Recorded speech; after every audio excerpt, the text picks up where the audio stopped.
Queen Victoria. By Lytton Strachey. Queen Victoria. Chapter 1. Antecedents. Chapter 1. On November 6, 1817, died the Princess Charlotte, only child of the Prince Regent, and heir to the crown of England. Her short life had hardly been a happy one. By nature impulsive, capricious, and vehement, she had always longed for liberty, and she had never possessed it. She had been brought up among violent family quarrels, had been early separated from her disreputable and eccentric mother, and handed over to the care of her disreputable and selfish father. When she was 17, he decided to marry her off to the Prince of Orange. She, at first, acquiesced. But, suddenly falling in love with Prince Augustus of Prussia, she determined to break off the engagement.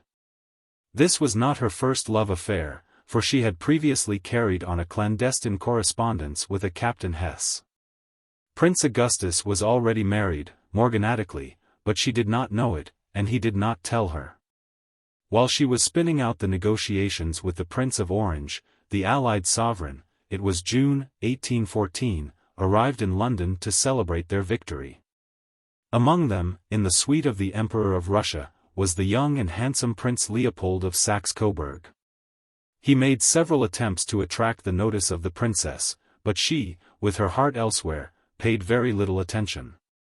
Next month the Prince Regent, discovering that his daughter was having secret meetings with Prince Augustus, suddenly appeared upon the scene and, after dismissing her household, sentenced her to a strict seclusion in Windsor Park. God Almighty grant me patience! She exclaimed, falling on her knees in an agony of agitation. Then she jumped up, ran down the back stairs and out into the street, hailed a passing cab, and drove to her mother's house in Bayswater. She was discovered, pursued, and at length, yielding to the persuasions of her uncles, the Dukes of York and Sussex, of Brougham, and of the Bishop of Salisbury. She returned to Carlton House at 2 o'clock in the morning. She was immured at Windsor, but no more was heard of the Prince of Orange. Prince Augustus, too, disappeared. The way was at last open to Prince Leopold of Saxe-Coburg. This prince was clever enough to get round the regent, to impress the ministers, and to make friends with another of the princess's uncles, the Duke of Kent.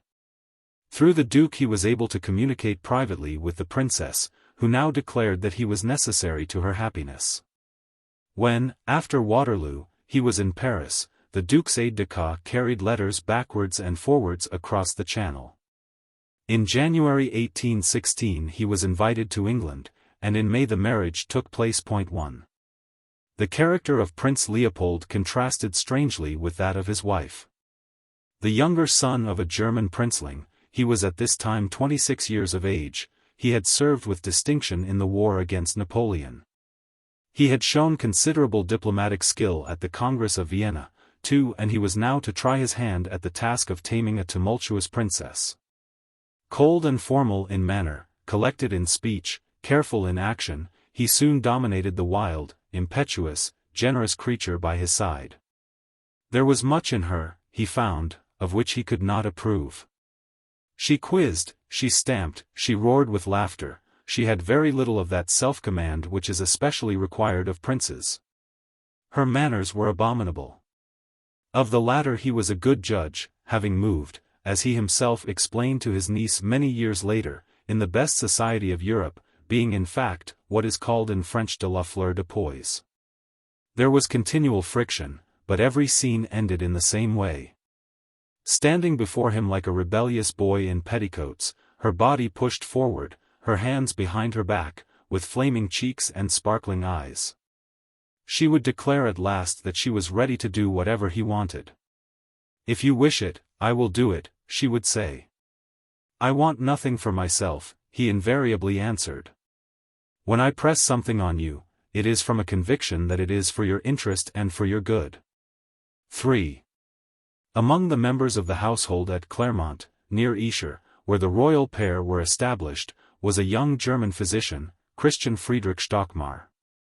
He was the son of a minor magistrate in Coburg, and, after taking part as a medical officer in the war, he had settled down as a doctor in his native town.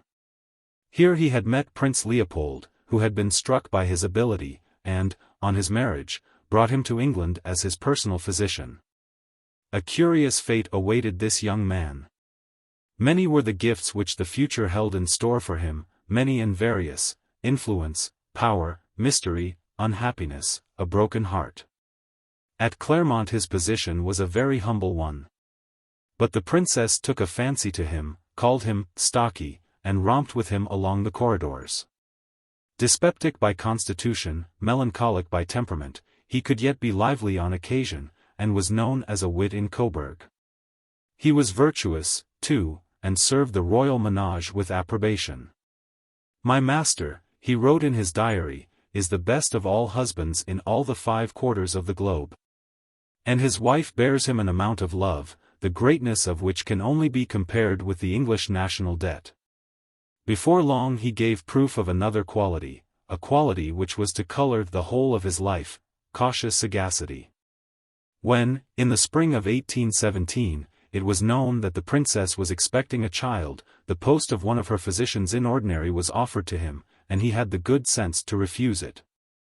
He perceived that his colleagues would be jealous of him, that his advice would probably not be taken, but that, if anything were to go wrong, it would be certainly the foreign doctor who would be blamed. Very soon, indeed, he came to the opinion that the low diet and constant bleedings, to which the unfortunate princess was subjected, were an error. He drew the prince aside, and begged him to communicate this opinion to the English doctors, but it was useless.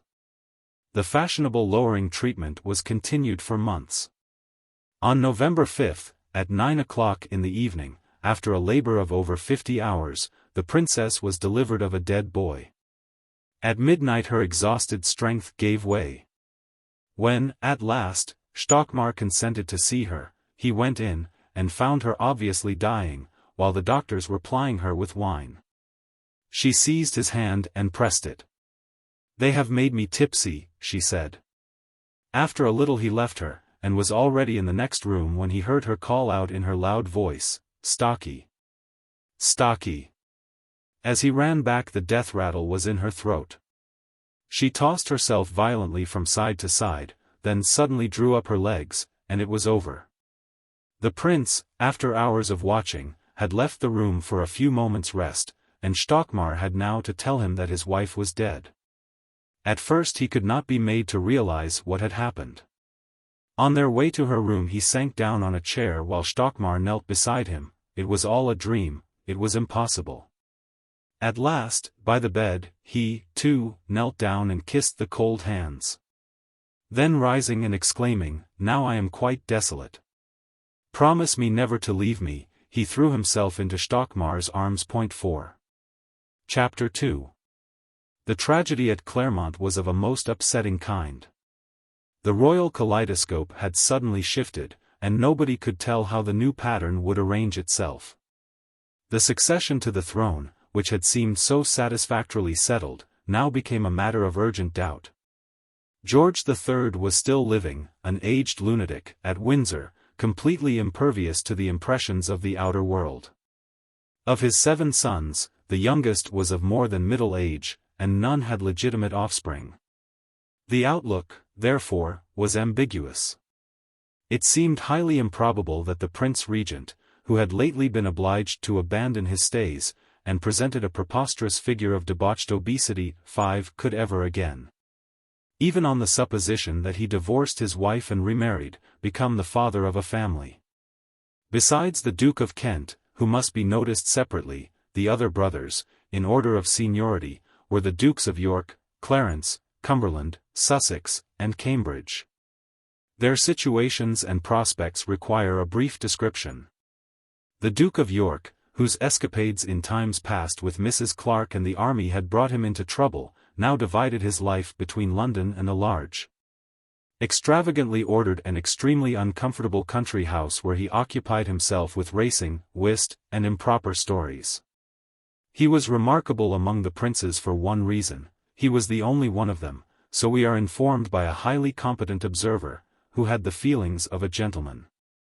He had been long married to the Princess Royal of Prussia, a lady who rarely went to bed and was perpetually surrounded by vast numbers of dogs, parrots, and monkeys. 6 They had no children. The Duke of Clarence had lived for many years in complete obscurity with Mrs. Jordan, the actress, in Bushy Park. By her he had had a large family of sons and daughters, and had appeared, in effect, to be married to her, when he suddenly separated from her and offered to marry Miss Wykeham, a crazy woman of large fortune, who, however, would have nothing to say to him. Shortly afterwards Mrs. Jordan died in distressed circumstances in Paris. 7 The Duke of Cumberland was probably the most unpopular man in England. Hideously ugly, with a distorted eye, he was bad-tempered and vindictive in private, a violent reactionary in politics, and was subsequently suspected of murdering his valet and of having carried on an amorous intrigue of an extremely scandalous kind. 8 He had lately married a German princess, but there were as yet no children by the marriage. The Duke of Sussex had mildly literary tastes and collected books. 9 He had married Lady Augusta Murray, by whom he had 2 children, but the marriage, under the Royal Marriages Act, was declared void. On Lady Augusta's death, he married Lady Cecilia Buggin. She changed her name to Underwood, but this marriage also was void. Of the Duke of Cambridge, the youngest of the brothers, not very much was known. He lived in Hanover, wore a blonde wig, chattered and fidgeted a great deal, and was unmarried. 10. Besides his 7 sons, George III had 5 surviving daughters. Of these, 2, the Queen of Württemberg and the Duchess of Gloucester, were married and childless. The 3 unmarried princesses, Augusta, Elizabeth, and Sophia, were all over 40. Chapter 3. The 4th son of George III was Edward, Duke of Kent. He was now 50 years of age, a tall, stout, vigorous man, highly colored, with bushy eyebrows, a bald top to his head, and what hair he had carefully dyed a glossy black. His dress was extremely neat, and in his whole appearance there was a rigidity which did not belie his character. He had spent his early life in the army, at Gibraltar, in Canada, in the West Indies, and, under the influence of military training, had become at first a disciplinarian and at last a martinet. In 1802, having been sent to Gibraltar to restore order in a mutinous garrison, he was recalled for undue severity, and his active career had come to an end. Since then he had spent his life regulating his domestic arrangements with great exactitude, busying himself with the affairs of his numerous dependents, designing clocks, and struggling to restore order to his finances, for, in spite of his being, as someone said who knew him well, règle comme du papier à musique, and in spite of an income of £24,000 a year, he was hopelessly in debt. He had quarrelled with most of his brothers, particularly with the Prince Regent, and it was only natural that he should have joined the political opposition and become a pillar of the Whigs. What his political opinions may actually have been is open to doubt. It has often been asserted that he was a liberal, or even a radical. And, if we are to believe Robert Owen, he was a necessitarian socialist. His relations with Owen, the shrewd, gullible, high-minded, wrong-headed, illustrious and preposterous father of socialism and cooperation, were curious and characteristic. He talked of visiting the mills at New Lanark. He did, in fact, preside at one of Owen's public meetings. He corresponded with him on confidential terms, and he even, so Owen assures us, returned, after his death, from the sphere of spirits to give encouragement to the Owenites on earth. In an especial manner, says Owen, I have to name the very anxious feelings of the spirit of His Royal Highness the late Duke of Kent, who early informed me that there were no titles in the spiritual spheres into which he had entered to benefit, not a class, a sect, a party, or any particular country, but the whole of the human race, through futurity. His whole spirit proceeding with me has been most beautiful, Owen adds, making his own appointments, and never in one instance has this spirit not been punctual to the minute he had named. But Owen was of a sanguine temperament. He also numbered among his proselytes President Jefferson, Prince Metternich, and Napoleon. So that some uncertainty must still linger over the Duke of Kent's views. But there is no uncertainty about another circumstance. His Royal Highness borrowed from Robert Owen, on various occasions, various sums of money which were never repaid and amounted in all to several £100. 11. After the death of the Princess Charlotte, it was clearly important, for more than one reason, that the Duke of Kent should marry. From the point of view of the nation, the lack of heirs in the reigning family seemed to make the step almost obligatory. It was also likely to be highly expedient from the point of view of the Duke. To marry as a public duty, for the sake of the royal succession, would surely deserve some recognition from a grateful country. When the Duke of York had married, he had received a settlement of £25,000 a year. Why should not the Duke of Kent look forward to an equal sum? But the situation was not quite simple. There was the Duke of Clarence to be considered. He was the elder brother, and, if he married, would clearly have the prior claim. On the other hand, if the Duke of Kent married, it was important to remember that he would be making a serious sacrifice. A lady was involved. The Duke, reflecting upon all these matters with careful attention, happened, about a month after his niece's death, to visit Brussels, and learnt that Mr. Creevey was staying in the town. Mr. Creevey was a close friend of the leading Whigs and an inveterate gossip. And it occurred to the Duke that there could be no better channel through which to communicate his views upon the situation to political circles at home. Apparently it did not occur to him that Mr. Creevey was malicious and might keep a diary. He therefore sent for him on some trivial pretext, and a remarkable conversation ensued. After referring to the death of the princess, to the improbability of the regent seeking a divorce, to the childlessness of the Duke of York, and to the possibility of the Duke of Clarence marrying, the Duke adverted to his own position.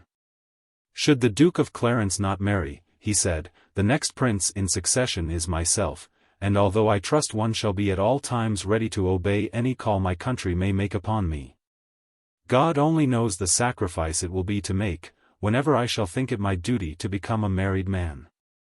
It is now 27 years that Madame St.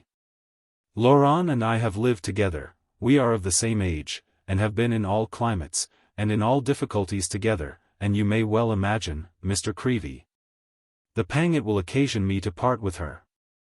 I put it to your own feelings, in the event of any separation between you and Mrs. Creevey.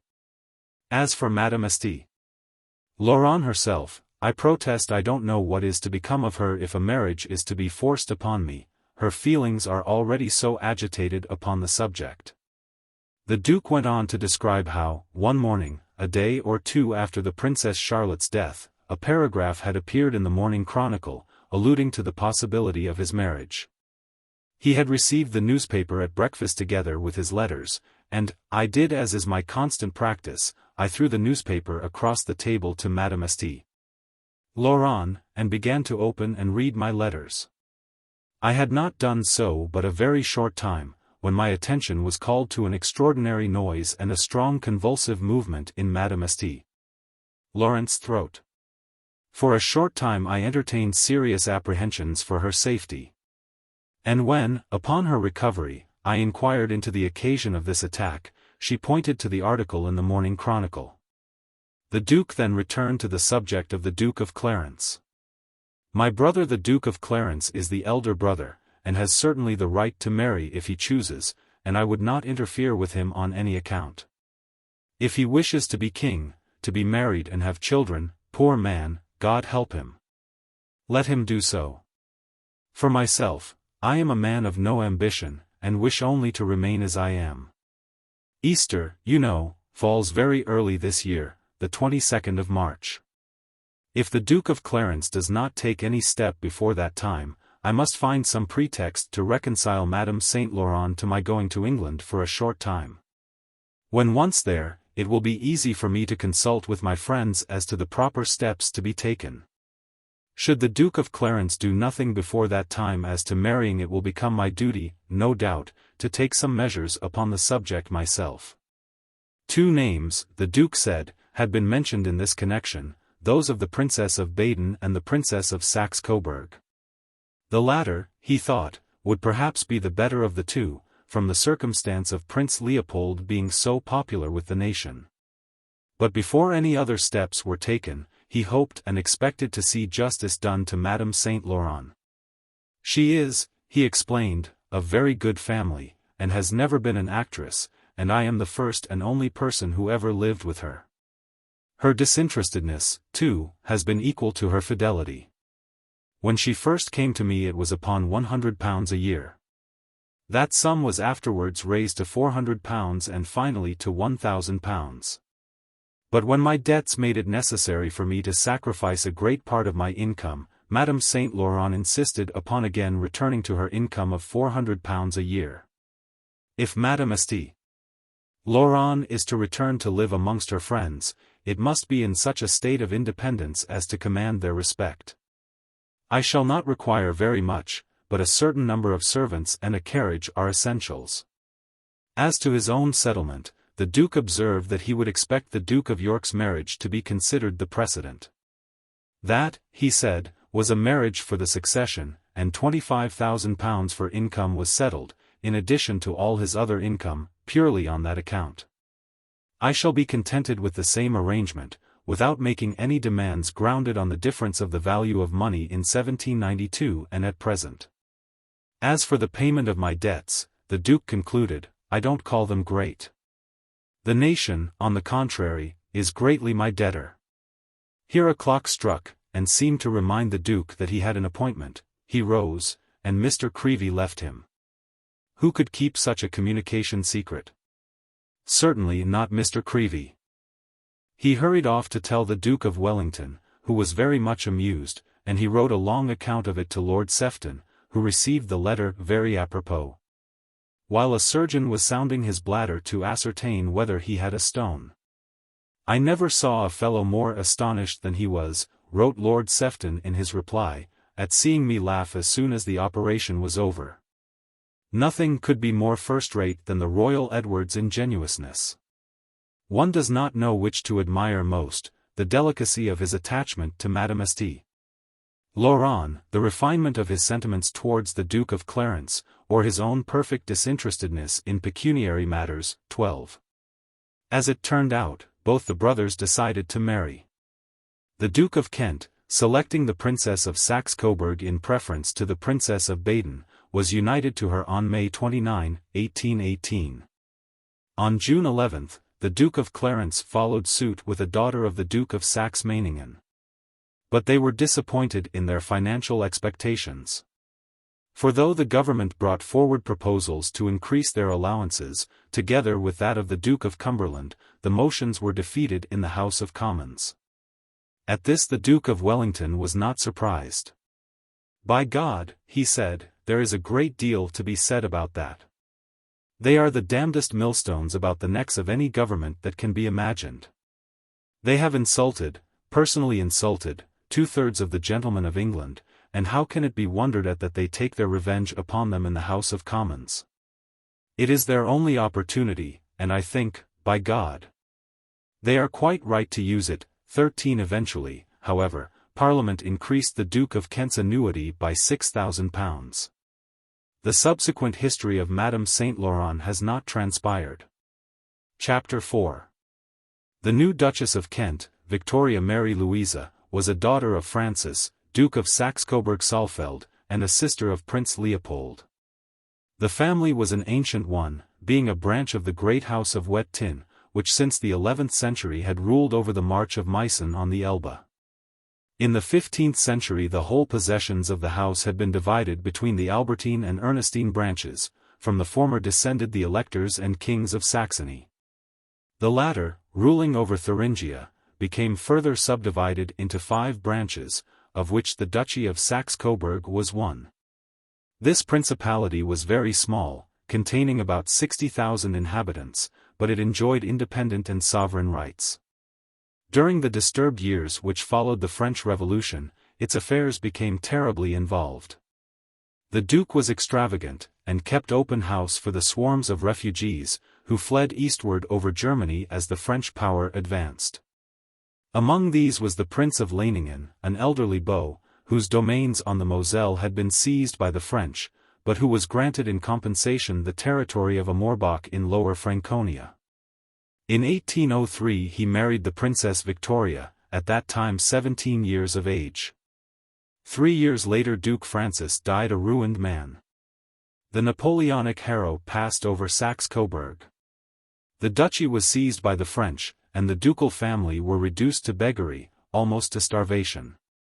At the same time the little principality of Amorbach was devastated by the French, Russian, and Austrian armies, marching and countermarching across it.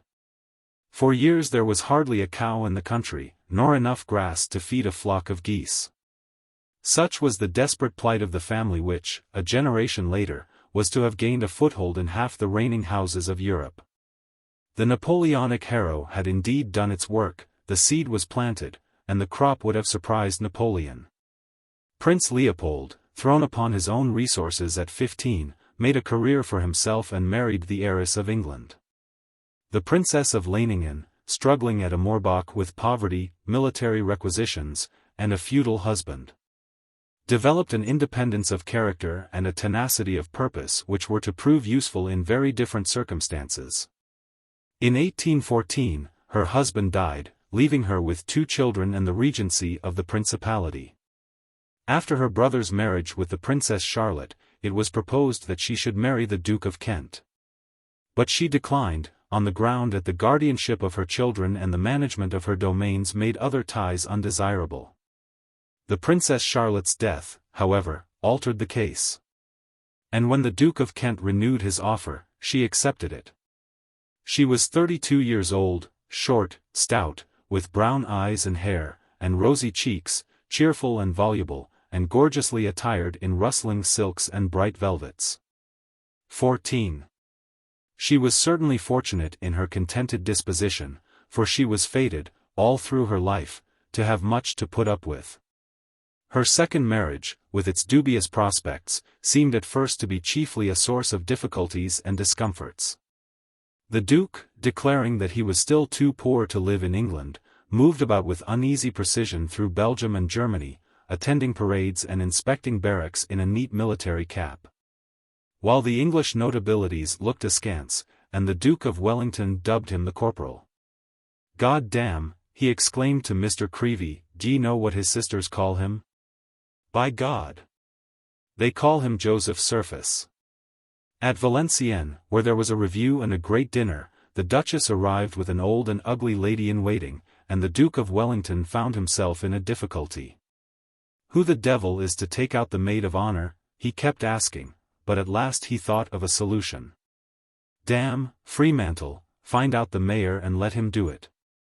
So the mayor of Valenciennes was brought up for the purpose, and, so we learn from Mr. Creevey, a capital figure he was. A few days later, at Brussels, Mr. Creevey himself had an unfortunate experience. A military school was to be inspected, before breakfast. The company assembled, everything was highly satisfactory. But the Duke of Kent continued for so long examining every detail and asking meticulous question after meticulous question, that Mr. Creevey at last could bear it no longer, and whispered to his neighbor that he was damned hungry. The Duke of Wellington heard him, and was delighted. "I recommend you," he said, "whenever you start with the royal family in a morning, and particularly with the corporal, always to breakfast first." He and his staff, it turned out, had taken that precaution, and the great man amused himself, while the stream of royal inquiries poured on, by pointing at Mr. Creevey from time to time with the remark, "Voilà le monsieur qui n'est pas de jeune." 15. Settled down at last at Amorbach, the time hung heavily on the Duke's hands. The establishment was small, the country was impoverished, even clockmaking grew tedious at last. He brooded, for in spite of his piety the Duke was not without a vein of superstition, over the prophecy of a gypsy at Gibraltar who told him that he was to have many losses and crosses, that he was to die in happiness, and that his only child was to be a great queen. Before long it became clear that a child was to be expected. The Duke decided that it should be born in England. Funds were lacking for the journey, but his determination was not to be set aside. Come what might, he declared, his child must be English-born. A carriage was hired, and the Duke himself mounted the box. Inside were the Duchess, her daughter Feodora, a girl of 14, with maids, nurses, lapdogs, and canaries. Off they drove, through Germany, through France. Bad roads, cheap inns, were nothing to the rigorous Duke and the equable, abundant Duchess. The Channel was crossed, London was reached in safety. The authorities provided a set of rooms in Kensington Palace, and there, on May 24, 1819, a female infant was born. 16. How do you find this book? Any thoughts about the book or the author? Any suggestion for improvement? Please take a moment to share your thoughts in a comment. If you like it, share it with your friends who might enjoy it as well. Subscribe to keep in touch. Visit CompleteAudiobooks.com for more quality content. Chapter 2. Childhood. Chapter 1. The child who, in these not very impressive circumstances, appeared in the world, received but scant attention. There was small reason to foresee her destiny. The Duchess of Clarence, 2 months before, had given birth to a daughter. This infant, indeed, had died almost immediately. But it seemed highly probable that the Duchess would again become a mother, and so it actually fell out. More than this, the Duchess of Kent was young, and the Duke was strong. There was every likelihood that before long a brother would follow, to snatch her faint chance of the succession from the little princess. Nevertheless, the Duke had other views. There were prophecies. At any rate, he would christen the child Elizabeth, a name of happy augury. In this, however, he reckoned without the regent, who, seeing a chance of annoying his brother, suddenly announced that he himself would be present at the baptism, and signified at the same time that one of the godfathers was to be the Emperor Alexander of Russia. And so when the ceremony took place, and the Archbishop of Canterbury asked by what name he was to baptize the child, the regent replied, Alexandria. At this the Duke ventured to suggest that another name might be added. Certainly, said the regent. Georgina? Or Elizabeth, said the Duke. There was a pause, during which the Archbishop, with the baby in his lawn sleeves, looked with some uneasiness from one prince to the other. Very well, then, said the regent at last, call her after her mother. But Alexandrina must come first. Thus, to the disgust of her father, the child was christened Alexandrina Victoria. 17. The Duke had other subjects of disgust. The meagre grant of the Commons had by no means put an end to his financial distresses. It was to be feared that his services were not appreciated by the nation. His debts continued to grow. For many years he had lived upon £7,000 a year, but now his expenses were exactly doubled. He could make no further reductions. As it was, there was not a single servant in his meagre grant establishment who was idle for a moment from morning to night. He poured out his griefs in a long letter to Robert Owen, whose sympathy had the great merit of being practical. I now candidly state, he wrote, that, after viewing the subject in every possible way, I am satisfied that, to continue to live in England, even in the quiet way in which we are going on, without splendor, and without show, nothing short of doubling the £7,000 will do, reduction being impossible. It was clear that he would be obliged to sell his house for £51,300, if that failed, he would go and live on the continent. If my services are useful to my country, it surely becomes those who have the power to support me in substantiating those just claims I have for the very extensive losses and privations I have experienced during the very long period of my professional servitude in the colonies. And if this is not attainable, it is a clear proof to me that they are not appreciated. And under that impression I shall not scruple, in due time, to resume my retirement abroad, when the Duchess and myself shall have fulfilled our duties in establishing the English birth of my child, and giving it material nutriment on the soil of Old England, and which we shall certainly repeat, if Providence destines, to give us any further increase of family. 18. In the meantime, he decided to spend the winter at Sidmouth, in order, he told Owen, that the Duchess may have the benefit of tepid sea bathing, and our infant that of sea air, on the fine coast of Devonshire, during the months of the year that are so odious in London.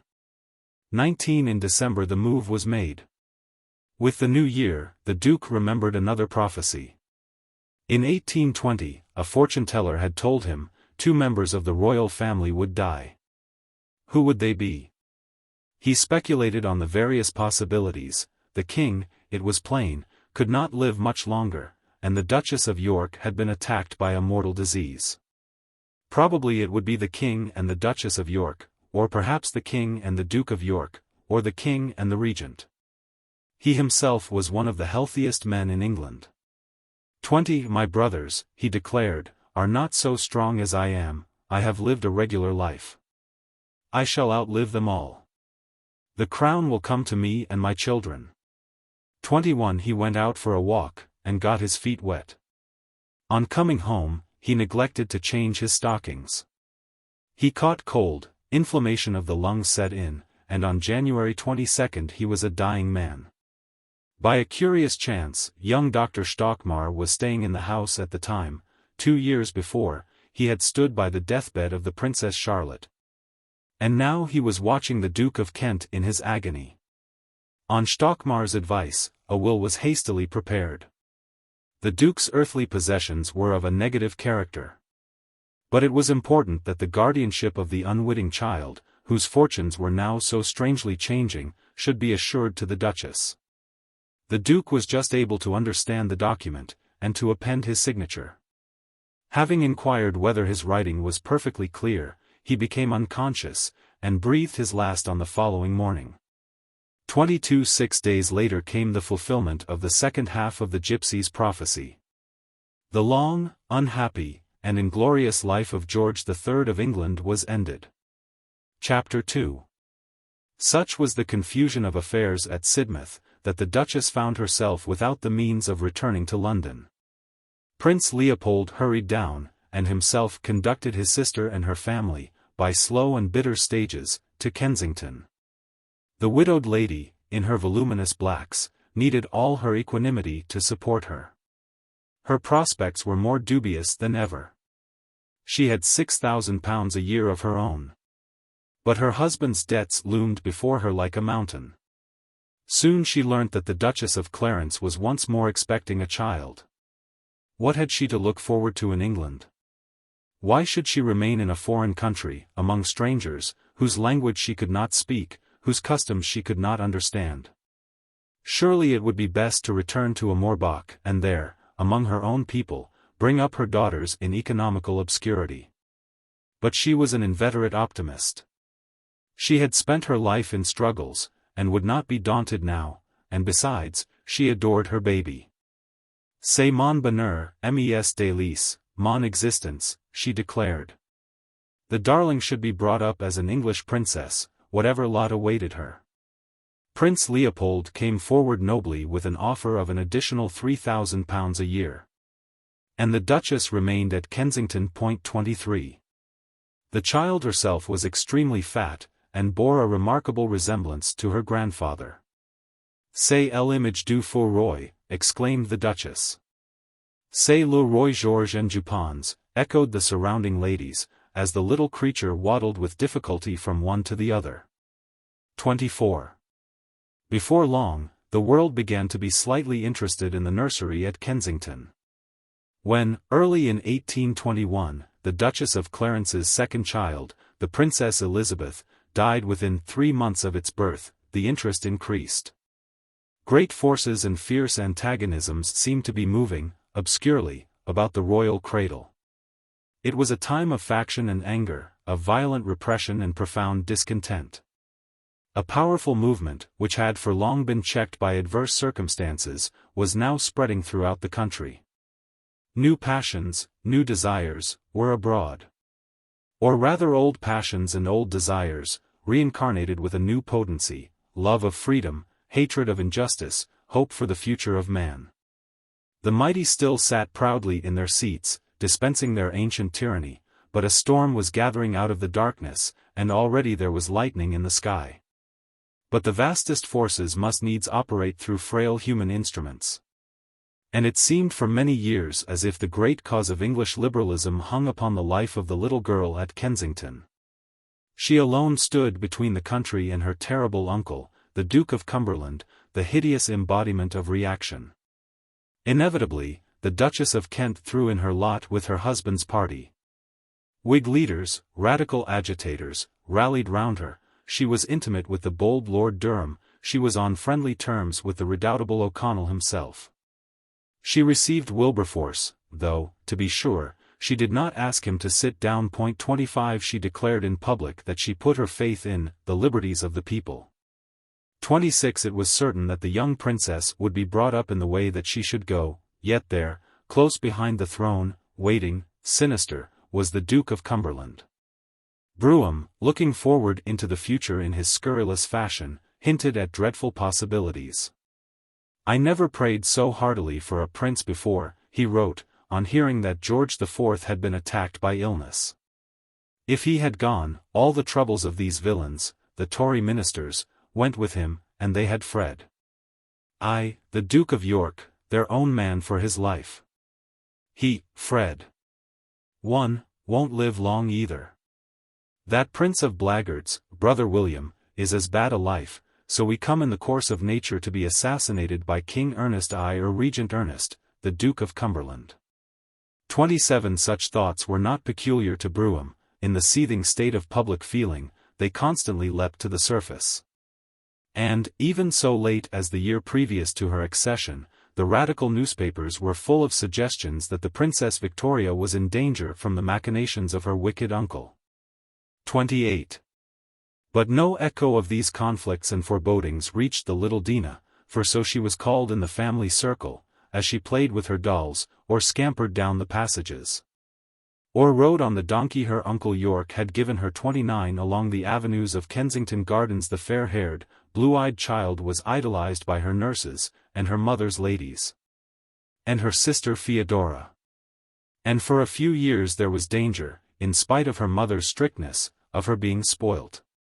From time to time, she would fly into a violent passion, stamp her little foot, and set everyone at defiance. Whatever they might say, she would not learn her letters. No, she would not. Afterwards, she was very sorry, and burst into tears, but her letters remained unlearnt. When she was 5 years old, however, a change came, with the appearance of Fräulein Lesen. This lady, who was the daughter of a Hanoverian clergyman, and had previously been the Princess Theodora's governess, soon succeeded in instilling a new spirit into her charge. At first, indeed, she was appalled by the little princess's outbursts of temper. Never in her life, she declared, had she seen such a passionate and naughty child. Then she observed something else. The child was extraordinarily truthful. Whatever punishment might follow, she never told a lie. 30 Firm, very firm, the new governess yet had the sense to see that all the firmness in the world would be useless, unless she could win her way into little Dinah's heart. She did so, and there were no more difficulties. Dinah learnt her letters like an angel, and she learnt other things as well. The Baroness de Spath taught her how to make little board boxes and decorate them with tinsel and painted flowers. 31 Her mother taught her religion. Sitting in the pew every Sunday morning, the child of 6 was seen listening in rapt attention to the clergyman's endless sermon, for she was to be examined upon it in the afternoon. 32 The Duchess was determined that her daughter, from the earliest possible moment, should be prepared for her high station in a way that would commend itself to the most respectable. Her good, plain, thrifty German mind recoiled with horror and amazement from the shameless junketings at Carlton House. Dinah should never be allowed to forget for a moment the virtues of simplicity, regularity, propriety, and devotion. The little girl, however, was really in small need of such lessons, for she was naturally simple and orderly, she was pious without difficulty, and her sense of propriety was keen. She understood very well the niceties of her own position. When, a child of 6, Lady Jane Ellis was taken by her grandmother to Kensington Palace, she was put to play with the Princess Victoria, who was the same age as herself. The young visitor, ignorant of etiquette, began to make free with the toys on the floor, in a way which was a little too familiar. But, you must not touch those, she was quickly told, they are mine, and I may call you Jane, but you must not call me Victoria. 33 The princess's most constant playmate was Victoire, the daughter of Sir John Conroy, the Duchess's major domo. The two girls were very fond of one another.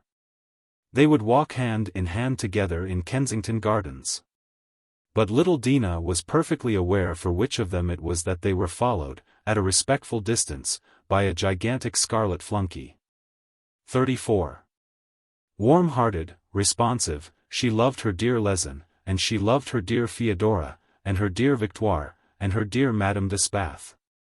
And her dear mamma, of course, she loved her too. It was her duty, and yet, she could not tell why it was, she was always happier when she was staying with her Uncle Leopold at Claremont. Their old Mrs. Lewis, who, years ago, had waited on her cousin Charlotte, petted her to her heart's content. And her uncle himself was wonderfully kind to her, talking to her seriously and gently, almost as if she were a grown-up person. She and Theodora invariably wept when the too-short visit was over, and they were obliged to return to the dutiful monotony, and the affectionate supervision of Kensington. But sometimes when her mother had to stay at home, she was allowed to go out driving all alone with her dear Theodora and her dear Lezen, and she could talk and look as she liked. And it was very delightful. 35. The visits to Claremont were frequent enough, but one day, on a special occasion, she paid one of a rarer and more exciting kind. When she was 7 years old, she and her mother and sister were asked by the king to go down to Windsor. George IV, who had transferred his fraternal ill-temper to his sister-in-law and her family, had at last grown tired of sulking, and decided to be agreeable. The old rip, bewigged and gouty, ornate and enormous, with his jeweled mistress by his side and his flaunting court about him, received the tiny creature who was one day to hold in those same halls a very different state. "Give me your little paw," he said, and 2 ages touched. Next morning, driving in his phaeton with the Duchess of Gloucester, he met the Duchess of Kent and her child in the park. "Pop her in," were his orders, which, to the terror of the mother and the delight of the daughter, were immediately obeyed. Off they dashed to Virginia Water, where there was a great barge, full of lords and ladies fishing, and another barge with a band. And the king ogled Theodora, and praised her manners, and then turned to his own small niece. "What is your favorite tune? The band shall play it." "God save the king, sir," was the instant answer. The princess's reply has been praised as an early example of a tact which was afterwards famous. But she was a very truthful child, and perhaps it was her genuine opinion. 36. Chapter 3. In 1827 the Duke of York, who had found some consolation for the loss of his wife in the sympathy of the Duchess of Rutland, died, leaving behind him the unfinished immensity of Stafford House and £200,000 worth of debts. 3 years later George IV also disappeared, and the Duke of Clarence reigned in his stead. The new queen, it was now clear, would in all probability never again be a mother. The Princess Victoria, therefore, was recognized by Parliament as heir presumptive. And the Duchess of Kent, whose annuity had been doubled 5 years previously, was now given an additional £10,000 for the maintenance of the princess, and was appointed regent, in case of the death of the king before the majority of her daughter. At the same time a great convulsion took place in the constitution of the state. The power of the Tories, who had dominated England for more than 40 years, suddenly began to crumble. In the tremendous struggle that followed, it seemed for a moment as if the tradition of generations might be snapped. As if the blind tenacity of the reactionaries and the determined fury of their enemies could have no other issue than revolution. But the forces of compromise triumphed, the Reform Bill was passed. The center of gravity in the Constitution was shifted towards the middle classes, the Whigs came into power. And the complexion of the government assumed a liberal tinge. One of the results of this new state of affairs was a change in the position of the Duchess of Kent and her daughter. From being the protégés of an opposition clique, they became assets of the official majority of the nation. The Princess Victoria was henceforward the living symbol of the victory of the middle classes. The Duke of Cumberland, on the other hand, suffered a corresponding eclipse. His claws had been pared by the Reform Act. He grew insignificant and almost harmless, though his ugliness remained. He was the wicked uncle still, but only of a story. The Duchess's own liberalism was not very profound. She followed naturally in the footsteps of her husband, repeating with conviction the catchwords of her husband's clever friends and the generalizations of her clever brother Leopold. She herself had no pretensions to cleverness. She did not understand very much about the poor law and the slave trade and political economy, but she hoped that she did her duty. And she ardently hoped, that the same might be said of Victoria. Her educational conceptions were those of Dr. Arnold, whose views were just then beginning to permeate society. Dr. Arnold's object was, first and foremost, to make his pupils, in the highest and truest sense of the words, Christian gentlemen. Intellectual refinements might follow. The Duchess felt convinced that it was her supreme duty in life to make quite sure that her daughter should grow up into a Christian queen. To this task she bent all her energies. And, as the child developed, she flattered herself that her efforts were not unsuccessful. When the princess was 11, she desired the bishops of London and Lincoln to submit her daughter to an examination, and report upon the progress that had been made. "I feel the time to be now come," the Duchess explained, in a letter obviously drawn up by her own hand, "that what has been done should be put to some test. That if anything has been done in error of judgment it may be corrected, and that the plan for the future should be open to consideration and revision. I attend almost always myself every lesson. Or a part. And as the lady about the princess is a competent person, she assists her in preparing her lessons, for the various masters, as I resolve to act in that manner so as to be her governess myself. When she was at a proper age she commenced attending divine service regularly with me, and I have every feeling that she has religion at her heart. That she is morally impressed with it to that degree, that she is less liable to error by its application to her feelings as a child capable of reflection. The general bent of her character," added the Duchess, "is strength of intellect, capable of receiving with ease, information. And with a peculiar readiness in coming to a very just and benignant decision on any point her opinion is asked on. Her adherence to truth is of so marked a character that I feel no apprehension of that bulwark being broken down by any circumstances." The bishops attended at the palace, and the result of their examination was all that could be wished.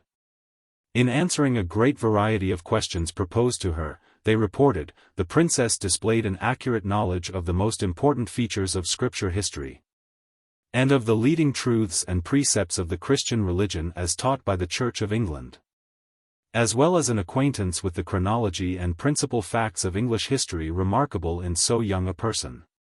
To questions in geography, the use of the globes, arithmetic, and Latin grammar, the answers which the princess returned were equally satisfactory. They did not believe that the Duchess's plan of education was susceptible of any improvement, and the Archbishop of Canterbury, who was also consulted, came to the same gratifying conclusion. 37. One important step, however, remained to be taken. So far, as the Duchess explained to the bishops, the princess had been kept in ignorance of the station that she was likely to fill. She is aware of its duties, and that a sovereign should live for others. So that when her innocent mind receives the impression of her future fate, she receives it with a mind formed to be sensible of what is to be expected from her, and it is to be hoped. She will be too well grounded in her principles to be dazzled with the station she is to look to.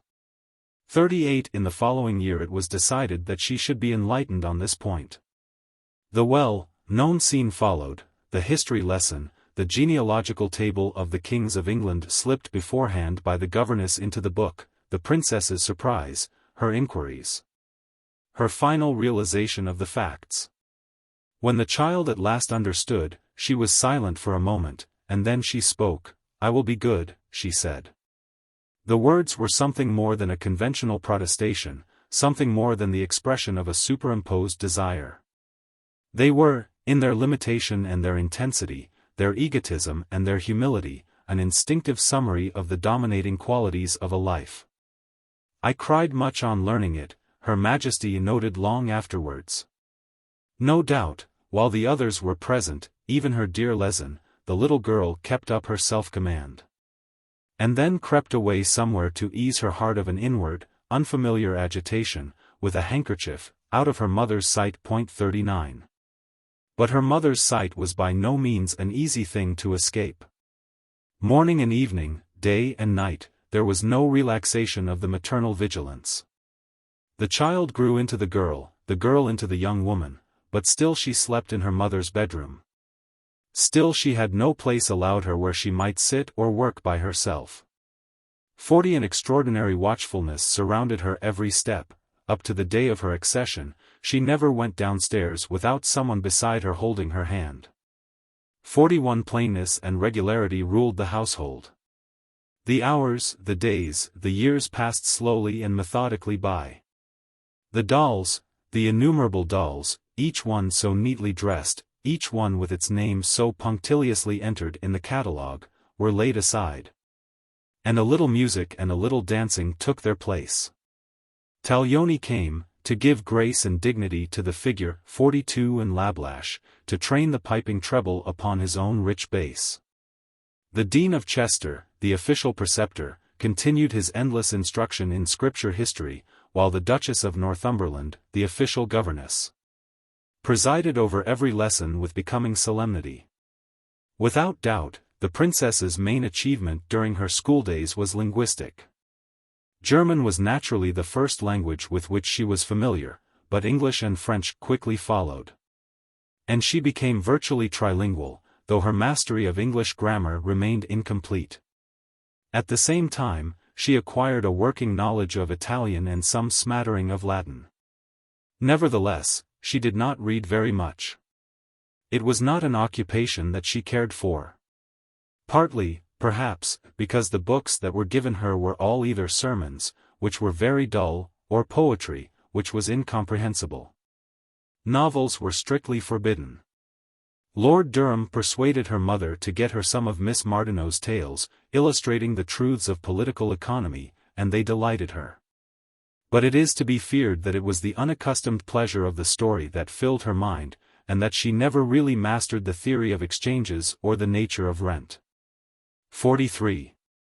It was her misfortune that the mental atmosphere which surrounded her during these years of adolescence was almost entirely feminine.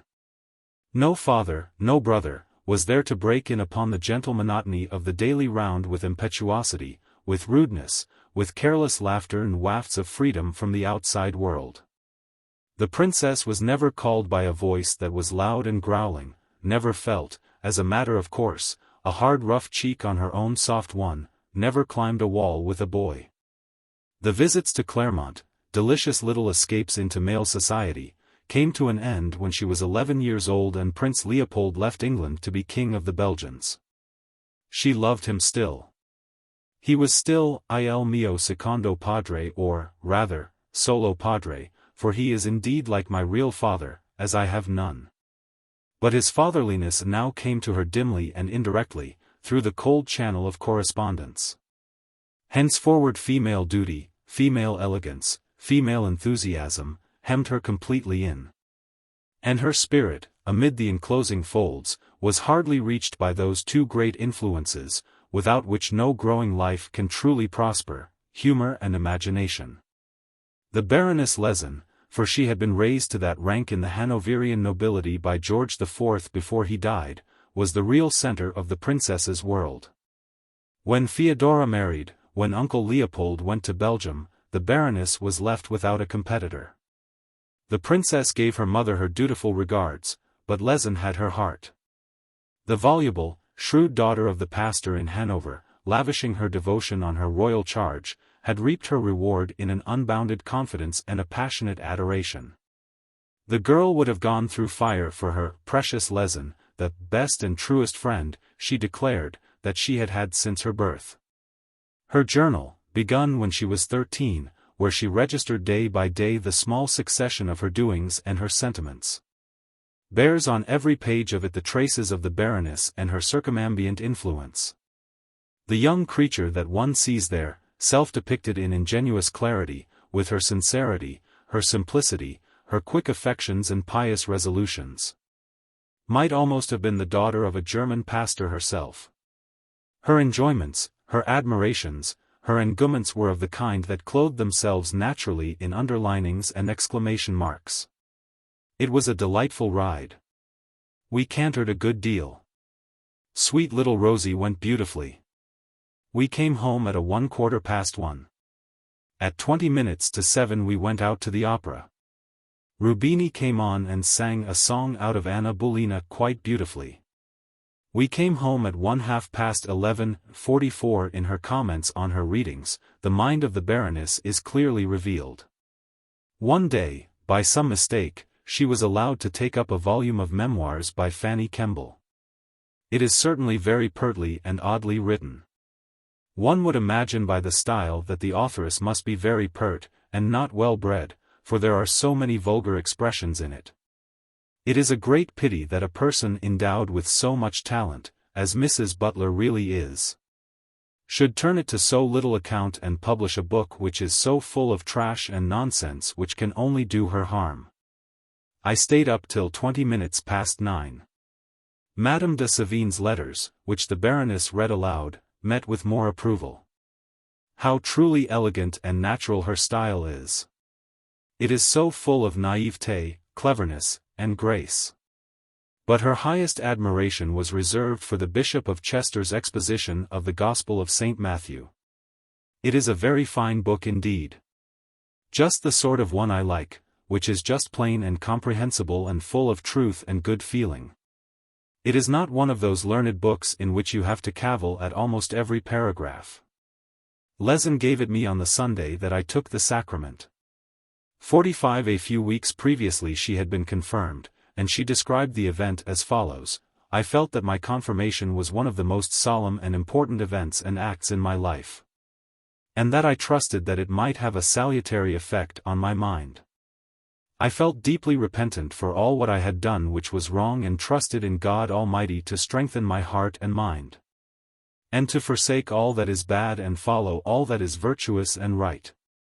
I went with the firm determination to become a true Christian, to try and comfort my dear mamma in all her griefs, trials, and anxieties, and to become a dutiful and affectionate daughter to her.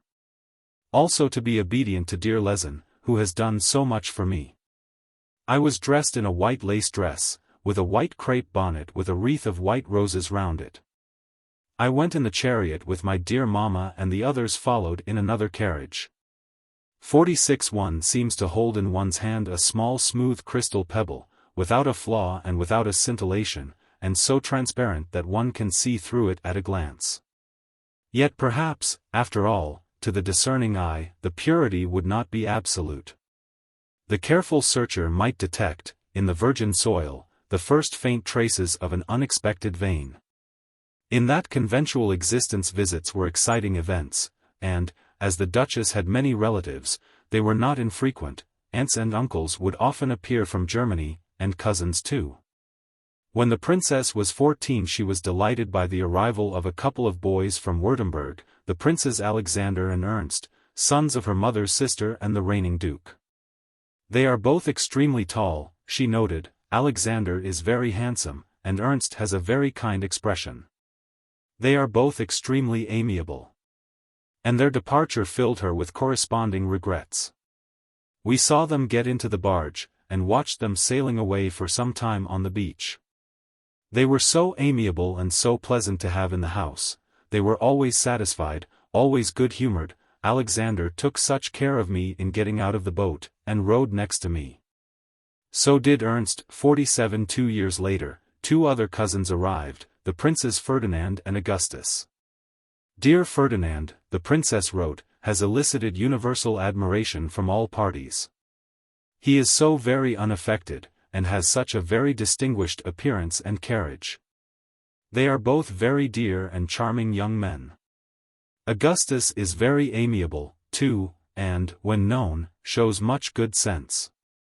On another occasion, dear Ferdinand came and sat near me and talked so dearly and sensibly. I do so love him.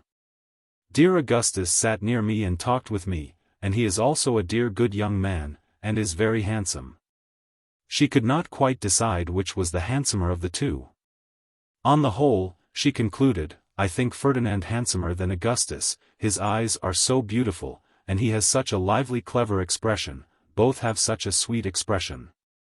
Ferdinand has something quite beautiful in his expression when he speaks and smiles, and he is so good. However, it was perhaps best to say that they were both very handsome and very dear.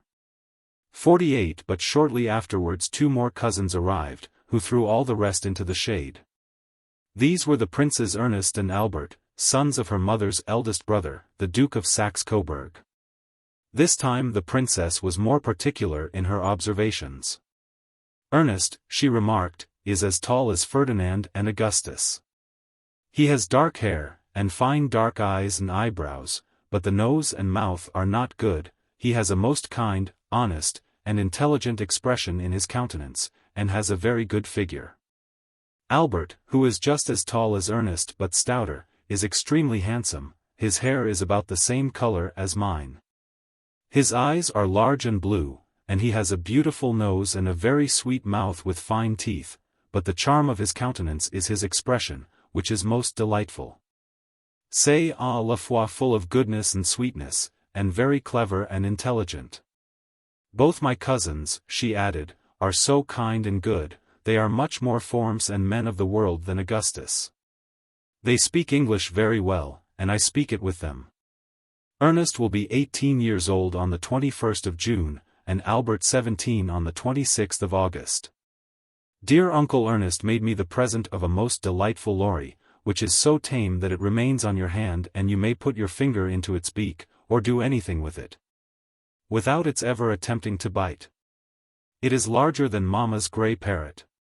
A little later, I sat between my dear cousins on the sofa and we looked at drawings. They both draw very well, particularly Albert, and are both exceedingly fond of music. They play very nicely on the piano. The more I see them the more I am delighted with them, and the more I love them. It is delightful to be with them, they are so fond of being occupied too. They are quite an example for any young person. When, after a stay of 3 weeks, the time came for the young men and their father to return to Germany, the moment of parting was a melancholy one. It was our last happy breakfast, with this dear uncle and those dearest beloved cousins, whom I do love so very dearly, much more dearly than any other cousins in the world. Dearly as I love Ferdinand, and also good Augustus, I love Ernest and Albert more than them, oh yes, much more. They have both learnt a good deal, and are very clever, naturally clever. Particularly Albert, who is the most reflecting of the two, and they like very much talking about serious and instructive things and yet are so very merry and gay and happy. Like young people ought to be.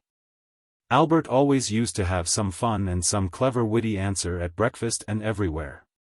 He used to play and fondle Dash so funnily too. Dearest Albert was playing on the piano when I came down. At 11 dear uncle, my dearest beloved cousins, and Charles, left us, accompanied by Count Collerat. I embraced both my dearest cousins most warmly, as also my dear uncle. I cried bitterly, very bitterly. 49 The princes shared her ecstasies and her italics between them, but it is clear enough where her secret preference lay. Particularly Albert. She was just 17. And deep was the impression left upon that budding organism by the young man's charm and goodness and accomplishments, and his large blue eyes and beautiful nose, and his sweet mouth and fine teeth. Chapter 4. King William could not away with his sister-in-law, and the Duchess fully returned his antipathy. Without considerable tact and considerable forbearance their relative positions were well calculated to cause ill feeling. And there was very little tact in the composition of the Duchess, and no forbearance at all in that of His Majesty. A bursting, bubbling old gentleman, with quarterdeck gestures, round rolling eyes, and a head like a pineapple. His sudden elevation to the throne after 56 years of utter insignificance had almost sent him crazy. His natural exuberance completely got the best of him. He rushed about doing preposterous things in an extraordinary manner, spreading amusement and terror in every direction, and talking all the time. His tongue was decidedly Hanoverian, with its repetitions, its catchwords, "That's quite another thing. That's quite another thing." Its rattling indomitability, its loud indiscreetness. His speeches, made repeatedly at the most inopportune junctures, and filled pell-mell with all the fancies and furies that happened at the moment to be whisking about in his head, were the consternation of ministers. He was 1 part blackguard, people said, and 3 parts buffoon, but those who knew him better could not help liking him. He meant well. And he was really good-humored and kind-hearted, if you took him the right way. If you took him the wrong way, however, you must look out for squalls, as the Duchess of Kent discovered. She had no notion of how to deal with him, could not understand him in the least.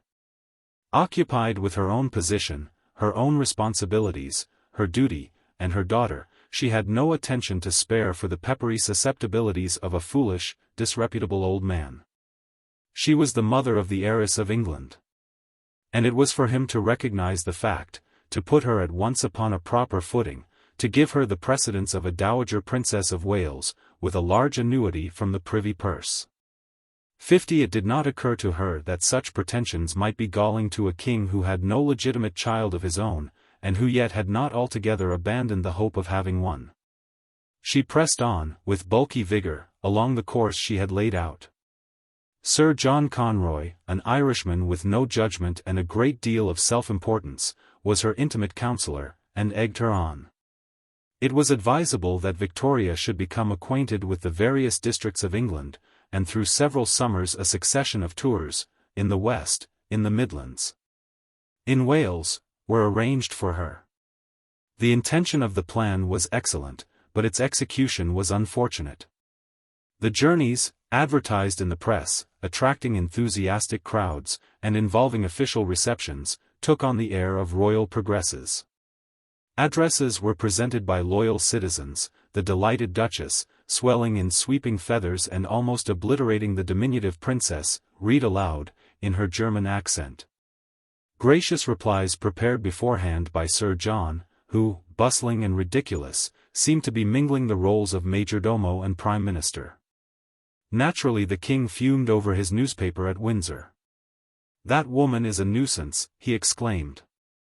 Poor Queen Adelaide, amiable though disappointed, did her best to smooth things down, changed the subject, and wrote affectionate letters to Victoria, but it was useless. News arrived that the Duchess of Kent, sailing in the Solent, had insisted that whenever her yacht appeared it should be received by royal salutes from all the men of war and all the forts. The king declared that these continual poppings must cease. The Premier and the First Lord of the Admiralty were consulted, and they wrote privately to the Duchess, begging her to waive her rights. But she would not hear of it. Sir John Conroy was adamant. As Her Royal Highness's confidential adviser, he said, "I cannot recommend her to give way on this point."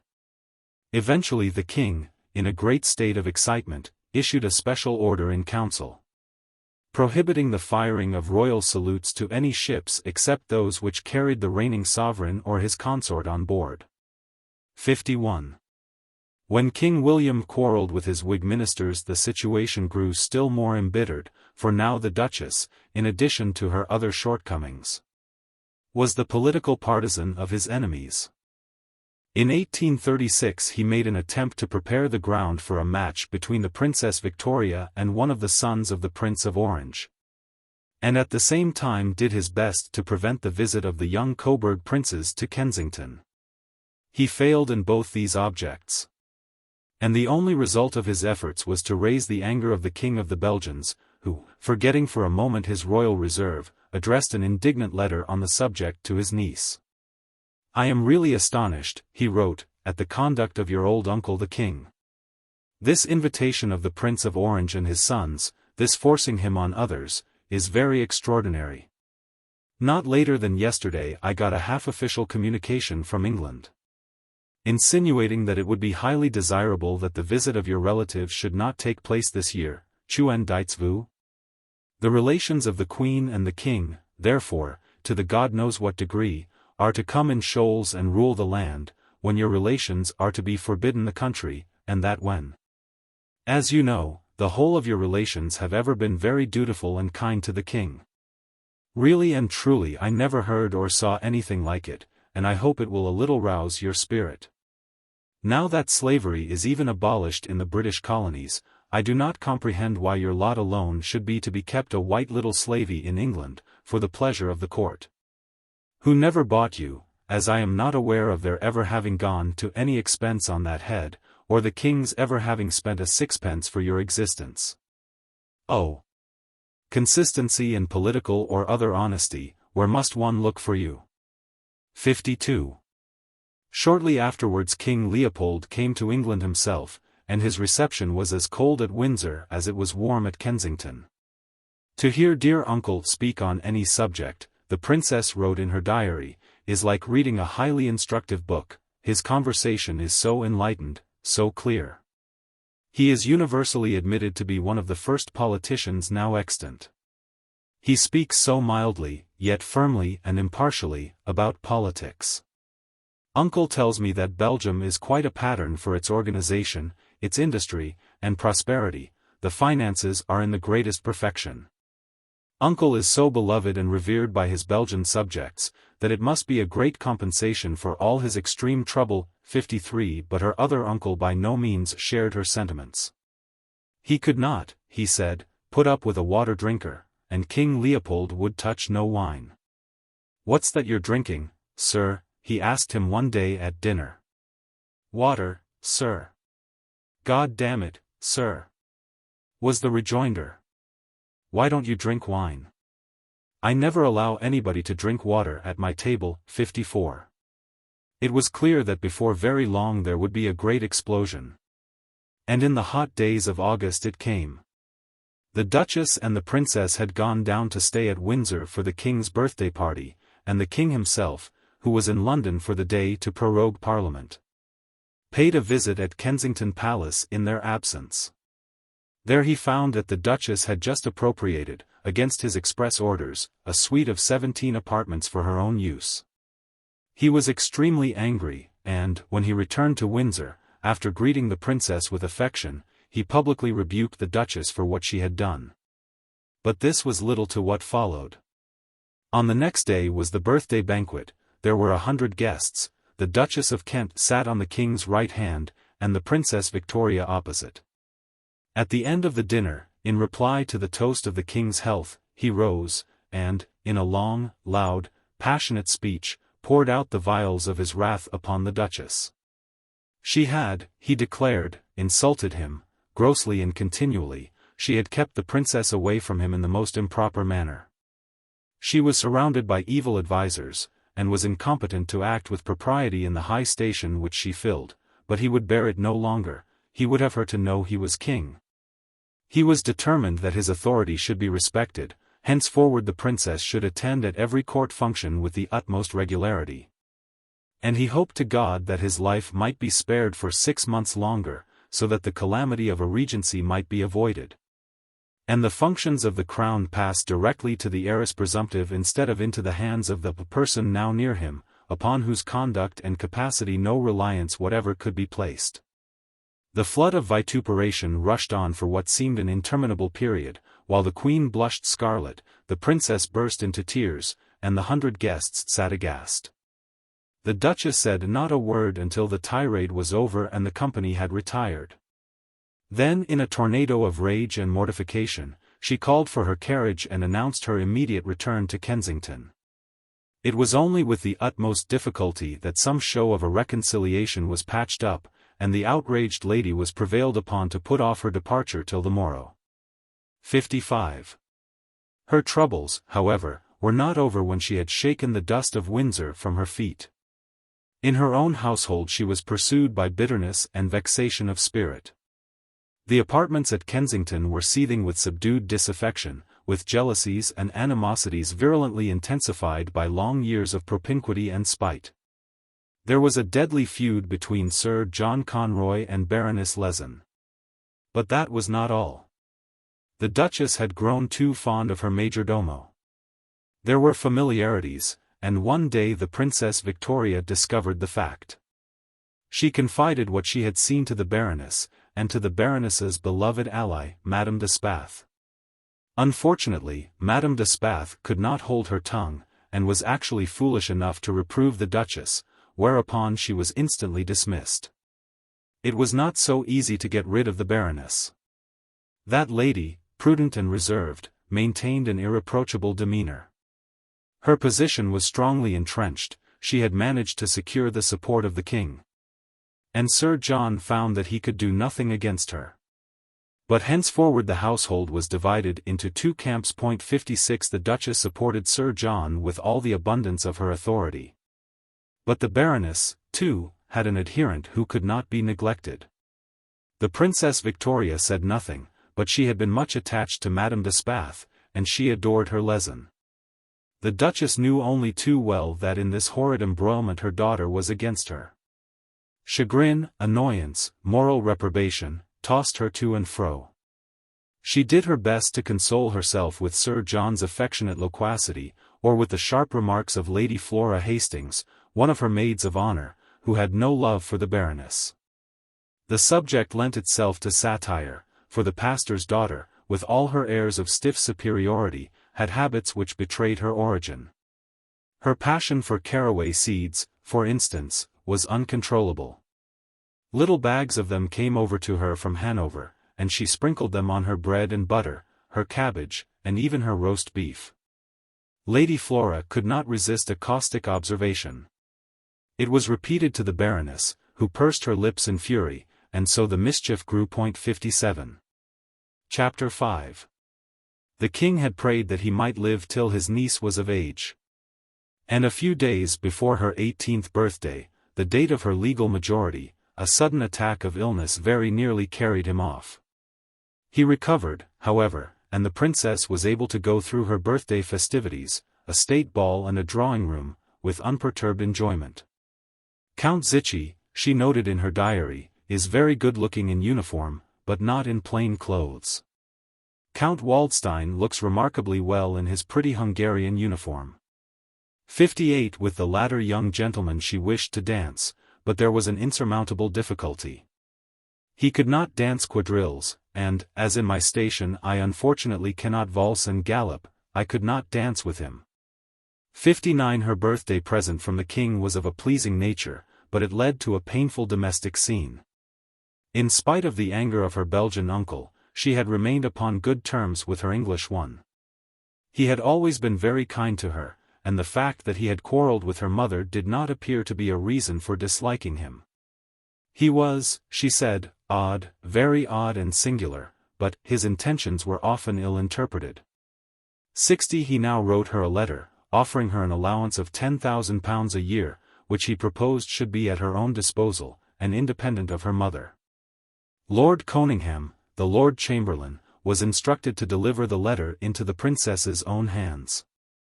When he arrived at Kensington, he was ushered into the presence of the Duchess and the princess, and, when he produced the letter, the Duchess put out her hand to take it. Lord Conyngham begged Her Royal Highness's pardon, and repeated the king's commands. Thereupon the Duchess drew back, and the princess took the letter. She immediately wrote to her uncle, accepting his kind proposal. The Duchess was much displeased. £4,000 a year, she said, would be quite enough for Victoria. As for the remaining £6,000, it would be only proper that she should have that herself. 61. King William had thrown off his illness, and returned to his normal life. Once more the royal circle at Windsor, their majesties, the elder princesses, and some unfortunate ambassadress or minister's wife, might be seen ranged for hours round a mahogany table. While the queen netted a purse, and the king slept, occasionally waking from his slumbers to observe, "Exactly so, ma'am, exactly so." 62 But this recovery was of short duration. The old man suddenly collapsed, with no specific symptoms besides an extreme weakness. He yet showed no power of rallying. And it was clear to everyone that his death was now close at hand. All eyes, all thoughts, turned towards the Princess Victoria. But she still remained, shut away in the seclusion of Kensington, a small, unknown figure, lost in the large shadow of her mother's domination. The preceding year had in fact been an important one in her development. The soft tendrils of her mind had for the first time begun to stretch out towards unchildish things. In this King Leopold encouraged her. After his return to Brussels, he had resumed his correspondence in a more serious strain. He discussed the details of foreign politics. He laid down the duties of kingship. He pointed out the iniquitous foolishness of the newspaper press. On the latter subject, indeed, he wrote with some asperity. If all the editors, he said, of the papers in the countries where the liberty of the press exists were to be assembled, we should have a crew to which you would not confide a dog that you would value, still less your honor and reputation. 63 On the functions of a monarch, his views were unexceptionable. The business of the highest in a state, he wrote, is certainly, in my opinion, to act with great impartiality and a spirit of justice for the good of all. 64 At the same time the princess's tastes were opening out. Though she was still passionately devoted to riding and dancing, she now began to have a genuine love of music as well, and to drink in the roulades and arias of the Italian opera with high enthusiasm. She even enjoyed reading poetry, at any rate, the poetry of Sir Walter Scott. 65. When King Leopold learnt that King William's death was approaching, he wrote several long letters of excellent advice to his niece. In every letter I shall write to you, he said, I mean to repeat to you, as a fundamental rule, to be firm, and courageous, and honest, as you have been till now. For the rest, in the crisis that was approaching, she was not to be alarmed, but to trust in her good natural sense and the truth of her character. She was to do nothing in a hurry, to hurt no one's amour propre, and to continue her confidence in the Whig administration. 66 Not content with letters, however, King Leopold determined that the princess should not lack personal guidance, and sent over to her aid the trusted friend whom, 20 years before, he had taken to his heart by the deathbed at Clermont. Thus, once again, as if in accordance with some preordained destiny, the figure of Stockmar is discernible, inevitably present at a momentous hour. On June 18, the king was visibly sinking. The Archbishop of Canterbury was by his side, with all the comforts of the Church. Nor did the holy words fall upon a rebellious spirit. For many years His Majesty had been a devout believer. When I was a young man, he once explained at a public banquet, as well as I can remember, I believed in nothing but pleasure and folly, nothing at all. But when I went to sea, got into a gale, and saw the wonders of the mighty deep, then I believed, and I have been a sincere Christian ever since. 67 It was the anniversary of the Battle of Waterloo, and the dying man remembered it. He should be glad to live, he said, over that day. He would never see another sunset. I hope your Majesty may live to see many, said Dr. Chambers. Oh! That's quite another thing, that's quite another thing, was the answer. 68 One other sunset he did live to see. And he died in the early hours of the following morning. It was on June 20, 1837. When all was over, the Archbishop and the Lord Chamberlain ordered a carriage, and drove post-haste from Windsor to Kensington. They arrived at the palace at 5 o'clock, and it was only with considerable difficulty that they gained admittance. 69 At 6 the Duchess woke up her daughter, and told her that the Archbishop of Canterbury and Lord Conyngham were there, and wished to see her. She got out of bed, put on her dressing gown, and went, alone, into the room where the messengers were standing. Lord Conyngham fell on his knees, and officially announced the death of the king. The Archbishop added some personal details. Looking at the bending, murmuring dignitaries before her, she knew that she was Queen of England. Since it has pleased Providence, she wrote that day in her journal, to place me in this station, I shall do my utmost to fulfill my duty towards my country. I am very young, and perhaps in many, though not in all things, inexperienced, but I am sure, that very few have more real goodwill and more real desire to do what is fit and right than I have. 70 But there was scant time for resolutions and reflections. At once, affairs were thick upon her. Stockmar came to breakfast, and gave some good advice. She wrote a letter to her uncle Leopold, and a hurried note to her sister Theodora. A letter came from the Prime Minister, Lord Melbourne, announcing his approaching arrival. He came at 9, in full court dress, and kissed her hand. She saw him alone, and repeated to him the lesson which, no doubt, the faithful Stockmar had taught her at breakfast. "It has long been my intention to retain your lordship and the rest of the present ministry at the head of affairs," whereupon Lord Melbourne again kissed her hand and shortly after left her. She then wrote a letter of condolence to Queen Adelaide. At 11, Lord Melbourne came again, and at 11:30 she went downstairs into the Red Saloon to hold her first council. 71 The great assembly of lords and notables, bishops, generals, and ministers of state, saw the doors thrown open and a very short, very slim girl in deep plain mourning come into the room alone and move forward to her seat with extraordinary dignity and grace.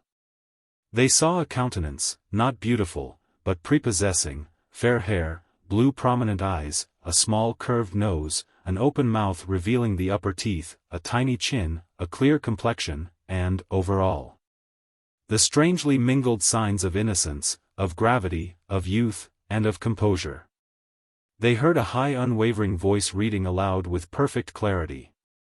And then, the ceremony was over, they saw the small figure rise and, with the same consummate grace, the same amazing dignity, pass out from among them, as she had come in, alone. 72. Chapter 3. Lord Melbourne. Chapter 1. The new Queen was almost entirely unknown to her subjects. In her public appearances her mother had invariably dominated the scene. Her private life had been that of a novice in a convent, hardly a human being from the outside world had ever spoken to her. And no human being at all, except her mother and the Baroness Lezen, had ever been alone with her in a room. Thus it was not only the public at large that was in ignorance of everything concerning her, the inner circles of statesmen and officials and highborn ladies were equally in the dark. 73 When she suddenly emerged from this deep obscurity, the impression that she created was immediate and profound. Her bearing at her first council filled the whole gathering with astonishment and admiration. The Duke of Wellington, Sir Robert Peel, even the savage Croker, even the cold and caustic Greville, all were completely carried away. Everything that was reported of her subsequent proceedings seemed to be of no less happy augury. Her perceptions were quick, her decisions were sensible, her language was discreet. She performed her royal duties with extraordinary facility. 74 Among the outside public there was a great wave of enthusiasm. Sentiment and romance were coming into fashion. And the spectacle of the little girl queen, innocent, modest, with fair hair and pink cheeks, driving through her capital, filled the hearts of the beholders with raptures of affectionate loyalty. What, above all, struck everybody with overwhelming force was the contrast between Queen Victoria and her uncles. The nasty old men, debauched and selfish, pig-headed and ridiculous, with their perpetual burden of debts, confusions, and disreputabilities, they had vanished like the snows of winter. And here at last, crowned and radiant, was the spring. Lord John Russell, in an elaborate oration, gave voice to the general sentiment. He hoped that Victoria might prove an Elizabeth without her tyranny, and without her weakness. He asked England to pray that the illustrious princess who had just ascended the throne with the purest intentions and the justest desires might see slavery abolished, crime diminished, and education improved. He trusted that her people would henceforward derive their strength, their conduct, and their loyalty from enlightened religious and moral principles, and that, so fortified, the reign of Victoria might prove celebrated to posterity and to all the nations of the earth. 75. Very soon, however, there were signs that the future might turn out to be not quite so simple and roseate as a delighted public dreamed. The illustrious princess might perhaps, after all, have something within her which squared ill with the easy vision of a well-conducted heroine in an edifying storybook. The purest intentions and the justest desires? No doubt, but was that all? To those who watched closely, for instance, there might be something ominous in the curious contour of that little mouth. When, after her first council, she crossed the anteroom and found her mother waiting for her, she said, "And now, Mamma, am I really and truly queen? You see, my dear, that it is so. Then, dear Mamma, I hope you will grant me the first request I make to you, as queen. Let me be by myself for an hour." 76. For an hour she remained in solitude. Then she reappeared, and gave a significant order. Her bed was to be moved out of her mother's room. It was the doom of the Duchess of Kent. The long years of waiting were over at last. The moment of a lifetime had come. Her daughter was Queen of England, and that very moment brought her own annihilation. She found herself, absolutely and irretrievably, shut off from every vestige of influence, of confidence, of power. She was surrounded, indeed, by all the outward signs of respect and consideration. But that only made the inward truth of her position the more intolerable. Through the mingled formalities of court etiquette and filial duty, she could never penetrate to Victoria. She was unable to conceal her disappointment and her rage. "Il n'y a plus d'avenir pour moi," she exclaimed to Madame de Lieven, "je ne suis plus reine." For 18 years, she said, this child had been the sole object of her existence, of her thoughts, her hopes, and now, no. She would not be comforted, she had lost everything, she was to the last degree unhappy. 77. Sailing, so gallantly and so pertinaciously, through the buffeting storms of life, the stately vessel, with sails still swelling and pennons flying, had put into harbor at last. To find there nothing, a land of bleak desolation. Within a month of the accession, the realities of the new situation assumed a visible shape. The whole royal household moved from Kensington to Buckingham Palace, and, in the new abode, the Duchess of Kent was given a suite of apartments entirely separate from the Queen's. By Victoria herself the change was welcomed, though, at the moment of departure, she could afford to be sentimental. "Though I rejoice to go into BP. For many reasons," she wrote in her diary, "it is not without feelings of regret that I shall bid adieu forever to this my birthplace, where I have been born and bred, and to which I am really attached." Her memory lingered for a moment over visions of the past, her sister's wedding, pleasant balls and delicious concerts, and there were other recollections. "I have gone through painful and disagreeable scenes here, 'tis true," she concluded, "but still I am fond of the poor old palace." 78. At the same time she took another decided step. She had determined that she would see no more of Sir John Conroy. She rewarded his past services with liberality. He was given a baronetcy and a pension of £3,000 a year. He remained a member of the Duchess's household, but his personal intercourse with the Queen came to an abrupt conclusion. 79. Chapter 2. It was clear that these interior changes, whatever else they might betoken, marked the triumph of one person, the Baroness Lezen. The pastor's daughter observed the ruin of her enemies. Discreet and victorious, she remained in possession of the field. More closely than ever did she cleave to the side of her mistress, her pupil, and her friend. And in the recesses of the palace her mysterious figure was at once invisible and omnipresent. When the Queen's ministers came in at one door, the Baroness went out by another. When they retired, she immediately returned. 80. Nobody knew, nobody ever will know, the precise extent and the precise nature of her influence. She herself declared that she never discussed public affairs with the Queen, that she was concerned with private matters only, with private letters and the details of private life. 81. Certainly her hand is everywhere discernible in Victoria's early correspondence. The journal is written in the style of a child, the letters are not so simple. They are the work of a child, rearranged, with the minimum of alteration, no doubt, and yet perceptibly, by a governess. And the governess was no fool, narrow, jealous, provincial, she might be. But she was an acute and vigorous woman, who had gained by a peculiar insight, a peculiar ascendancy. That ascendancy she meant to keep. No doubt it was true that technically she took no part in public business, but the distinction between what is public and what is private is always a subtle one. And in the case of a reigning sovereign, as the next few years were to show, it is often imaginary.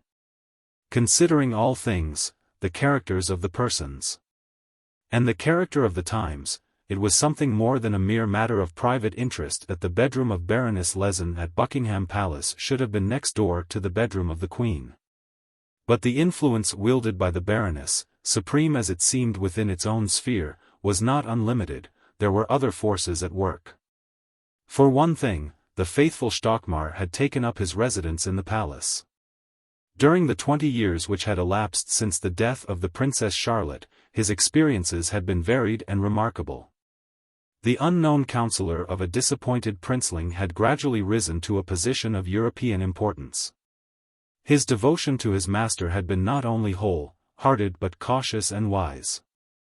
It was Stockmar's advice that had kept Prince Leopold in England during the critical years which followed his wife's death, and had thus secured to him the essential requisite of a point d'appui in the country of his adoption.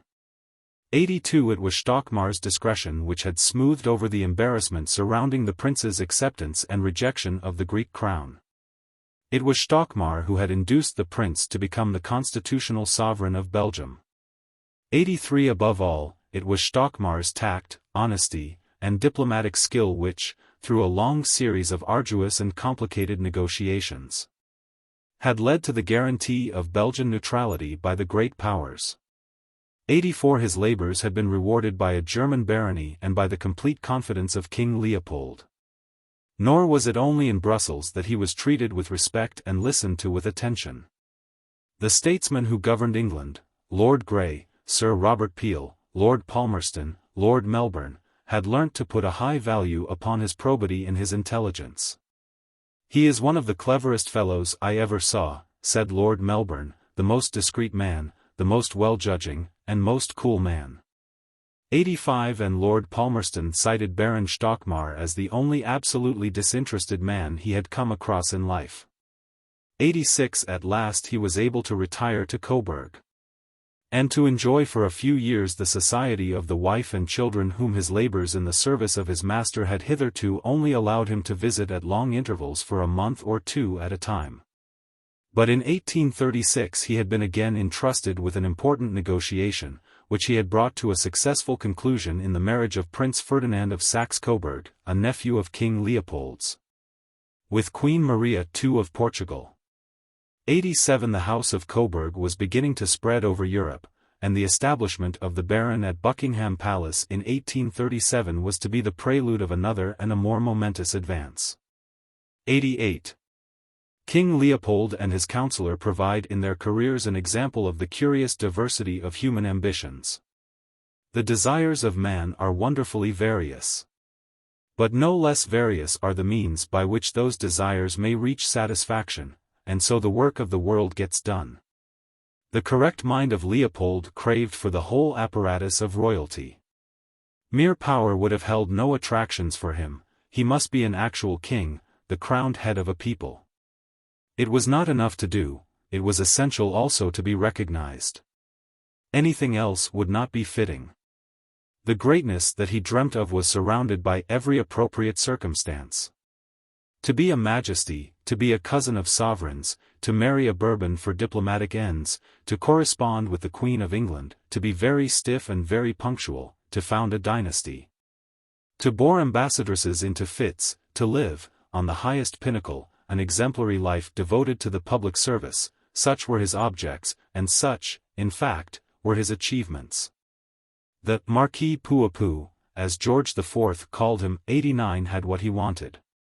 But this would never have been the case if it had not happened that the ambition of Stockmar took a form exactly complementary to his own. The sovereignty that the Baron sought for was by no means obvious. The satisfaction of his essential being lay in obscurity, in invisibility, in passing, unobserved, through a hidden entrance, into the very central chamber of power, and in sitting there, quietly, pulling the subtle strings that set the wheels of the whole world in motion. A very few people, in very high places, and exceptionally well informed, knew that Baron Stockmar was a most important person. That was enough. The fortunes of the master and the servant, intimately interacting, rose together. the Baron's secret skill had given Leopold his unexceptionable kingdom. And Leopold, in his turn, as time went on, was able to furnish the Baron with more and more keys to more and more back doors. Stockmar took up his abode in the palace partly as the emissary of King Leopold, but more particularly as the friend and adviser of a queen who was almost a child, and who, no doubt, would be much in need of advice and friendship. For it would be a mistake to suppose that either of these two men was actuated by a vulgar selfishness. The king, indeed, was very well aware on which side his bread was buttered. During an adventurous and checkered life he had acquired a shrewd knowledge of the world's workings. And he was ready enough to use that knowledge to strengthen his position and to spread his influence. But then, the firmer his position and the wider his influence, the better for Europe. Of that he was quite certain. And besides, he was a constitutional monarch, and it would be highly indecorous in a constitutional monarch to have any aims that were low or personal. As for Stockmar, the disinterestedness which Palmerston had noted was undoubtedly a basic element in his character. The ordinary schemer is always an optimist. And Stockmar, racked by dyspepsia and haunted by gloomy forebodings, was a constitutionally melancholy man. A schemer, no doubt, he was, but he schemed distrustfully, splenetically, to do good. To do good. What nobler end could a man scheme for? Yet it is perilous to scheme at all. With Lezen to supervise every detail of her conduct, with Stockmar in the next room, so full of wisdom and experience of affairs, with her uncle Leopold's letters, too, pouring out so constantly their stream of encouragements, general reflections, and highly valuable tips, Victoria, even had she been without other guidance, would have stood in no lack of private counsellor. But other guidance she had, for all these influences paled before a new star, of the first magnitude, which, rising suddenly upon her horizon, immediately dominated her life. Chapter 3. William Lamb, Viscount Melbourne, was 58 years of age, and had been for the last 3 years Prime Minister of England. In every outward respect he was one of the most fortunate of mankind. He had been born into the midst of riches, brilliance, and power. His mother, fascinating and intelligent, had been a great Whig hostess, and he had been bred up as a member of that radiant society which, during the last quarter of the 18th century, concentrated within itself the ultimate perfections of 100 years of triumphant aristocracy. Nature had given him beauty and brains, the unexpected death of an elder brother brought him wealth, a peerage, and the possibility of high advancement. Within that charmed circle, whatever one's personal disabilities, it was difficult to fail, and to him, with all his advantages, success was well nigh unavoidable. With little effort, he attained political eminence. On the triumph of the Whigs he became one of the leading members of the government. And when Lord Grey retired from the premiership he quietly stepped into the vacant place. Nor was it only in the visible signs of fortune that fate had been kind to him. Bound to succeed, and to succeed easily, he was gifted with so fine a nature that his success became him. His mind, at once supple and copious, his temperament, at once calm and sensitive, enabled him not merely to work, but to live with perfect facility and with the grace of strength. In society he was a notable talker, a captivating companion, a charming man. If one looked deeper, one saw at once that he was not ordinary, that the piquancies of his conversation and his manner, his free and easy vaguenesses, his abrupt questions, his lollings and loungings, his innumerable oaths, were something more than an amusing ornament, were the outward manifestation of an individuality that was fundamental. The precise nature of this individuality was very difficult to gauge, it was dubious, complex, perhaps self-contradictory. Certainly there was an ironical discordance between the inner history of the man and his apparent fortunes. He owed all he had to his birth, and his birth was shameful. It was known well enough that his mother had passionately loved Lord Egremont, and that Lord Melbourne was not his father. 90 His marriage, which had seemed to be the crown of his youthful ardors, was a long, miserable, desperate failure, the incredible Lady Caroline. With pleasures too refined to please. with too much spirit to be e'er at ease, with too much quickness to be ever taught, with too much thinking to have common thought, was very nearly the destruction of his life. When at last he emerged from the anguish and confusion of her folly, her extravagance, her rage, her despair, and her devotion, he was left alone with endless memories of intermingled farce and tragedy, and an only son, who was an imbecile. But there was something else that he owed to Lady Caroline. While she whirled with Byron in a hectic frenzy of love and fashion, he had stayed at home in an indulgence bordering on cynicism, and occupied his solitude with reading. It was thus that he had acquired those habits of study, that love of learning, and that wide and accurate knowledge of ancient and modern literature, which formed so unexpected a part of his mental equipment. His passion for reading never deserted him. Even when he was Prime Minister he found time to master every new important book. 91. With an incongruousness that was characteristic, his favorite study was theology. An accomplished classical scholar, he was deeply read in the Fathers of the Church. Heavy volumes of commentary and exegesis he examined with scrupulous diligence, and at any odd moment he might be found turning over the pages of the Bible. 92. To the ladies whom he most liked, he would lend some learned work on the Revelation, crammed with marginal notes in his own hand, or Dr. Lardner's observations upon the Jewish errors with respect to the conversion of Mary Magdalene. The more pious among them had high hopes that these studies would lead him into the right way. But of this there were no symptoms in his after-dinner conversations. 93. The paradox of his political career was no less curious. By temperament an aristocrat, by conviction a conservative, he came to power as the leader of the popular party, the party of change. He had profoundly disliked the Reform Bill, which he had only accepted at last as a necessary evil, and the Reform Bill lay at the root of the very existence, of the very meaning, of his government. He was far too skeptical to believe in progress of any kind. Things were best as they were, or rather, they were least bad. "You'd better try to do no good," was one of his dictums, "and then you'll get into no scrapes." Education at best was futile, education of the poor was positively dangerous. The factory children? Oh, if you'd only have the goodness to leave them alone. Free trade was a delusion, the ballot was nonsense, and there was no such thing as a democracy. Nevertheless, he was not a reactionary. He was simply an opportunist. The whole duty of government, he said, was to prevent crime and to preserve contracts. All one could really hope to do was to carry on. He himself carried on in a remarkable manner, with perpetual compromises, with fluctuations and contradictions, with every kind of weakness, and yet with shrewdness, with gentleness, even with conscientiousness, and a light and airy mastery of men and of events. He conducted the transactions of business with extraordinary nonchalance.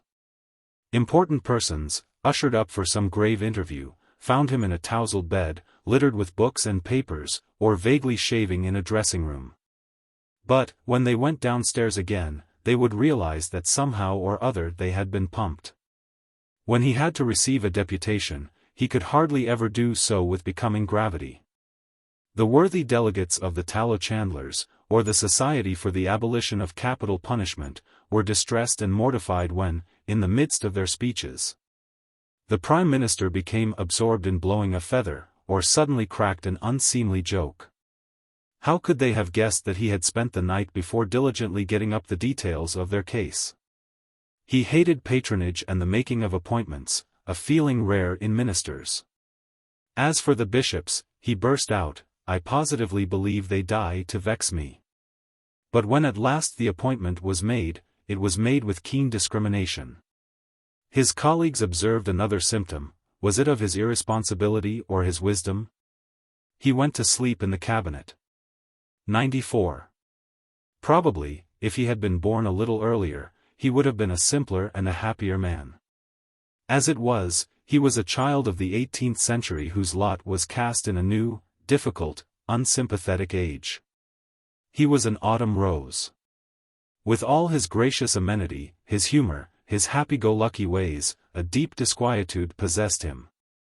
A sentimental cynic, a skeptical believer, he was restless and melancholy at heart. Above all, he could never harden himself, those sensitive petals shivered in every wind. Whatever else he might be, one thing was certain, Lord Melbourne was always human, supremely human, too human, perhaps. 95. And now, with old age upon him, his life took a sudden, new, extraordinary turn. He became, in the twinkling of an eye, the intimate adviser and the daily companion of a young girl who had stepped all at once from a nursery to a throne. His relations with women had been, like everything else about him, ambiguous. Nobody had ever been able quite to gauge the shifting, emotional complexities of his married life. Lady Caroline vanished, but his peculiar susceptibilities remained. Female society of some kind or other was necessary to him, and he did not stint himself. A great part of every day was invariably spent in it. The feminine element in him made it easy, made it natural and inevitable for him to be the friend of a great many women. But the masculine element in him was strong as well. In such circumstances it is also easy, it is even natural, perhaps it is even inevitable, to be something more than a friend. There were rumors and combustions. Lord Melbourne was twice a correspondent in a divorce action, but on each occasion he won his suit. The lovely Lady Brandon, the unhappy and brilliant Mrs. Norton, the law exonerated them both. Beyond that hung an impenetrable veil. But at any rate it was clear that, with such a record, the Prime Minister's position in Buckingham Palace must be a highly delicate one. However, he was used to delicacies, and he met the situation with consummate success. His behavior was from the first moment impeccable. His manner towards the young Queen mingled, with perfect facility, the watchfulness and the respect of a statesman and a courtier with the tender solicitude of a parent. He was at once reverential and affectionate, at once the servant and the guide. At the same time the habits of his life underwent a surprising change. His comfortable, unpunctual days became subject to the unaltering routine of a palace, no longer did he sprawl on sofas, not a single "damn" escaped his lips. The man of the world who had been the friend of Byron and the Regent, the talker whose paradoxes had held Holland House enthralled, the cynic whose ribaldries had enlivened so many deep potations. The lover whose soft words had captivated such beauty and such passion and such wit, might now be seen, evening after evening, talking with infinite politeness to a schoolgirl, bolt upright. Amid the silence and the rigidity of court etiquette. 96. Chapter 4. On her side, Victoria was instantaneously fascinated by Lord Melbourne. The good report of Stockmar had no doubt prepared the way, Lezen was wisely propitiated. And the first highly favourable impression was never afterwards belied. She found him perfect, and perfect in her sight he remained. Her absolute and unconcealed adoration was very natural. What innocent young creature could have resisted, in any circumstances, the charm and the devotion of such a man? But, in her situation, there was a special influence which gave a peculiar glow to all she felt. After years of emptiness and dullness and suppression, she had come suddenly, in the heyday of youth, into freedom and power. She was mistress of herself, of great domains and palaces. She was Queen of England. Responsibilities and difficulties she might have, no doubt, and in heavy measure, but one feeling dominated and absorbed all others, the feeling of joy. Everything pleased her. She was in high spirits from morning till night. Mr. Creevey, grown old now, and very near his end, catching a glimpse of her at Brighton, was much amused, in his sharp fashion, by the ingenuous gaiety of Little Vic. A more homely little being you never beheld, when she is at her ease, and she is evidently dying to be always more so. She laughs in real earnest, opening her mouth as wide as it can go, showing not very pretty gums. She eats quite as heartily as she laughs. I think I may say she gobbles. She blushes and laughs every instant in so natural a way as to disarm anybody. 97. But it was not merely when she was laughing or gobbling that she enjoyed herself, the performance of her official duties gave her intense satisfaction. "I really have immensely to do," she wrote in her journal a few days after her accession. "I receive so many communications from my ministers, but I like it very much." 98. And again, a week later, "I repeat what I said before, that I have so many communications from the ministers, and from me to them, and I get so many papers to sign every day, that I have always a very great deal to do. I delight in this work." 99. Through the girl's immaturity, the vigorous predestined tastes of the woman were pushing themselves into existence with eager velocity, with delicious force. One detail of her happy situation deserves particular mention. Apart from the splendor of her social position and the momentousness of her political one, she was a person of great wealth. As soon as Parliament met, an annuity of £385,000 was settled upon her. When the expenses of her household had been discharged, she was left with £68,000 a year of her own. She enjoyed besides the revenues of the Duchy of Lancaster, which amounted annually to over £27,000. The first use to which she put her money was characteristic: she paid off her father's debts. In money matters, no less than in other matters, she was determined to be correct. She had the instincts of a man of business. And she never could have borne to be in a position that was financially unsound. 100. With youth and happiness gilding every hour, the days passed merrily enough. And each day hinged upon Lord Melbourne. Her diary shows us, with undiminished clarity, the life of the young sovereign during the early months of her reign, a life satisfactorily regular, full of delightful business. A life of simple pleasures, mostly physical, riding, eating, dancing, a quick, easy, highly unsophisticated life, sufficient unto itself. The light of the morning is upon it, and, in the rosy radiance, the figure of Lord M. emerges, glorified and supreme. If she is the heroine of the story, he is the hero. But indeed they are more than hero and heroine, for there are no other characters at all. Lezen, the Baron, Uncle Leopold, are unsubstantial shadows, the incidental supers of the piece. Her paradise was peopled by two persons, and surely that was enough. One sees them together still, a curious couple, strangely united in those artless pages. Under the magical illumination of that dawn of 80 years ago, the polished high fine gentleman with the whitening hair and whiskers and the thick dark eyebrows and the mobile lips and the big expressive eyes.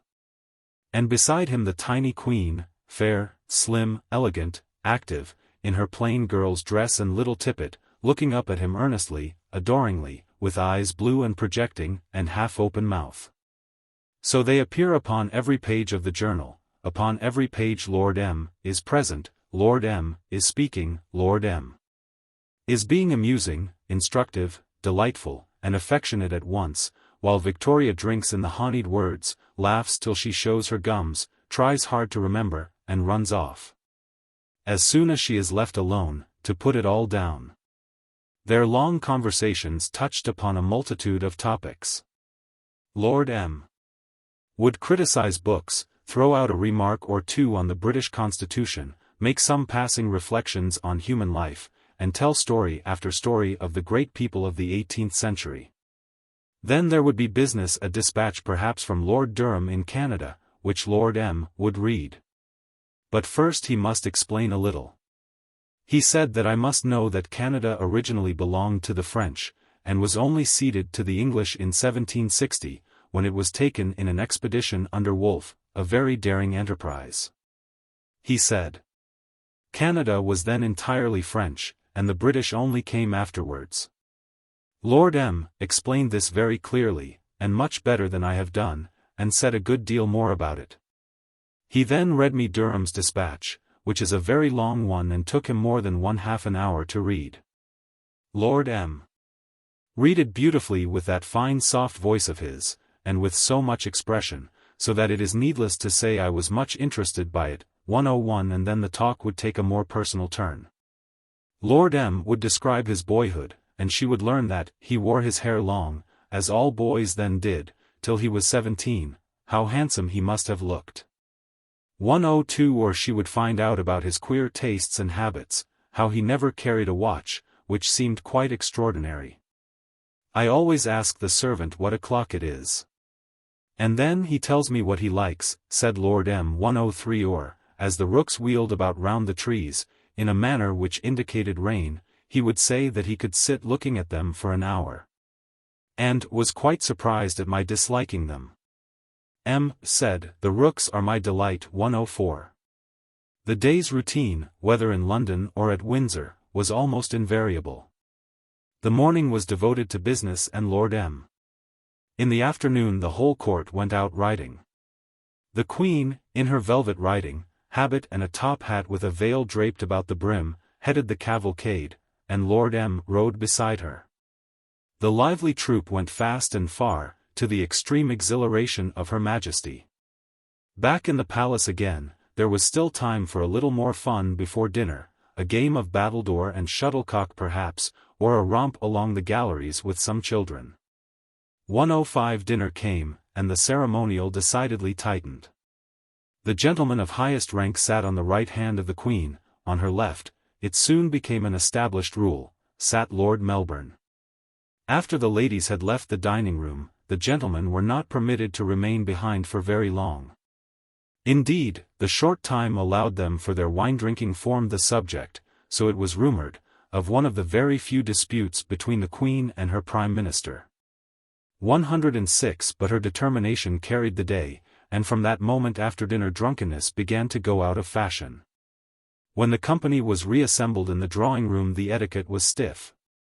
For a few moments the Queen spoke in turn to each one of her guests, and during these short uneasy colloquies the aridity of royalty was apt to become painfully evident. One night Mr. Greville, the clerk of the Privy Council, was present, his turn soon came, the middle-aged, hard-faced viveur was addressed by his young hostess. "Have you been riding today, Mr. Greville?" asked the Queen. "No, madam, I have not," replied Mr. Greville. "It was a fine day," continued the Queen. "Yes, madam, a very fine day," said Mr. Greville. "It was rather cold, though," said the Queen. "It was rather cold, madam," said Mr. Greville. "Your sister, Lady Frances Egerton, rides, I think, doesn't she?" said the Queen. "She does ride sometimes, madam," said Mr. Greville.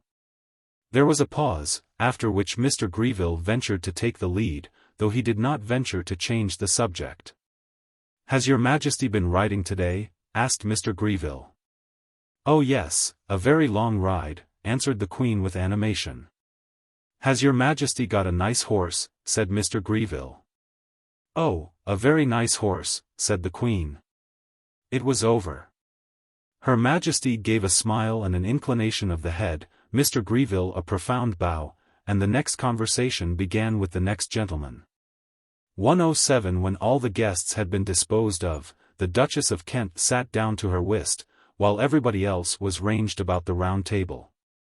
Lord Melbourne sat beside the Queen, and talked pertinaciously, very often apropos to the contents of one of the large albums of engravings with which the round table was covered, until it was 11:30 and time to go to bed.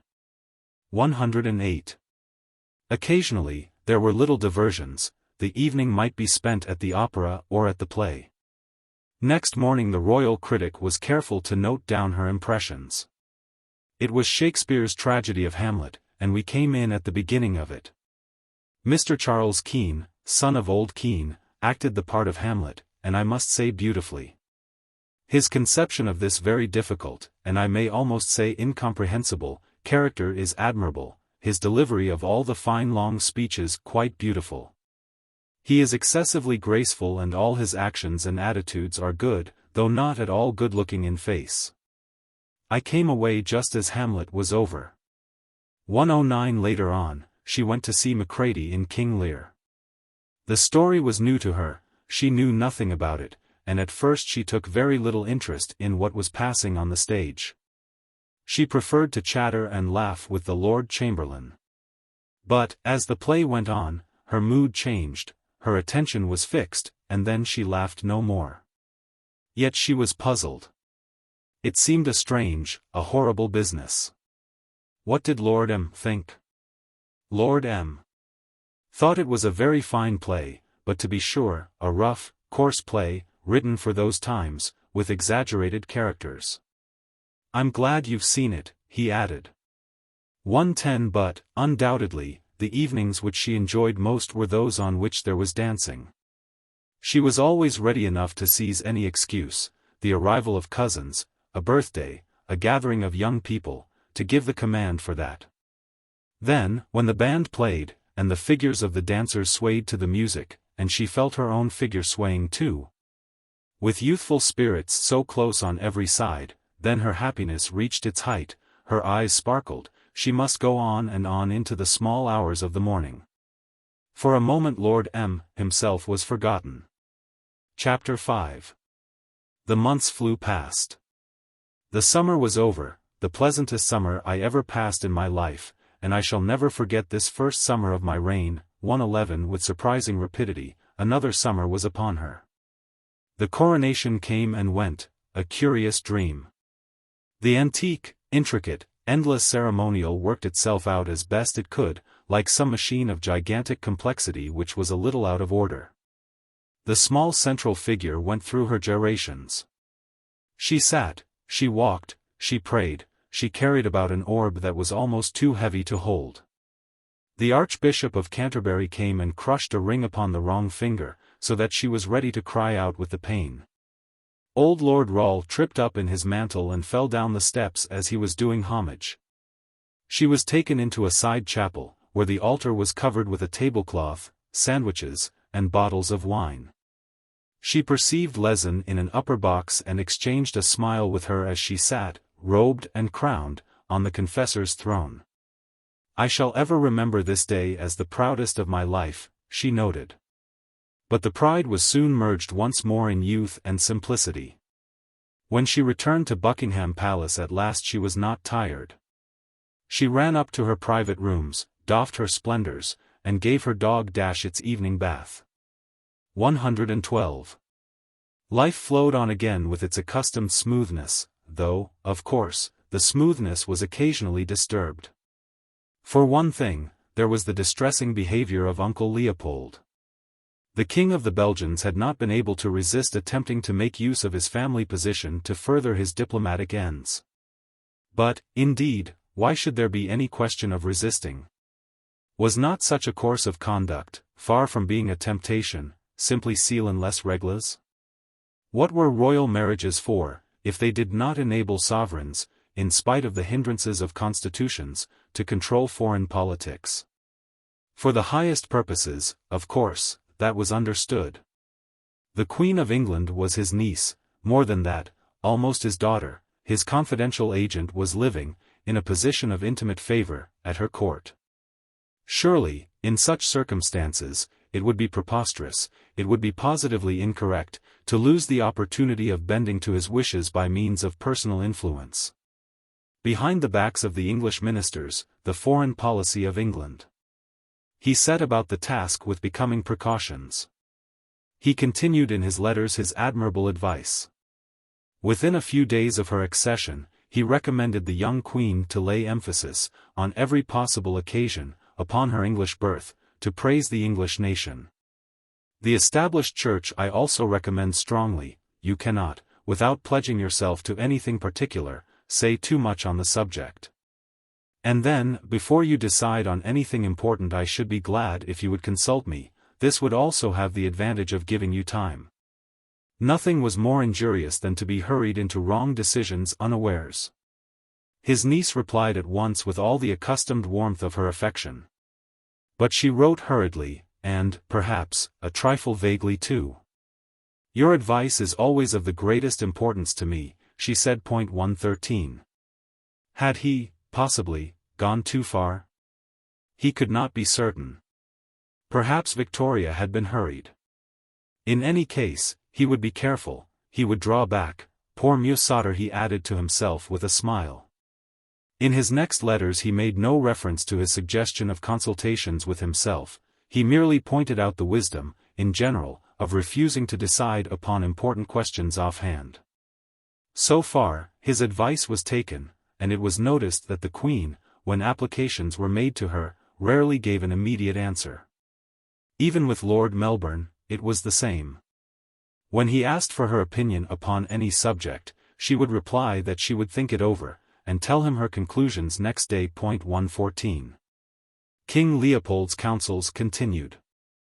The Princess de Lieven, he said, was a dangerous woman. There was reason to think that she would make attempts to pry into what did not concern her. Let Victoria beware. A rule which I cannot sufficiently recommend is never to permit people to speak on subjects concerning yourself or your affairs, without you having yourself desired them to do so. Should such a thing occur, change the conversation, and make the individual feel that he has made a mistake. This piece of advice was also taken, for it fell out as the king had predicted. Madame de Lieven sought an audience, and appeared to be verging towards confidential topics, whereupon the queen, becoming slightly embarrassed, talked of nothing but commonplaces. The individual felt that she had made a mistake. 115. The king's next warning was remarkable. Letters, he pointed out, are almost invariably read in the post. This was inconvenient, no doubt. But the fact, once properly grasped, was not without its advantages. I will give you an example. We are still plagued by Prussia concerning those fortresses. Now, to tell the Prussian government many things, which we should not like to tell them officially, the minister is going to write a dispatch to our man at Berlin, sending it by post. The Prussians are sure to read it, and to learn in this way what we wish them to hear. Analogous circumstances might very probably occur in England. I tell you the trick, wrote His Majesty, that you should be able to guard against it. Such were the subtleties of constitutional sovereignty. 116. It seemed that the time had come for another step. The king's next letter was full of foreign politics, the situation in Spain and Portugal, the character of Louis Philippe, and he received a favorable answer. Victoria, it is true, began by saying that she had shown the political part of his letter to Lord Melbourne, but she proceeded to a discussion of foreign affairs. It appeared that she was not unwilling to exchange observations on such matters with her uncle. 117. So far so good. But King Leopold was still cautious. Though a crisis was impending in his diplomacy, he still hung back. At last, however, he could keep silence no longer. It was of the utmost importance to him that, in his maneuverings with France and Holland, he should have, or at any rate appear to have, English support.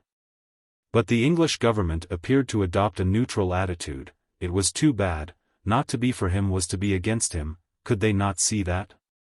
Yet, perhaps, they were only wavering, and a little pressure upon them from Victoria might still save all. He determined to put the case before her, delicately yet forcibly, just as he saw it himself. All I want from your kind Majesty, he wrote, is, that you will occasionally express to your ministers, and particularly to good Lord Melbourne, that, as far as it is compatible with the interests of your own dominions, you do not wish that your government should take the lead in such measures as might in a short time bring on the destruction of this country, as well as that of your uncle and his family. 118. The result of this appeal was unexpected. There was dead silence for more than a week. When Victoria at last wrote, she was prodigal of her affection. It would, indeed, my dearest uncle, be very wrong of you, if you thought my feelings of warm and devoted attachment to you, and of great affection for you, could be changed. Nothing can ever change them, but her references to foreign politics, though they were lengthy and elaborate, were non-committal in the extreme. They were almost cast in an official and diplomatic form.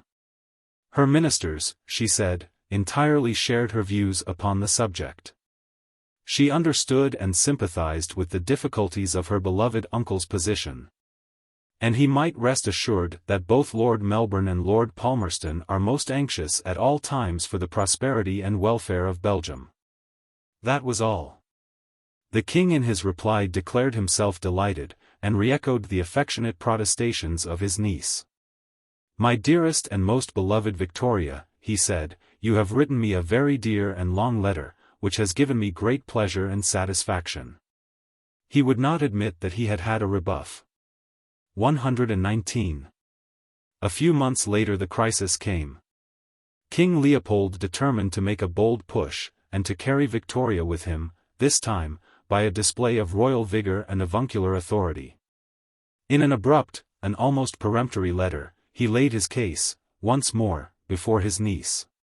"You know from experience," he wrote, "that I never ask anything of you.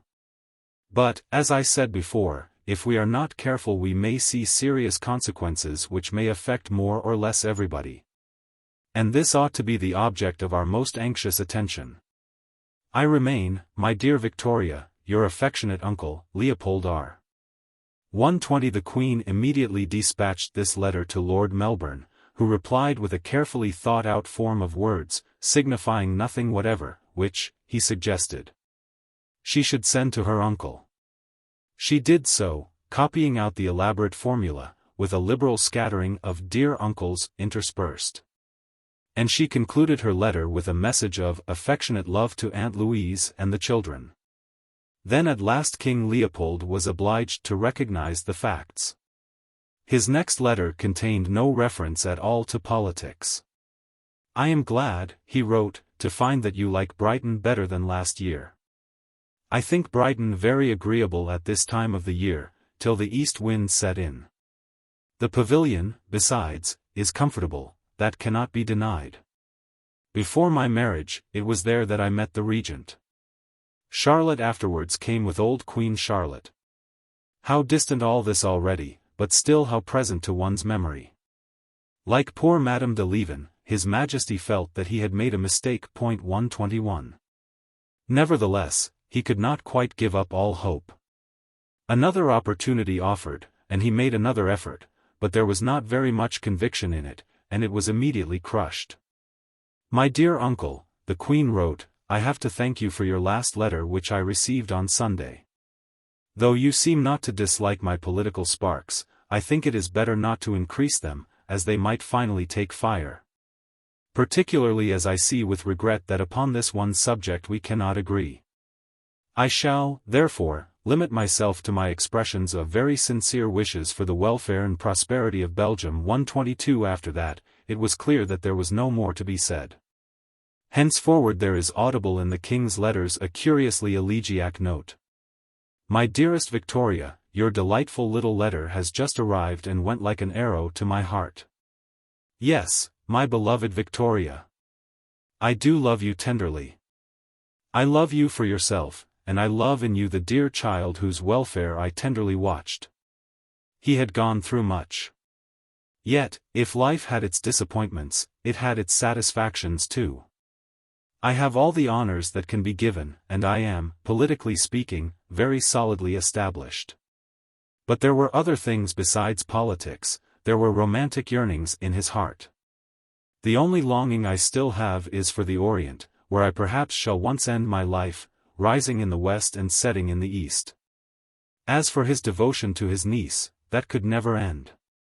I never press my services on you, nor my counsels, though I may say with some truth that from the extraordinary fate which the higher powers had ordained for me, my experience, both political and of private life, is great. I am always ready to be useful to you when and where and it may be, and I repeat it, all I want in return is some little sincere affection from you. 123. Chapter 6.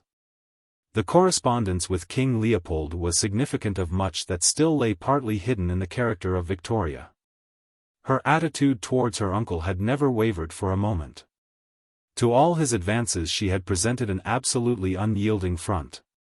The foreign policy of England was not his province, it was hers and her ministers'. His insinuations, his entreaties, his struggles, all were quite useless, and he must understand that this was so.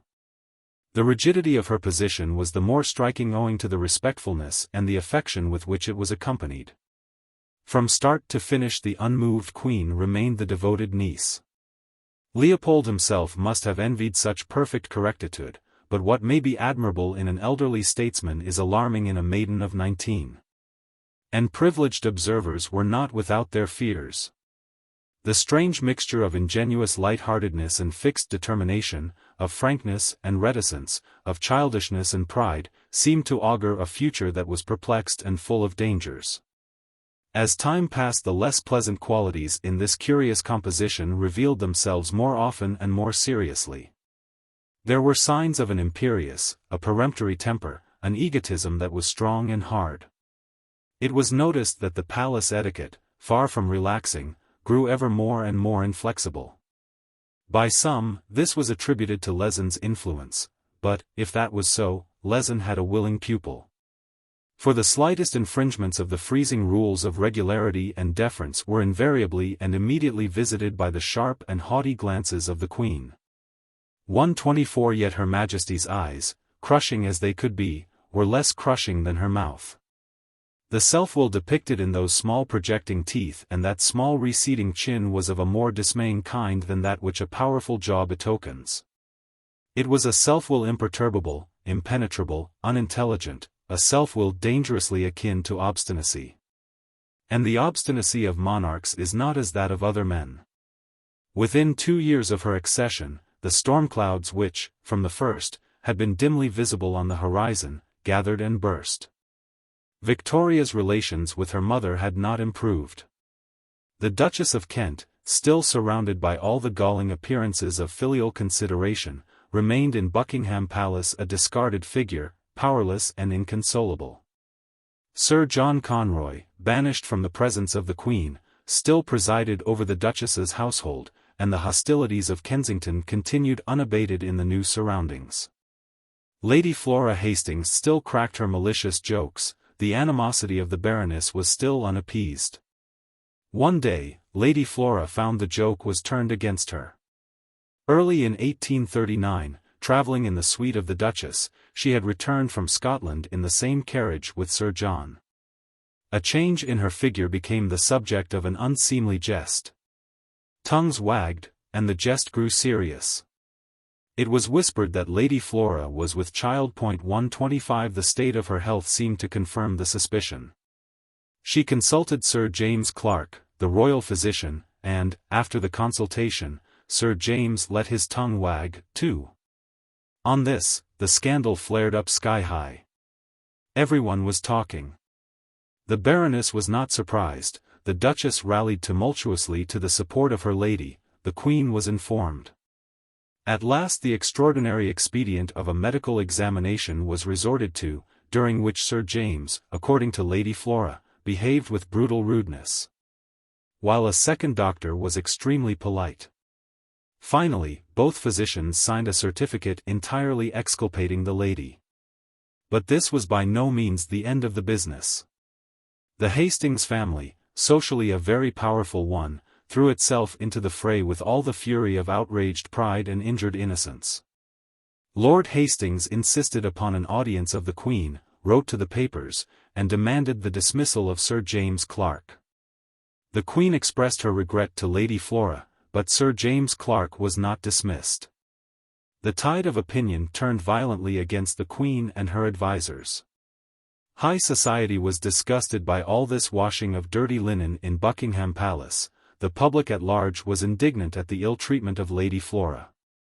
By the end of March, the popularity, so radiant and so abundant, with which the young sovereign had begun her reign, had entirely disappeared. 126. There can be no doubt that a great lack of discretion had been shown by the court. Ill-natured tittle-tattle, which should have been instantly nipped in the bud, had been allowed to assume disgraceful proportions. And the throne itself had become involved in the personal malignities of the palace.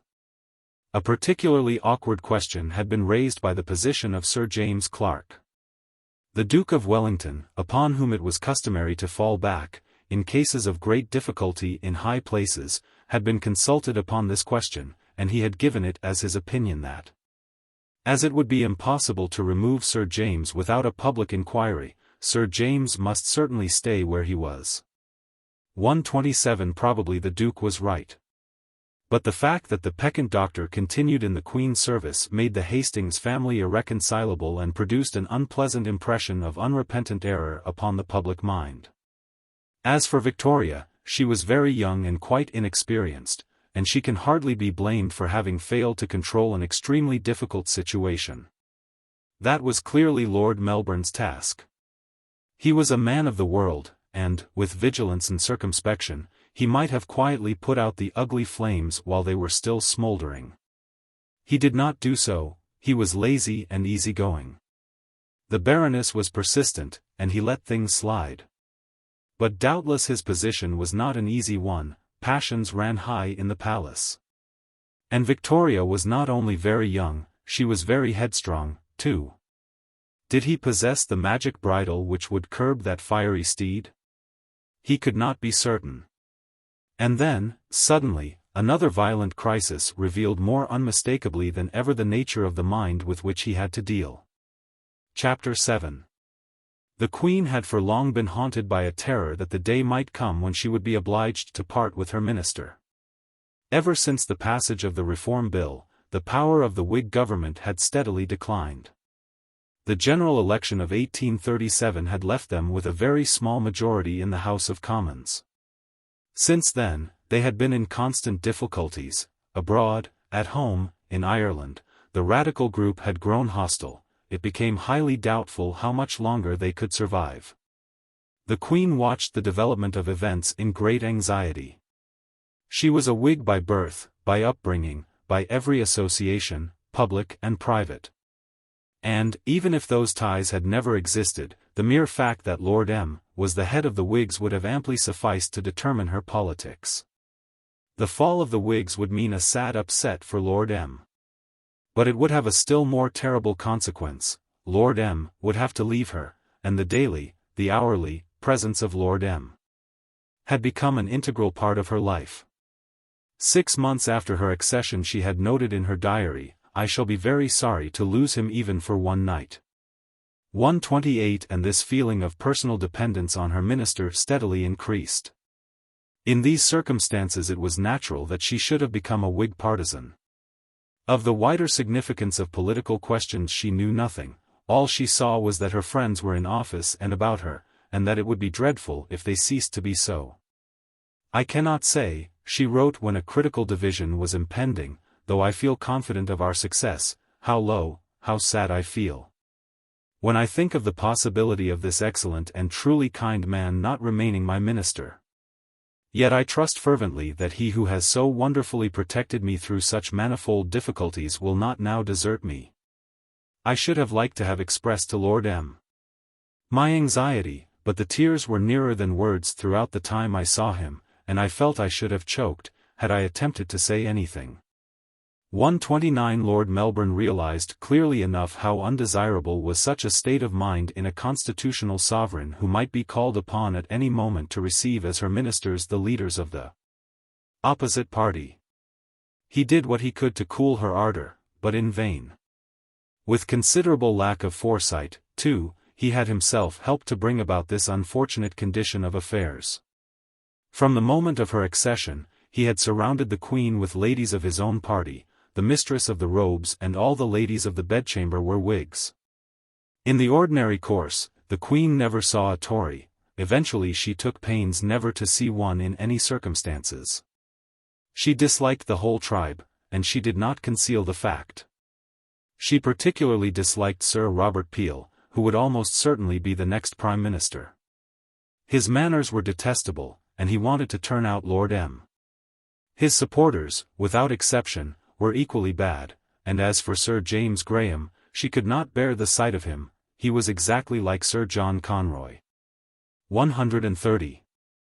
The affair of Lady Flora intensified these party rumours still further. The Hastings were Tories, and Lord Melbourne and the court were attacked by the Tory press in unmeasured language. The Queen's sectarian zeal proportionately increased. But the dreaded hour was now fast approaching. Early in May the ministers were visibly tottering. On a vital point of policy they could only secure a majority of 5 in the House of Commons. They determined to resign. When Victoria heard the news she burst into tears. Was it possible, then, that all was over? Was she, indeed, about to see Lord M. for the last time? Lord M. came. And it is a curious fact that, even in this crowning moment of misery and agitation, the precise girl noted, to the minute, the exact time of the arrival and the departure of her beloved minister. The conversation was touching and prolonged, but it could only end in one way: the Queen must send for the Duke of Wellington. When, next morning, the Duke came, he advised Her Majesty to send for Sir Robert Peel. She was in a state of dreadful grief, but she swallowed down her tears, and braced herself, with royal resolution, for the odious interview. Peel was by nature reserved, proud, and shy. His manners were not perfect, and he knew it. He was easily embarrassed, and, at such moments, he grew even more stiff and formal than before, while his feet mechanically performed upon the carpet a dancing master's measure. Anxious as he now was to win the Queen's good graces, his very anxiety to do so made the attainment of his object the more difficult. He entirely failed to make any headway whatever with the haughty hostile girl before him. She coldly noted that he appeared to be unhappy and put out, and, while he stood in painful fixity, with an occasional uneasy pointing of the toe. Her heart sank within her at the sight of that manner. Oh! How different, how dreadfully different, to the frank, open, natural, and most kind warm manner of Lord Melbourne. Nevertheless, the audience passed without disaster. Only at one point had there been some slight hint of a disagreement. Peel had decided that a change would be necessary in the composition of the royal household. The Queen must no longer be entirely surrounded by the wives and sisters of his opponents. Some, at any rate, of the ladies of the bedchamber should be friendly to his government. When this matter was touched upon, the Queen had intimated that she wished her household to remain unchanged.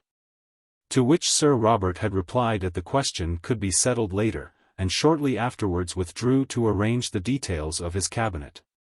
While he was present, Victoria had remained, as she herself said, very much collected, civil and high, and betrayed no agitation, but as soon as she was alone she completely broke down. Then she pulled herself together to write to Lord Melbourne an account of all that had happened, and of her own wretchedness. She feels, she said, Lord Melbourne will understand it, amongst enemies to those she most relied on and most esteemed. But what is worst of all is the being deprived of seeing Lord Melbourne as she used to do. Lord Melbourne replied with a very wise letter. He attempted to calm the Queen and to induce her to accept the new position gracefully, and he had nothing but good words for the Tory leaders. As for the question of the ladies of the household, the Queen, he said, should strongly urge what she desired, as it was a matter which concerned her personally, but, he added, if Sir Robert is unable to concede it, it will not do to refuse and to put off the negotiation upon it. On this point there can be little doubt that Lord Melbourne was right. The question was a complicated and subtle one, and it had never arisen before. But subsequent constitutional practice has determined that a Queen Regnant must accede to the wishes of her Prime Minister as to the personnel of the female part of her household. Lord Melbourne's wisdom, however, was wasted. The Queen would not be soothed, and still less would she take advice. It was outrageous of the Tories to want to deprive her of her ladies, and that night she made up her mind that, whatever Sir Robert might say, she would refuse to consent to the removal of a single one of them. Accordingly, when, next morning, Peel appeared again, she was ready for action. He began by detailing the cabinet appointments, and then he added, "Now, ma'am, about the ladies," when the Queen sharply interrupted him. "I cannot give up any of my ladies," she said. "What, ma'am," said Sir Robert, "does your Majesty mean to retain them all?" "All," said the Queen. Sir Robert's face worked strangely, he could not conceal his agitation. "The mistress of the robes and the ladies of the bedchamber," he brought out at last. "All," replied once more Her Majesty. It was in vain that Peel pleaded and argued. In vain that he spoke, growing every moment more pompous and uneasy, of the Constitution, and Queen's Regnant, and the public interest, in vain that he danced his pathetic minuet. She was adamant. But he, too, through all his embarrassment, showed no sign of yielding, and when at last he left her nothing had been decided, the whole formation of the government was hanging in the wind. A frenzy of excitement now seized upon Victoria. Sir Robert, she believed in her fury, had tried to outwit her, to take her friends from her, to impose his will upon her own.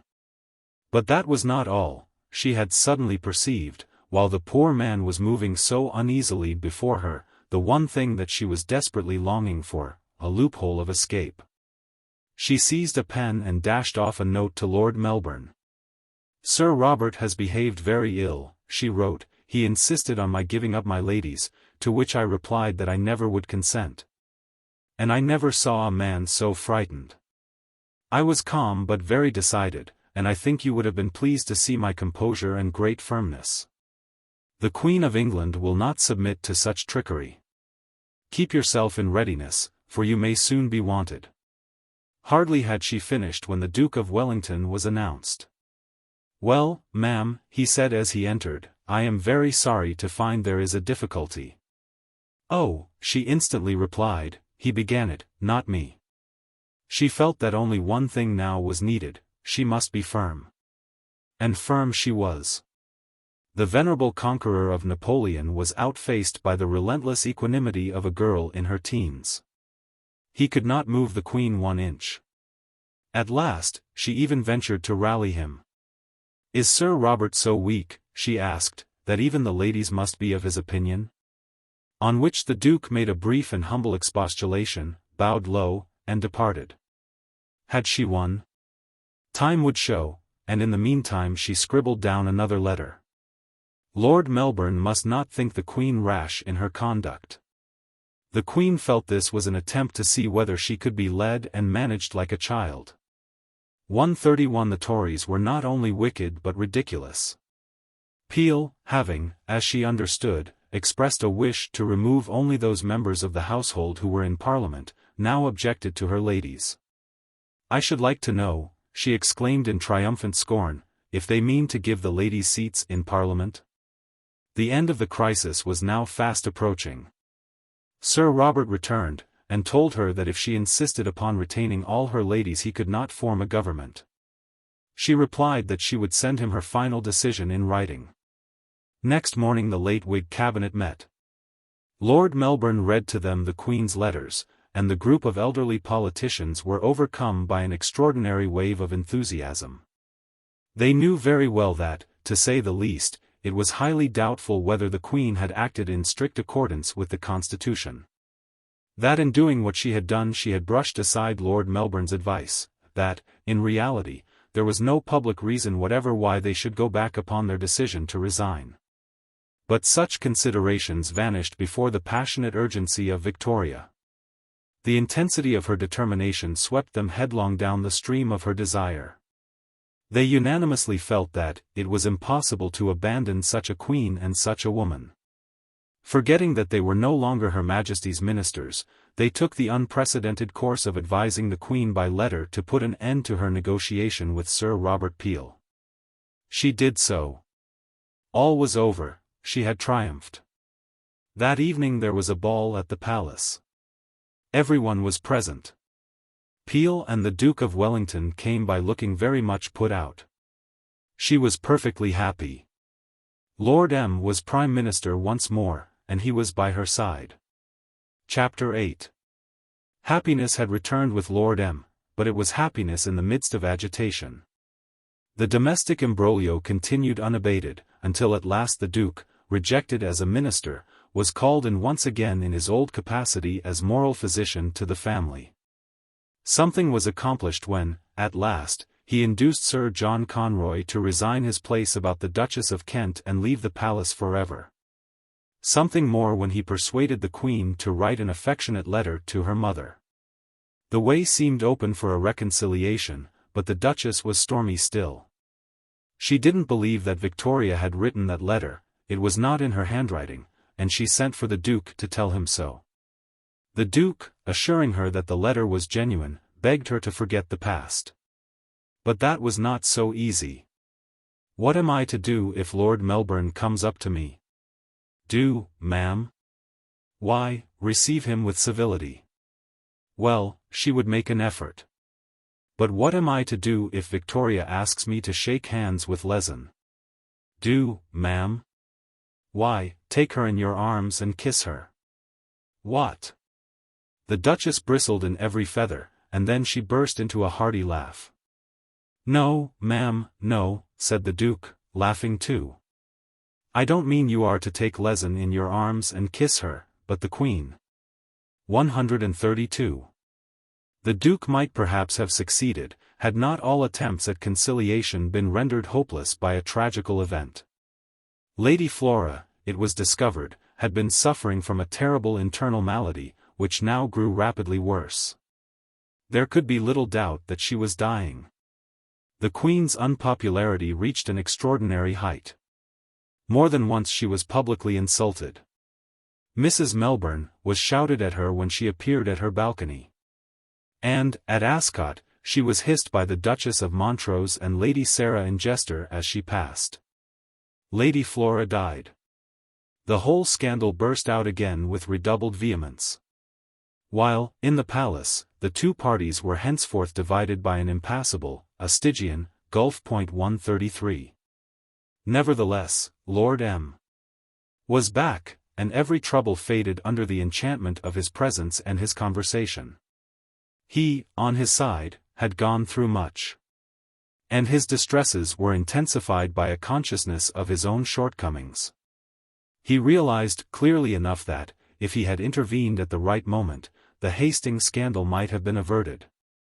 And, in the bedchamber crisis, he knew that he had allowed his judgment to be overruled and his conduct to be swayed by private feelings and the impetuosity of Victoria. 134. But he was not one to suffer too acutely from the pangs of conscience. In spite of the dullness and the formality of the court, his relationship with the Queen had come to be the dominating interest in his life. To have been deprived of it would have been heartrending. That dread eventuality had been, somehow, avoided. He was installed once more, in a kind of triumph. Let him enjoy the fleeting hours to the full. And so, cherished by the favor of a sovereign and warmed by the adoration of a girl, the autumn rose, in those autumn months of 1839, came to a wondrous blooming. The petals expanded, beautifully, for the last time. For the last time in this unlooked-for, this incongruous, this almost incredible intercourse, the old epicure tasted the exquisiteness of romance. To watch, to teach, to restrain, to encourage the royal young creature beside him, that was much. To feel with such a constant intimacy the impact of her quick affection, her radiant vitality, that was more. Most of all, perhaps, was it good to linger vaguely in humorous contemplation, in idle apostrophe, to talk disconnectedly, to make a little joke about an apple or a furbelow, to dream.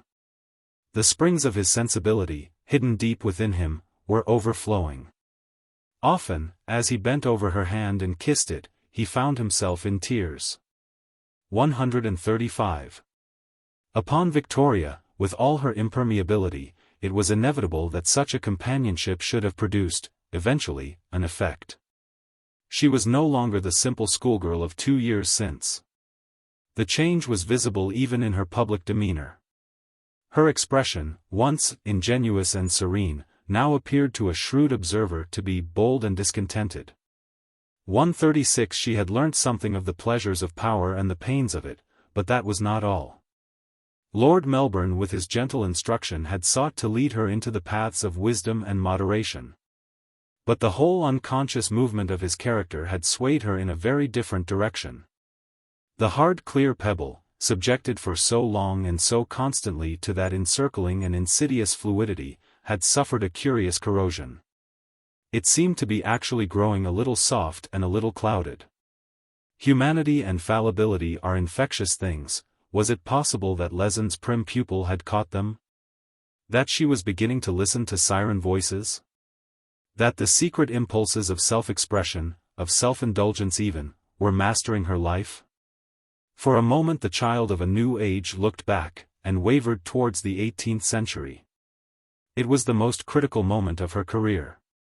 Had those influences lasted, the development of her character, the history of her life, would have been completely changed. And why should they not last? She, for one, was very anxious that they should. Let them last forever. She was surrounded by Whigs, she was free to do whatever she wanted, she had Lord M. She could not believe that she could ever be happier.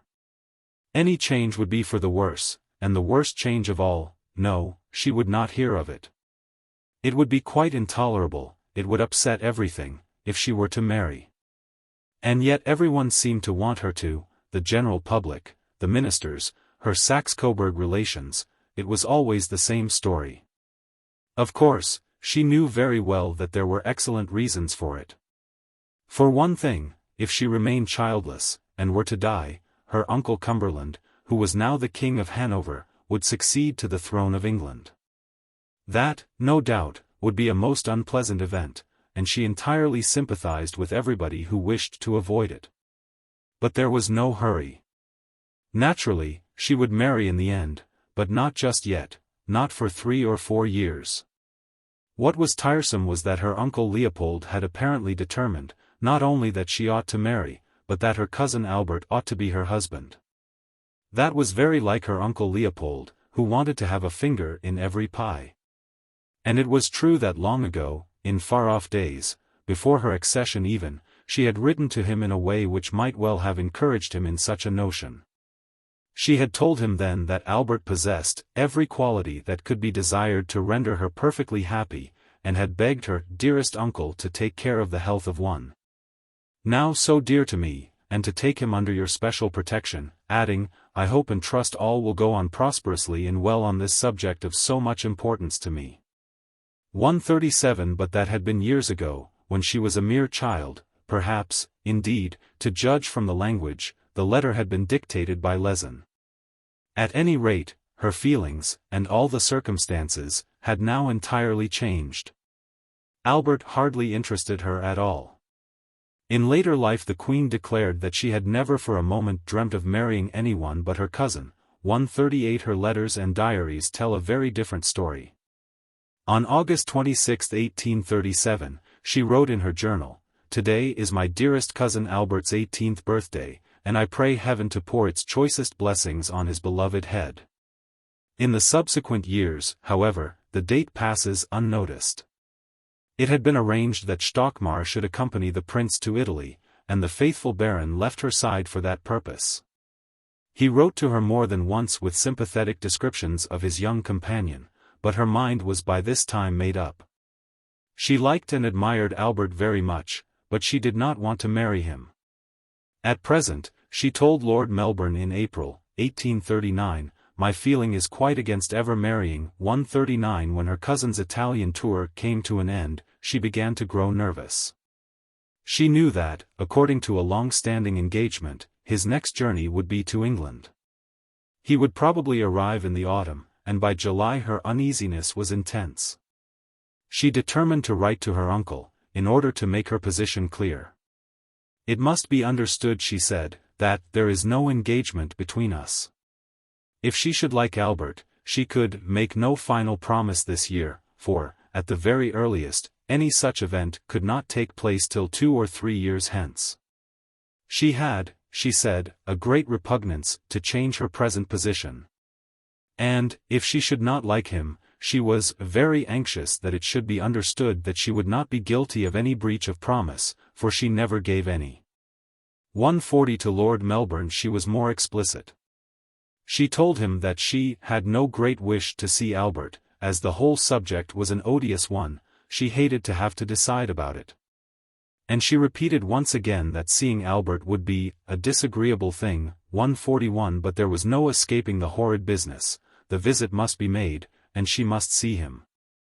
The summer slipped by and was over, it was the autumn already. On the evening of October 10 Albert, accompanied by his brother Ernest, arrived at Windsor. Albert arrived. And the whole structure of her existence crumbled into nothingness like a house of cards. He was beautiful, she gasped, she knew no more. Then, in a flash, 1,000 mysteries were revealed to her. The past, the present, rushed upon her with a new significance. The delusions of years were abolished, and an extraordinary, an irresistible certitude leapt into being in the light of those blue eyes, the smile of that lovely mouth. The succeeding hours passed in a rapture. She was able to observe a few more details, the exquisite nose, the delicate mustachios and slight but very slight whiskers, the beautiful figure, broad in the shoulders and a fine waist. She rode with him, danced with him, talked with him, and it was all perfection. She had no shadow of a doubt.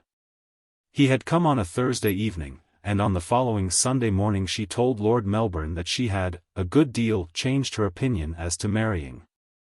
Next morning, she told him that she had made up her mind to marry Albert. The morning after that, she sent for her cousin. She received him alone.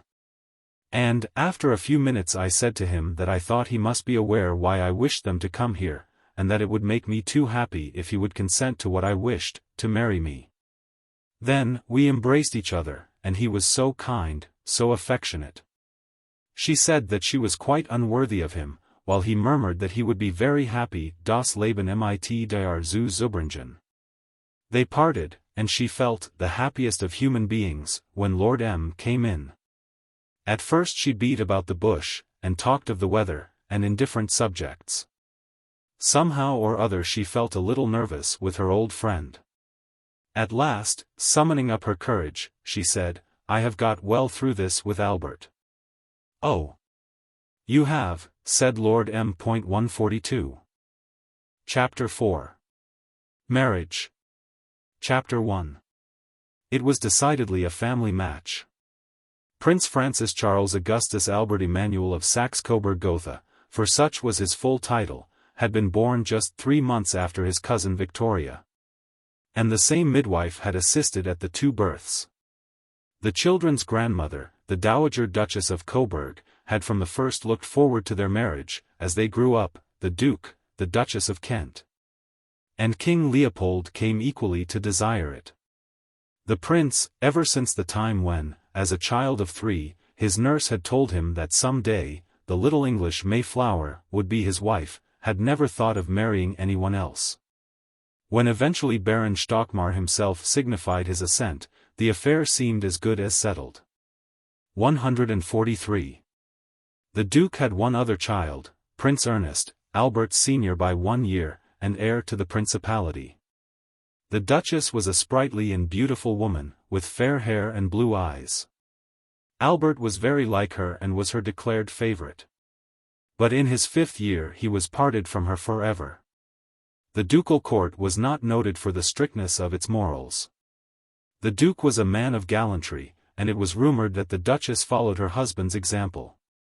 There were scandals. One of the court chamberlains, a charming and cultivated man of Jewish extraction, was talked of. At last there was a separation, followed by a divorce. The Duchess retired to Paris, and died unhappily in 1831. Her memory was always very dear to Albert. 144. He grew up a pretty, clever, and high-spirited boy. Usually well-behaved, he was, however, sometimes violent. He had a will of his own, and asserted it. His elder brother was less passionate, less purposeful, and, in their wrangles, it was Albert who came out top. The 2 boys, living for the most part in one or other of the Duke's country houses, among pretty hills and woods and streams, had been at a very early age. Albert was less than 4, separated from their nurses and put under a tutor, in whose charge they remained until they went to the university. They were brought up in a simple and unostentatious manner, for the Duke was poor and the duchy very small and very insignificant. Before long it became evident that Albert was a model lad. Intelligent and painstaking, he had been touched by the moral earnestness of his generation. At the age of 11 he surprised his father by telling him that he hoped to make himself a good and useful man. And yet he was not over-serious. Though, perhaps, he had little humor, he was full of fun, of practical jokes and mimicry. He was no milksop, he rode, and shot, and fenced. Above all did he delight in being out of doors, and never was he happier than in his long rambles with his brother through the wild country round his beloved Rosenau, stalking the deer, admiring the scenery, and returning laden with specimens for his natural history collection. He was, besides, passionately fond of music. In one particular it was observed that he did not take after his father, owing either to his peculiar upbringing or to a more fundamental idiosyncrasy. He had a marked distaste for the opposite sex. At the age of 5, at a children's dance, he screamed with disgust and anger when a little girl was led up to him for a partner. And though, later on, he grew more successful in disguising such feelings, the feelings remained. 145. The brothers were very popular in Coburg, and, when the time came for them to be confirmed, the preliminary examination which, according to ancient custom, was held in public in the Giants' Hall of the castle, was attended by an enthusiastic crowd of functionaries, clergy, delegates from the villages of the duchy, and miscellaneous onlookers. There were also present, besides the Duke and the Dowager Duchess, their Serene Highnesses the Princes Alexander and Ernest of Württemberg, Prince Leiningen, Princess Hohenlohe-Langenburg, and Princess Hohenlohe-Schillingsfürst. Dr. Jacobi, the court chaplain, presided at an altar, simply but appropriately decorated, which had been placed at the end of the hall. And the proceedings began by the choir singing the first verse of the hymn, "Come, Holy Ghost." After some introductory remarks, Dr. Jacobi began the examination. The dignified and decorous bearing of the princes, we are told in a contemporary account, their strict attention to the questions, the frankness, decision, and correctness of their answers, produced a deep impression on the numerous assembly. Nothing was more striking in their answers than the evidence they gave of deep feeling and of inward strength of conviction. The questions put by the examiner were not such as to be met by a simple yes or a no. They were carefully considered in order to give the audience a clear insight into the views and feelings of the young princes. One of the most touching moments was when the examiner asked the hereditary prince whether he intended steadfastly to hold to the evangelical church, and the prince answered not only yes, but added in a clear and decided tone, "I and my brother are firmly resolved ever to remain faithful to the acknowledged truth." The examination having lasted an hour, Dr. Jacobi made some concluding observations, followed by a short prayer. The second and third verses of the opening hymn were sung, and the ceremony was over. The princes, stepping down from the altar, were embraced by the Duke and the Dowager Duchess, after which the loyal inhabitants of Coburg dispersed, well satisfied with their entertainment. 146. Albert's mental development now proceeded apace. In his 17th year he began a careful study of German literature and German philosophy. He set about, he told his tutor, to follow the thoughts of the great Klopstock into their depths, though in this, for the most part, he modestly added, "I do not succeed." He wrote an essay on the mode of thought of the Germans, and a sketch of the history of German civilization, making use, he said, in its general outlines, of the divisions which the treatment of the subject itself demands, and concluding with a retrospect of the shortcomings of our time, with an appeal to everyone to correct those shortcomings in his own case, and thus set a good example to others. 147. Placed for some months under the care of King Leopold at Brussels, he came under the influence of Adolphe Quetelet, a mathematical professor, who was particularly interested in the application of the laws of probability to political and moral phenomena. This line of inquiry attracted the prince, and the friendship thus begun continued till the end of his life. 148. From Brussels he went to the University of Bonn, where he was speedily distinguished both by his intellectual and his social activities. His energies were absorbed in metaphysics, law, political economy, music, fencing, and amateur theatricals. 30 years later his fellow students recalled with delight the fits of laughter into which they had been sent by Prince Albert's mimicry. The verve with which His Serene Highness reproduced the tones and gestures of one of the professors who used to point to a picture of a row of houses in Venice with the remark, "That is the Ponte Riault," and of another who fell down in a race and was obliged to look for his spectacles, was especially appreciated. 149. After a year at Bonn, the time had come for a foreign tour, and Baron Stockmar arrived from England to accompany the prince on an expedition to Italy. The Baron had been already, 2 years previously, consulted by King Leopold as to his views upon the proposed marriage of Albert and Victoria. His reply had been remarkable. With a characteristic foresight, a characteristic absence of optimism, a characteristic sense of the moral elements in the situation, Stockmar had pointed out what were, in his opinion, the conditions essential to make the marriage a success. Albert, he wrote, was a fine young fellow, well grown for his age, with agreeable and valuable qualities. And it was probable that in a few years he would turn out a strong handsome man, of a kindly, simple, yet dignified demeanor.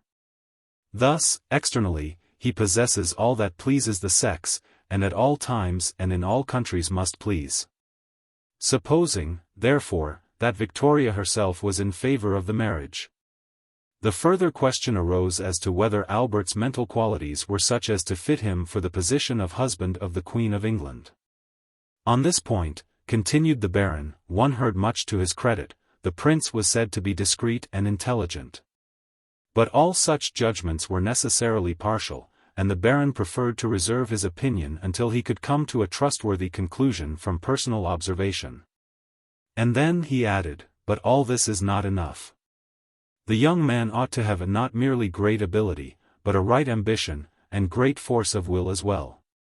To pursue for a lifetime a political career so arduous demands more than energy and inclination, it demands also that earnest frame of mind which is ready of its own accord to sacrifice mere pleasure to real usefulness. If he is not satisfied hereafter with the consciousness of having achieved one of the most influential positions in Europe, how often will he feel tempted to repent his adventure? If he does not from the very outset accept it as a vocation of grave responsibility, on the efficient performance of which his honor and happiness depend, there is small likelihood of his succeeding. 150. Such were the views of Stockmar on the qualifications necessary for the due fulfillment of that destiny which Albert's family had marked out for him. And he hoped, during the tour in Italy, to come to some conclusion as to how far the Prince possessed them. Albert on his side was much impressed by the Baron, whom he had previously seen but rarely. He also became acquainted, for the first time in his life, with a young Englishman, Lieutenant Francis Seymour, who had been engaged to accompany him, whom he found sehr liebenswürdig, and with whom he struck up a warm friendship. He delighted in the galleries and scenery of Florence, though with Rome he was less impressed. But for some beautiful palaces, he said, it might just as well be any town in Germany. In an interview with Pope Gregory XVI, he took the opportunity of displaying his erudition. When the Pope observed that the Greeks had taken their art from the Etruscans, Albert replied that, on the contrary, in his opinion, they had borrowed from the Egyptians. His Holiness politely acquiesced. Wherever he went he was eager to increase his knowledge, and, at a ball in Florence, he was observed paying no attention whatever to the ladies, and deep in conversation with the learned Signor Caponi. Voilà un prince dont nous pouvons être fiers, said the Grand Duke of Tuscany, who was standing by. La belle danseuse elle attend, le savant elle occupe. 151. On his return to Germany, Stockmar's observations, imparted to King Leopold, were still critical. Albert, he said, was intelligent, kind, and amiable. He was full of the best intentions and the noblest resolutions, and his judgment was in many things beyond his years. But great exertion was repugnant to him. He seemed to be too willing to spare himself, and his good resolutions too often came to nothing. It was particularly unfortunate that he took not the slightest interest in politics, and never read a newspaper. In his manners, too, there was still room for improvement. He will always, said the Baron, have more success with men than with women, in whose society he shows too little empressement, and is too indifferent and retiring. One other feature of the case was noted by the keen eye of the old physician. The prince's constitution was not a strong 1.152 yet. On the whole, he was favorable to the projected marriage. But by now the chief obstacle seemed to lie in another quarter. Victoria was apparently determined to commit herself to nothing. And so it happened that when Albert went to England he had made up his mind to withdraw entirely from the affair. Nothing would induce him, he confessed to a friend, to be kept vaguely waiting. He would break it all off at once. His reception at Windsor threw an entirely new light upon the situation. The wheel of fortune turned with a sudden rapidity. And he found, in the arms of Victoria, the irrevocable assurance of his overwhelming fate. 153. Chapter 2. He was not in love with her. Affection, gratitude, the natural reactions to the unqualified devotion of a lively young cousin who was also a queen, such feelings possessed him, but the ardors of reciprocal passion were not his. Though he found that he liked Victoria very much, what immediately interested him in his curious position was less her than himself. Dazzled and delighted, riding, dancing, singing, laughing, amid the splendors of Windsor, he was aware of a new sensation, the stirrings of ambition in his breast. His place would indeed be a high, an enviable one. And then, on the instant, came another thought. The teaching of religion, the admonitions of Stockmar, his own inmost convictions, all spoke with the same utterance. He would not be there to please himself, but for a very different purpose, to do good. He must be noble, manly, and princely in all things. He would have to live and to sacrifice himself for the benefit of his new country. To use his powers and endeavors for a great object, that of promoting the welfare of multitudes of his fellow men. One serious thought led on to another. The wealth and the bustle of the English court might be delightful for the moment, but, after all, it was Coburg that had his heart. While I shall be untiring, he wrote to his grandmother, in my efforts and labors for the country to which I shall in future belong, and where I am called to so high a position, I shall never cease ein truer Deutscher, Coburger, Gothaner zu sein. And now he must part from Coburg forever. Sobered and sad, he sought relief in his brother Ernest's company. The two young men would shut themselves up together, and, sitting down at the pianoforte, would escape from the present and the future in the sweet familiar gaiety of a Haydn duet. 154. They returned to Germany, and while Albert, for a few farewell months, enjoyed, for the last time, the happiness of home, Victoria, for the last time, resumed her old life in London and Windsor. She corresponded daily with her future husband in a mingled flow of German and English, but the accustomed routine reasserted itself. The business and the pleasures of the day would brook no interruption. Lord M. was once more constantly beside her, and the Tories were as intolerable as ever. Indeed, they were more so. For now, in these final moments, the old feud burst out with redoubled fury. 155. The impetuous sovereign found, to her chagrin, that there might be disadvantages in being the declared enemy of one of the great parties in the state. On 2 occasions, the Tories directly thwarted her in a matter on which she had set her heart. She wished her husband's rank to be fixed by statute, and their opposition prevented it. She wished her husband to receive a settlement from the nation of £50,000 a year, and, again owing to the Tories, he was only allowed £30,000. It was too bad. When the question was discussed in Parliament, it had been pointed out that the bulk of the population was suffering from great poverty, and that £30,000 was the whole revenue of Coburg. But her uncle Leopold had been given £50,000, and it would be monstrous to give Albert less. Sir Robert Peel, it might have been expected, had had the effrontery to speak and vote for the smaller sum. She was very angry, and determined to revenge herself by omitting to invite a single Tory to her wedding. She would make an exception in favour of old Lord Liverpool, but even the Duke of Wellington she refused to ask. When it was represented to her that it would amount to a national scandal if the Duke were absent from her wedding, she was angrier than ever. What? That old rebel! I won't have him, she was reported to have said. Eventually she was induced to send him an invitation. But she made no attempt to conceal the bitterness of her feelings, and the Duke himself was only too well aware of all that had passed. 156.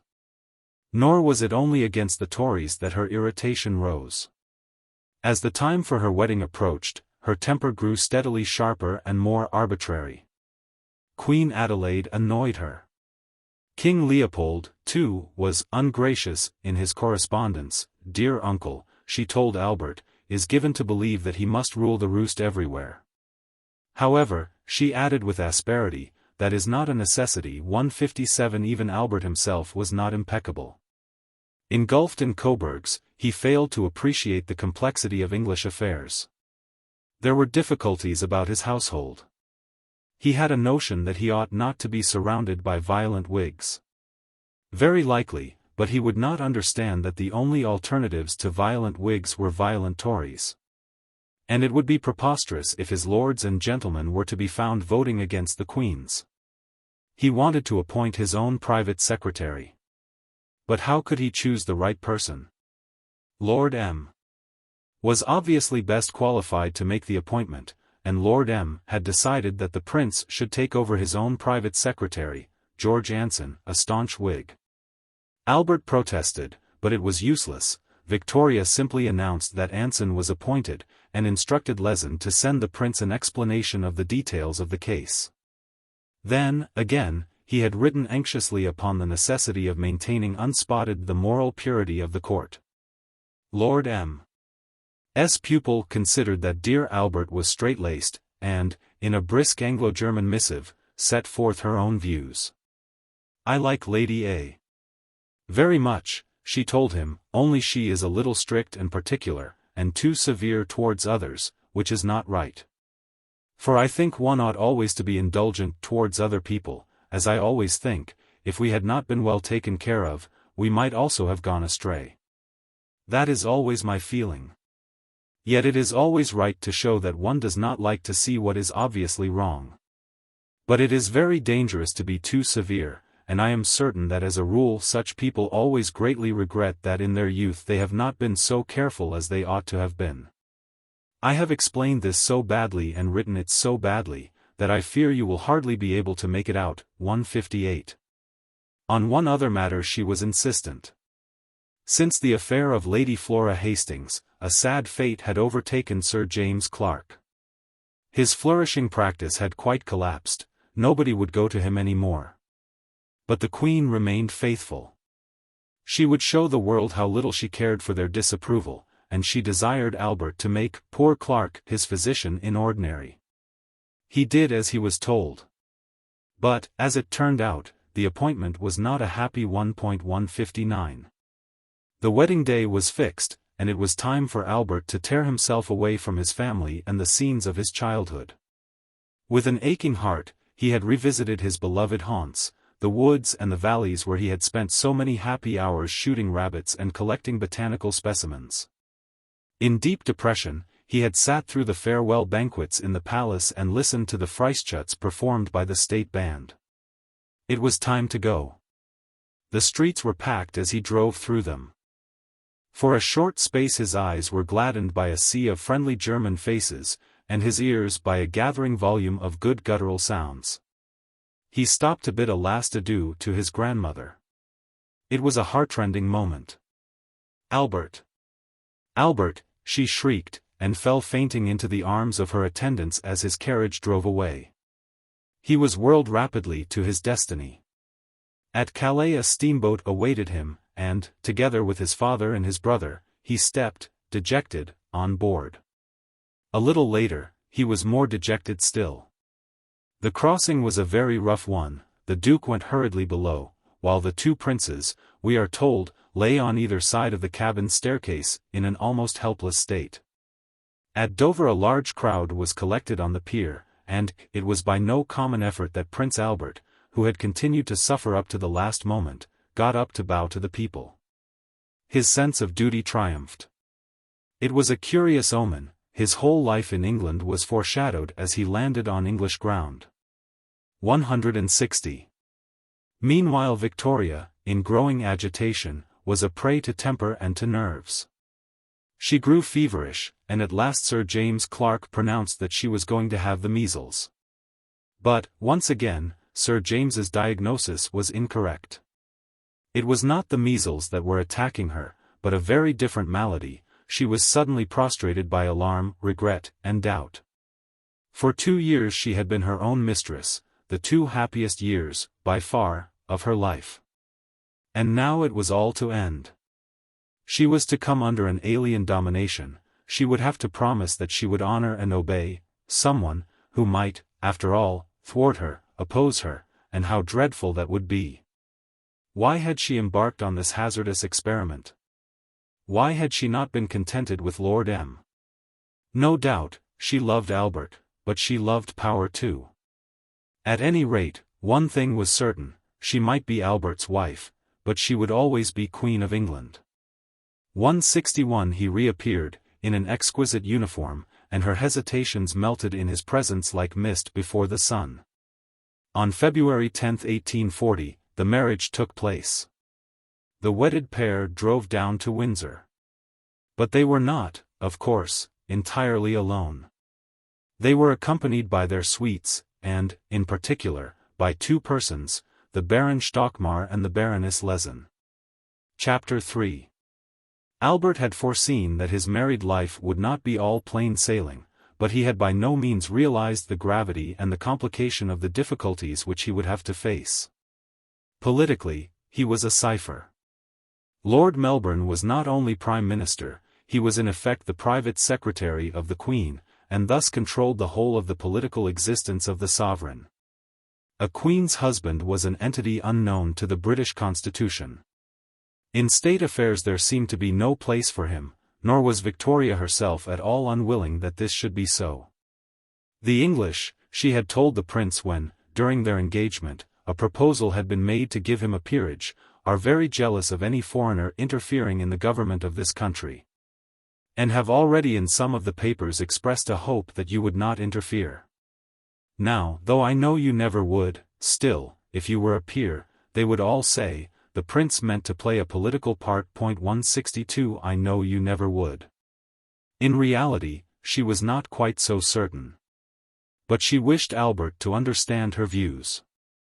He would, she hoped, make a perfect husband, but, as for governing the country, he would see that she and Lord M. between them could manage that very well, without his help. But it was not only in politics that the prince discovered that the part cut out for him was a negligible one. Even as a husband, he found, his functions were to be of an extremely limited kind. Over the whole of Victoria's private life the Baroness reigned supreme. And she had not the slightest intention of allowing that supremacy to be diminished by one iota. Since the accession, her power had greatly increased.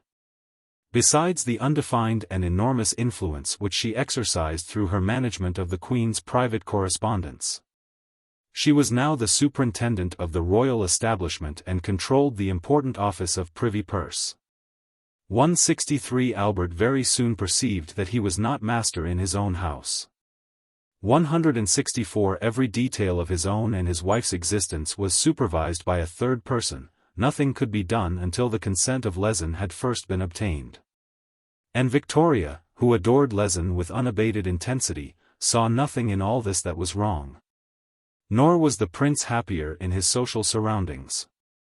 A shy young foreigner, awkward in ladies' company, unexpansive and self-opinionated, it was improbable that, in any circumstances, he would have been a society success.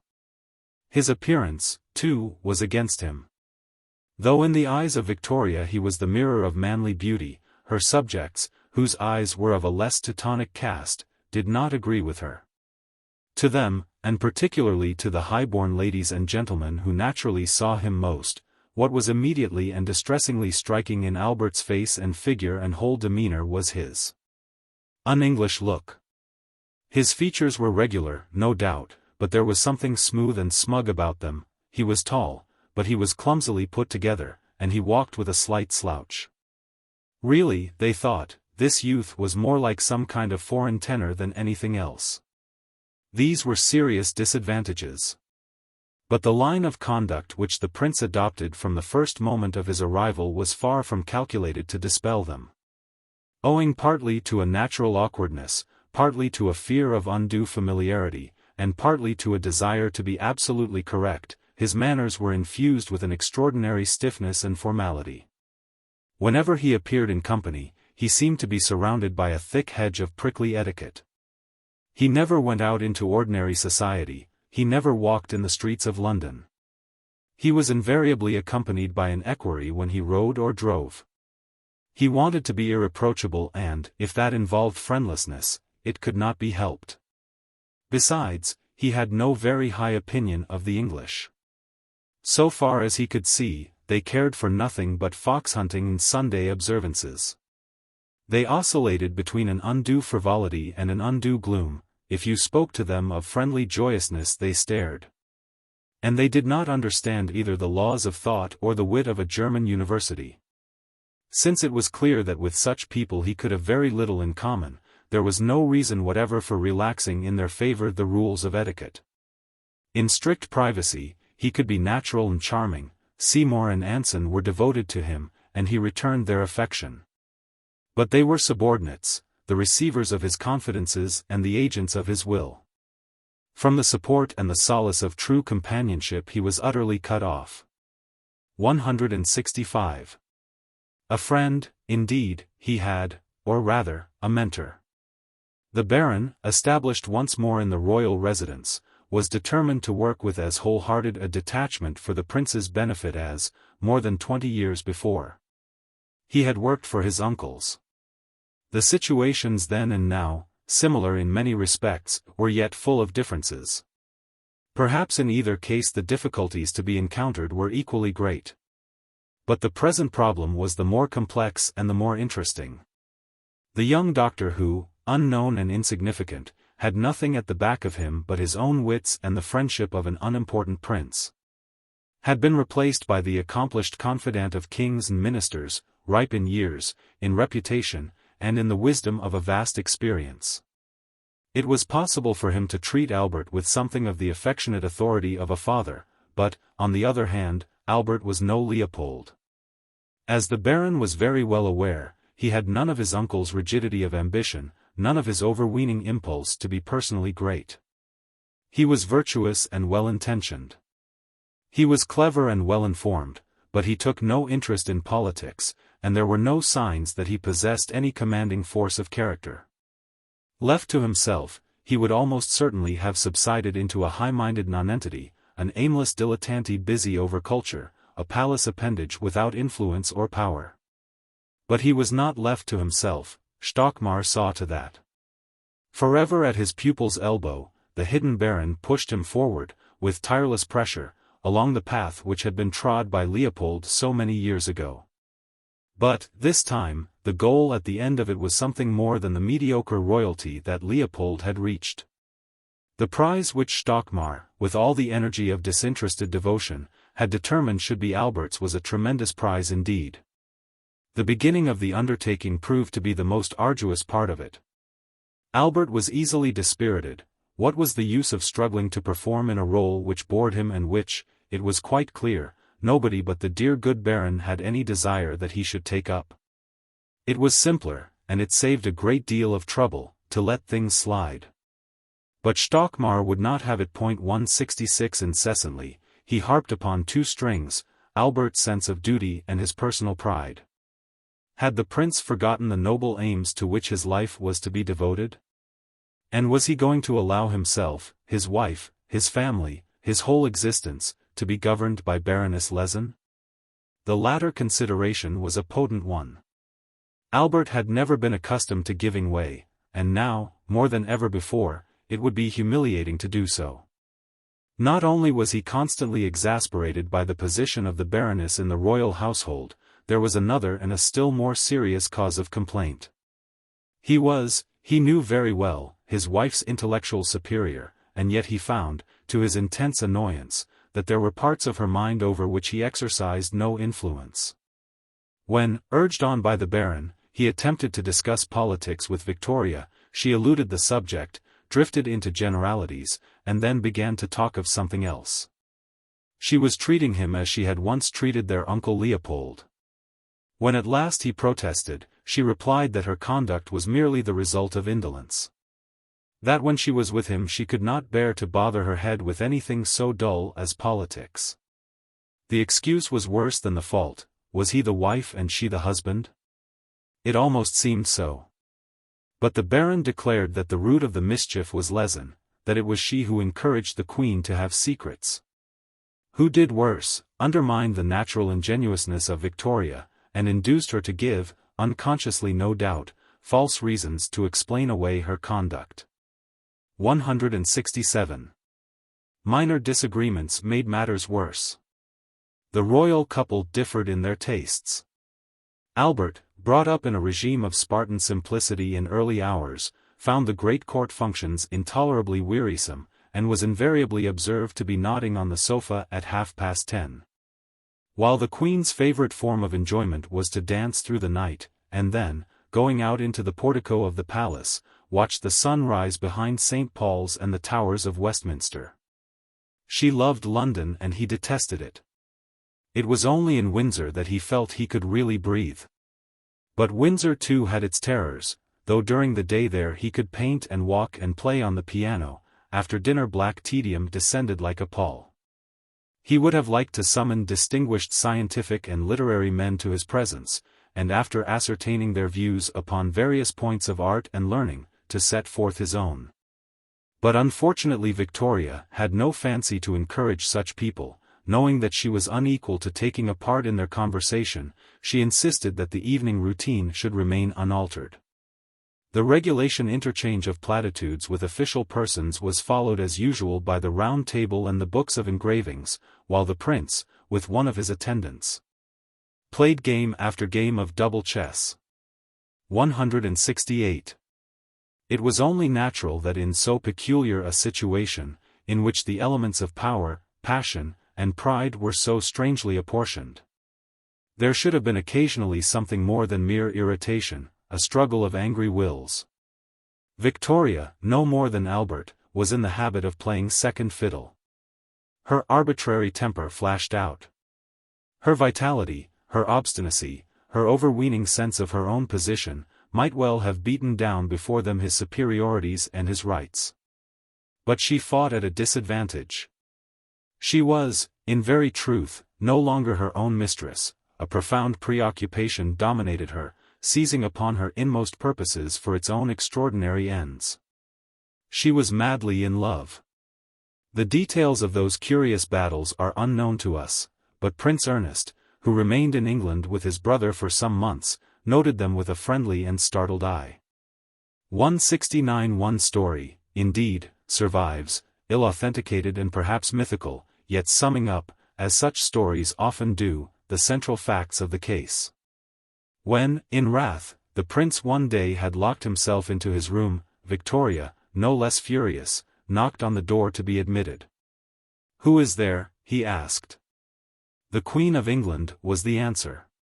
He did not move, and again there was a hail of knocks. The question and the answer were repeated many times, but at last there was a pause, and then a gentler knocking. "Who is there?" came once more the relentless question. But this time the reply was different. "Your wife, Albert." And the door was immediately opened. 170. Very gradually the prince's position changed. He began to find the study of politics less uninteresting than he had supposed. He read Blackstone, and took lessons in English law. He was occasionally present when the Queen interviewed her ministers, and at Lord Melbourne's suggestion he was shown all the dispatches relating to foreign affairs. Sometimes he would commit his views to paper, and read them aloud to the Prime Minister, who, infinitely kind and courteous, listened with attention, but seldom made any reply. 171. An important step was taken when, before the birth of the Princess Royal, the Prince, without any opposition in Parliament, was appointed regent in case of the death of the Queen. 172. Stockmar, owing to whose intervention with the Tories this happy result had been brought about, now felt himself at liberty to take a holiday with his family in Coburg. But his solicitude, poured out in innumerable letters, still watched over his pupil from afar. "Dear Prince," he wrote, "I am satisfied with the news you have sent me. Mistakes, misunderstandings, obstructions, which come in vexatious opposition to one's views, are always to be taken for just what they are, namely, natural phenomena of life, which represent one of its sides, and that the shady one. In overcoming them with dignity, your mind has to exercise, to train, to enlighten itself, and your character to gain force, endurance, and the necessary hardness." The prince had done well so far. But he must continue in the right path. Above all, he was never to relax. Never to relax in putting your magnanimity to the proof. Never to relax in logical separation of what is great and essential from what is trivial and of no moment. Never to relax in keeping yourself up to a high standard, in the determination, daily renewed, to be consistent, patient, courageous. It was a hard program perhaps, for a young man of 21. And yet there was something in it which touched the very depths of Albert's soul. He sighed, but he listened as to the voice of a spiritual director inspired with divine truth. The stars which are needful to you now, the voice continued, and perhaps for some time to come, are love, honesty, truth. All those whose minds are warped, or who are destitute of true feeling, will be apt to mistake you, and to persuade themselves and the world that you are not the man you are, or, at least, may become. Do you, therefore, be on the alert betimes, with your eyes open in every direction. I wish for my prince a great, noble, warm, and true heart. Such as shall serve as the richest and surest basis for the noblest views of human nature, and the firmest resolve to give them development. 173. Before long, the decisive moment came. There was a general election, and it became certain that the Tories, at last, must come into power. The Queen disliked them as much as ever. But, with a large majority in the House of Commons, they would now be in a position to insist upon their wishes being attended to. Lord Melbourne himself was the first to realize the importance of carrying out the inevitable transition with as little friction as possible. And with his consent, the Prince, following up the rapprochement which had begun over the Regency Act, opened, through Anson, a negotiation with Sir Robert Peel. In a series of secret interviews, a complete understanding was reached upon the difficult and complex question of the bedchamber. It was agreed that the constitutional point should not be raised, but that on the formation of the Tory government, the principal Whig ladies should retire, and their places be filled by others appointed by Sir Robert. 174. Thus, in effect, though not in form, the Crown abandoned the claims of 1839, and they have never been subsequently put forward. The transaction was a turning point in the Prince's career. He had conducted an important negotiation with skill and tact, he had been brought into close and friendly relations with the new Prime Minister. It was obvious that a great political future lay before him. Victoria was much impressed and deeply grateful. "My dearest angel," she told King Leopold, "is indeed a great comfort to me. He takes the greatest interest in what goes on, feeling with and for me, and yet abstaining as he ought from biasing me either way, though we talk much on the subject, and his judgment is, as you say, good and mild." 175. She was in need of all the comfort and assistance he could give her. Lord M. was going, and she could hardly bring herself to speak to Peel. Yes, she would discuss everything with Albert now. Stockmar, who had returned to England, watched the departure of Lord Melbourne with satisfaction. If all went well, the Prince should now wield a supreme political influence over Victoria. But would all go well? An unexpected development put the Baron into a serious fright. When the dreadful moment finally came, and the Queen, in anguish, bade adieu to her beloved minister, it was settled between them that, though it would be inadvisable to meet very often, they could continue to correspond. Never were the inconsistencies of Lord Melbourne's character shown more clearly than in what followed. So long as he was in office, his attitude towards Peel had been irreproachable. He had done all he could to facilitate the change of government, he had even, through more than one channel, transmitted privately to his successful rival advice as to the best means of winning the Queen's good graces. 176. Yet, no sooner was he in opposition than his heart failed him. He could not bear the thought of surrendering altogether the privilege and the pleasure of giving counsel to Victoria, of being cut off completely from the power and the intimacy which had been his for so long and in such abundant measure. Though he had declared that he would be perfectly discreet in his letters, he could not resist taking advantage of the opening they afforded. He discussed in detail various public questions, and, in particular, gave the Queen a great deal of advice in the matter of appointments. This advice was followed. Lord Melbourne recommended that Lord Heytesbury, who, he said, was an able man, should be made ambassador at Vienna. And a week later the Queen wrote to the Foreign Secretary urging that Lord Heytesbury, whom she believed to be a very able man, should be employed on some important mission. Stockmar was very much alarmed. He wrote a memorandum, pointing out the unconstitutional nature of Lord Melbourne's proceedings and the unpleasant position in which the Queen might find herself if they were discovered by Peel. And he instructed Anson to take this memorandum to the ex-minister. Lord Melbourne, lounging on a sofa, read it through with compressed lips. "This is quite an apple pie opinion," he said. When Anson ventured to expostulate further, suggesting that it was unseemly in the leader of the opposition to maintain an intimate relationship with the sovereign, the old man lost his temper. "God eternally damn it," he exclaimed, leaping up from his sofa, and dashing about the room. "Flesh and blood cannot stand this." He continued to write to the Queen, as before. And 2 more violent bombardments from the Baron were needed before he was brought to reason. Then, gradually, his letters grew less and less frequent, with fewer and fewer references to public concerns. At last, they were entirely innocuous. The Baron smiled. Lord M. had accepted the inevitable point 177. The Whig ministry resigned in September, 1841, but more than a year was to elapse before another and an equally momentous change was effected, the removal of Leeson.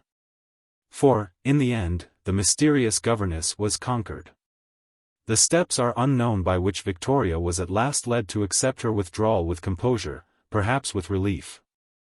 But it is clear that Albert's domestic position must have been greatly strengthened by the appearance of children. The birth of the Princess Royal had been followed in November, 1841, by that of the Prince of Wales, and before very long another baby was expected. The Baroness, with all her affection, could have but a remote share in such family delights. She lost ground perceptibly. It was noticed as a phenomenon that, once or twice, when the court travelled, she was left behind at Windsor. 178 The Prince was very cautious. At the change of ministry, Lord Melbourne had advised him to choose that moment for decisive action, but he judged it wiser to wait. 179 Time and the pressure of inevitable circumstances were for him. Every day his predominance grew more assured, and every night. At length he perceived that he need hesitate no longer, that every wish, every velleity of his had only to be expressed to be at once Victoria's. He spoke, and Leeson vanished forever. No more would she reign in that royal heart and those royal halls. No more, watching from a window at Windsor, would she follow her pupil and her sovereign walking on the terrace among the obsequious multitude, with the eye of triumphant love. 180 Returning to her native Hanover, she established herself at Buckburg in a small but comfortable house, the walls of which were entirely covered by portraits of Her Majesty. 181 The Baron, in spite of his dyspepsia, smiled again. Albert was supreme. Chapter 4. The early discords had passed away completely, resolved into the absolute harmony of married life. Victoria, overcome by a new, an unimagined revelation, had surrendered her whole soul to her husband. The beauty and the charm which so suddenly had made her his at first were, she now saw, no more than but the outward manifestation of the true Albert. There was an inward beauty, an inward glory which, blind that she was, she had then but dimly apprehended, but of which now she was aware in every fibre of her being. He was good, he was great. How could she ever have dreamt of setting up her will against his wisdom, her ignorance against his knowledge, her fancies against his perfect taste? Had she really once loved London and late hours and dissipation? She who now was only happy in the country, she who jumped out of bed every morning, so early, with Albert, to take a walk, before breakfast, with Albert alone. How wonderful it was to be taught by him. To be told by him which trees were which, and to learn all about the bees. And then to sit doing cross-stitch while he read aloud to her Hallam's Constitutional History of England. Or to listen to him playing on his new organ, the organ is the first of instruments, he said, winky face. Or to sing to him a song by Mendelssohn, with a great deal of care over the time and the breathing, and only a very occasional false note. And, after dinner, oh, how good of him. He had given up his double chess. And so there could be round games at the round table, or everyone could spend the evening in the most amusing way imaginable, spinning counters and rings. 182 When the babies came it was still more wonderful. Pussy was such a clever little girl. I am not Pussy. I am the Princess Royal, she had angrily exclaimed on one occasion. And Bertie, well, she could only pray most fervently that the little Prince of Wales would grow up to resemble his angelic dearest father in every respect, both in body and mind. 183 Her dear mamma, too, had been drawn once more into the family circle, for Albert had brought about a reconciliation, and the departure of Lezen had helped to obliterate the past. 184 In Victoria's eyes, life had become an idyll, and, if the essential elements of an idyll are happiness, love and simplicity, an idyll it was. Though, indeed, it was of a kind that might have disconcerted Theocritus. Albert brought in dearest little Pussy, wrote Her Majesty in her journal, in such a smart white merino dress trimmed with blue, which mamma had given her, and a pretty cap. And placed her on my bed, seating himself next to her, and she was very dear and good. And, as my precious, invaluable Albert sat there, and our little love between us, I felt quite moved with happiness and gratitude to God. 185. The past of only 3 years since, when she looked back upon it, seemed a thing so remote and alien that she could explain it to herself in no other way than as some kind of delusion, an unfortunate mistake. Turning over an old volume of her diary, she came upon this sentence: as for the confidence of the crown, God knows. No minister, no friend, ever possessed it so entirely as this truly excellent Lord Melbourne possesses mine. A pang shot through her, she seized a pen, and wrote upon the margin, reading this again, I cannot forbear remarking what an artificial sort of happiness mine was then. And what a blessing it is I have now in my beloved husband real and solid happiness, which no politics, no worldly reverses can change. It could not have lasted long as it was then, for after all, kind and excellent as Lord M. is, and kind as he was to me, it was but in society that I had amusement, and I was only living on that superficial resource, which I then fancied was happiness. Thank God. For me and others, this is changed, and I know what real happiness is. V.R. 186 How did she know? What is the distinction between happiness that is real and happiness that is felt? So a philosopher, Lord M. himself perhaps, might have inquired. But she was no philosopher, and Lord M. was a phantom, and Albert was beside her, and that was enough. Happy, certainly, she was. And she wanted everyone to know it. Her letters to King Leopold are sprinkled thick with raptures. Oh! My dearest uncle, I am sure if you knew how happy, how blessed I feel. And how proud I feel in possessing such a perfect being as my husband. Such ecstasies seem to gush from her pen unceasingly and almost of their own accord. 187 When, one day, without thinking, Lady Lyttelton described someone to her as being as happy as a queen, and then grew a little confused. Don't correct yourself, Lady Lyttelton, said Her Majesty. A queen is a very happy woman. 188. But this new happiness was no lotus dream. On the contrary, it was bracing, rather than relaxing. Never before had she felt so acutely the necessity for doing her duty. She worked more methodically than ever at the business of state, she watched over her children with untiring vigilance.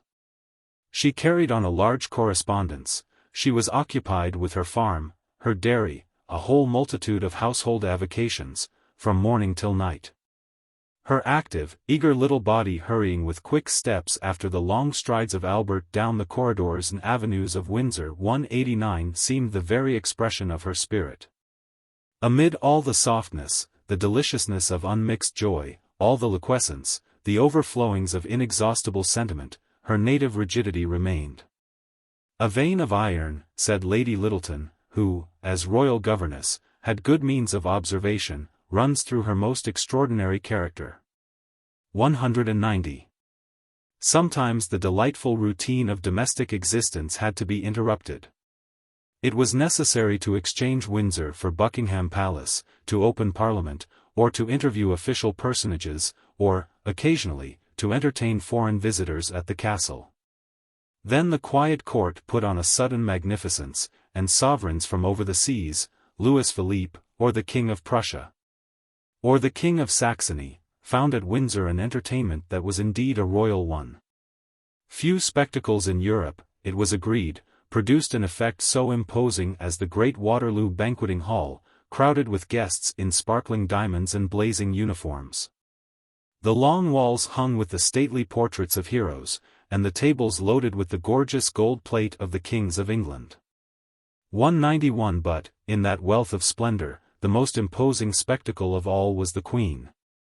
The little housefrau, who had spent the day before walking out with her children, inspecting her livestock, practicing shakes at the piano, and filling up her journal with adoring descriptions of her husband, suddenly shone forth, without art, without effort, by a spontaneous and natural transition, the very culmination of majesty.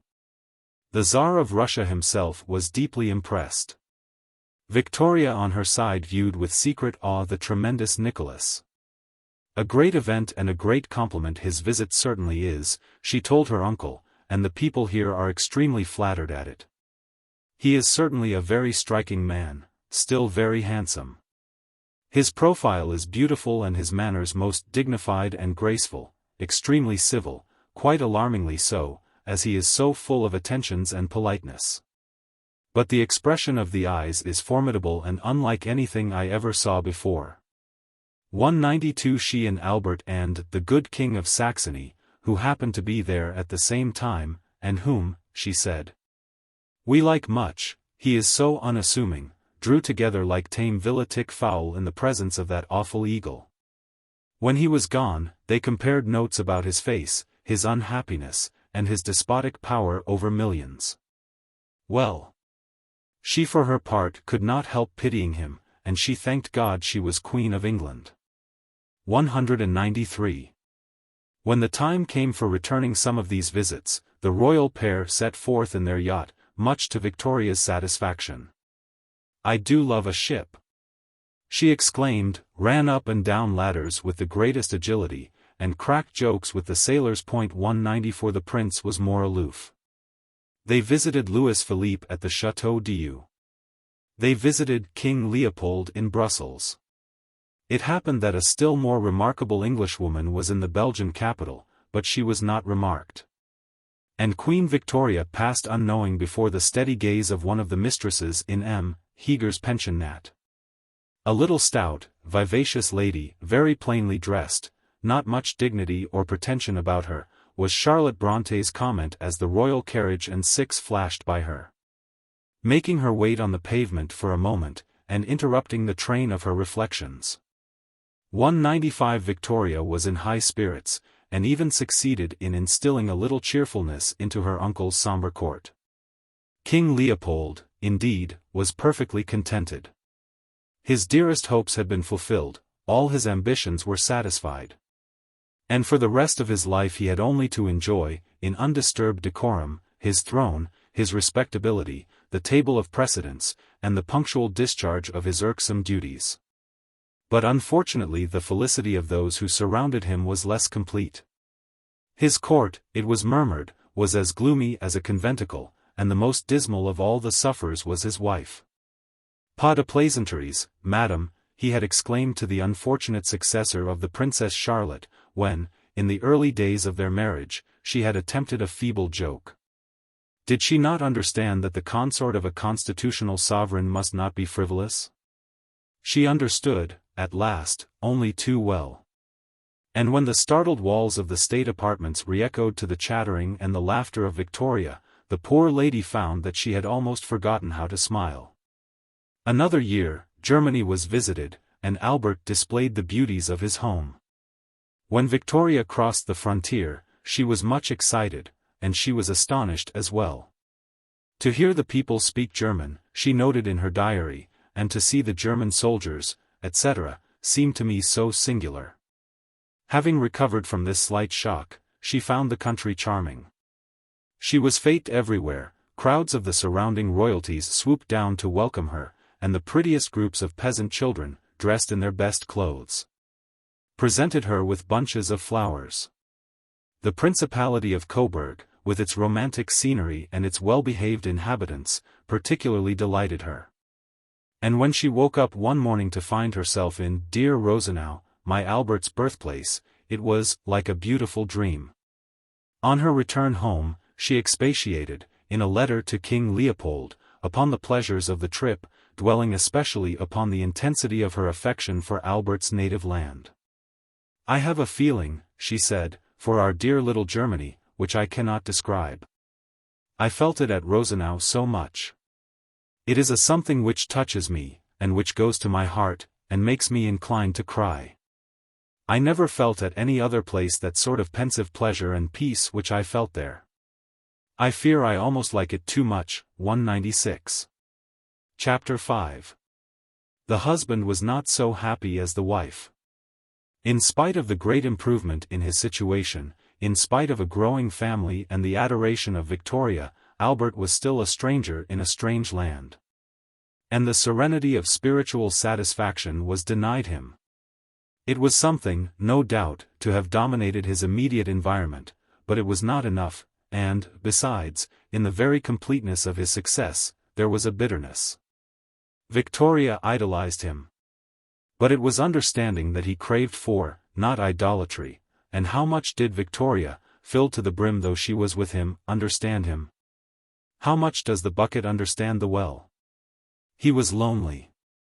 He went to his organ and improvised with learned modulations until the sounds, swelling and subsiding through elaborate cadences, brought some solace to his heart. Then, with the elasticity of youth, he hurried off to play with the babies, or to design a new pigsty, or to read aloud the church history of Scotland to Victoria. Or to pirouette before her on one toe, like a ballet dancer, with a fixed smile, to show her how she ought to behave when she appeared in public places. 197. Thus did he amuse himself, but there was one distraction in which he did not indulge. He never flirted, no, not with the prettiest ladies of the court. When, during their engagement, the Queen had remarked with pride to Lord Melbourne that the prince paid no attention to any other woman, the cynic had answered, "No. That sort of thing is apt to come later." Upon which she had scolded him severely, and then hurried off to Stockmar to repeat what Lord M. had said. But the Baron had reassured her. Though in other cases, he had replied, that might happen, he did not think it would in Albert's. And the Baron was right. Throughout their married life no rival female charms ever had cause to give Victoria one moment's pang of jealousy. 198. What more and more absorbed him, bringing with it a curious comfort of its own, was his work. With the advent of Peel, he began to intervene actively in the affairs of the state. In more ways than one, in the cast of their intelligence, in their moral earnestness, even in the uneasy formalism of their manners, the two men resembled each other. There was a sympathy between them, and thus Peel was ready enough to listen to the advice of Stockmar, and to urge the prince forward into public life. A royal commission was about to be formed to inquire whether advantage might not be taken of the rebuilding of the Houses of Parliament to encourage the fine arts in the United Kingdom. And Peel, with great perspicacity, asked the prince to preside over it. The work was of a kind which precisely suited Albert, his love of art, his love of method, his love of coming into contact, close yet dignified, with distinguished men. It satisfied them all. And he threw himself into it con amore. Some of the members of the commission were somewhat alarmed when, in his opening speech, he pointed out the necessity of dividing the subjects to be considered into categories. The word, they thought, smacked dangerously of German metaphysics. But their confidence returned when they observed His Royal Highness's extraordinary technical acquaintance with the processes of fresco painting. When the question arose as to whether the decorations upon the walls of the new buildings should, or should not, have a moral purpose, the prince spoke strongly for the affirmative. Although many, he observed, would give but a passing glance to the works, the painter was not therefore to forget that others might view them with more thoughtful eyes. This argument convinced the commission, and it was decided that the subjects to be depicted should be of an improving nature. The frescoes were carried out in accordance with the commission's instructions, but unfortunately before very long they had become, even to the most thoughtful eyes, totally invisible. It seems that His Royal Highness's technical acquaintance with the processes of fresco painting was incomplete. 199. The next task upon which the prince embarked was a more arduous one. He determined to reform the organization of the royal household. This reform had been long overdue. For years past the confusion, discomfort, and extravagance in the royal residences, and in Buckingham Palace particularly, had been scandalous. No reform had been practicable under the rule of the Baroness, but her functions had now devolved upon the prince, and in 1844, he boldly attacked the problem. 3 years earlier, Stockmar, after careful inquiry, had revealed in an elaborate memorandum an extraordinary state of affairs. The control of the household, it appeared, was divided in the strangest manner between a number of authorities, each independent of the other, each possessed of vague and fluctuating powers. Without responsibility, and without coordination. Of these authorities, the most prominent were the Lord Steward and the Lord Chamberlain, noblemen of high rank and political importance, who changed office with every administration. Who did not reside with the court, and had no effective representatives attached to it. The distribution of their respective functions was uncertain and peculiar.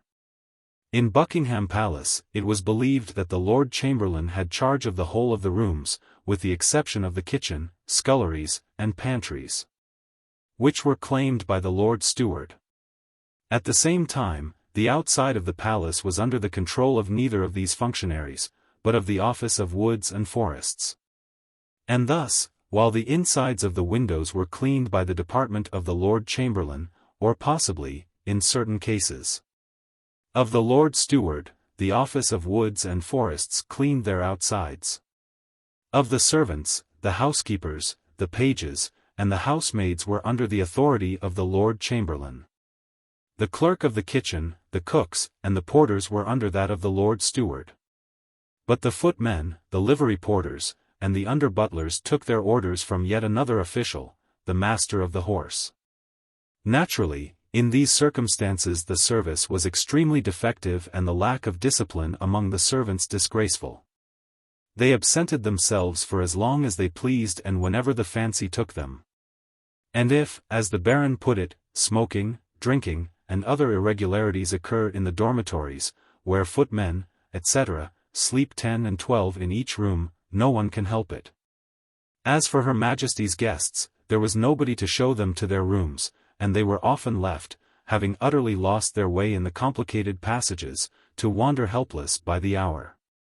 The strange divisions of authority extended not only to persons but to things. The Queen observed that there was never a fire in the dining-room. She inquired why. The answer was, the Lord Steward lays the fire, and the Lord Chamberlain lights it. The underlings of those two great noblemen having failed to come to an accommodation, there was no help for it, the Queen must eat in the cold. 200.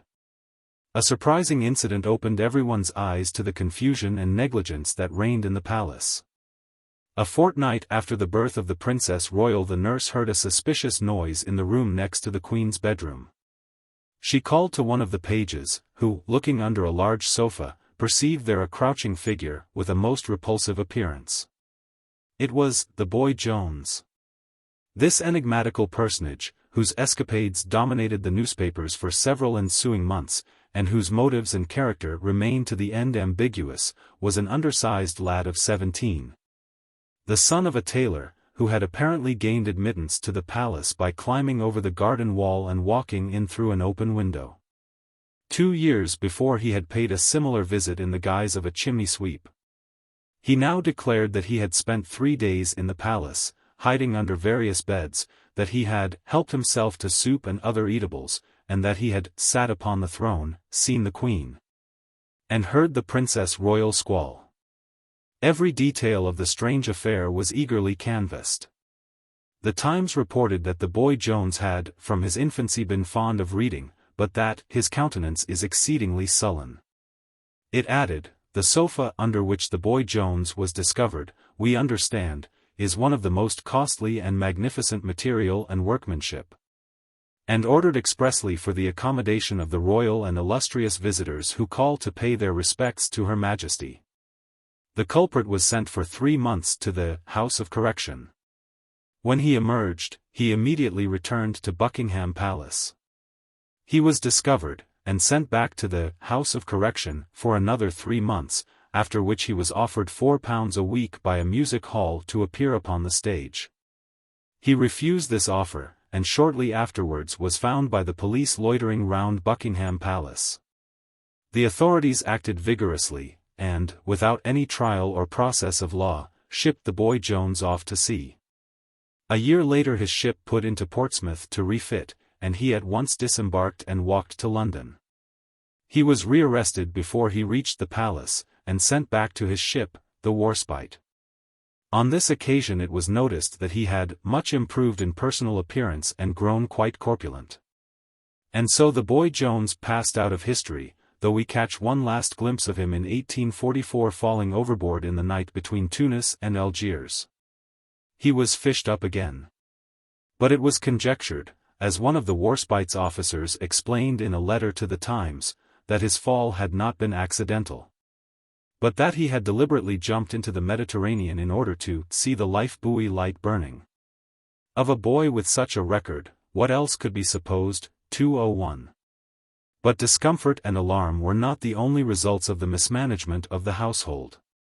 The waste, extravagance, and peculation that also flowed from it were immeasurable. There were preposterous perquisites and malpractices of every kind. It was, for instance, an ancient and immutable rule that a candle that had once been lighted should never be lighted again. What happened to the old candles, nobody knew. Again, the prince, examining the accounts, was puzzled by a weekly expenditure of 35 shillings on red room wine. He inquired into the matter, and after great difficulty discovered that in the time of George III a room in Windsor Castle with red hangings had once been used as a guardroom, and that 5 shillings a day had been allowed to provide wine for the officers. The guard had long since been moved elsewhere, but the payment for wine in the Red Room continued, the money being received by a half-pay officer who held the sinecure position of under-butler. 202. After much laborious investigation, and a stiff struggle with the multitude of vested interests which had been brought into being by long years of neglect, the prince succeeded in effecting a complete reform. The various conflicting authorities were induced to resign their powers into the hands of a single official, the master of the household, who became responsible for the entire management of the royal palaces. Great economies were made, and the whole crowd of venerable abuses was swept away. Among others, the unlucky half-pay officer of the Red Room was, much to his surprise, given the choice of relinquishing his weekly emolument or of performing the duties of an under-butler. Even the irregularities among the footmen, etc., were greatly diminished. There were outcries and complaints. The prince was accused of meddling, of injustice, and of saving candle ends. But he held on his course, and before long the admirable administration of the royal household was recognized as a convincing proof of his perseverance and capacity. 203. At the same time his activity was increasing enormously in a more important sphere. He had become the Queen's private secretary, her confidential adviser, her second self.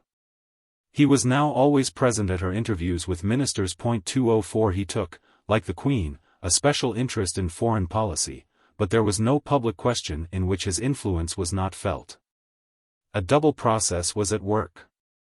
While Victoria fell more and more absolutely under his intellectual predominance, he, simultaneously, grew more and more completely absorbed by the machinery of high politics, the incessant and multifarious business of a great state.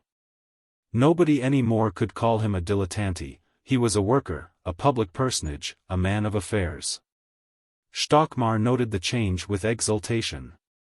"The prince," he wrote, "has improved very much lately. He has evidently a head for politics. He has become, too, far more independent. His mental activity is constantly on the increase, and he gives the greater part of his time to business, without complaining. The relations between husband and wife," added the Baron, "are all one could desire." 205. Long before Peel's ministry came to an end, there had been a complete change in Victoria's attitude towards him. His appreciation of the prince had softened her heart. The sincerity and warmth of his nature, which, in private intercourse with those whom he wished to please, had the power of gradually dissipating the awkwardness of his manners, did the rest. 206 She came in time to regard him with intense feelings of respect and attachment. She spoke of "our worthy Peel," for whom, she said, she had an extreme admiration, and who had shown himself a man of unbounded loyalty, courage, and high-mindedness. "And his conduct towards me has been chivalrous almost, I might say." 207 She dreaded his removal from office almost as frantically as she had once dreaded that of Lord M. It would be, she declared, a great calamity. 6 years before, what would she have said, if a prophet had told her that the day would come when she would be horrified by the triumph of the Whigs? Yet there was no escaping it. She had to face the return of her old friends. In the ministerial crises of 1845 and 1846, the prince played a dominating part. Everybody recognized that he was the real center of the negotiations, the actual controller of the forces and the functions of the crown. The process by which this result was reached had been so gradual as to be almost imperceptible. But it may be said with certainty that, by the close of Peel's administration, Albert had become, in effect, the King of England. 208. Chapter 6. With the final emergence of the prince came the final extinction of Lord Melbourne. A year after his loss of office, he had been struck down by a paralytic seizure. He had apparently recovered, but his old elasticity had gone forever.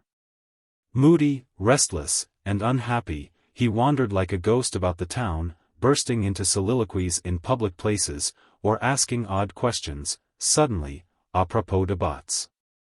"I'll be hanged if I do it for you, my lord," he was heard to say in the hall at Brooks's, standing by himself, and addressing the air after much thought.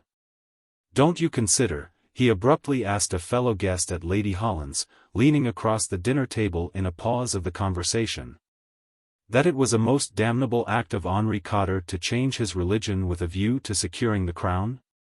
He sat at home, brooding for hours in miserable solitude. He turned over his books, his classics and his testaments, but they brought him no comfort at all.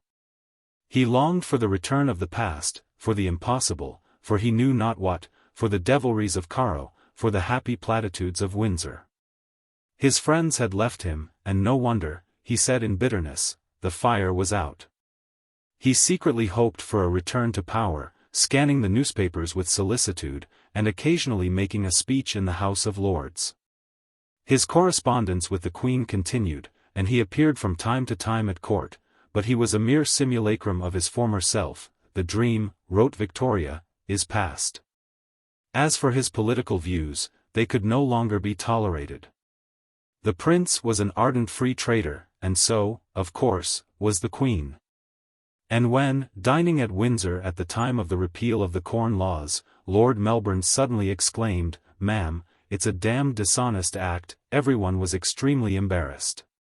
Her Majesty laughed and tried to change the conversation, but without avail. Lord Melbourne returned to the charge again and again with, "I say, ma'am, it's damned dishonest." Until the Queen said, "Lord Melbourne, I must beg you not to say anything more on this subject now," and then he held his tongue. She was kind to him, writing him long letters, and always remembering his birthday, but it was kindness at a distance, and he knew it. He had become, poor Lord Melbourne. A profound disquietude devoured him. He tried to fix his mind on the condition of agriculture and the Oxford movement. He wrote long memoranda in utterly undecipherable handwriting. He was convinced that he had lost all his money, and could not possibly afford to be a Knight of the Garter. He had run through everything, and yet, if Peel went out, he might be sent for. Why not? He was never sent for. The Whigs ignored him in their consultations, and the leadership of the party passed to Lord John Russell. When Lord John became Prime Minister, there was much politeness, but Lord Melbourne was not asked to join the cabinet. He bore the blow with perfect amenity. But he understood, at last, that that was the end. 209. For 2 years more he lingered, sinking slowly into unconsciousness and imbecility. Sometimes, propped up in his chair, he would be heard to murmur, with unexpected appositeness, the words of Samson. So much I feel my general spirit droop. My hopes all flat. Nature within me seems in all her functions weary of herself. My race of glory run, and race of shame. And I shall shortly be with them that rest. 210. A few days before his death, Victoria, learning that there was no hope of his recovery, turned her mind for a little towards that which had once been Lord M. You will grieve to hear, she told King Leopold, that our good, dear, old friend Melbourne is dying. One cannot forget how good and kind and amiable he was. And it brings back so many recollections to my mind, though, God knows, I never wish that time back again. 211. She was in little danger. The tide of circumstance was flowing now with irresistible fullness towards a very different consummation. The seriousness of Albert, the claims of her children, her own inmost inclinations, and the movement of the whole surrounding world combined to urge her forward along the narrow way of public and domestic duty. Her family steadily increased. Within 18 months of the birth of the Prince of Wales the Princess Alice appeared, and a year later the Prince Alfred, and then the Princess Helena, and, 2 years afterwards, the Princess Louise. And still there were signs that the pretty row of royal infants was not complete. The parents, more and more involved in family cares and family happiness, found the pomp of Windsor galling, and longed for some more intimate and remote retreat. On the advice of Peel they purchased the estate of Osborne, in the Isle of Wight. Their skill and economy in financial matters had enabled them to lay aside a substantial sum of money. And they could afford, out of their savings, not merely to buy the property but to build a new house for themselves and to furnish it at a cost of £200,000. 212 at Osborne, by the seashore, and among the woods, which Albert, with memories of Rosenau in his mind, had so carefully planted. The royal family spent every hour that could be snatched from Windsor and London, delightful hours of deep retirement and peaceful work. 213 The public looked on with approval. A few aristocrats might sniff or titter, but with the nation at large the Queen was now once more extremely popular. The middle classes, in particular, were pleased. They liked a love match. They liked a household which combined the advantages of royalty and virtue, and in which they seemed to see, reflected as in some resplendent looking-glass, the ideal image of the very lives they led themselves. Their own existences, less exalted, but oh, so soothingly similar, acquired an added excellence, an added succulence, from the early hours, the regularity, the plain tuckers, the round games, the roast beef and Yorkshire pudding of Osborne. It was indeed a model court. Not only were its central personages the patterns of propriety, but no breath of scandal, no shadow of indecorum, might approach its utmost boundaries. 214 For Victoria, with all the zeal of a convert, upheld now the standard of moral purity with an inflexibility surpassing, if that were possible, Albert's own.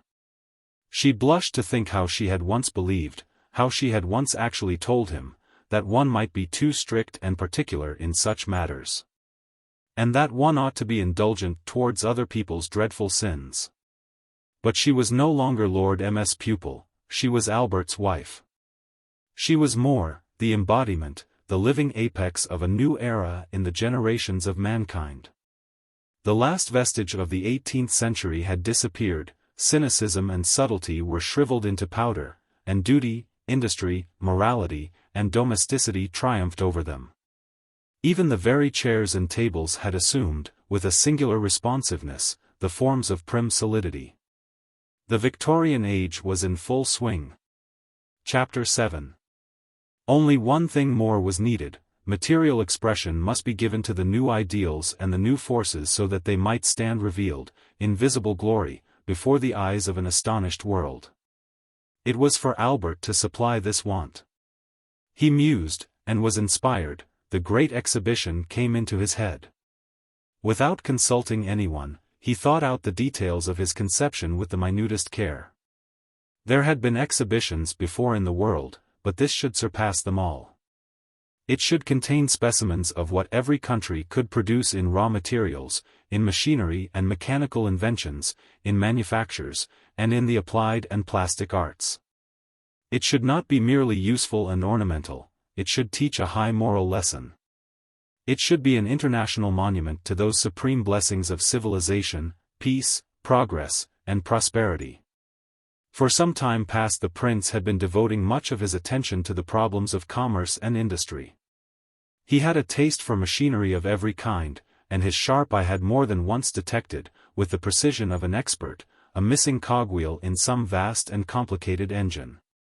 2:15 A visit to Liverpool, where he opened the Albert Dock, impressed upon his mind the immensity of modern industrial forces, though in a letter to Victoria describing his experiences, he was careful to retain his customary lightness of touch.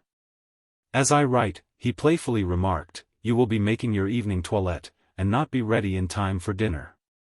I must set about the same task, and not, let me hope, with the same result. The loyalty and enthusiasm of the inhabitants are great, but the heat is greater still. I am satisfied that if the population of Liverpool had been weighed this morning, and were to be weighed again now, they would be found many degrees lighter. The docks are wonderful, and the mass of shipping incredible." 2:16 In art and science he had been deeply interested since boyhood. His reform of the household had put his talent for organization beyond a doubt, and thus from every point of view the prince was well qualified for his task. Having matured his plans, he summoned a small committee and laid an outline of his scheme before it. The committee approved, and the great undertaking was set on foot without delay. 217. 2 years, however, passed before it was completed. For 2 years the prince labored with extraordinary and incessant energy. At first all went smoothly. The leading manufacturers warmly took up the idea, the colonies and the East India Company were sympathetic, the great foreign nations were eager to send in their contributions. The powerful support of Sir Robert Peel was obtained, and the use of a site in Hyde Park, selected by the prince, was sanctioned by the government. Out of 234 plans for the exhibition building, the prince chose that of Joseph Paxton, famous as a designer of gigantic conservatories. And the work was on the point of being put in hand when a series of unexpected difficulties arose. Opposition to the whole scheme, which had long been smoldering in various quarters, suddenly burst forth. There was an outcry, headed by the Times, against the use of the park for the exhibition. For a moment it seemed as if the building would be relegated to a suburb, but, after a fierce debate in the House, the supporters of the site in the park won the day. Then it appeared that the project lacked a sufficient financial backing, but this obstacle, too, was surmounted, and eventually £200,000 was subscribed as a guarantee fund. The enormous glass edifice rose higher and higher, covering acres and enclosing towering elm trees beneath its roof, and then the fury of its enemies reached a climax. The fashionable, the cautious, the protectionists, the pious, all joined in the hue and cry. It was pointed out that the exhibition would serve as a rallying point for all the ruffians in England, for all the malcontents in Europe. And that on the day of its opening there would certainly be a riot and probably a revolution. It was asserted that the glass roof was porous, and that the droppings of 50 million sparrows would utterly destroy every object beneath it. Agitated nonconformists declared that the exhibition was an arrogant and wicked enterprise which would infallibly bring down God's punishment upon the nation. Colonel Sibthorpe, in the debate on the address, prayed that hail and lightning might descend from heaven on the accursed thing. The prince, with unyielding perseverance and infinite patience, pressed on to his goal. His health was seriously affected, he suffered from constant sleeplessness, his strength was almost worn out. But he remembered the injunctions of Stockmar and never relaxed. The volume of his labors grew more prodigious every day. He toiled at committees, presided over public meetings, made speeches, and carried on communications with every corner of the civilized world, and his efforts were rewarded. On May 1, 1851, the Great Exhibition was opened by the Queen before an enormous concourse of persons, amid scenes of dazzling brilliancy and triumphant enthusiasm. 218. Victoria herself was in a state of excitement which bordered on delirium. She performed her duties in a trance of joy, gratitude, and amazement, and, when it was all over, her feelings poured themselves out into her journal in a torrential flood. The day had been nothing but an endless succession of glories, or rather one vast glory, one vast radiation of Albert. Everything she had seen, everything she had felt or heard, had been so beautiful, so wonderful that even the royal underlinings broke down under the burden of emphasis. While her remembering pen rushed on, regardless, from splendor to splendor, the huge crowds, so well behaved and loyal flags of all the nations floating, the inside of the building, so immense. With myriads of people and the sun shining through the roof, a little side room. Where we left our shawls, palm trees and machinery, dear Albert, the place so big that we could hardly hear the organ, thankfulness to God, a curious assemblage of political and distinguished men, the march from Atheley, God bless my dearest Albert. God bless my dearest country. A glass fountain, the Duke and Lord Anglesey walking arm in arm, a beautiful Amazon, in bronze, by Kiss, Mr. Paxton, who might be justly proud. And rose from being a common gardener's boy, Sir George Grey in tears, and everybody astonished and delighted. 219. A striking incident occurred when, after a short prayer by the Archbishop of Canterbury, the choir of 600 voices burst into the Hallelujah chorus. At that moment a Chinaman, dressed in full national costume, stepped out into the middle of the central nave, and, advancing slowly towards the royal group, did obeisance to Her Majesty. The Queen, much impressed, had no doubt that he was an eminent Mandarin. And, when the final procession was formed, orders were given that, as no representative of the Celestial Empire was present, he should be included in the diplomatic cortege. He accordingly, with the utmost gravity, followed immediately behind the ambassadors. He subsequently disappeared, and it was rumored, among ill-natured people, that, far from being a Mandarin, the fellow was a mere impostor. But nobody ever really discovered the nature of the comments that had been lurking behind the matchless impassivity of that yellow face. 220. A few days later Victoria poured out her heart to her uncle. The 1st of May, she said, was the greatest day in our history, the most beautiful and imposing and touching spectacle ever seen, and the triumph of my beloved Albert. It was the happiest, proudest day in my life, and I can think of nothing else. Albert's dearest name is immortalized with this great conception, his own, and my own dear country showed she was worthy of it. The triumph is immense. 221. It was. The enthusiasm was universal.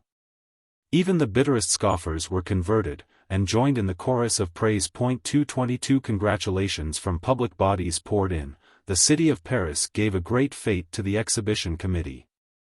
And the Queen and the Prince made a triumphal progress through the north of England. The financial results were equally remarkable. The total profit made by the exhibition amounted to a sum of £165,000, which was employed in the purchase of land for the erection of a permanent national museum in South Kensington. During the 6 months of its existence in Hyde Park over 6 million persons visited it, and not a single accident occurred. But there is an end to all things. And the time had come for the Crystal Palace to be removed to the salubrious seclusion of Sydenham. Victoria, sad but resigned, paid her final visit. It looked so beautiful, she said. I could not believe it was the last time I was to see it. An organ, accompanied by a fine and powerful wind instrument called the sommerphone, was being played, and it nearly upset me. The canvas is very dirty, the red curtains are faded and many things are very much soiled, still the effect is fresh and new as ever and most beautiful. The glass fountain was already removed, and the sappers and miners were rolling about the little boxes just as they did at the beginning. It made us all very melancholy. But more cheerful thoughts followed. When all was over, she expressed her boundless satisfaction in a dithyrambic letter to the Prime Minister. Her beloved husband's name, she said, was forever immortalized, and that this was universally recognized by the country was a source to her of immense happiness and gratitude. She feels grateful to Providence, Her Majesty concluded, to have permitted her to be united to so great, so noble, so excellent a prince. And this year will ever remain the proudest and happiest of her life. The day of the closing of the exhibition, which the Queen regretted much she could not witness, was the 12th anniversary of her betrothal to the prince, which is a curious coincidence. 223. Chapter 5. Lord Palmerston. Chapter 1. In 1851 the prince's fortunes reached their high-water mark. The success of the great exhibition enormously increased his reputation and seemed to assure him henceforward a leading place in the national life. But before the year was out another triumph, in a very different sphere of action, was also his. This triumph, big with fateful consequences, was itself the outcome of a series of complicated circumstances which had been gathering to a climax for many years. The unpopularity of Albert in high society had not diminished with time. Aristocratic persons continued to regard him with disfavor. And he on his side, withdrew further and further into a contemptuous reserve. For a moment, indeed, it appeared as if the dislike of the upper classes was about to be suddenly converted into cordiality. For they learnt with amazement that the prince, during a country visit, had ridden to hounds and acquitted himself remarkably well. They had always taken it for granted that his horsemanship was of some second-rate foreign quality. And here he was jumping 5-barred gates and tearing after the fox as if he had been born and bred in Leicestershire. They could hardly believe it. Was it possible that they had made a mistake, and that Albert was a good fellow after all? Had he wished to be thought so he would certainly have seized this opportunity, purchased several hunters, and used them constantly. But he had no such desire. Hunting bored him, and made Victoria nervous. He continued, as before, to ride, as he himself put it, for exercise or convenience, not for amusement. And it was agreed that though the prince, no doubt, could keep in his saddle well enough, he was no sportsman. 224. This was a serious matter. It was not merely that Albert was laughed at by fine ladies and sneered at by fine gentlemen. It was not merely that Victoria, who before her marriage had cut some figure in society, had, under her husband's influence, almost completely given it up. Since Charles II the sovereigns of England had, with a single exception, always been unfashionable. And the fact that the exception was George IV seemed to give an added significance to the rule. What was grave was not the lack of fashion, but the lack of other and more important qualities. The hostility of the upper classes was symptomatic of an antagonism more profound than one of manners or even of tastes. The prince, in a word, was un-English. What that word precisely meant it was difficult to say, but the fact was patent to every eye. Lord Palmerston, also, was not fashionable. The great Whig aristocrats looked askance at him, and only tolerated him as an unpleasant necessity thrust upon them by fate. But Lord Palmerston was English through and through. There was something in him that expressed, with extraordinary vigor, the fundamental qualities of the English race. And he was the very antithesis of the prince. By a curious chance it so happened that this typical Englishman was brought into closer contact than any other of his countrymen with the alien from over the sea. It thus fell out that differences which, in more fortunate circumstances, might have been smoothed away and obliterated, became accentuated to the highest pitch. All the mysterious forces in Albert's soul leapt out to do battle with his adversary, and, in the long and violent conflict that followed, it almost seemed as if he was struggling with England herself. Palmerston's whole life had been spent in the government of the country. At 22 he had been a minister. At 25 he had been offered the chancellorship of the Exchequer, which, with that prudence which formed so unexpected a part of his character, he had declined to accept. His first spell of office had lasted uninterruptedly for 21 years. When Lord Grey came into power he received the Foreign Secretaryship, a post which he continued to occupy, with 2 intervals, for another 21 years. Throughout this period his reputation with the public had steadily grown, and when, in 1846, he became Foreign Secretary for the 3rd time, his position in the country was almost, if not quite, on an equality with that of the Prime Minister, Lord John Russell. He was a tall, big man of 62, with a jaunty air, a large face, dyed whiskers, and a long sardonic upper lip. His private life was far from respectable, but he had greatly strengthened his position in society by marrying, late in life, Lady Cooper, the sister of Lord Melbourne, and one of the most influential of the Whig hostesses. Powerful, experienced, and supremely self-confident, he naturally paid very little attention to Albert. Why should he? The prince was interested in foreign affairs? Very well, then. Let the prince pay attention to him, who had been a cabinet minister when Albert was in the cradle, who was the chosen leader of a great nation, and who had never failed in anything he had undertaken in the whole course of his life. Not that he wanted the prince's attention, far from it. So far as he could see, Albert was merely a young foreigner, who suffered from having no vices, and whose only claim to distinction was that he had happened to marry the Queen of England. This estimate, as he found out to his cost, was a mistaken one. Albert was by no means insignificant, and, behind Albert, there was another figure by no means insignificant either, there was Stockmar. But Palmerston, busy with his plans, his ambitions, and the management of a great department, brushed all such considerations on one side. It was his favorite method of action. He lived by instinct, by a quick eye and a strong hand, a dexterous management of every crisis as it arose, a half-unconscious sense of the vital elements in a situation. He was very bold.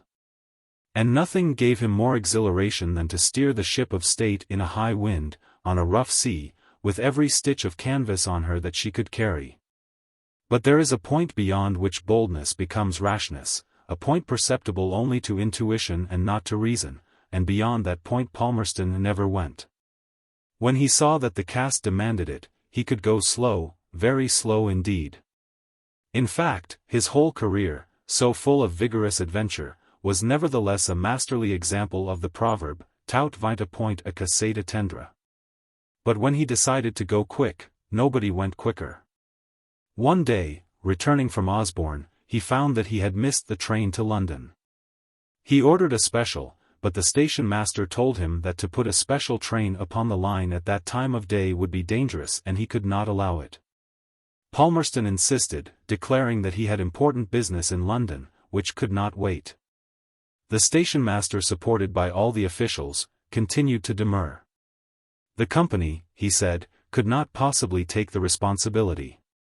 On my responsibility, then, said Palmerston, in his offhand, peremptory way, whereupon the station master ordered up the train and the Foreign Secretary reached London in time for his work, without an accident. 225 The story is typical of the happy valiance with which he conducted both his own affairs and those of the nation. England, he used to say, is strong enough to brave consequences.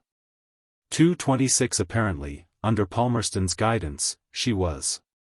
While the officials protested and shook in their shoes, he would wave them away with his airy, my responsibility, and carry the country swiftly along the line of his choice, to a triumphant destination, without an accident. His immense popularity was the result partly of his diplomatic successes, partly of his extraordinary personal affability, but chiefly of the genuine intensity with which he responded to the feelings and supported the interests of his countrymen. The public knew that it had in Lord Palmerston not only a high-mettled master, but also a devoted servant, that he was, in every sense of the word, a public man. When he was Prime Minister, he noticed that iron hurdles had been put up on the grass in the Green Park. He immediately wrote to the minister responsible, ordering, in the severest language, their instant removal, declaring that they were an intolerable nuisance, and that the purpose of the grass was to be walked upon freely and without restraint by the people, old and young, for whose enjoyment the parks are maintained. 227 It was in this spirit that, as Foreign Secretary, he watched over the interests of Englishmen abroad. Nothing could be more agreeable for Englishmen, but foreign governments were less pleased. They found Lord Palmerston interfering, exasperating, and alarming. In Paris they spoke with bated breath of "Ce terrible my Lord Palmerston." And in Germany they made a little song about him. Hat der Teufel einen Sohn. So ist sicher Palmerston. 228. But their complaints, their threats, and their agitations were all in vain.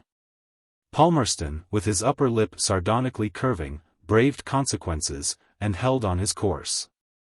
The first diplomatic crisis which arose after his return to office, though the Prince and the Queen were closely concerned with it, passed off without serious disagreement between the court and the minister. For some years past a curious problem had been perplexing the chanceries of Europe. Spain, ever since the time of Napoleon a prey to civil convulsions, had settled down for a short interval to a state of comparative quiet under the rule of Christina, the Queen Mother, and her daughter Isabella, the young Queen. In 1846, the question of Isabella's marriage, which had for long been the subject of diplomatic speculations, suddenly became acute. Various candidates for her hand were proposed, among others, two cousins of her own, another Spanish prince, and Prince Leopold of Saxe-Coburg, a first cousin of Victoria's and Albert's. For different reasons, however, none of these young men seemed altogether satisfactory. Isabella was not yet 16. And it might have been supposed that her marriage could be put off for a few years more, but this was considered to be out of the question. "Vous ne savez pas," said a high authority, ces princesses espagnoles. Elles ont le diable au corps, et on a toujours dit que si nous ne nous hations pas, elles auraient viendrait avant le mari. 229 It might also have been supposed that the young queen's marriage was a matter to be settled by herself, her mother, and the Spanish government, but this again was far from being the case. It had become, by one of those periodical reversions to the ways of the 18th century, which, it is rumored, are still not unknown in diplomacy, a question of dominating importance in the foreign policies both of France and England. For several years, Louis Philippe and his Prime Minister Guizot had been privately maturing a very subtle plan. It was the object of the French king to repeat the glorious coup of Louis XIV, and to abolish the Pyrenees by placing one of his grandsons on the throne of Spain. In order to bring this about, he did not venture to suggest that his younger son, the Duc de Montpensier, should marry Isabella. That would have been too obvious a move, which would have raised immediate and insurmountable opposition. He therefore proposed that Isabella should marry her cousin, the Duke of Cadiz, while Montpensier married Isabella's younger sister, the Infanta Fernanda. And pray, what possible objection could there be to that? The wily old king whispered into the chaste ears of Guizot the key to the secret. He had good reason to believe that the Duke of Cadiz was incapable of having children, and therefore the offspring of Fernanda would inherit the Spanish crown. Guizot rubbed his hands, and began at once to set the necessary springs in motion, but, of course, the whole scheme was very soon divulged and understood.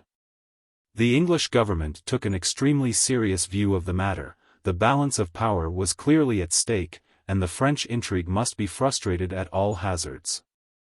A diplomatic struggle of great intensity followed, and it occasionally appeared that a second war of the Spanish succession was about to break out. This was avoided, but the consequences of this strange imbroglio were far-reaching and completely different from what any of the parties concerned could have guessed.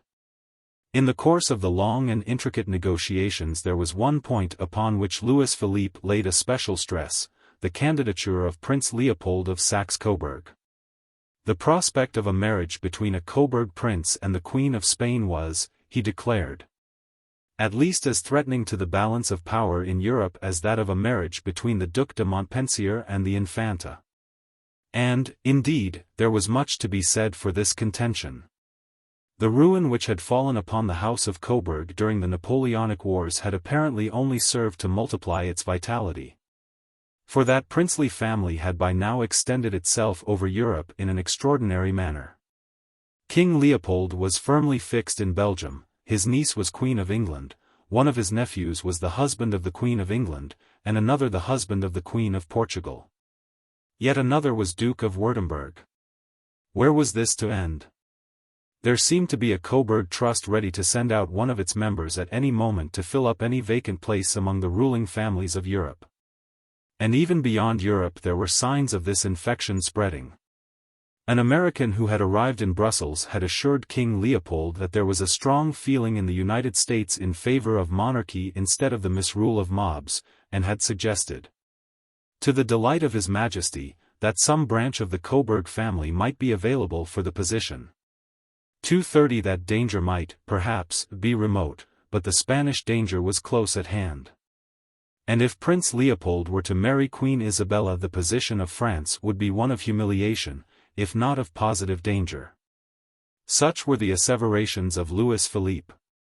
The English government had no wish to support Prince Leopold, and though Albert and Victoria had some hankerings for the match, the wisdom of Stockmar had induced them to give up all thoughts of it. The way thus seemed open for a settlement. England would be reasonable about Leopold, if France would be reasonable about Montpensier. At the Château d'Eu, the agreement was made, in a series of conversations between the King and Guizot on the one side, and the Queen, the Prince, and Lord Aberdeen on the other. Aberdeen, as Foreign Minister, declared that England would neither recognize nor support Prince Leopold as a candidate for the hand of the Queen of Spain. While Louis Philippe solemnly promised, both to Aberdeen and to Victoria, that the Duc de Montpensier should not marry the Infanta Fernanda until after the Queen was married and had issue. All went well, and the crisis seemed to be over, when the whole question was suddenly reopened by Palmerston, who had succeeded Aberdeen at the Foreign Office. In a dispatch to the English minister at Madrid, he mentioned, in a list of possible candidates for Queen Isabella's hand, Prince Leopold of Coburg. And at the same time he took occasion to denounce in violent language the tyranny and incompetence of the Spanish government. This dispatch, indiscreet in any case, was rendered infinitely more so by being communicated to Guizot. Louis Philippe saw his opportunity and pounced on it. Though there was nothing in Palmerston's language to show that he either recognized or supported Prince Leopold, the king at once assumed that the English had broken their engagement, and that he was therefore free to do likewise. He then sent the dispatch to the Queen Mother, declared that the English were intriguing for the Coburg marriage, bade her mark the animosity of Palmerston against the Spanish government, and urged her to escape from her difficulties and ensure the friendship of France by marrying Isabella to the Duke of Cadiz and Fernanda to Montpensier. The Queen Mother, alarmed and furious, was easily convinced. There was only one difficulty: Isabella loathed the very sight of her cousin. But this was soon surmounted. There was a wild supper party at the palace, and in the course of it the young girl was induced to consent to anything that was asked of her. Shortly after, and on the same day, both the marriages took place. The news burst like a bomb on the English government, who saw with rage and mortification that they had been completely outmaneuvered by the crafty king. Victoria, in particular, was outraged. Not only had she been the personal recipient of Louis Philippe's pledge, but he had won his way to her heart by presenting the Prince of Wales with a box of soldiers and sending the Princess Royal a beautiful Parisian doll with eyes that opened and shut.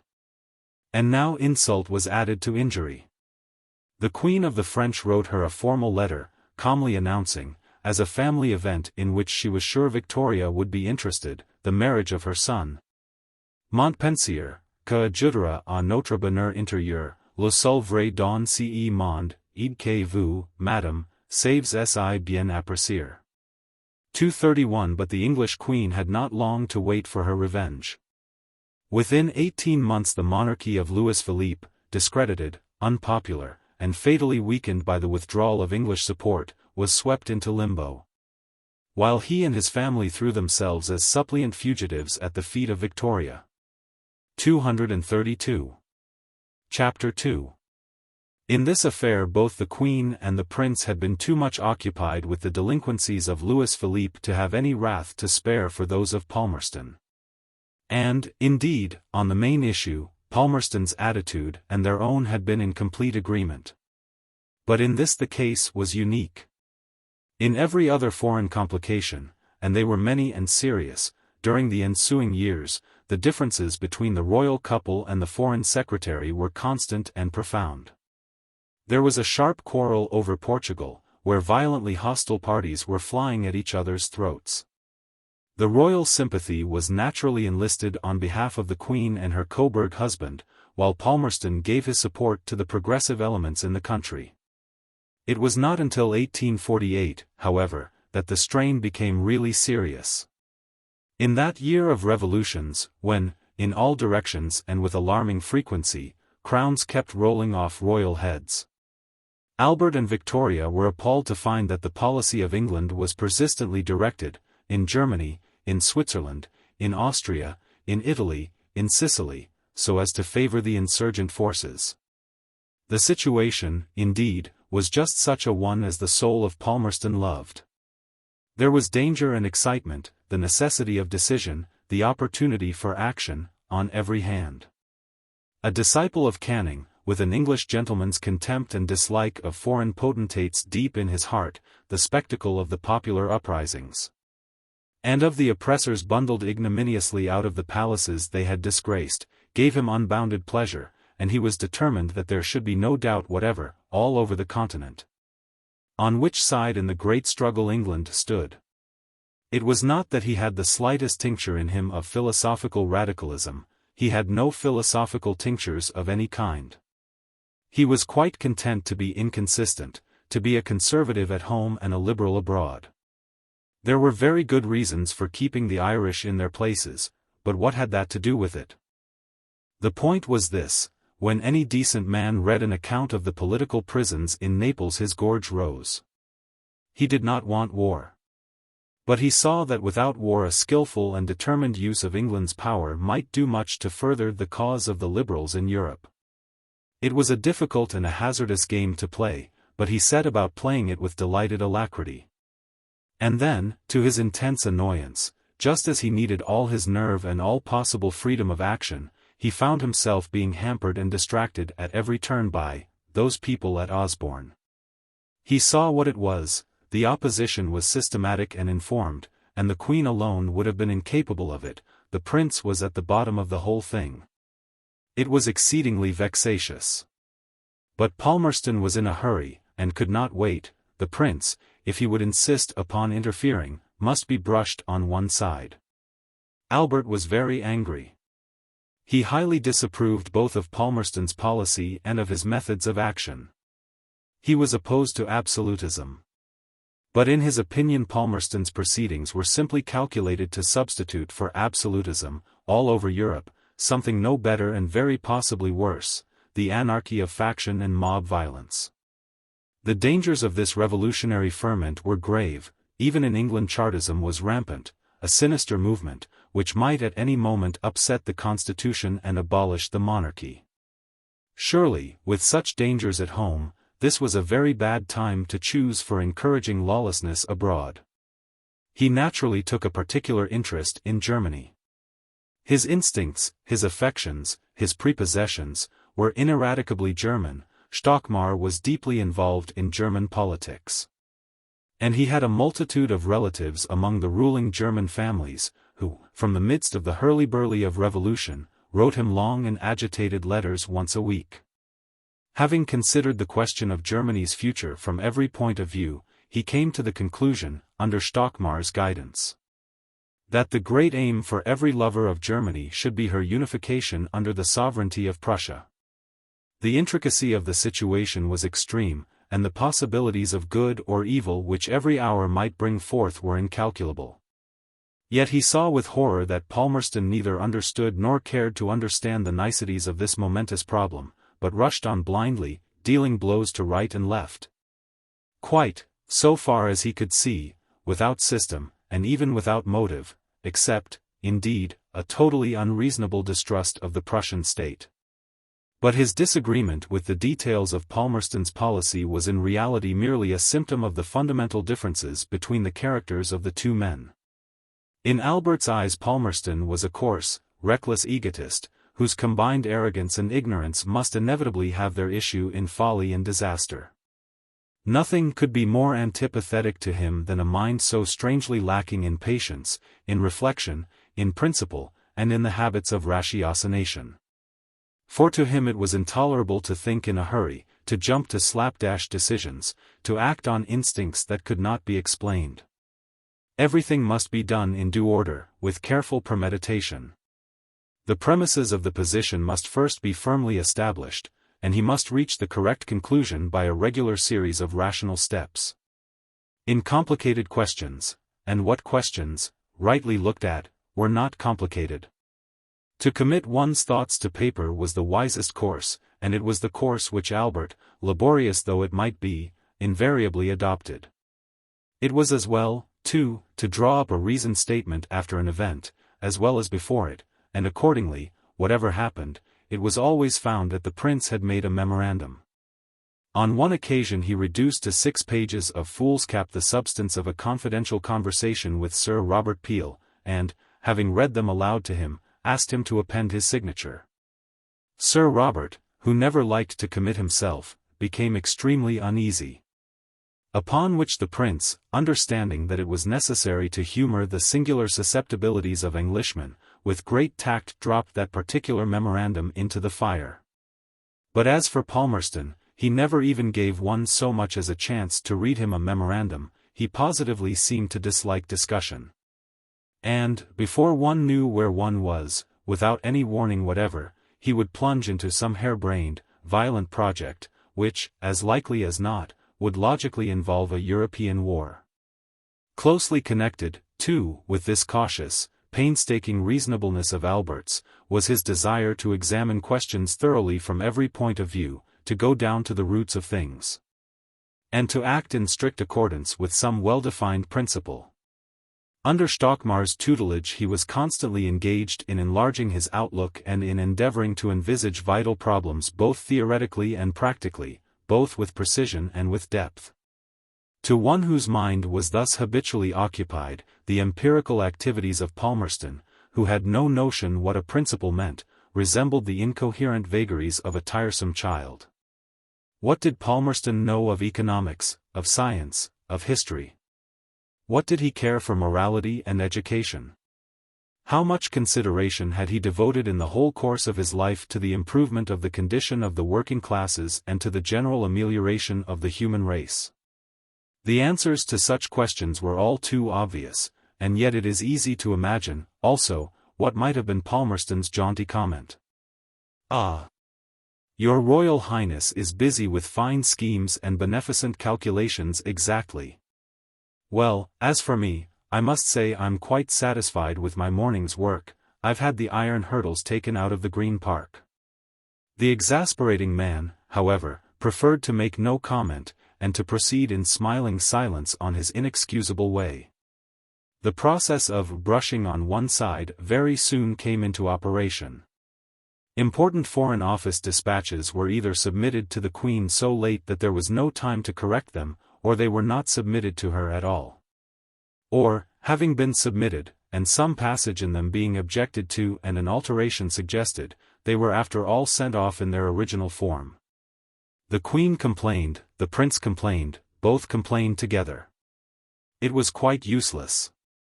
Palmerston was most apologetic, could not understand how it had occurred, must give the clerks a wigging, certainly Her Majesty's wishes should be attended to. And such a thing should never happen again.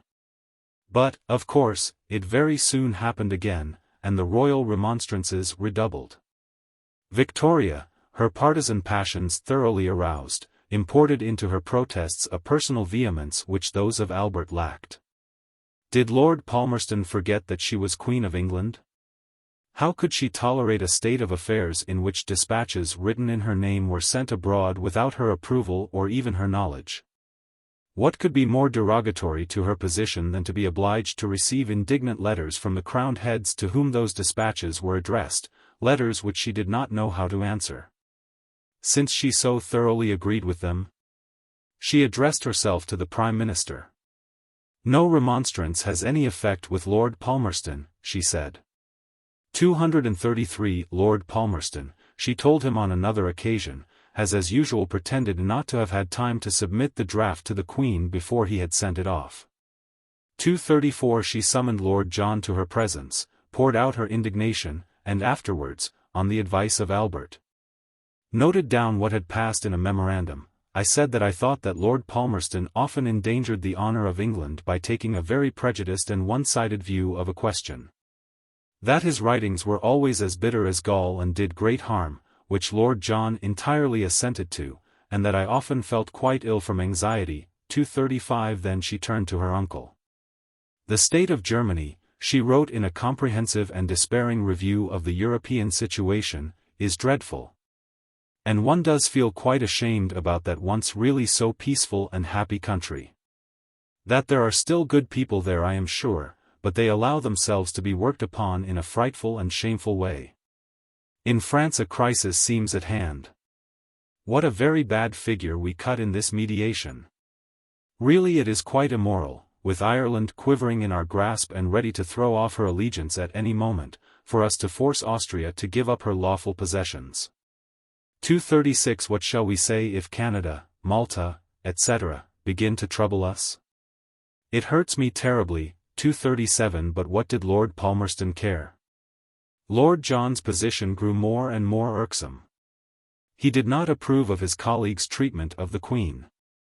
When he begged him to be more careful, he was met with the reply that 28,000 dispatches passed through the Foreign Office in a single year, that if every one of these were to be subjected to the royal criticism, the delay would be most serious, that, as it was, the waste of time and the worry involved in submitting drafts to the meticulous examination of Prince Albert was almost too much for an overworked minister, and that, as a matter of fact, the postponement of important decisions owing to this cause had already produced very unpleasant diplomatic consequences. 238 These excuses would have impressed Lord John more favourably if he had not himself had to suffer from a similar neglect. As often as not Palmerston failed to communicate even to him the most important dispatches. The Foreign Secretary was becoming an almost independent power, acting on his own initiative, and swaying the policy of England on his own responsibility. On one occasion, in 1847, he had actually been upon the point of threatening to break off diplomatic relations with France without consulting either the cabinet or the Prime Minister. 239 And such incidents were constantly recurring. When this became known to the prince, he saw that his opportunity had come. If he could only drive in to the utmost the wedge between the two statesmen, if he could only secure the alliance of Lord John, then the suppression or the removal of Lord Palmerston would be almost certain to follow. He set about the business with all the pertinacity of his nature. Both he and the Queen put every kind of pressure upon the Prime Minister. They wrote, they harangued, they relapsed into awful silence. It occurred to them that Lord Clarendon, an important member of the cabinet, would be a useful channel for their griefs. They commanded him to dine at the palace, and, directly the meal was over, the Queen, as he described it afterwards, exploded, and went with the utmost vehemence and bitterness into the whole of Palmerston's conduct, all the effects produced all over the world, and all her own feelings and sentiments about it. When she had finished, the prince took up the tale, with less excitement, but with equal force. Lord Clarendon found himself in an awkward situation. He disliked Palmerston's policy, but he was his colleague, and he disapproved of the attitude of his royal hosts. In his opinion, they were wrong in wishing that courtiers rather than ministers should conduct the affairs of the country. And he thought that they labored under the curious mistake that the Foreign Office was their peculiar department, and that they had the right to control, if not to direct, the foreign policy of England. He, therefore, with extreme politeness, gave it to be understood that he would not commit himself in any way. 240 But Lord John, in reality, needed no pressure. Attacked by his sovereign, ignored by his foreign secretary, he led a miserable life. 241 With the advent of the dreadful Schleswig-Holstein question, the most complex in the whole diplomatic history of Europe, his position, crushed between the upper and the nether millstones, grew positively unbearable. He became anxious above all things to get Palmerston out of the Foreign Office. But then, supposing Palmerston refused to go? In a memorandum made by the Prince, at about this time, of an interview between himself, the Queen, and the Prime Minister, we catch a curious glimpse of the states of mind of those three high personages, the anxiety and irritation of Lord John, the vehement acrimony of Victoria, and the reasonable animosity of Albert, drawn together, as it were, under the shadow of an unseen presence, the cause of that celestial anger, the gay, portentous Palmerston. At one point in the conversation Lord John observed that he believed the Foreign Secretary would consent to a change of offices. Lord Palmerston, he said, realized that he had lost the Queen's confidence, though only on public, and not on personal, grounds. But on that, the Prince noted, the Queen interrupted Lord John by remarking that she distrusted him on personal grounds also, but I remarked that Lord Palmerston had so far at least seen rightly that he had become disagreeable to the Queen, not on account of his person, but of his political doings, to which the Queen assented. Then the Prince suggested that there was a danger of the cabinet breaking up, and of Lord Palmerston returning to office as Prime Minister. But on that point Lord John was reassuring. He thought Lord Palmerston too old to do much in the future, having passed his 65th year. Eventually it was decided that nothing could be done for the present, but that the utmost secrecy must be observed, and so the conclave ended. 242. At last, in 1850, deliverance seemed to be at hand. There were signs that the public were growing weary of the alarums and excursions of Palmerston's diplomacy.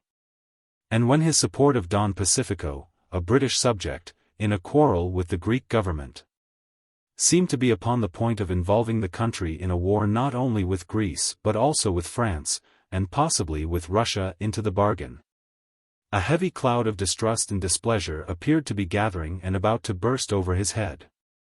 A motion directed against him in the House of Lords was passed by a substantial majority. The question was next to be discussed in the House of Commons, where another adverse vote was not improbable, and would seal the doom of the minister. Palmerston received the attack with complete nonchalance, and then, at the last possible moment, he struck.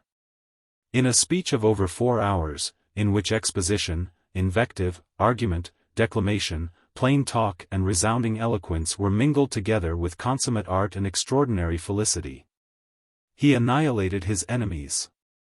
The hostile motion was defeated, and Palmerston was once more the hero of the hour. Simultaneously, Atropos herself conspired to favor him. Sir Robert Peel was thrown from his horse and killed. By this tragic chance, Palmerston saw the one rival great enough to cope with him removed from his path. He judged, and judged rightly, that he was the most popular man in England. And when Lord John revived the project of his exchanging the Foreign Office for some other position in the cabinet, he absolutely refused to stir. 243. Great was the disappointment of Albert. Great was the indignation of Victoria. The House of Commons, she wrote, is becoming very unmanageable and troublesome. The Prince, perceiving that Palmerston was more firmly fixed in the saddle than ever, decided that something drastic must be done. 5 months before, the prescient Baron had drawn up, in case of emergency, a memorandum, which had been carefully docketed, and placed in a pigeonhole ready to hand. The emergency had now arisen, and the memorandum must be used. The Queen copied out the words of Stockmar, and sent them to the Prime Minister, requesting him to show her letter to Palmerston. She thinks it right, she wrote, in order to prevent any mistake for the future, shortly to explain what it is she expects from her foreign secretary. She requires, 1. That he will distinctly state what he proposes in a given case, in order that the Queen may know as distinctly to what she has given her royal sanction. 2. Having once given her sanction to a measure, that it be not arbitrarily altered or modified by the minister. Such an act she must consider as failing in sincerity towards the Crown, and justly to be visited by the exercise of her constitutional right of dismissing that minister. 244 Lord John Russell did as he was bid, and forwarded the Queen's letter to Lord Palmerston. This transaction, which was of grave constitutional significance, was entirely unknown to the outside world. If Palmerston had been a sensitive man, he would probably have resigned on the receipt of the Queen's missive. But he was far from sensitive, he loved power, and his power was greater than ever. An unerring instinct told him that this was not the time to go. Nevertheless, he was seriously perturbed. He understood at last that he was struggling with a formidable adversary, whose skill and strength, unless they were mollified, might do irreparable injury to his career. He therefore wrote to Lord John. Briefly acquiescing in the Queen's requirements, I have taken a copy of this memorandum of the Queen and will not fail to attend to the directions which it contains, and at the same time. He asked for an interview with the Prince. Albert at once summoned him to the palace, and was astonished to observe, as he noted in a memorandum, that when Palmerston entered the room he was very much agitated, shook, and had tears in his eyes, so as quite to move me, who never under any circumstances had known him otherwise than with a bland smile on his face. The old statesman was profuse in protestations and excuses, the young one was coldly polite. At last, after a long and inconclusive conversation, the Prince, drawing himself up, said that, in order to give Lord Palmerston an example of what the Queen wanted, he would ask him a question point blank. Lord Palmerston waited in respectful silence, while the Prince proceeded as follows: You are aware that the Queen has objected to the protocol about Schleswig, and of the grounds on which she has done so. Her opinion has been overruled, the protocol stating the desire of the great powers to see the integrity of the Danish monarchy preserved has been signed. And upon this the King of Denmark has invaded Schleswig, where the war is raging. If Holstein is attacked also, which is likely, the Germans will not be restrained from flying to her assistance. Russia has menaced to interfere with arms, if the Schleswigers are successful. What will you do, if this emergency arises, provoking most likely a European war, and which will arise very probably when we shall be at Balmoral and Lord John in another part of Scotland? The Queen expects from your foresight that you have contemplated this possibility, and requires a categorical answer as to what you would do in the event supposed. Strangely enough, to this point-blank question, the Foreign Secretary appeared to be unable to reply. The whole matter, he said, was extremely complicated, and the contingencies mentioned by His Royal Highness were very unlikely to arise. The Prince persisted, but it was useless. For a full hour he struggled to extract a categorical answer, until at length Palmerston bowed himself out of the room. Albert threw up his hands in shocked amazement. What could one do with such a man? 245. What indeed? For, in spite of all his apologies and all his promises, within a few weeks the incorrigible reprobate was at his tricks again. The Austrian General Haynau, notorious as a rigorous suppressor of rebellion in Hungary and Italy, and in particular as a flogger of women, came to England and took it into his head to pay a visit to Messrs. Barclay and Perkins's brewery. The features of General Hyena, as he was everywhere called, his grim thin face, his enormous pepper and salt mustaches, had gained a horrid celebrity. And it so happened that among the clerks at the brewery there was a refugee from Vienna, who had given his fellow workers a first-hand account of the general's characteristics. The Austrian ambassador, scenting danger, begged his friend not to appear in public, or, if he must do so, to cut off his mustaches first. But the general would take no advice. He went to the brewery, was immediately recognized, surrounded by a crowd of angry draymen, pushed about, shouted at, punched in the ribs, and pulled by the mustaches until bolting down an alley with the mob at his heels brandishing brooms and roaring hyena. He managed to take refuge in a public house, whence he was removed under the protection of several policemen. The Austrian government was angry and demanded explanations. Palmerston, who, of course, was privately delighted by the incident, replied regretting what had occurred, but adding that in his opinion the general had evinced a want of propriety in coming to England at the present moment. And he delivered his note to the ambassador without having previously submitted it to the Queen or to the Prime Minister. Naturally, when this was discovered, there was a serious storm. The prince was especially indignant. The conduct of the drayman he regarded, with disgust and alarm, as a slight foretaste of what an unregulated mass of illiterate people is capable. And Palmerston was requested by Lord John to withdraw his note, and to substitute for it another from which all censure of the general had been omitted. On this the Foreign Secretary threatened resignation, but the Prime Minister was firm.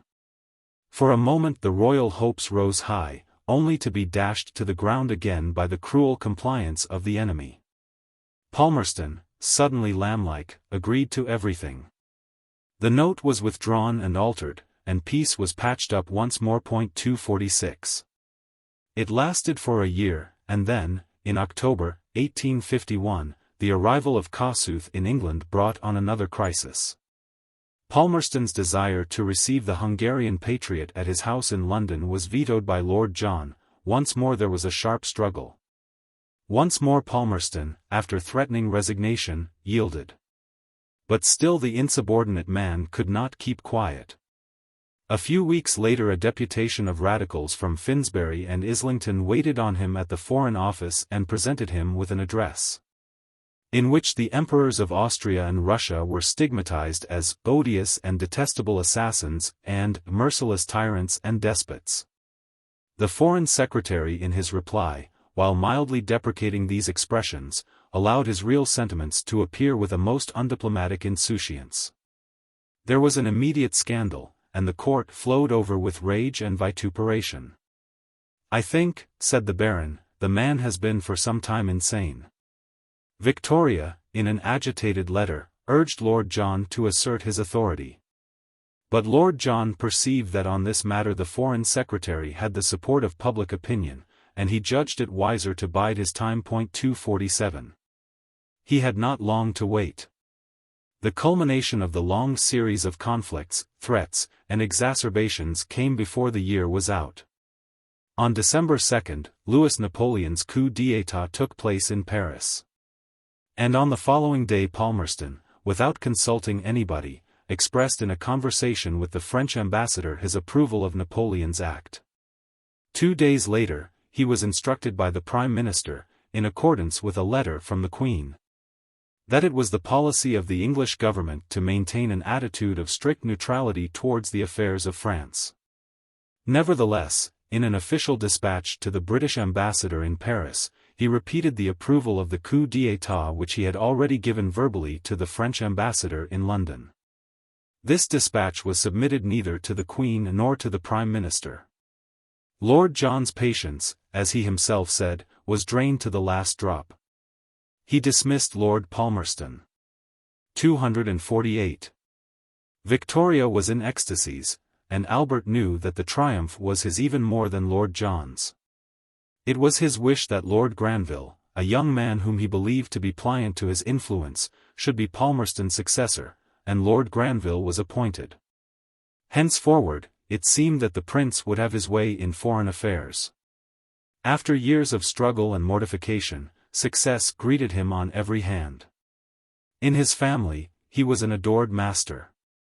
In the country, the Great Exhibition had brought him respect and glory, and now in the secret seats of power he had gained a new supremacy. He had wrestled with the terrible Lord Palmerston, the embodiment of all that was most hostile to him in the spirit of England, and his redoubtable opponent had been overthrown. Was England herself at his feet? It might be so, and yet, it is said that the sons of England have a certain tiresome quality, they never know when they are beaten. It was odd, but Palmerston was positively still jaunty. Was it possible? Could he believe, in his blind arrogance, that even his ignominious dismissal from office was something that could be brushed aside? Chapter 3. The prince's triumph was short-lived. A few weeks later, owing to Palmerston's influence, the government was defeated in the House, and Lord John resigned. Then, after a short interval, a coalition between the Whigs and the followers of Peel came into power, under the premiership of Lord Aberdeen. Once more, Palmerston was in the cabinet. It was true that he did not return to the Foreign Office. That was something to the good. In the Home Department it might be hoped that his activities would be less dangerous and disagreeable. But the Foreign Secretary was no longer the complacent Granville. And in Lord Clarendon the Prince knew that he had a minister to deal with, who, discreet and courteous as he was, had a mind of his own. These changes, however, were merely the preliminaries of a far more serious development. Events, on every side, were moving towards a catastrophe. Suddenly the nation found itself under the awful shadow of imminent war. For several months, amid the shifting mysteries of diplomacy and the perplexed agitations of politics, the issue grew more doubtful and more dark. While the national temper was strained to the breaking point. At the very crisis of the long and ominous negotiations, it was announced that Lord Palmerston had resigned. Then the pent-up fury of the people burst forth. They had felt that in the terrible complexity of events they were being guided by weak and embarrassed counsels. But they had been reassured by the knowledge that at the center of power there was one man with strength, with courage, with determination, in whom they could put their trust.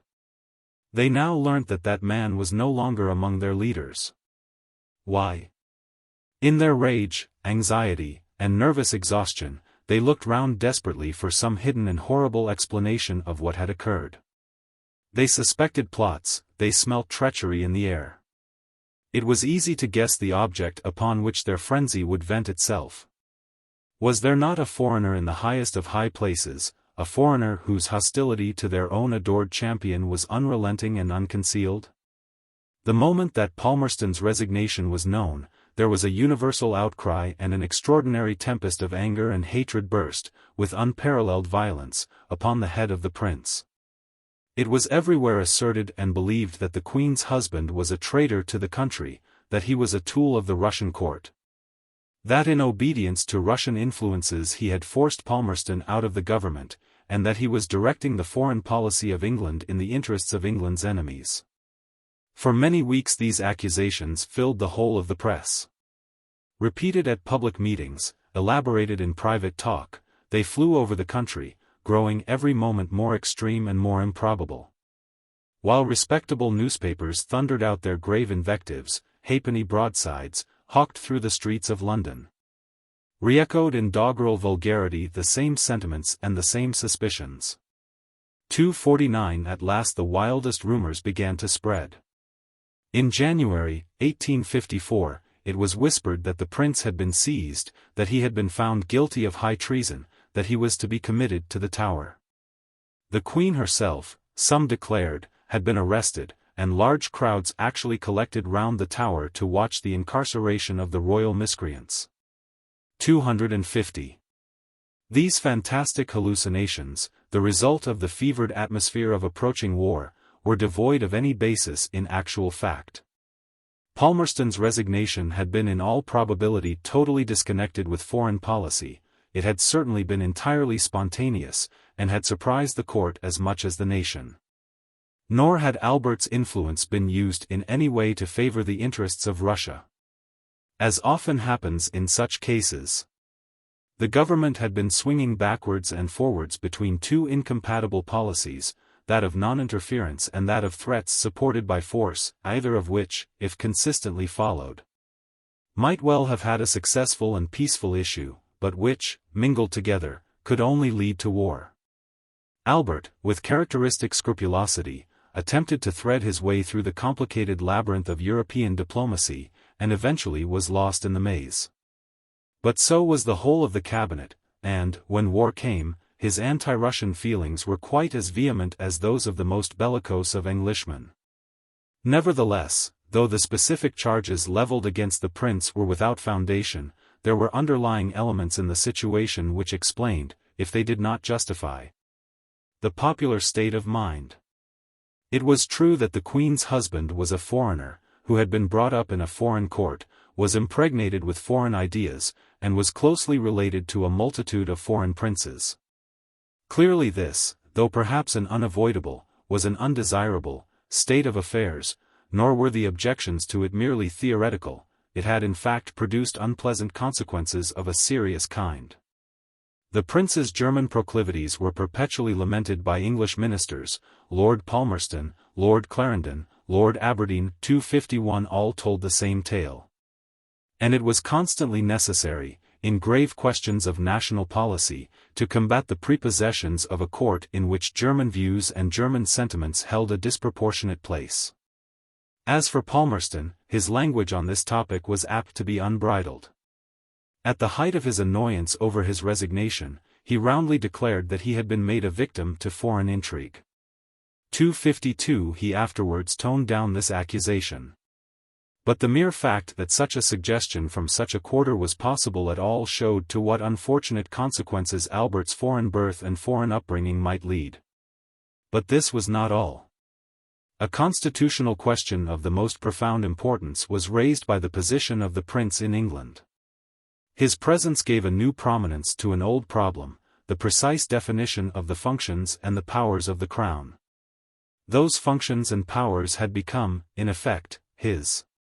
And what sort of use was he making of them? His views as to the place of the crown in the Constitution are easily ascertainable, for they were Stockmar's. And it happens that we possess a detailed account of Stockmar's opinions upon the subject in a long letter addressed by him to the prince at the time of this very crisis, just before the outbreak of the Crimean War. Constitutional monarchy, according to the Baron, had suffered an eclipse since the passing of the Reform Bill. It was now constantly in danger of becoming a pure ministerial government. The old race of Tories, who had a direct interest in upholding the prerogatives of the crown, had died out. And the Whigs were nothing but partly conscious, partly unconscious Republicans, who stand in the same relation to the throne as the wolf does to the lamb. There was a rule that it was unconstitutional to introduce the name and person of the irresponsible sovereign into parliamentary debates on constitutional matters. This was a constitutional fiction, which, although undoubtedly of old standing, was fraught with danger.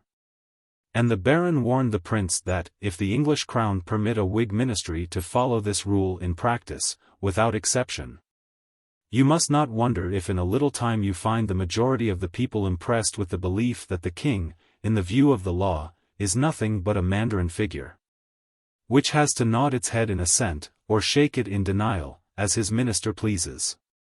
To prevent this from happening, it was of extreme importance, said the Baron, that no opportunity should be let slip of vindicating the legitimate position of the crown. And this is not hard to do, he added, and can never embarrass a minister where such straightforward loyal personages as the Queen and the Prince are concerned. In his opinion, the very lowest claim of the royal prerogative should include a right on the part of the king to be the permanent president of his ministerial council. The sovereign ought to be in the position of a permanent premier, who takes rank above the temporary head of the cabinet, and in matters of discipline exercises supreme authority. The sovereign may even take a part in the initiation and the maturing of the government measures.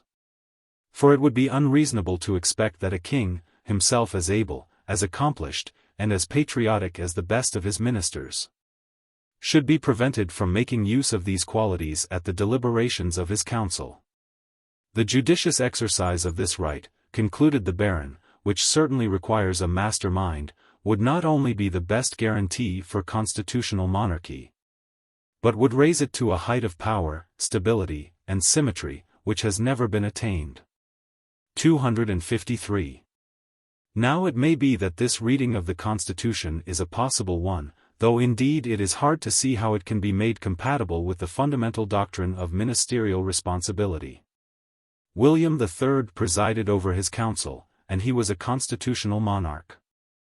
And it seems that Stockmar had in his mind a conception of the crown which would have given it a place in the Constitution analogous to that which it filled at the time of William III.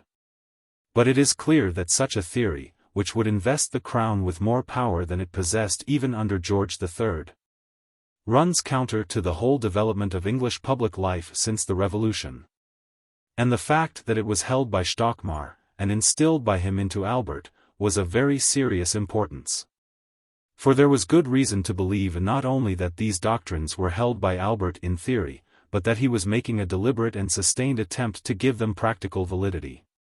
The history of the struggle between the Crown and Palmerston provided startling evidence that this was the case. That struggle reached its culmination when, in Stockmar's Memorandum of 1850, the Queen asserted her constitutional right to dismiss the Foreign Secretary if he altered a dispatch which had received her sanction. The memorandum was, in fact, a plain declaration that the Crown intended to act independently of the Prime Minister. Lord John Russell, anxious at all costs to strengthen himself against Palmerston, accepted the memorandum, and thereby implicitly allowed the claim of the Crown. More than that. After the dismissal of Palmerston, among the grounds on which Lord John justified that dismissal in the House of Commons, he gave a prominent place to the Memorandum of 1850. It became apparent that the displeasure of the sovereign might be a reason for the removal of a powerful and popular minister. It seemed indeed as if, under the guidance of Stockmar and Albert, the constitutional monarchy might in very truth be rising to a height of power, stability, and symmetry, which had never been attained. But this new development in the position of the Crown, grave as it was in itself, was rendered peculiarly disquieting by the unusual circumstances which surrounded it. For the functions of the Crown were now, in effect, being exercised by a person unknown to the Constitution, who wielded over the sovereign an undefined and unbounded influence. The fact that this person was the sovereign's husband, while it explained his influence and even made it inevitable, by no means diminished its strange and momentous import. An ambiguous, prepotent figure had come to disturb the ancient, subtle, and jealously guarded balance of the English Constitution. Such had been the unexpected outcome of the tentative and faint-hearted opening of Albert's political life. He himself made no attempt to minimize either the multiplicity or the significance of the functions he performed. He considered that it was his duty, he told the Duke of Wellington in 1850, to sink his own individual existence in that of his wife, assume no separate responsibility before the public, but make his position entirely a part of hers, fill up every gap which, as a woman, she would naturally leave in the exercise of her regal functions, continually and anxiously watch every part of the public business, in order to be able to advise and assist her at any moment in any of the multifarious and difficult questions or duties brought before her, sometimes international, sometimes political, or social, or personal. As the natural head of her family, superintendent of her household, manager of her private affairs, sole confidential adviser in politics, and only assistant in her communications with the officers of the government, he is, besides, the husband of the Queen, the tutor of the royal children, the private secretary of the sovereign, and her permanent minister. 254 Stockmar's pupil had assuredly gone far and learnt well. Stockmar's pupil, precisely. The public, painfully aware of Albert's predominance, had grown, too, uneasily conscious that Victoria's master had a master of his own. Deep in the darkness the Baron loomed. Another foreigner. Decidedly, there were elements in the situation which went far to justify the popular alarm. A foreign baron controlled a foreign prince, and the foreign prince controlled the crown of England.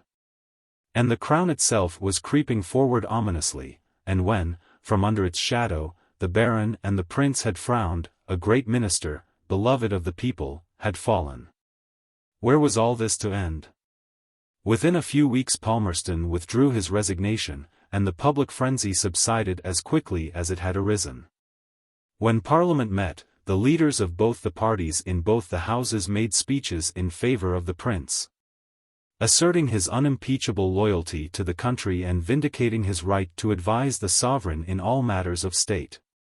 Victoria was delighted.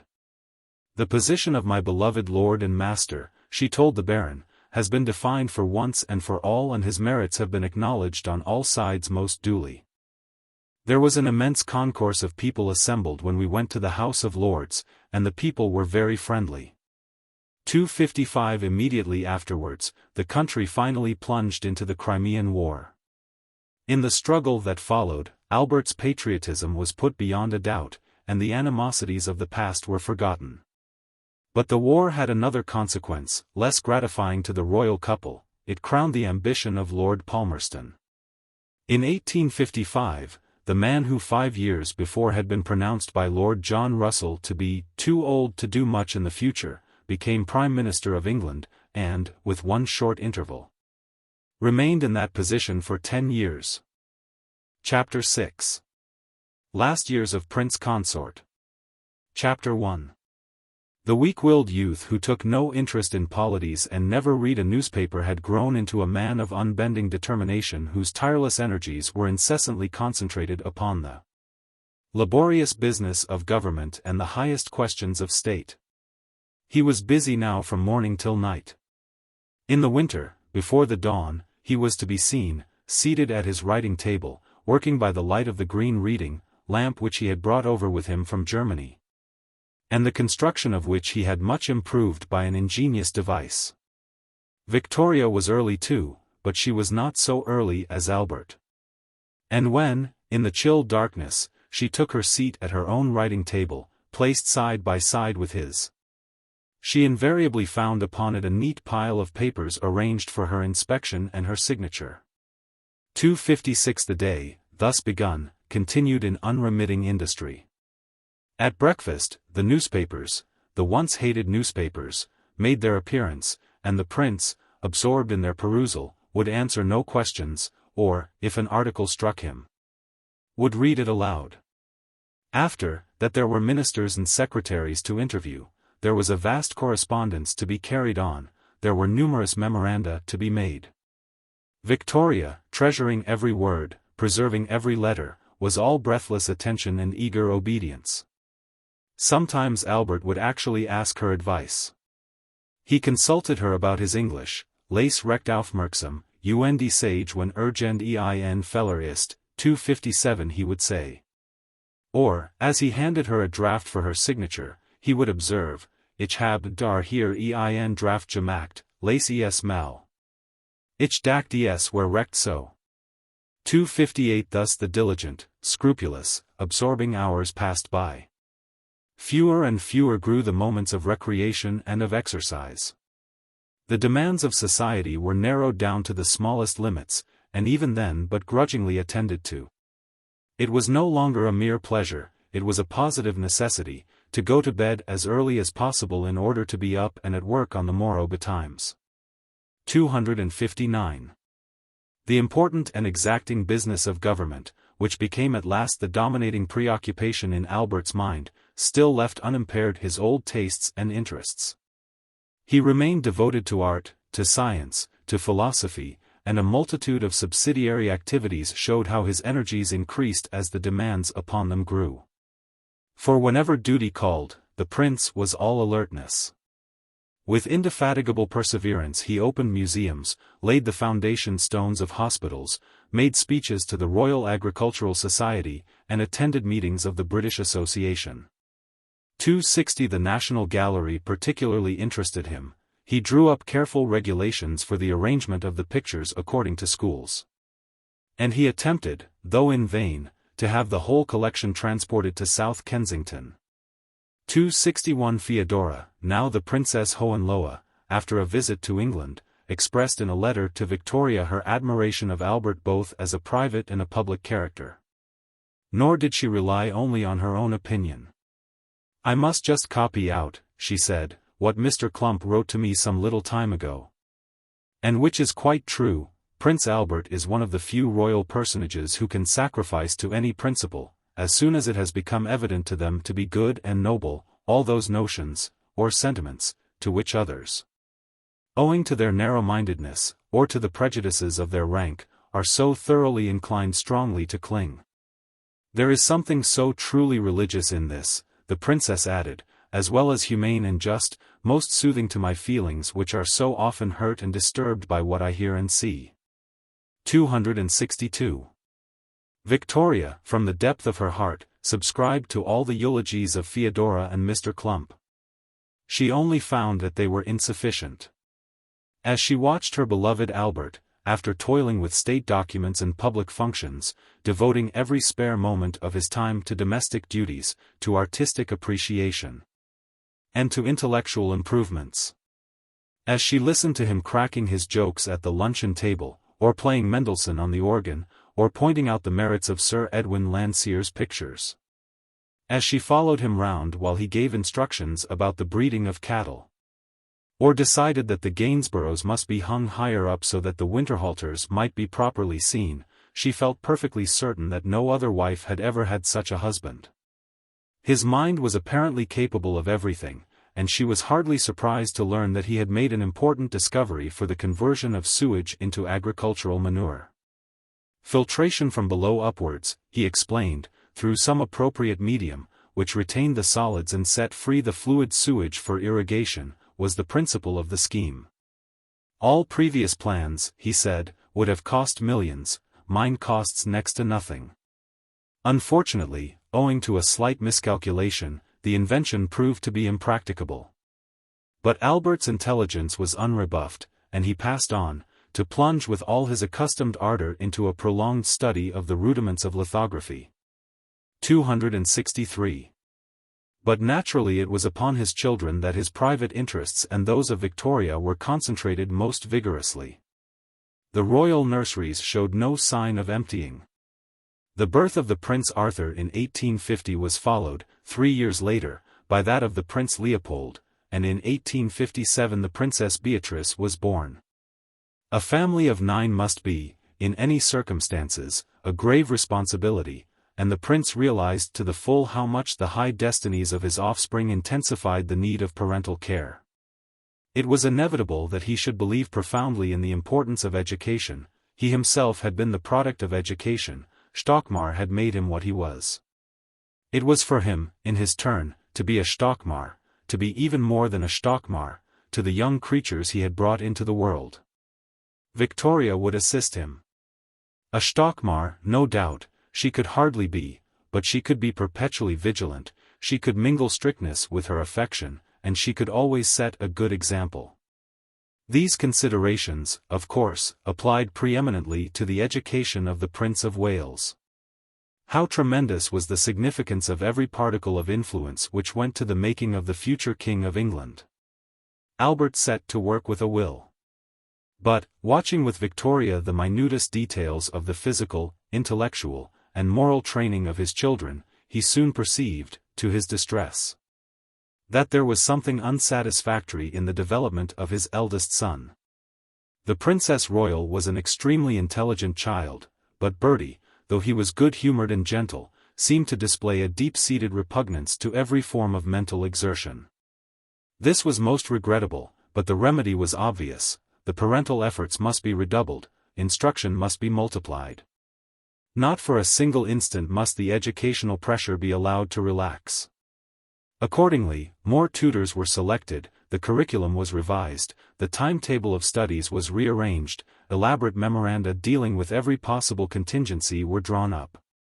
It was above all essential that there should be no slackness. Work, said the prince, must be work. And work indeed it was. The boy grew up amid a ceaseless round of paradigms, syntactical exercises, dates, genealogical tables, and lists of capes.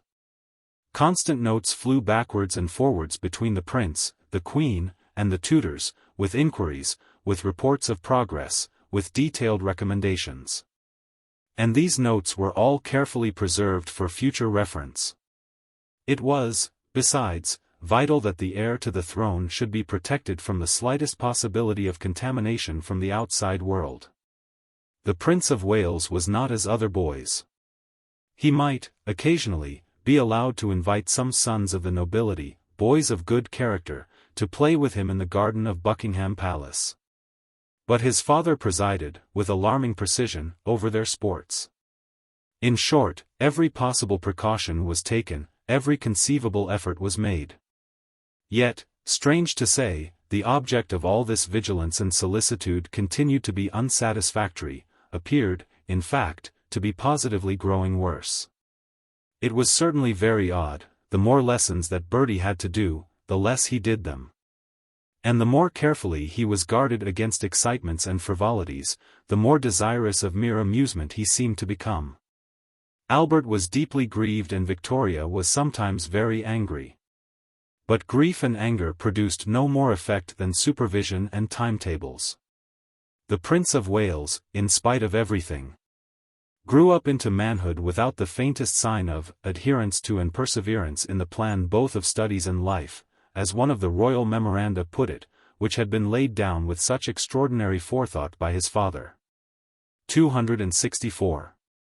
Chapter 2. Against the insidious worries of politics, the boredom of society functions, and the pompous publicity of state ceremonies, Osborne had afforded a welcome refuge. But it soon appeared that even Osborne was too little removed from the world. After all, the Solent was a feeble barrier. Oh, for some distant, some almost inaccessible sanctuary, where, in true domestic privacy, one could make happy holiday, just as if, or at least very, very, nearly, one were anybody else. Victoria, ever since, together with Albert, she had visited Scotland in the early years of her marriage, had felt that her heart was in the Highlands. She had returned to them a few years later, and her passion had grown. How romantic they were! And how Albert enjoyed them too! His spirits rose quite wonderfully as soon as he found himself among the hills and the conifers. "It is a happiness to see him," she wrote. "Oh! What can equal the beauties of nature?" she exclaimed in her journal, during one of these visits. "What enjoyment there is in them!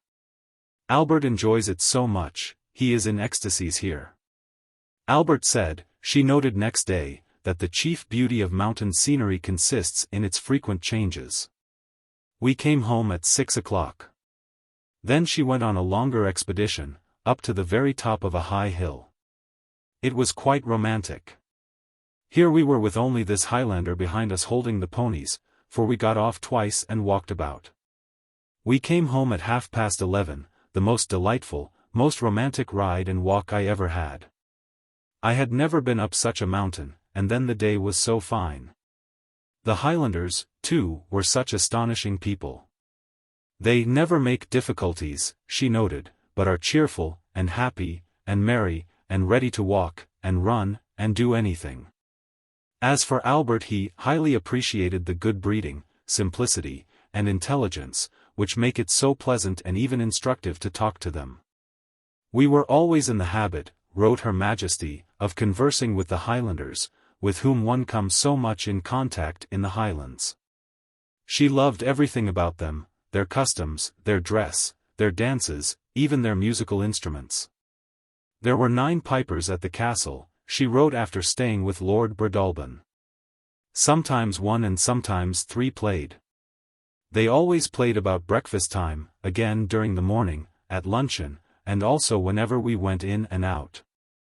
Again before dinner, and during most of dinner time. We both have become quite fond of the bagpipes." 265. It was quite impossible not to wish to return to such pleasures again and again. And in 1848 the Queen took a lease of Balmoral House, a small residence near Braemar in the wilds of Aberdeenshire. 4 years later she bought the place outright. Now she could be really happy every summer, now she could be simple and at her ease, now she could be romantic every evening, and dote upon Albert, without a single distraction, all day long. The diminutive scale of the house was in itself a charm. Nothing was more amusing than to find oneself living in 2 or 3 little sitting rooms, with the children crammed away upstairs. And the minister in attendance with only a tiny bedroom to do all his work in. And then to be able to run in and out of doors as one liked, and to sketch, and to walk, and to watch the red deer coming so surprisingly close, and to pay visits to the cottagers. And occasionally one could be more adventurous still, one could go and stay for a night or 2 at the bothy at Altnaguthasack, a mere couple of huts with a wooden addition, and only 11 people in the whole party. And there were mountains to be climbed and cairns to be built in solemn pomp. At last, when the cairn, which is, I think, 7 or 8 feet high, was nearly completed, Albert climbed up to the top of it, and placed the last stone, after which 3 cheers were given. It was a gay, pretty, and touching sight, and I felt almost inclined to cry. The view was so beautiful over the dear hills, the day so fine, the whole so gemütlich. 266 And in the evening there were sword dances and reels. But Albert had determined to pull down the little old house, and to build in its place a castle of his own designing. With great ceremony, in accordance with a memorandum drawn up by the prince for the occasion, the foundation stone of the new edifice was laid, 267 and by 1855 it was habitable. Spacious, built of granite in the Scotch baronial style, with a tower 100 feet high, and minor turrets and castellated gables. The castle was skillfully arranged to command the finest views of the surrounding mountains and of the neighboring River Dee. Upon the interior decorations Albert and Victoria lavished all their care. The wall and the floors were of pitch pine, and covered with specially manufactured tartars.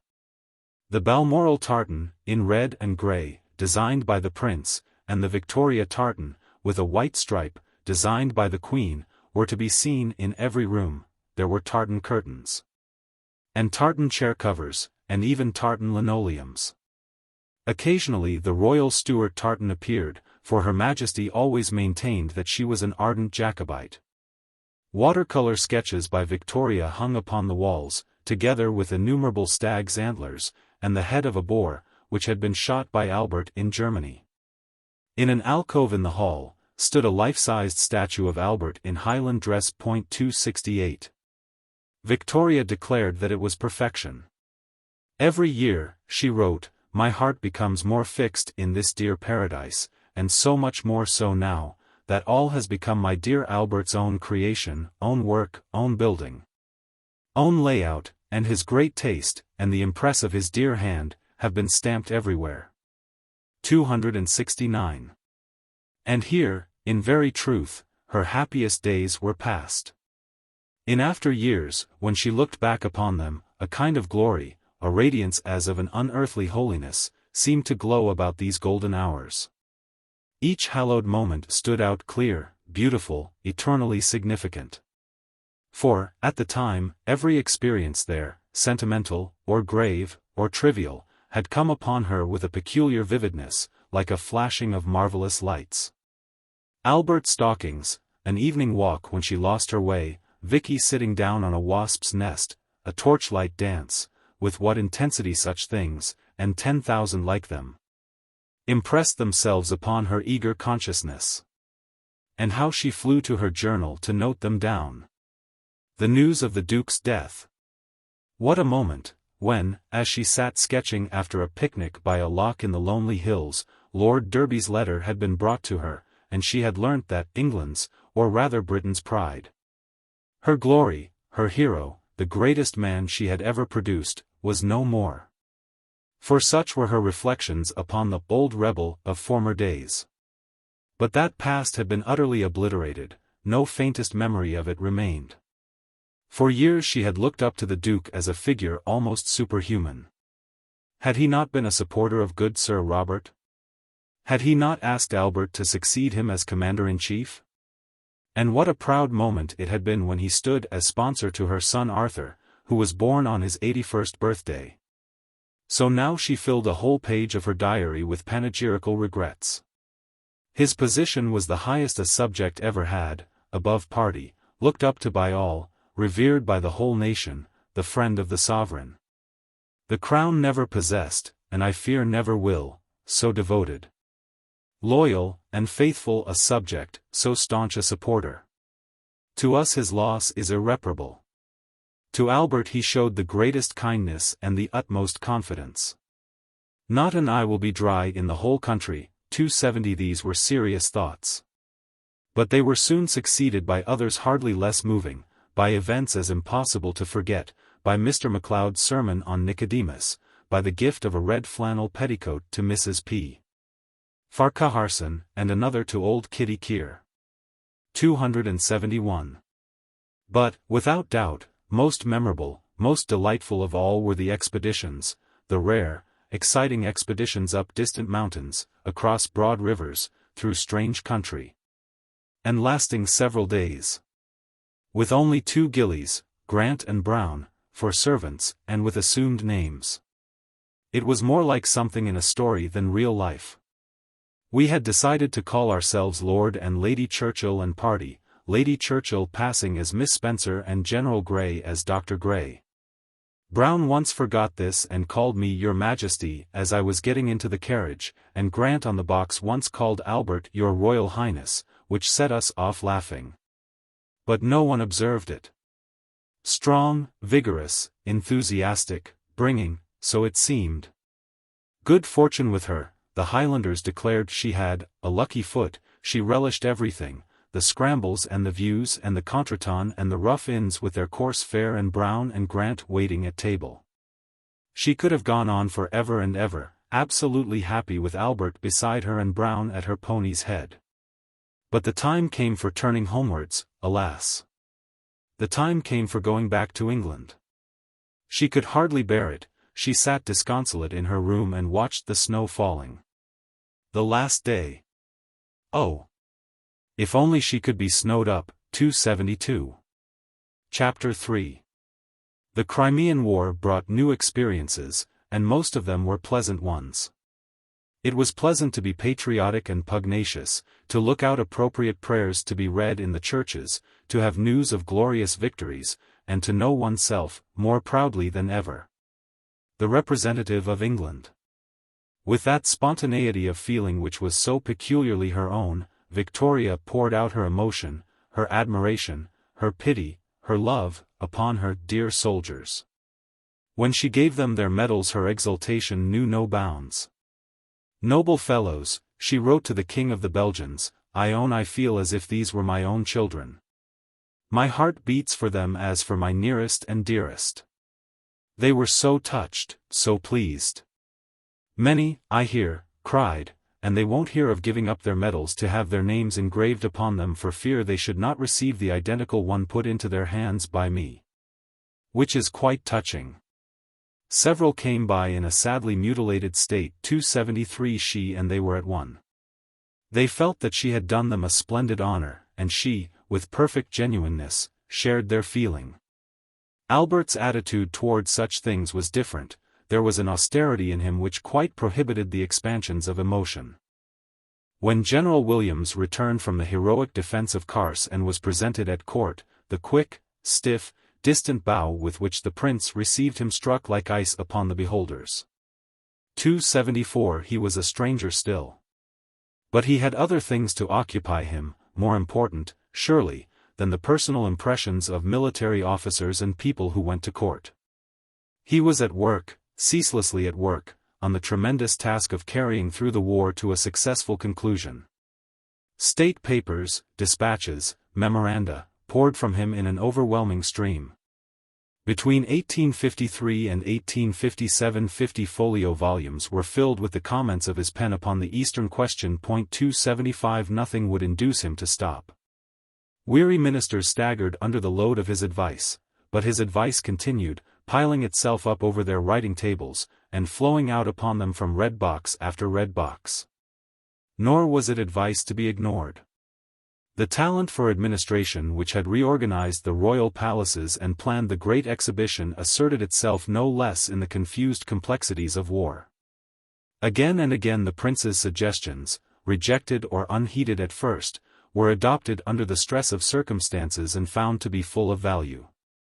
The enrollment of a foreign legion, the establishment of a depot for troops at Malta, the institution of periodical reports and tabulated returns as to the condition of the army at Sebastopol, such were the contrivances and the achievements of his indefatigable brain.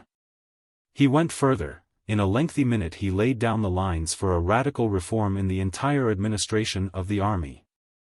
This was premature, but his proposal that a camp of evolution should be created, in which troops should be concentrated and drilled, proved to be the germ of Aldershot. 276.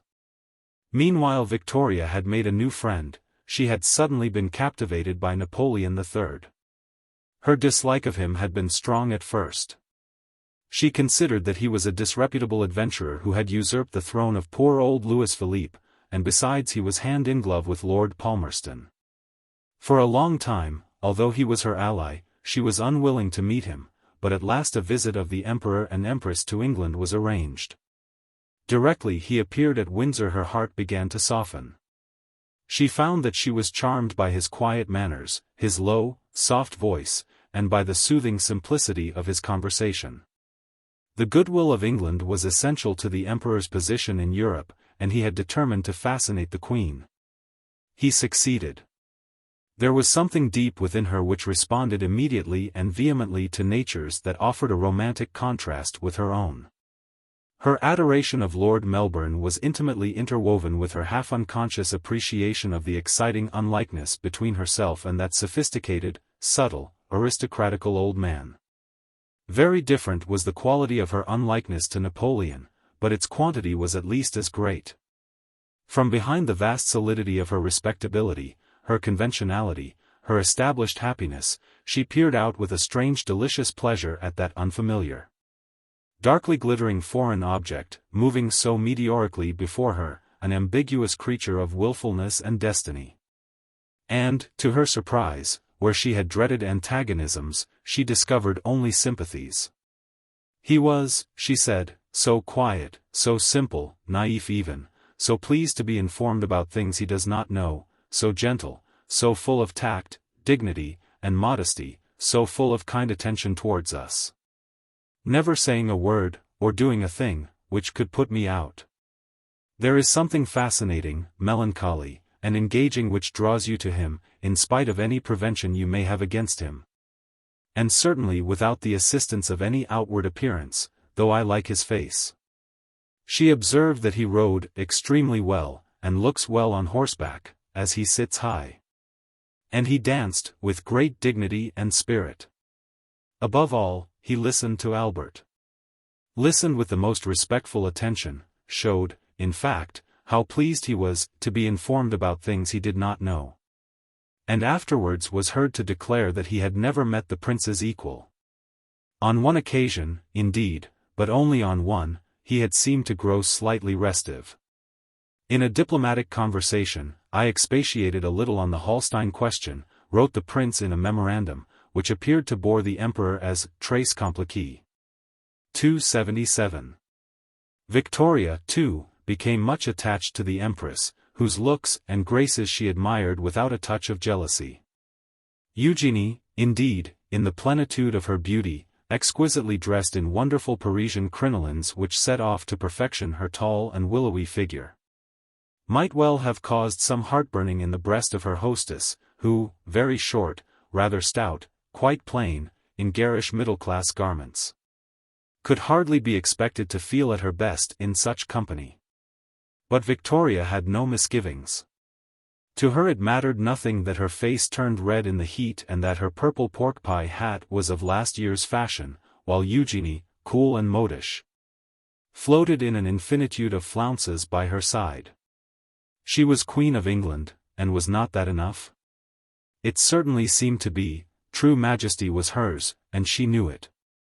More than once, when the two were together in public, it was the woman to whom, as it seemed, nature and art had given so little, who, by the sheer force of an inherent grandeur, completely threw her adorned and beautiful companion into the shade. 278. There were tears when the moment came for parting, and Victoria felt quite Weymouthig, as her guests went away from Windsor. But before long she and Albert paid a return visit to France, where everything was very delightful, and she drove incognito through the streets of Paris in a common bonnet, and saw a play in the theatre at St. Cloud, and, one evening, at a great party given by the Emperor in her honor at the Château of Versailles, talked a little to a distinguished-looking Prussian gentleman, whose name was Bismarck. Her rooms were furnished so much to her taste that she declared they gave her quite a home feeling, that, if her little dog were there, she should really imagine herself at home. Nothing was said, but 3 days later her little dog barked a welcome to her as she entered the apartments. The Emperor himself, sparing neither trouble nor expense, had personally arranged the charming surprise. 279 Such were his attentions. She returned to England more enchanted than ever. Strange indeed, she exclaimed, are the dispensations and ways of Providence. 280. The alliance prospered, and the war drew towards a conclusion. Both the Queen and the Prince, it is true, were most anxious that there should not be a premature peace. When Lord Aberdeen wished to open negotiations, Albert attacked him in a Geharnischten letter, while Victoria rode about on horseback reviewing the troops. At last, however, Sebastopol was captured. The news reached Balmoral late at night, and in a few minutes Albert and all the gentlemen in every species of attire sallied forth, followed by all the servants, and gradually by all the population of the village keepers, gillies, workmen, up to the top of the cairn. A bonfire was lighted, the pipes were played, and guns were shot off. About 3/4 of an hour after Albert came down and said the scene had been wild and exciting beyond everything. The people had been drinking healths in whiskey and were in great ecstasy. 281 The great ecstasy, perhaps, would be replaced by other feelings next morning. But at any rate the war was over, though, to be sure, its end seemed as difficult to account for as its beginning. The dispensations and ways of Providence continued to be strange. Chapter 4. An unexpected consequence of the war was a complete change in the relations between the royal pair and Palmerston. The prince and the minister drew together over their hostility to Russia. And thus it came about that when Victoria found it necessary to summon her old enemy to form an administration, she did so without reluctance. The premiership, too, had a sobering effect upon Palmerston. He grew less impatient and dictatorial. Considered with attention the suggestions of the Crown, and was, besides, genuinely impressed by the prince's ability and knowledge.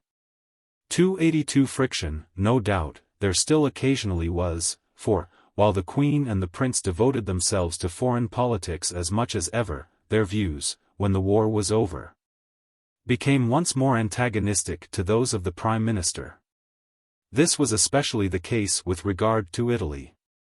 Albert, theoretically the friend of constitutional government, distrusted Cavour, was horrified by Garibaldi, and dreaded the danger of England being drawn into war with Austria. Palmerston, on the other hand, was eager for Italian independence, but he was no longer at the Foreign Office, and the brunt of the royal displeasure had now to be borne by Lord John Russell. In a few years the situation had curiously altered. It was Lord John who now filled the subordinate and the ungrateful role. But the Foreign Secretary, in his struggle with the Crown, was supported, instead of opposed, by the Prime Minister. Nevertheless the struggle was fierce, and the policy, by which the vigorous sympathy of England became one of the decisive factors in the final achievement of Italian unity, was only carried through in face of the violent opposition of the court. 283. Towards the other European storm centre, also, the prince's attitude continued to be very different to that of Palmerston. Albert's great wish was for a united Germany under the leadership of a constitutional and virtuous Prussia. Palmerston did not think that there was much to be said for the scheme, but he took no particular interest in German politics, and was ready enough to agree to a proposal which was warmly supported by both the Prince and the Queen, that the royal houses of England and Prussia should be united by the marriage of the Princess Royal with the Prussian Crown Prince. Accordingly, when the Princess was not yet 15, the Prince, a young man of 24, came over on a visit to Balmoral, and the betrothal took place. 2 years later, in 1857, the marriage was celebrated. At the last moment, however, it seemed that there might be a hitch. It was pointed out in Prussia that it was customary for princes of the blood royal to be married in Berlin. And it was suggested that there was no reason why the present case should be treated as an exception. When this reached the ears of Victoria, she was speechless with indignation. In a note, emphatic even for Her Majesty, she instructed the Foreign Secretary to tell the Prussian ambassador not to entertain the possibility of such a question. The Queen never could consent to it, both for public and for private reasons. and the assumption of its being too much for a Prince Royal of Prussia to come over to marry the Princess Royal of Great Britain in England is too absurd to say the least. Whatever may be the usual practice of Prussian princes, it is not every day that one marries the eldest daughter of the Queen of England. The question must therefore be considered as settled and closed. 284 it was, and the wedding took place in St. James's Chapel.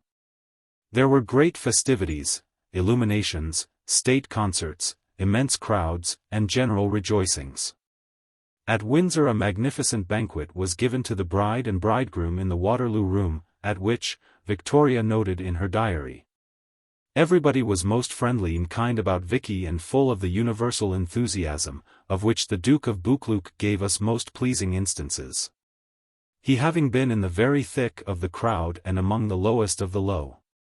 Her feelings during several days had been growing more and more emotional, and when the time came for the young couple to depart she very nearly broke down, but not quite.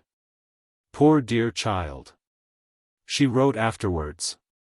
I clasped her in my arms and blessed her, and knew not what to say. I kissed good Fritz and pressed his hand again and again. He was unable to speak and the tears were in his eyes. I embraced them both again at the carriage door, and Albert got into the carriage, an open one, with them and Bertie. The band struck up. I wished good-bye to the good Perponchers. General Schreckenstein was much affected. I pressed his hand, and the good Dean's, and then went quickly upstairs. 285. Albert, as well as General Schreckenstein, was much affected.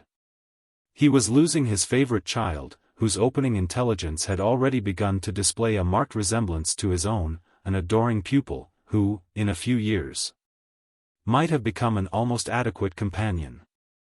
An ironic fate had determined that the daughter who was taken from him should be sympathetic, clever, interested in the arts and sciences, and endowed with a strong taste for memoranda. While not a single one of these qualities could be discovered in the son who remained. For certainly the Prince of Wales did not take after his father. Victoria's prayer had been unanswered, and with each succeeding year it became more obvious that Bertie was a true scion of the House of Brunswick. But these evidences of innate characteristics only served to redouble the efforts of his parents. It still might not be too late to incline the young branch, by ceaseless pressure and careful fastenings, to grow in the proper direction. Everything was tried. The boy was sent on a continental tour with a picked body of tutors, but the results were unsatisfactory. At his father's request he kept a diary which, on his return, was inspected by the prince. It was found to be distressingly meager. What a multitude of highly interesting reflections might have been arranged under the heading, "The First Prince of Wales visiting the Pope." But there was not a single one. Le jeune prince plays it à tout le monde, old Metternich reported to Guizot, mais avait l'air embarrassé et très triste. On his 17th birthday a memorandum was drawn up over the names of the Queen and the Prince informing their eldest son that he was now entering upon the period of manhood, and directing him henceforward to perform the duties of a Christian gentleman. Life is composed of duties, said the memorandum, and in the due, punctual and cheerful performance of them the true Christian, true soldier, and true gentleman is recognized. A new sphere of life will open for you in which you will have to be taught what to do and what not to do. A subject requiring study more important than any in which you have hitherto been engaged. On receipt of the memorandum Bertie burst into tears. At the same time another memorandum was drawn up, headed, "Confidential," for the guidance of the gentleman appointed to attend on the Prince of Wales. This long and elaborate document laid down certain principles, by which the conduct and demeanor of the gentleman were to be regulated, and which it is thought may conduce to the benefit of the Prince of Wales. The qualities which distinguish a gentleman in society, continued this remarkable paper, are his appearance, his deportment and dress, the character of his relations with, and treatment of, others, his desire and power to acquit himself creditably in conversation or whatever is the occupation of the society with which he mixes. A minute and detailed analysis of these subheadings followed, filling several pages. And the memorandum ended with a final exhortation to the gentlemen, if they will duly appreciate the responsibility of their position, and taking the points above laid down as the outline, will exercise their own good sense in acting upon all occasions all upon these principles, thinking no point of detail too minute to be important, but maintaining one steady consistent line of conduct, they may render essential service to the young prince and justify the flattering selection made by the royal parents. A year later the young prince was sent to Oxford, where the greatest care was taken that he should not mix with the undergraduates. Yes, everything had been tried, everything, with one single exception. The experiment had never been made of letting Bertie enjoy himself. But why should it have been? Life is composed of duties.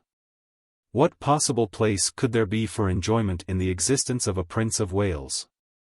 286. The same year which deprived Albert of the Princess Royal brought him another and a still more serious loss. The Baron had paid his last visit to England.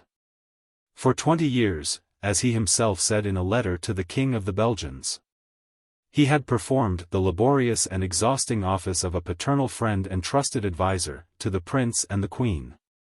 He was 70, he was tired, physically and mentally, it was time to go. He returned to his home in Coburg, exchanging, once for all, the momentous secrecies of European statecraft for the little tattle of a provincial capital and the gossip of family life. In his stiff chair by the fire he nodded now over old stories, not of emperors and generals, but of neighbors and relatives and the domestic adventures of long ago, the burning of his father's library, and the goat that ran upstairs to his sister's room and ran twice round the table and then ran down again. Dyspepsia and depression still attacked him, but, looking back over his life, he was not dissatisfied. His conscience was clear. I have worked as long as I had strength to work, he said, and for a purpose no one can impugn. The consciousness of this is my reward, the only one which I desired to earn. 287. Apparently, indeed, his purpose had been accomplished. By his wisdom, his patience, and his example he had brought about, in the fullness of time, the miraculous metamorphosis of which he had dreamed. The prince was his creation. An indefatigable toiler, presiding, for the highest ends, over a great nation, that was his achievement, and he looked upon his work and it was good. But had the Baron no misgivings? Did he never wonder whether, perhaps, he might have accomplished not too little but too much? How subtle and how dangerous are the snares which fate lays for the wariest of men! Albert, certainly, seemed to be everything that Stockmar could have wished, virtuous, industrious, persevering, intelligent. And yet, why was it, all was not well with him? He was sick at heart. For in spite of everything he had never reached to happiness. His work, for which at last he came to crave with an almost morbid appetite, was a solace and not a cure. The dragon of his dissatisfaction devoured with dark relish that ever-growing tribute of laborious days and nights, but it was hungry still. The causes of his melancholy were hidden, mysterious, unanalyzable perhaps, too deeply rooted in the innermost recesses of his temperament for the eye of reason to apprehend. There were contradictions in his nature, which, to some of those who knew him best, made him seem an inexplicable enigma. He was severe and gentle, he was modest and scornful. He longed for affection and he was cold. 288 He was lonely, not merely with the loneliness of exile but with the loneliness of conscious and unrecognized superiority. He had the pride, at once resigned and overweening, of a doctrinaire. And yet to say that he was simply a doctrinaire would be a false description. For the pure doctrinaire rejoices always in an internal contentment, and Albert was very far from doing that. There was something that he wanted and that he could never get. What was it? Some absolute, some ineffable sympathy? Some extraordinary, some sublime success? Possibly, it was a mixture of both. To dominate and to be understood. To conquer, by the same triumphant influence, the submission and the appreciation of men, that would be worth while indeed. But, to such imaginations, he saw too clearly how faint were the responses of his actual environment. Who was there who appreciated him, really and truly? Who could appreciate him in England? And, if the gentle virtue of an inward excellence availed so little, could he expect more from the hard ways of skill and force? The terrible land of his exile loomed before him a frigid, an impregnable mass. Doubtless he had made some slight impression. It was true that he had gained the respect of his fellow workers, that his probity, his industry, his exactitude, had been recognized. That he was a highly influential, an extremely important man. But how far, how very far, was all this from the goal of his ambitions? How feeble and futile his efforts seemed against the enormous coagulation of dullness, of folly, of slackness, of ignorance, of confusion that confronted him. He might have the strength or the ingenuity to make some small change for the better here or there, to rearrange some detail, to abolish some anomaly, to insist upon some obvious reform. But the heart of the appalling organism remained untouched. England lumbered on, impervious and self-satisfied, in her old intolerable course. He threw himself across the path of the monster with rigid purpose and set teeth, but he was brushed aside. Yes. Even Palmerston was still unconquered, was still there to afflict him with his jauntiness, his muddle-headedness, his utter lack of principle. It was too much. Neither nature nor the Baron had given him a sanguine spirit. The seeds of pessimism, once lodged within him, flourished in a propitious soil. He questioned things, and did not find one that would answer to his mind. And all the world appeared unkind. He believed that he was a failure and he began to despair. Yet Stockmar had told him that he must never relax, and he never would. He would go on, working to the utmost and striving for the highest, to the bitter end. His industry grew almost maniacal. Earlier and earlier was the green lamp lighted, more vast grew the correspondence, more searching the examination of the newspapers. The interminable memoranda more punctilious, analytical, and precise. His very recreations became duties. He enjoyed himself by timetable, went deer-stalking with meticulous gusto, and made puns at lunch. It was the right thing to do. The mechanism worked with astonishing efficiency, but it never rested and it was never oiled. In dry exactitude the innumerable cogwheels perpetually revolved. No, whatever happened, the prince would not relax. He had absorbed the doctrines of Stockmar too thoroughly. He knew what was right, and, at all costs, he would pursue it. That was certain. But alas! In this our life what are the certainties? In nothing be overzealous, says an old Greek. The due measure in all the works of man is best. For often one who zealously pushes toward some excellence, though he be pursuing a gain, is really being led utterly astray by the will of some power, which makes those things that are evil seem to him good, and those things seem to him evil that are for his advantage. 289 Surely, both the prince and the baron might have learnt something from the frigid wisdom of Theognis. Victoria noticed that her husband sometimes seemed to be depressed and overworked. She tried to cheer him up. Realizing uneasily that he was still regarded as a foreigner, she hoped that by conferring upon him the title of Prince Consort, 1857, she would improve his position in the country. The Queen has a right to claim that her husband should be an Englishman, she wrote. 290 But unfortunately, in spite of the royal letters patent, Albert remained as foreign as before. And as the years passed his dejection deepened. She worked with him, she watched over him, she walked with him through the woods at Osborne, while he whistled to the nightingales, as he had whistled once at Rosenau so long ago. When his birthday came round, she took the greatest pains to choose him presents that he would really like. In 1858, when he was 39, she gave him a picture of Beatrice, life-size, in oil, by Horsley, a complete collection of photographic views of Gotha and the country round, which I had taken by Bedford, and a paperweight of Balmoral granite and deer's teeth, designed by Vicky. 291 Albert was of course delighted, and his merriment at the family gathering was more pronounced than ever, and yet, what was there that was wrong? No doubt it was his health. He was wearing himself out in the service of the country, and certainly his constitution, as Stockmar had perceived from the first, was ill-adapted to meet a serious strain. He was easily upset. He constantly suffered from minor ailments. His appearance in itself was enough to indicate the infirmity of his physical powers. The handsome youth of 20 years since with the flashing eyes and the soft complexion had grown into a sallow, tired-looking man, whose body, in its stoop and its loose fleshiness, betrayed the sedentary laborer, and whose head was quite bald on the top. Unkind critics, who had once compared Albert to an operatic tenor, might have remarked that there was something of the butler about him now. Beside Victoria, he presented a painful contrast. She, too, was stout, but it was with the plumpness of a vigorous matron. And an eager vitality was everywhere visible, in her energetic bearing, her protruding, inquiring glances, her small, fat, capable, and commanding hands.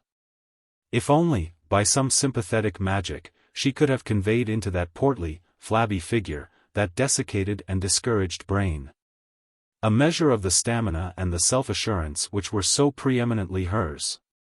But suddenly she was reminded that there were other perils besides those of ill health. During a visit to Coburg in 1860, the prince was very nearly killed in a carriage accident. He escaped with a few cuts and bruises, but Victoria's alarm was extreme, though she concealed it. It is when the Queen feels most deeply, she wrote afterwards, that she always appears calmest, and she could not and dared not allow herself to speak of what might have been. Or even to admit to herself, and she cannot and dare not now, the entire danger, for her head would turn. Her agitation, in fact, was only surpassed by her thankfulness to God. She felt, she said, that she could not rest, without doing something to mark permanently her feelings, and she decided that she would endow a charity in Coburg. £1,000, or even £2,000, given either at once, or in installments yearly, would not, in the Queen's opinion, be too much. Eventually, the smaller sum having been fixed upon, it was invested in a trust, called the Victoria Stift, in the name of the burgomaster and chief clergyman of Coburg, who were directed to distribute the interest yearly among a certain number of young men and women of exemplary character belonging to the humbler ranks of life. 292. Shortly afterwards the Queen underwent, for the first time in her life, the actual experience of close personal loss. Early in 1861 the Duchess of Kent was taken seriously ill, and in March she died. The event overwhelmed Victoria. With a morbid intensity, she filled her diary for pages with minute descriptions of her mother's last hours, her dissolution, and her corpse, interspersed with vehement apostrophes, and the agitated outpourings of emotional reflection. In the grief of the present the disagreements of the past were totally forgotten. It was the horror and the mystery of death, present and actual, that seized upon the imagination of the Queen. Her whole being, so instinct with vitality, recoiled in agony from the grim spectacle of the triumph of that awful power. Her own mother, with whom she had lived so closely and so long that she had become a part almost of her existence, had fallen into nothingness before her very eyes. She tried to forget, but she could not. Her lamentations continued with a strange abundance, a strange persistency. It was almost as if, by some mysterious and unconscious precognition, she realized that for her, in an especial manner, that grisly majesty had a dreadful dart in store. For indeed, before the year was out, a far more terrible blow was to fall upon her. Albert, who had for long been suffering from sleeplessness, went, on a cold and drenching day towards the end of November, to inspect the buildings for the new military academy at Sandhurst. On his return, it was clear that the fatigue and exposure to which he had been subjected had seriously affected his health. He was attacked by rheumatism, his sleeplessness continued, and he complained that he felt thoroughly unwell. 3 days later a painful duty obliged him to visit Cambridge. The Prince of Wales, who had been placed at that university in the previous year, was behaving in such a manner that a parental visit and a parental admonition had become necessary. The disappointed father, suffering in mind and body, carried through his task, but, on his return journey to Windsor, he caught a fatal chill.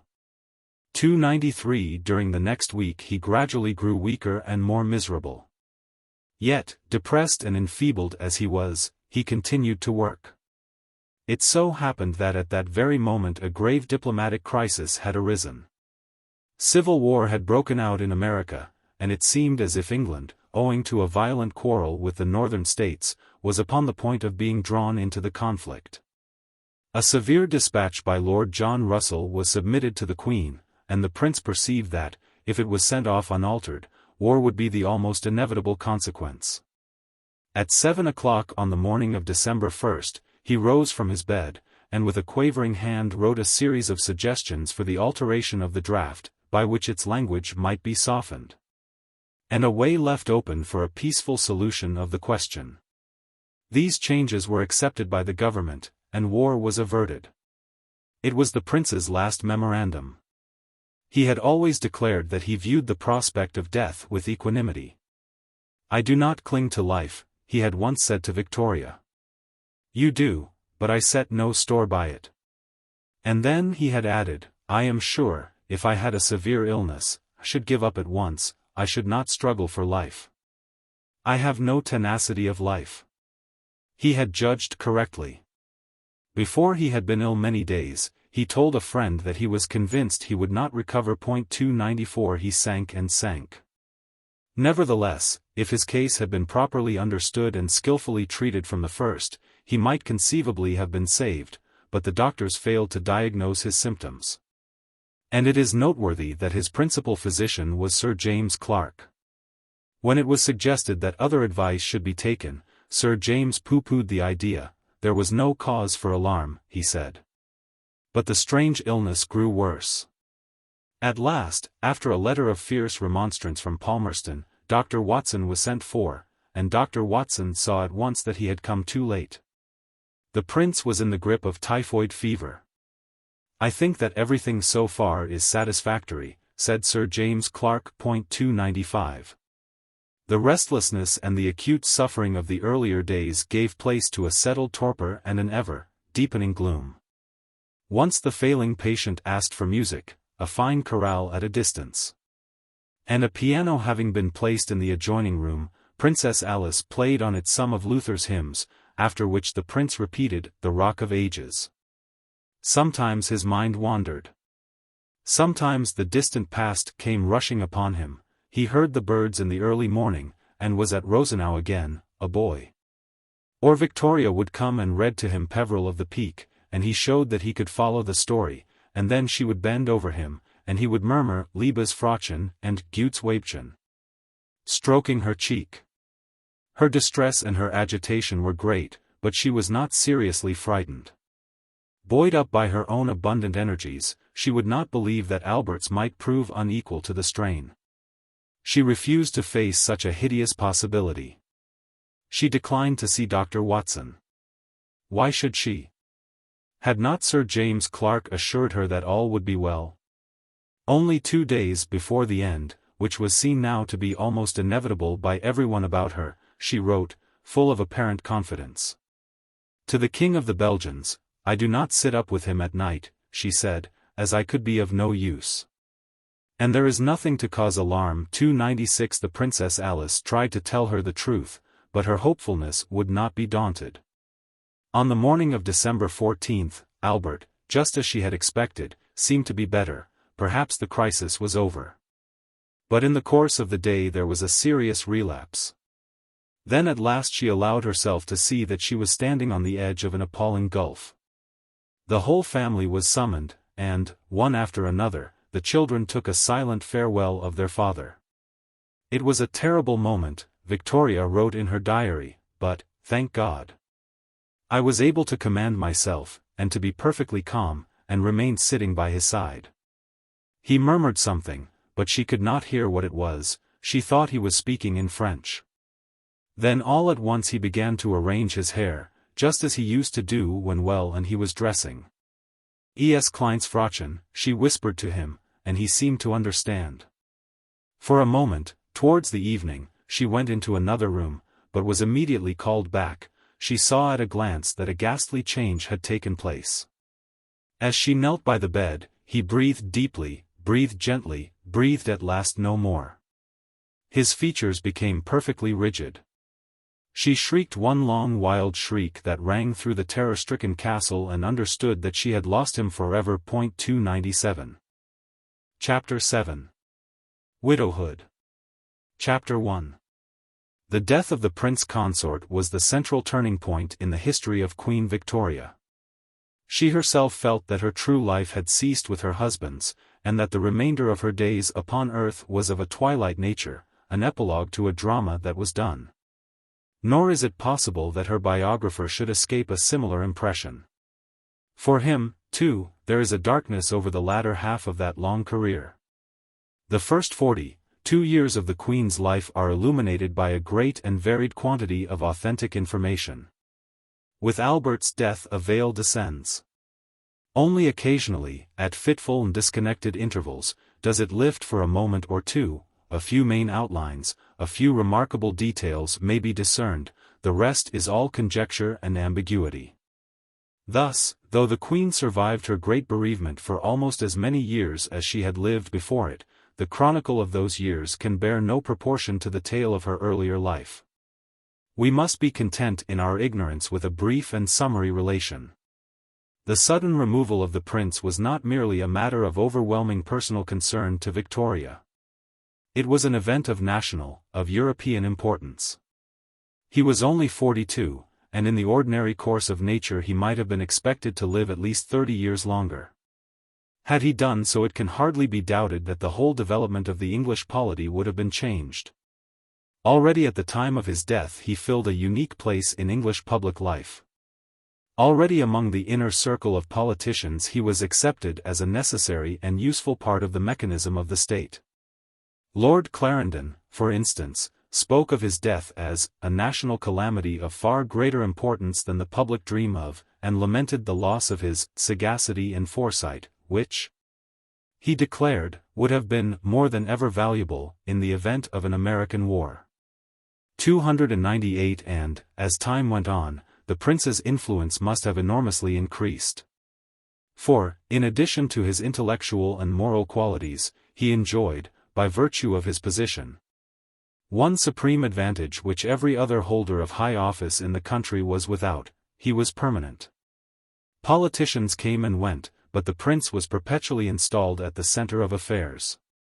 Who can doubt that, towards the end of the century, such a man, grown grey in the service of the nation, virtuous, intelligent, and with the unexampled experience of a whole lifetime of government, would have acquired an extraordinary prestige? If, in his youth, he had been able to pit the crown against the mighty Palmerston and to come off with equal honors from the contest, of what might he not have been capable in his old age? What minister, however able, however popular, could have withstood the wisdom, the irreproachability, the vast prescriptive authority, of the venerable prince? It is easy to imagine how, under such a ruler, an attempt might have been made to convert England into a state as exactly organized, as elaborately trained, as efficiently equipped, and as autocratically controlled as Prussia herself. Then perhaps, eventually, under some powerful leader, a Gladstone or a Bright, the democratic forces in the country might have rallied together, and a struggle might have followed in which the monarchy would have been shaken to its foundations. Or, on the other hand, Disraeli's hypothetical prophecy might have come true. With Prince Albert, he said, we have buried our sovereign. This German prince has governed England for 21 years with a wisdom and energy such as none of our kings have ever shown. If he had outlived some of our old stagers he would have given us the blessings of absolute government. 299. The English Constitution, that indescribable entity, is a living thing, growing with the growth of men, and assuming ever-varying forms in accordance with the subtle and complex laws of human character. It is the child of wisdom and chance. The wise men of 1688 molded it into the shape we know. But the chance that George I could not speak English gave it one of its essential peculiarities, the system of a cabinet independent of the crown and subordinate to the prime minister. The wisdom of Lord Grey saved it from petrifaction and destruction, and set it upon the path of democracy. Then chance intervened once more. A female sovereign happened to marry an able and pertinacious man. And it seemed likely that an element which had been quiescent within it for years, the element of irresponsible administrative power, was about to become its predominant characteristic and to change completely the direction of its growth. But what chance gave chance took away. The consort perished in his prime. And the English constitution, dropping the dead limb with hardly a tremor, continued its mysterious life as if he had never been. One human being, and one alone, felt the full force of what had happened. The Baron, by his fireside at Coburg, suddenly saw the tremendous fabric of his creation crash down into sheer and irremediable ruin. Albert was gone, and he had lived in vain. Even his blackest hypochondria had never envisioned quite so miserable a catastrophe. Victoria wrote to him, visited him, tried to console him by declaring with passionate conviction that she would carry on her husband's work. He smiled a sad smile and looked into the fire. Then he murmured that he was going where Albert was, that he would not be long. 300 He shrank into himself. His children clustered round him and did their best to comfort him, but it was useless. The Baron's heart was broken. He lingered for 18 months, and then, with his pupil, explored the shadow and the dust. Chapter 2.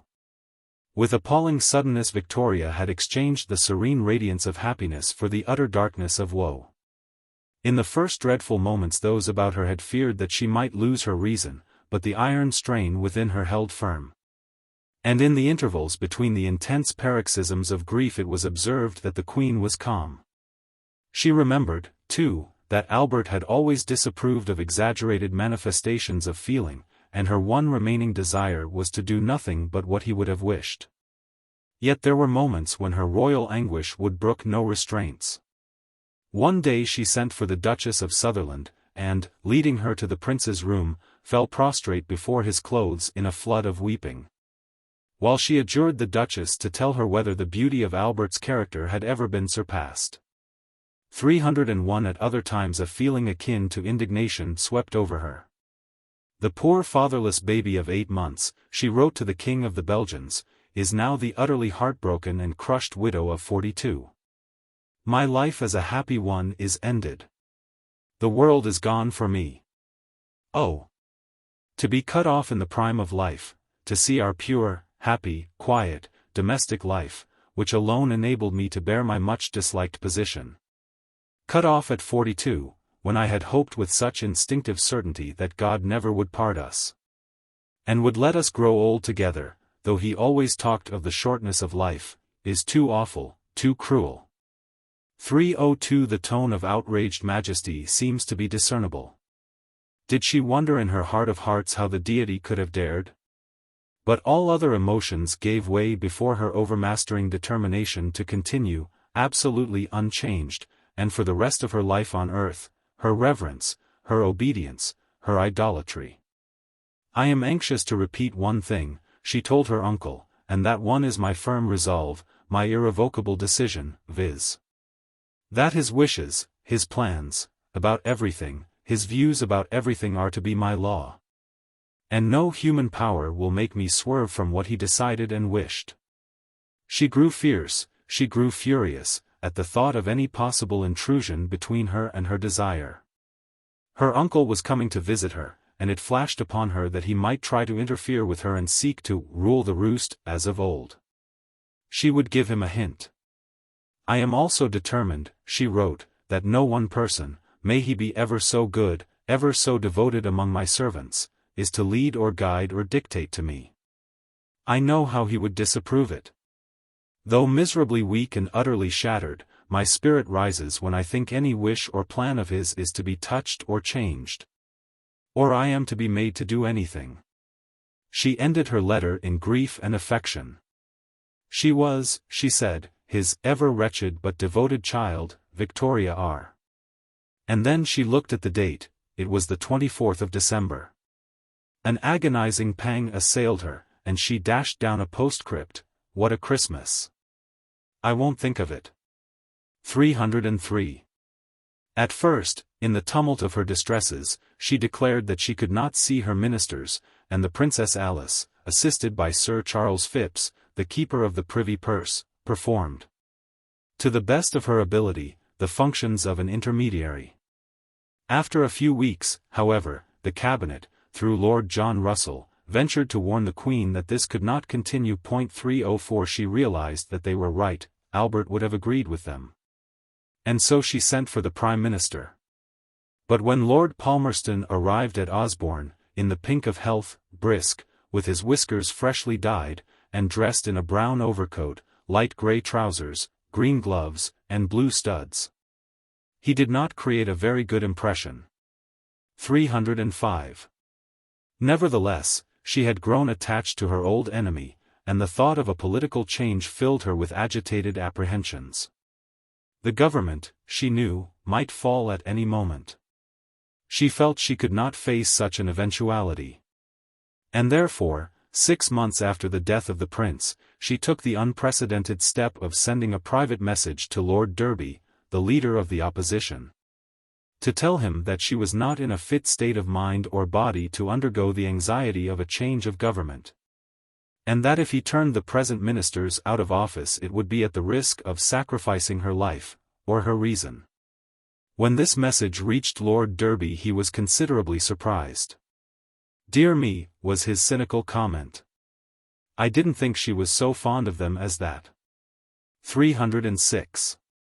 Though the violence of her perturbations gradually subsided, her cheerfulness did not return.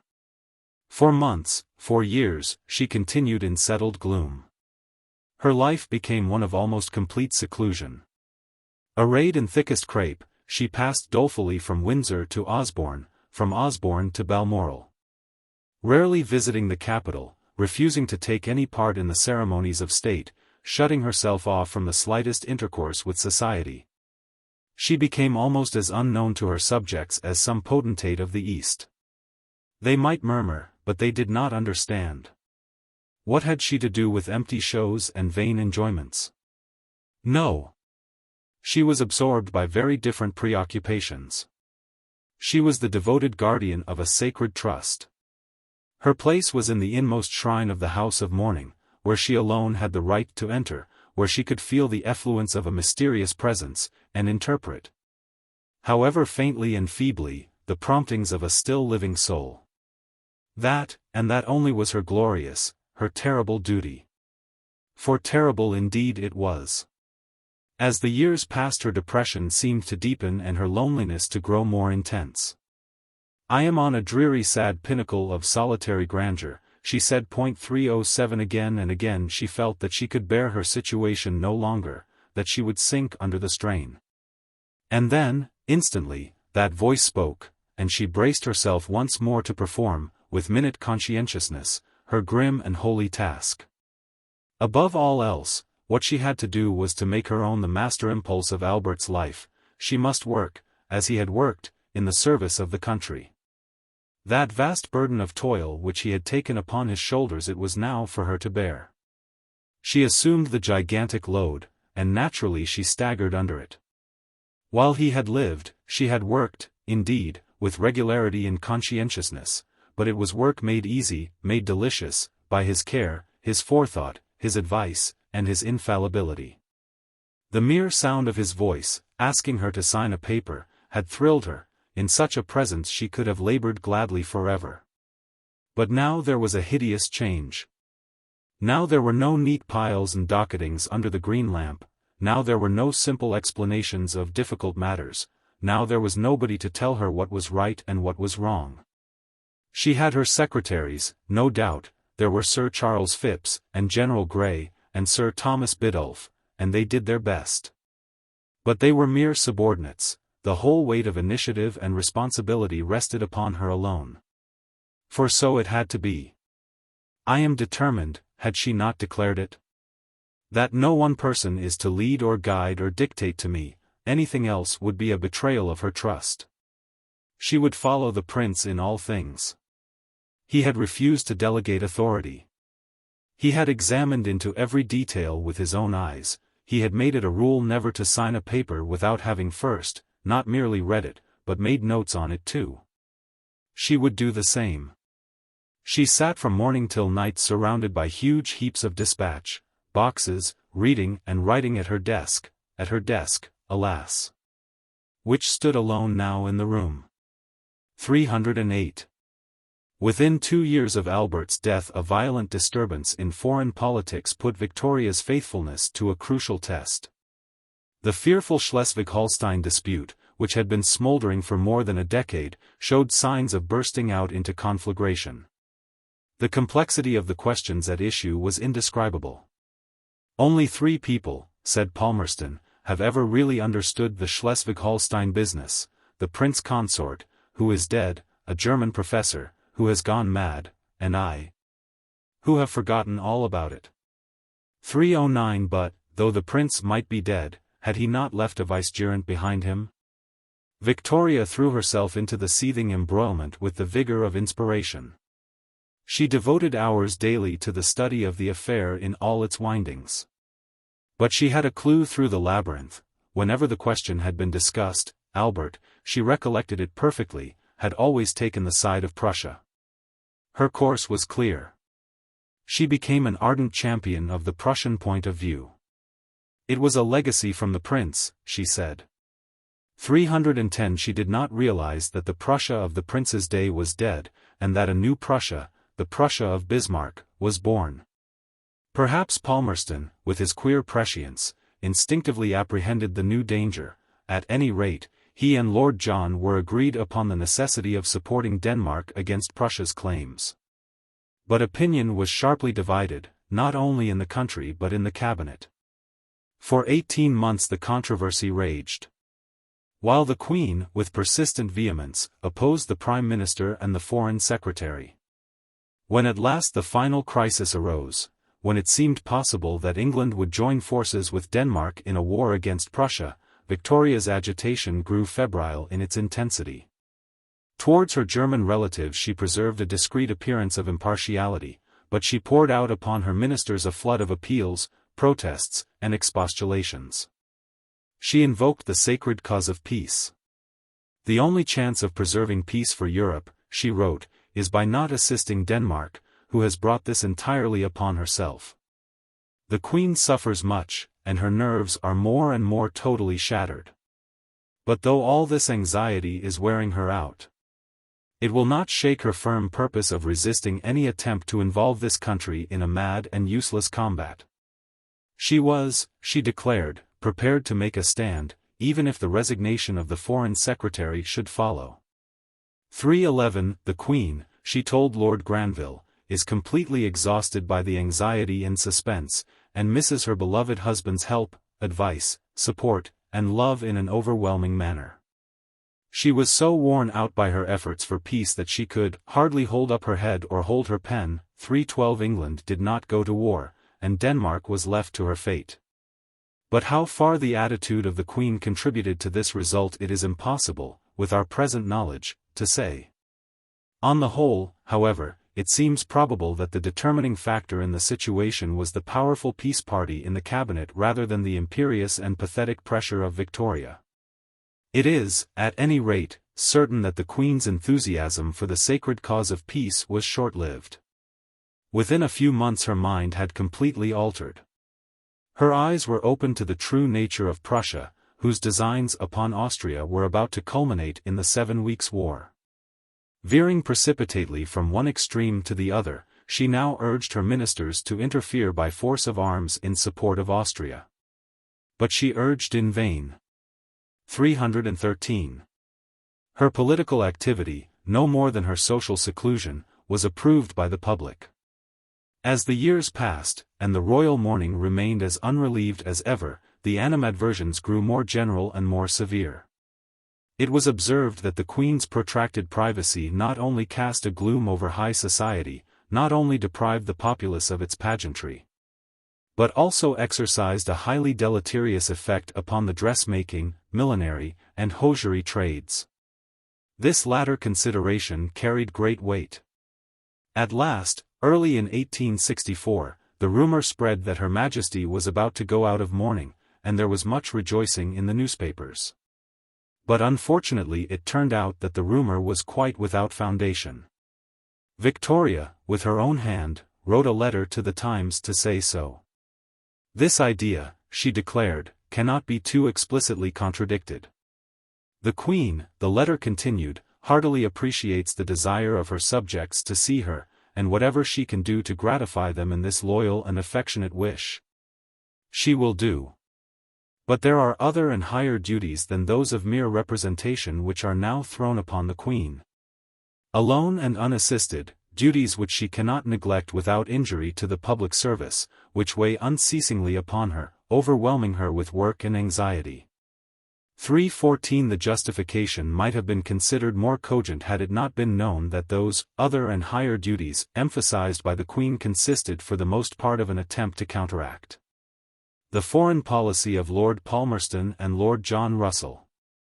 A large section, perhaps a majority, of the nation were violent partisans of Denmark in the Schleswig-Holstein quarrel, and Victoria's support of Prussia was widely denounced.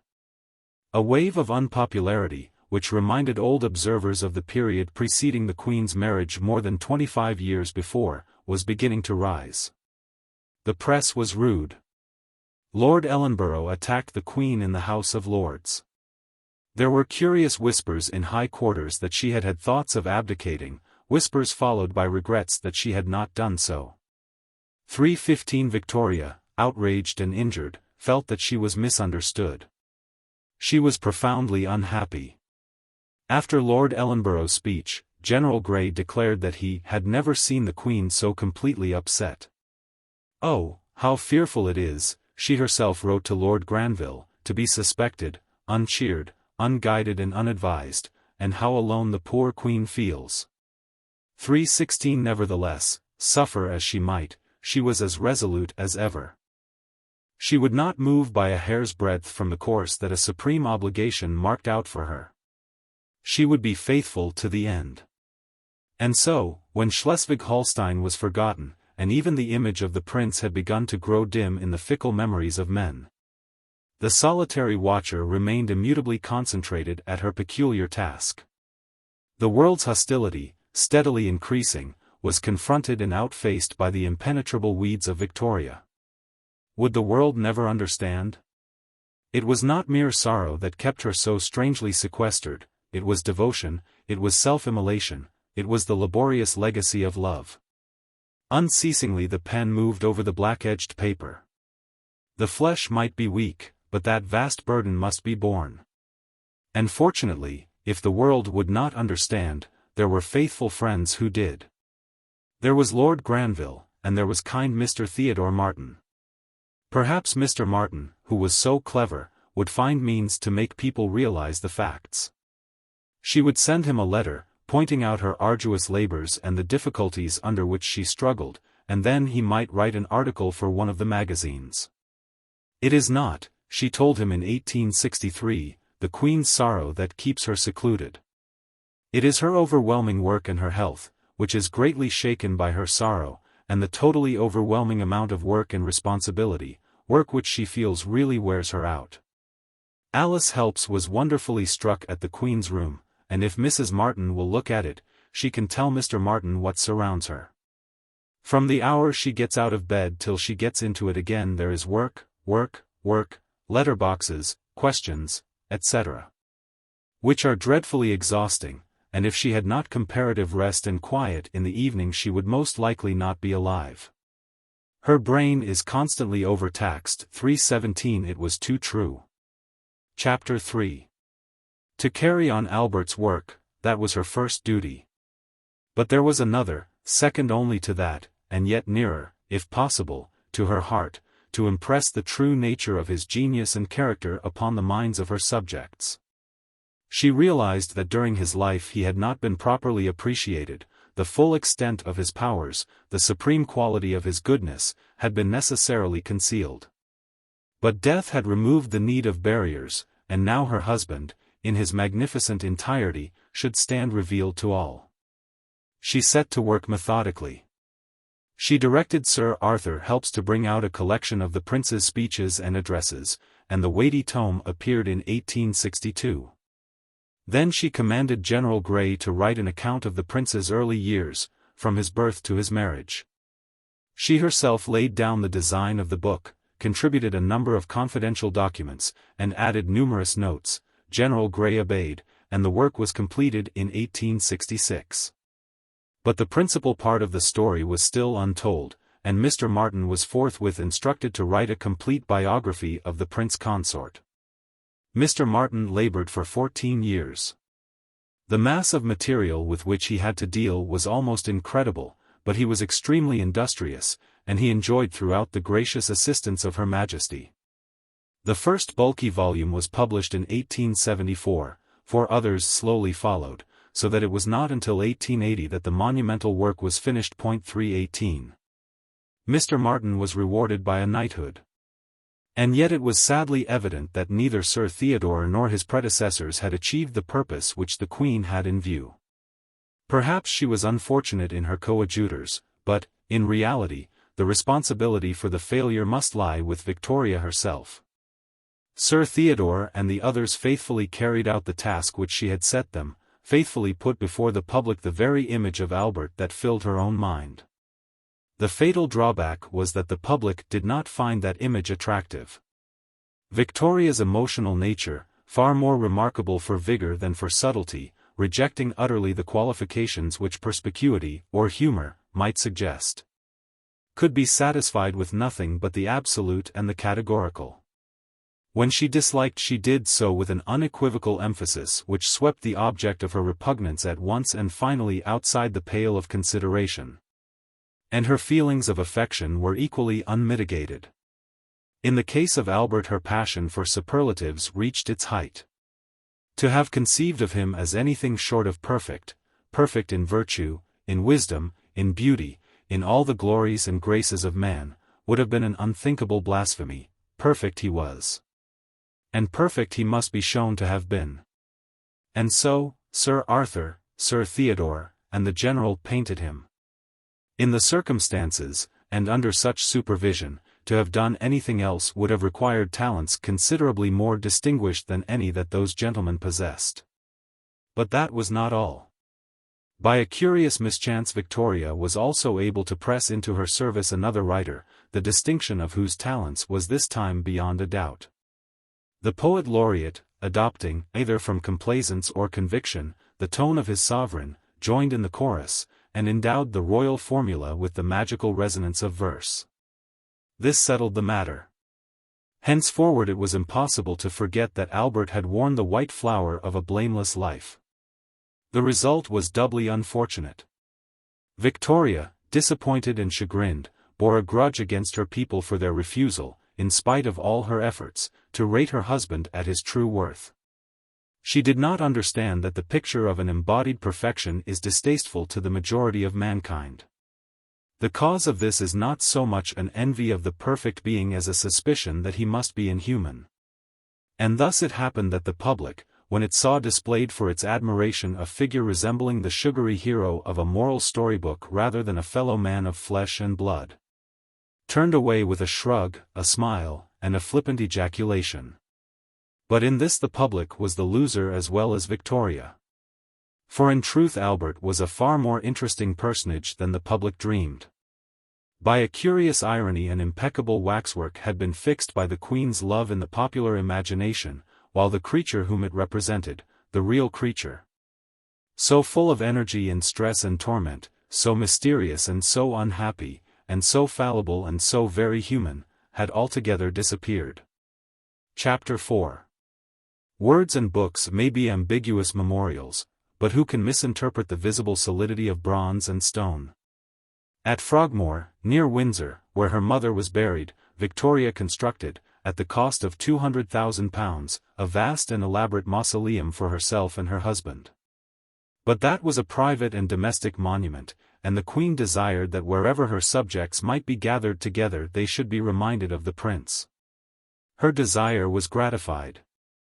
All over the country, at Aberdeen, at Perth, and at Wolverhampton, statues of the prince were erected, and the Queen, making an exception to her rule of retirement, unveiled them herself. Nor did the capital lag behind. A month after the prince's death a meeting was called together at the Mansion House to discuss schemes for honoring his memory. Opinions, however, were divided upon the subject. Was a statue or an institution to be preferred? Meanwhile a subscription was opened. An influential committee was appointed, and the Queen was consulted as to her wishes in the matter. Her Majesty replied that she would prefer a granite obelisk, with sculptures at the base, to an institution. But the committee hesitated. An obelisk, to be worthy of the name, must clearly be a monolith, and where was the quarry in England capable of furnishing a granite block of the required size? It was true that there was granite in Russian Finland, but the committee were advised that it was not adapted to resist exposure to the open air. On the whole, therefore, they suggested that a memorial hall should be erected, together with a statue of the prince. Her Majesty assented, but then another difficulty arose. It was found that not more than £60,000 had been subscribed, a sum insufficient to defray the double expense. The hall, therefore, was abandoned, a statue alone was to be erected. And certain eminent architects were asked to prepare designs. Eventually the committee had at their disposal a total sum of £120,000, since the public subscribed another £10,000, while £50,000 was voted by Parliament. Some years later a joint stock company was formed and built, as a private speculation, the Albert Hall. 319. The architect whose design was selected, both by the committee and by the Queen, was Mr. Gilbert Scott, whose industry, conscientiousness, and genuine piety had brought him to the head of his profession. His lifelong zeal for the Gothic style having given him a special prominence, his handiwork was strikingly visible, not only in a multitude of original buildings, but in most of the cathedrals of England. Protests, indeed, were occasionally raised against his renovations. But Mr. Scott replied with such vigor and unction in articles and pamphlets that not a dean was unconvinced, and he was permitted to continue his labors without interruption. On one occasion, however, his devotion to Gothic had placed him in an unpleasant situation. The government offices in Whitehall were to be rebuilt, Mr. Scott competed, and his designs were successful. Naturally, they were in the Gothic style, combining a certain squareness and horizontality of outline with pillar mullions, gables, high-pitched roofs, and dormers. And the drawings, as Mr. Scott himself observed, were, perhaps, the best ever sent in to a competition, or nearly so. After the usual difficulties and delays the work was at last to be put in hand, when there was a change of government and Lord Palmerston became Prime Minister. Lord Palmerston at once sent for Mr. Scott. "Well, Mr. Scott," he said, in his jaunty way, "I can't have anything to do with this Gothic style. I must insist on your making a design in the Italian manner, which I am sure you can do very cleverly." Mr. Scott was appalled. The style of the Italian Renaissance was not only unsightly, it was positively immoral, and he sternly refused to have anything to do with it. Thereupon Lord Palmerston assumed a fatherly tone. "Quite true, a Gothic architect can't be expected to put up a classical building, I must find someone else." This was intolerable, and Mr. Scott, on his return home, addressed to the Prime Minister a strongly worded letter, in which he dwelt upon his position as an architect. Upon his having won 2 European competitions, his being an A.R.A., a gold medalist of the Institute, and a lecturer on architecture at the Royal Academy, but it was useless, Lord Palmerston did not even reply. It then occurred to Mr. Scott that, by a judicious mixture, he might, while preserving the essential character of the Gothic, produce a design which would give a superficial impression of the classical style. He did so, but no effect was produced upon Lord Palmerston. The new design, he said, was neither one thing nor t'other, a regular mongrel affair, and he would have nothing to do with it either.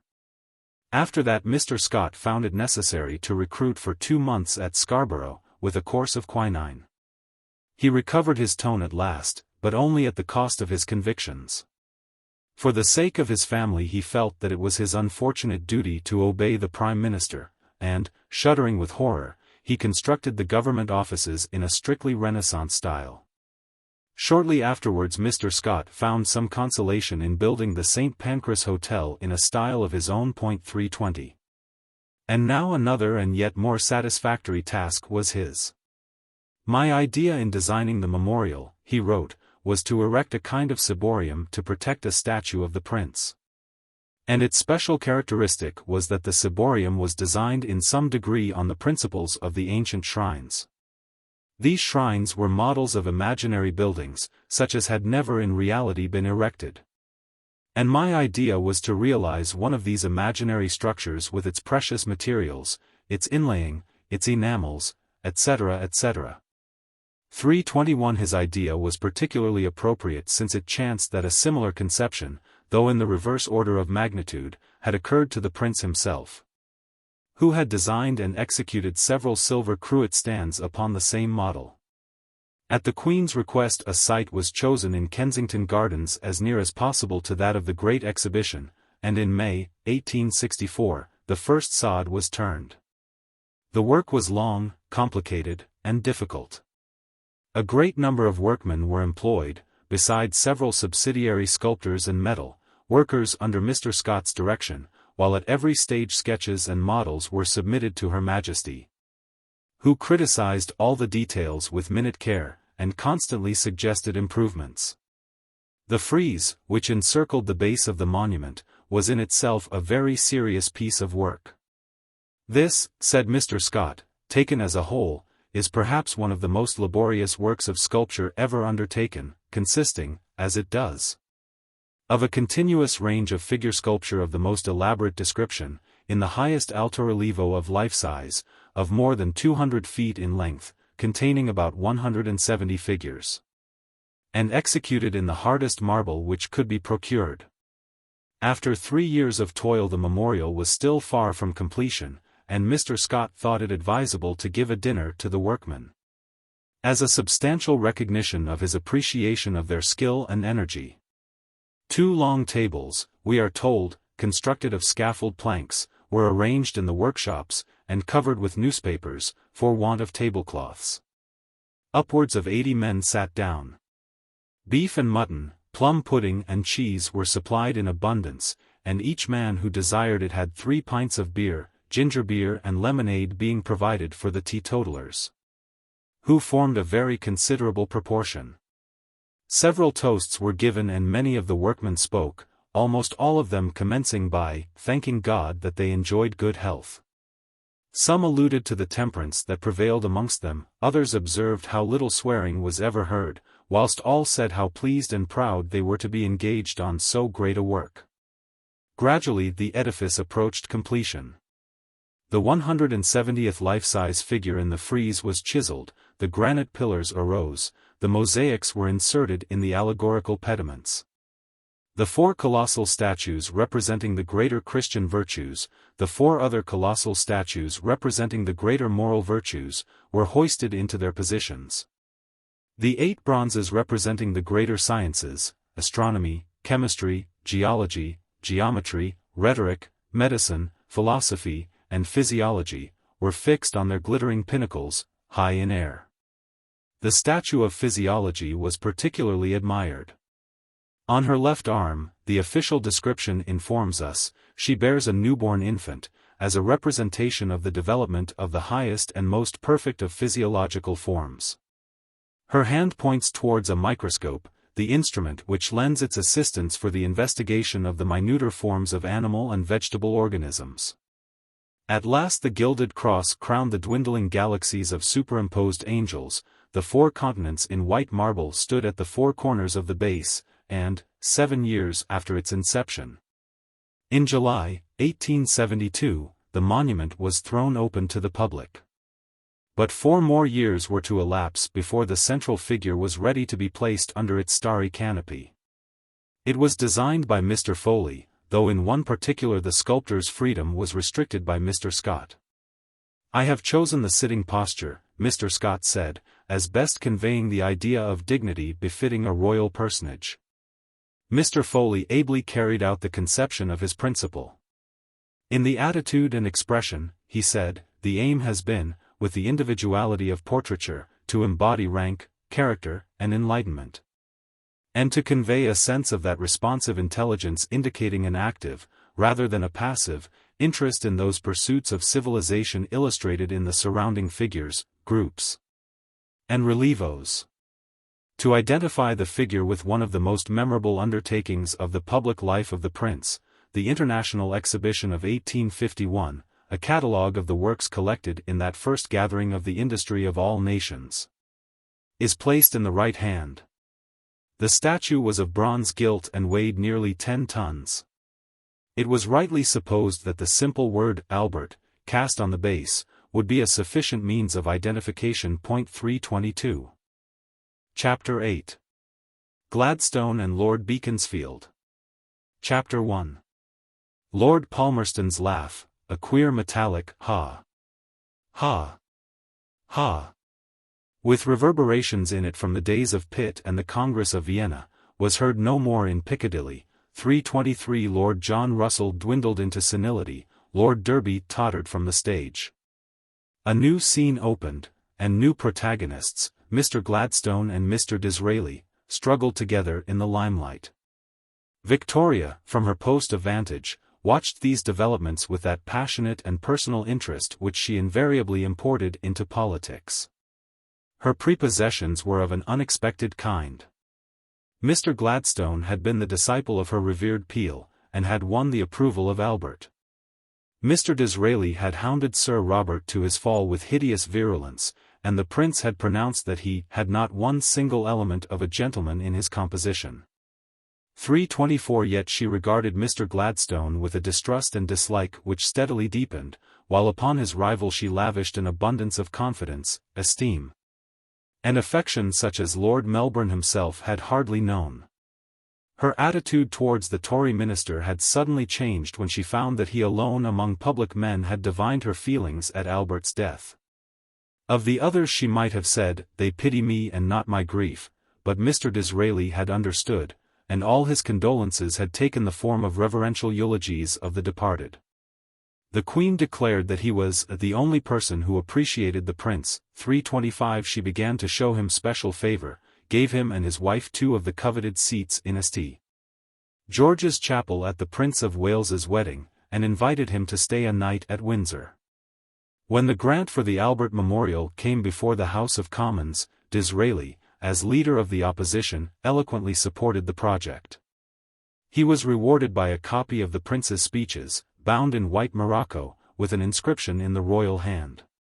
In his letter of thanks he ventured to touch upon a sacred theme, and, in a strain which re-echoed with masterly fidelity the sentiments of his correspondent, dwelt at length upon the absolute perfection of Albert. "The prince," he said, "is the only person whom Mr. Disraeli has ever known who realized the ideal. None with whom he is acquainted have ever approached it. There was in him a union of the manly grace and sublime simplicity, of chivalry with the intellectual splendor of the Attic Academe. The only character in English history that would, in some respects, draw near to him is Sir Philip Sidney, the same high tone, the same universal accomplishments, the same blended tenderness and vigor, the same rare combination of romantic energy and classic repose." As for his own acquaintance with the prince, it had been, he said, one of the most satisfactory incidents of his life, full of refined and beautiful memories, and exercising, as he hopes, over his remaining existence, a soothing and exalting influence. Victoria was much affected by the depth and delicacy of these touches, and henceforward Disraeli's place in her affections was assured. 326. When, in 1866, the Conservatives came into office, Disraeli's position as Chancellor of the Exchequer and Leader of the House necessarily brought him into a closer relation with the sovereign. 2 years later Lord Derby resigned, and Victoria, with intense delight and peculiar graciousness, welcomed Disraeli as her first minister. 327. But only for 9 agitated months did he remain in power. The ministry, in a minority in the Commons, was swept out of existence by a general election. Yet by the end of that short period the ties which bound together the Queen and her Premier had grown far stronger than ever before. The relationship between them was now no longer merely that between a grateful mistress and a devoted servant, they were friends. His official letters, in which the personal element had always been perceptible, developed into racy records of political news and social gossip, written, as Lord Clarendon said, in his best novel style. Victoria was delighted. She had never, she declared, had such letters in her life, and had never before known everything. 328 in return, she sent him, when the spring came, several bunches of flowers, picked by her own hands. He dispatched to her a set of his novels, for which, she said, she was most grateful, and which she values much. She herself had lately published her Leaves from the Journal of Our Life in the Highlands, and it was observed that the Prime Minister, in conversing with Her Majesty at this period, constantly used the words, "We authors, ma'am." 329 Upon political questions, she was his staunch supporter. Really there never was such conduct as that of the opposition, she wrote. And when the government was defeated in the House she was really shocked at the way in which the House of Commons go on, they really bring discredit on constitutional government. 330 She dreaded the prospect of a change. She feared that if the Liberals insisted upon disestablishing the Irish Church, her coronation oath might stand in the way. 331 But a change there had to be, and Victoria vainly tried to console herself for the loss of her favourite minister by bestowing a peerage upon Mrs. Disraeli. Mr. Gladstone was in his shirt-sleeves at Harden, cutting down a tree, when the royal message was brought to him. Very significant, he remarked, when he had read the letter, and went on cutting down his tree. His secret thoughts on the occasion were more explicit, and were committed to his diary. The Almighty, he wrote, seems to sustain and spare me for some purpose of his own, deeply unworthy as I know myself to be. Glory be to his name. 332. The Queen, however, did not share her new minister's view of the Almighty's intentions. She could not believe that there was any divine purpose to be detected in the program of sweeping changes which Mr. Gladstone was determined to carry out. But what could she do? Mr. Gladstone, with his demonic energy and his powerful majority in the House of Commons, was irresistible. And for 5 years, 1869, 74, Victoria found herself condemned to live in an agitating atmosphere of interminable reform, reform in the Irish Church and the Irish land system, reform in education, reform in parliamentary elections, reform in the organization of the army and the navy, reform in the administration of justice.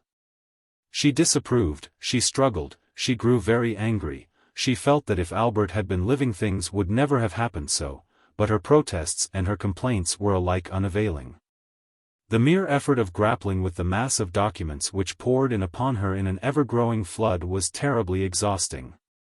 When the draft of the lengthy and intricate Irish Church Bill came before her, accompanied by an explanatory letter from Mr. Gladstone covering a dozen closely written quarto pages, she almost despaired. She turned from the bill to the explanation, and from the explanation back again to the bill, and she could not decide which was the most confusing. But she had to do her duty, she had not only to read, but to make notes. At last she handed the whole heap of papers to Mr. Martin, who happened to be staying at Osborne, and requested him to make a précis of them. 333 When he had done so, her disapproval of the measure became more marked than ever. But, such was the strength of the government, she actually found herself obliged to urge moderation upon the opposition, lest worse should ensue. 334. In the midst of this crisis, when the future of the Irish Church was hanging in the balance, Victoria's attention was drawn to another proposed reform. It was suggested that the sailors in the Navy should henceforward be allowed to wear beards.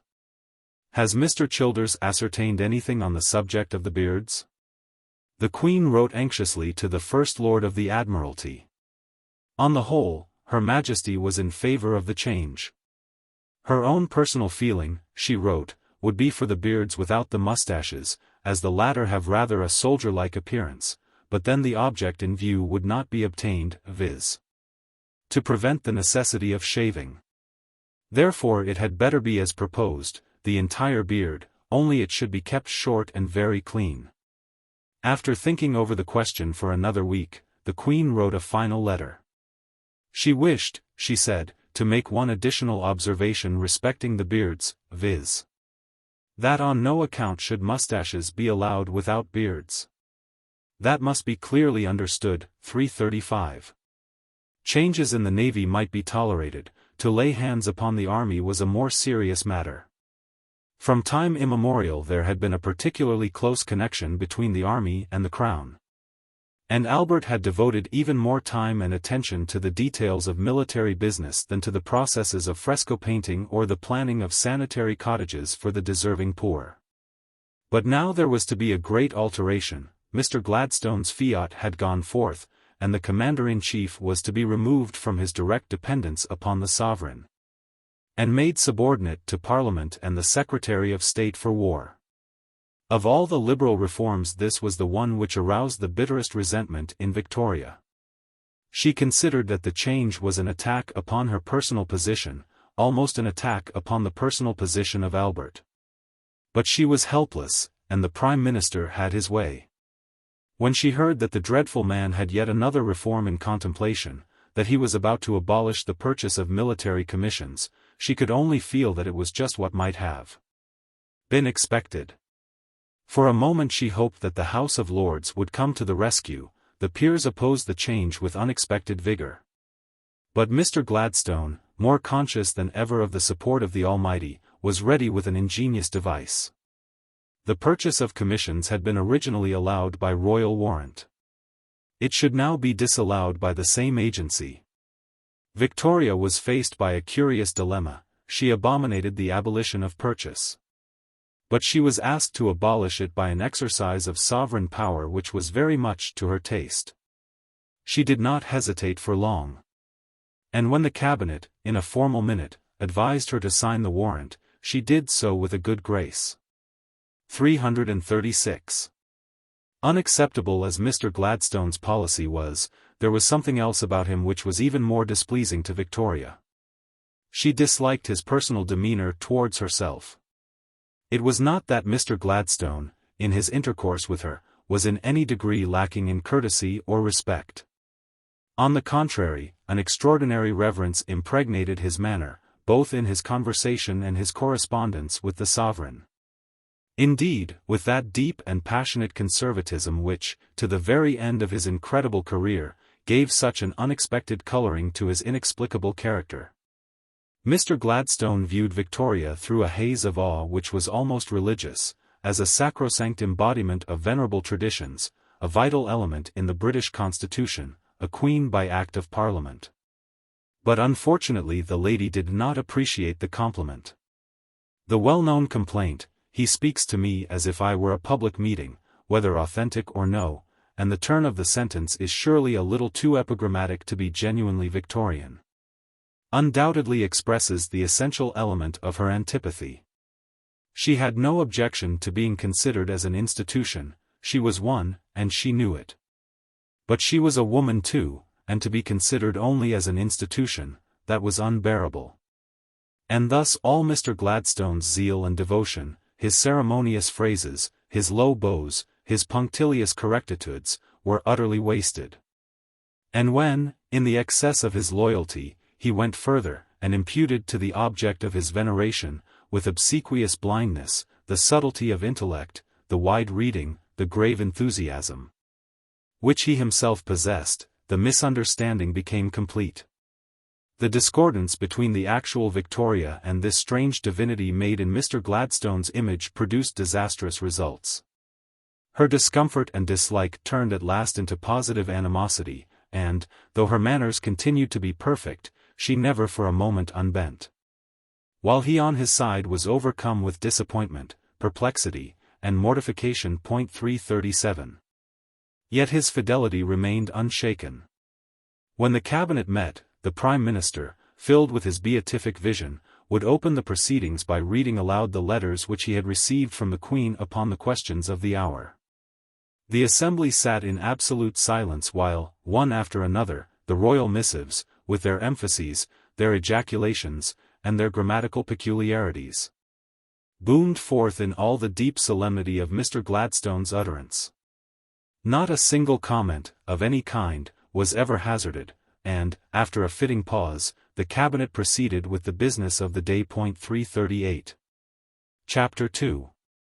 Little as Victoria appreciated her Prime Minister's attitude towards her, she found that it had its uses.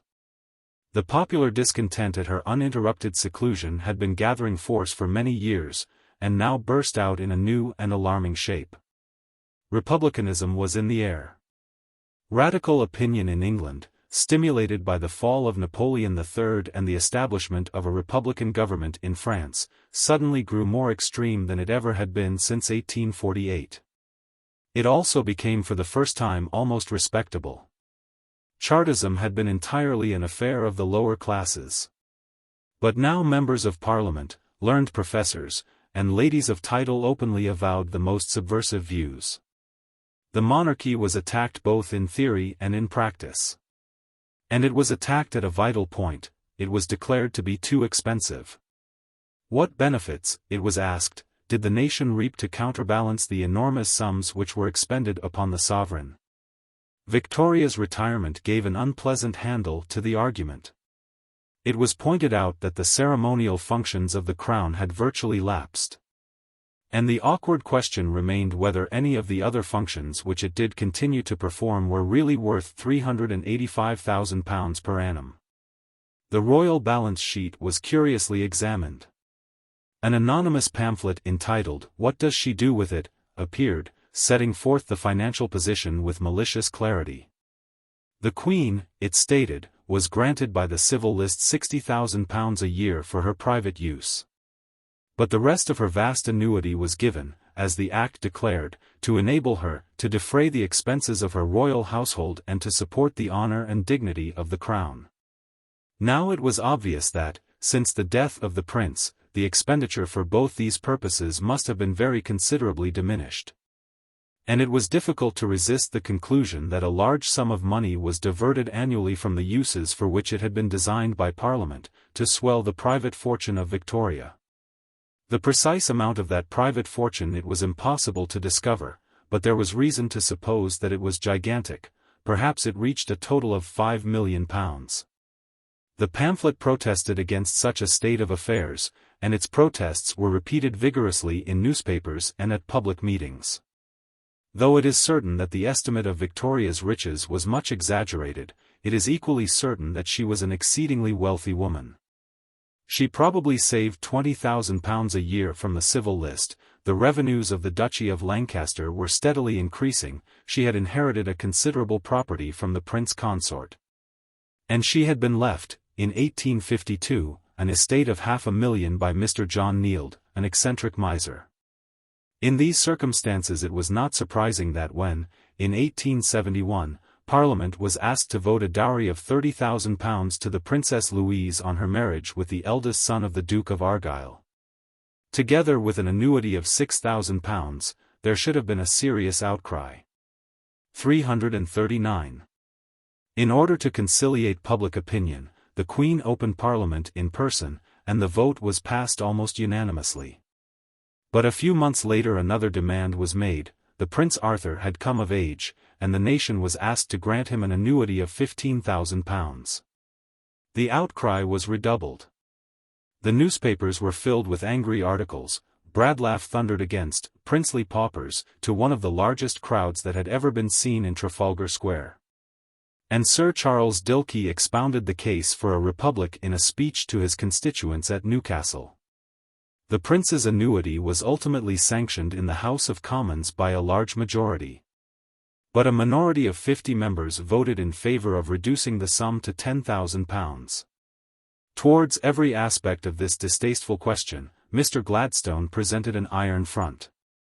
He absolutely discountenanced the extreme section of his followers. He declared that the whole of the Queen's income was justly at her personal disposal, argued that to complain of royal savings was merely to encourage royal extravagance, and successfully convoyed through Parliament the unpopular annuities, which, he pointed out, were strictly in accordance with precedent. When, in 1872, Sir Charles Dilke once more returned to the charge in the House of Commons, introducing a motion for a full inquiry into the Queen's expenditure with a view to a root and branch reform of the civil list, the Prime Minister brought all the resources of his powerful and ingenious eloquence to the support of the Crown. He was completely successful, and amid a scene of great disorder the motion was ignominiously dismissed. Victoria was relieved, but she grew no fonder of Mr. Gladstone. 340. It was perhaps the most miserable moment of her life. The ministers, the press, the public, all conspired to vex her, to blame her, to misinterpret her actions, to be unsympathetic and disrespectful in every way. She was a cruelly misunderstood woman, she told Mr. Martin, complaining to him bitterly of the unjust attacks which were made upon her, and declaring that the great worry and anxiety and hard work for 10 years, alone, unaided, with increasing age and never very strong health, were breaking her down, and almost drove her to despair. 341. The situation was indeed deplorable. It seemed as if her whole existence had gone awry, as if an irremediable antagonism had grown up between the Queen and the nation. If Victoria had died in the early 70s, there can be little doubt that the voice of the world would have pronounced her a failure. Chapter 3. But she was reserved for a very different fate. The outburst of republicanism had been in fact the last flicker of an expiring cause. The liberal tide, which had been flowing steadily ever since the Reform Bill, reached its height with Mr. Gladstone's first administration. And towards the end of that administration the inevitable ebb began. The reaction, when it came, was sudden and complete. The general election of 1874 changed the whole face of politics. Mr. Gladstone and the Liberals were routed, and the Tory party, for the first time for over 40 years, attained an unquestioned supremacy in England. It was obvious that their surprising triumph was preeminently due to the skill and vigor of Disraeli. He returned to office, no longer the dubious commander of an insufficient host, but with drums beating and flags flying, a conquering hero. And as a conquering hero Victoria welcomed her new Prime Minister. Then there followed 6 years of excitement, of enchantment, of felicity, of glory, of romance. The amazing being, who now at last, at the age of 70, after a lifetime of extraordinary struggles, had turned into reality the absurdest of his boyhood's dreams, knew well enough how to make his own, with absolute completeness, the heart of the sovereign lady whose servant, and whose master, he had so miraculously become. In women's hearts he had always read as in an open book. His whole career had turned upon those curious entities.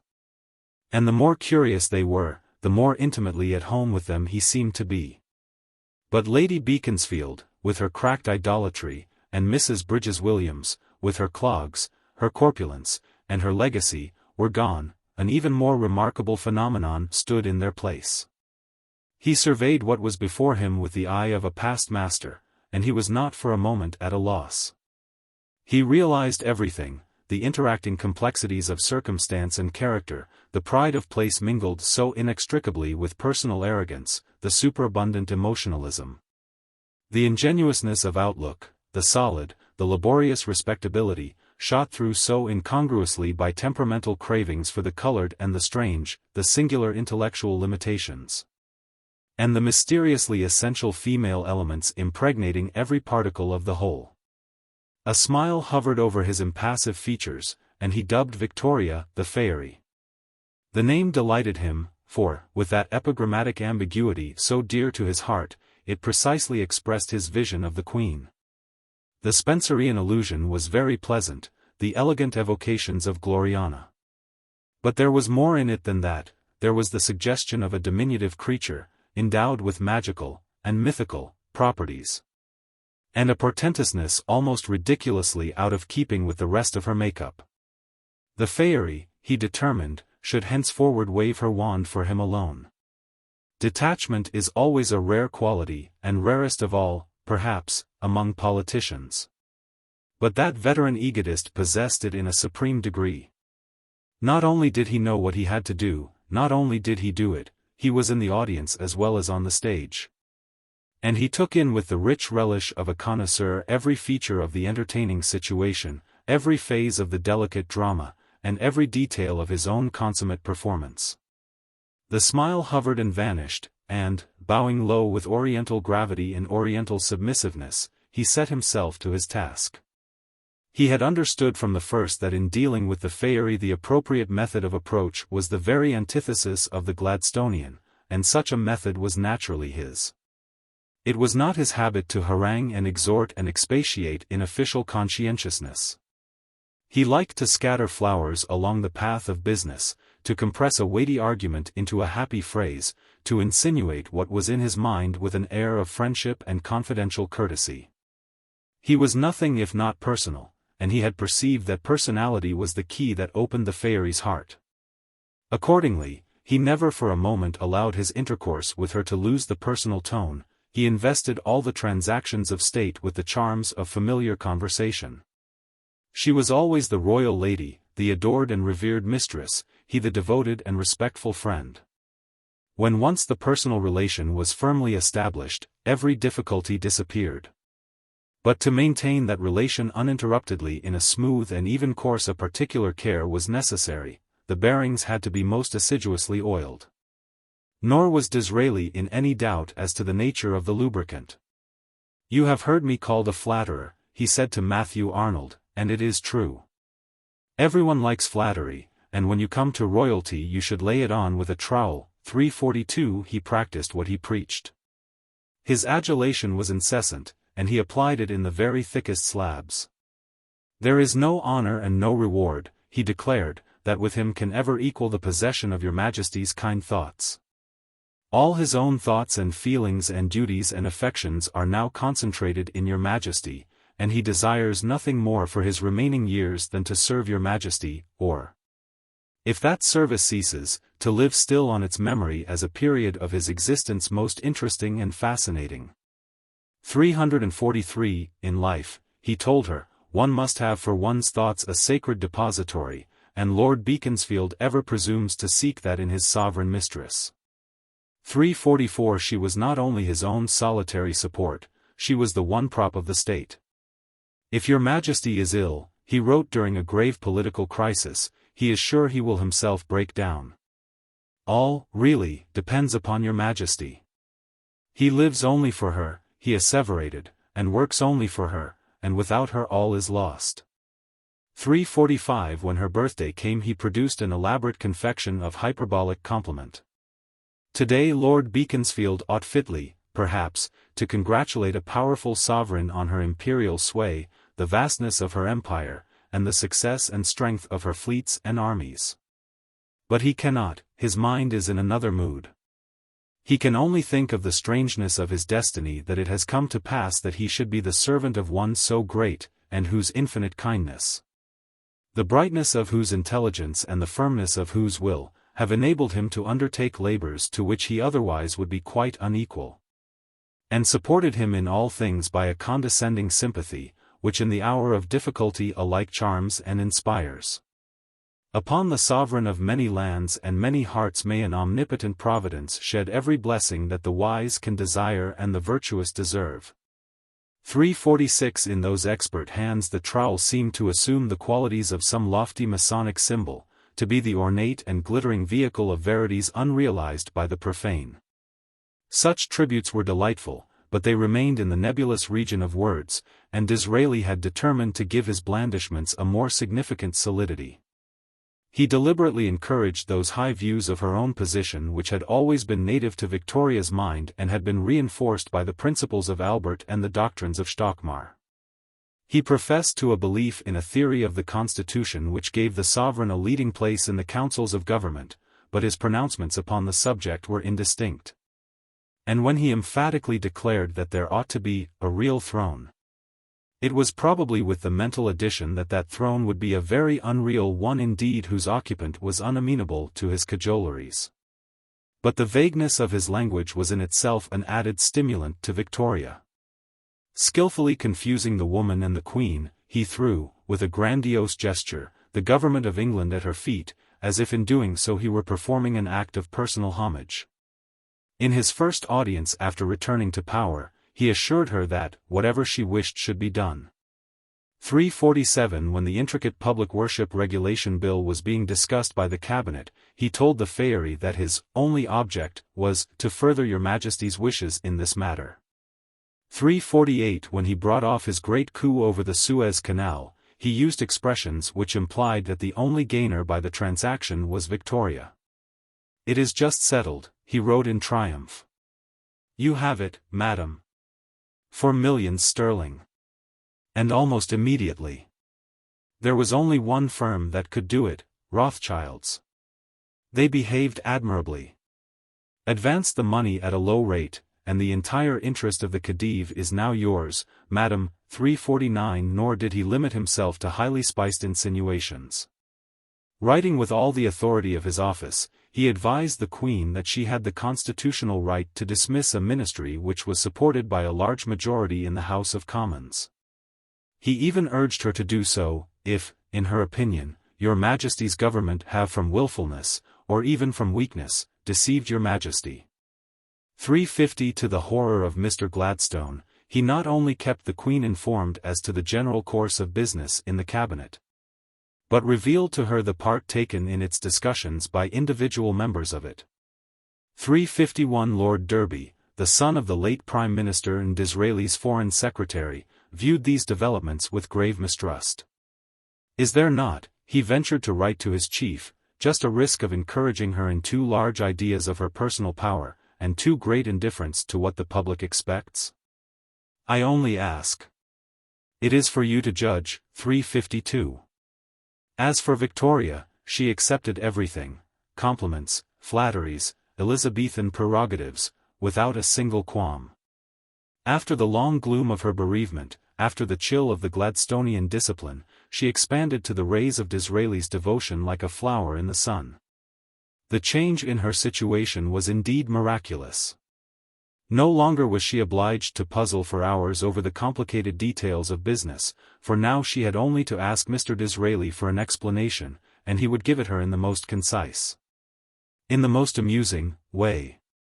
No longer was she worried by alarming novelties. No longer was she put out at finding herself treated, by a reverential gentleman in high collars, as if she were some embodied precedent, with a recondite knowledge of Greek. And her deliverer was surely the most fascinating of men. The strain of charlatanism, which had unconsciously captivated her in Napoleon III, exercised the same enchanting effect in the case of Disraeli. Like a dram drinker, whose ordinary life is passed in dull sobriety, her unsophisticated intelligence gulped down his rococo allurements with peculiar zest. She became intoxicated, entranced. Believing all that he told her of herself, she completely regained the self-confidence which had been slipping away from her throughout the dark period that followed Albert's death. She swelled with a new elation, while he, conjuring up before her wonderful oriental visions, dazzled her eyes with an imperial grandeur of which she had only dimly dreamed. Under the compelling influence, her very demeanor altered. Her short, stout figure, with its folds of black velvet, its muslin streamers, its heavy pearls at the heavy neck, assumed an almost menacing air. In her countenance, from which the charm of youth had long since vanished, and which had not yet been softened by age, the traces of grief, of disappointment, and of displeasure were still visible. But they were overlaid by looks of arrogance and sharp lines of peremptory hauteur. Only, when Mr. Disraeli appeared, the expression changed in an instant, and the forbidding visage became charged with smiles. 353 For him she would do anything.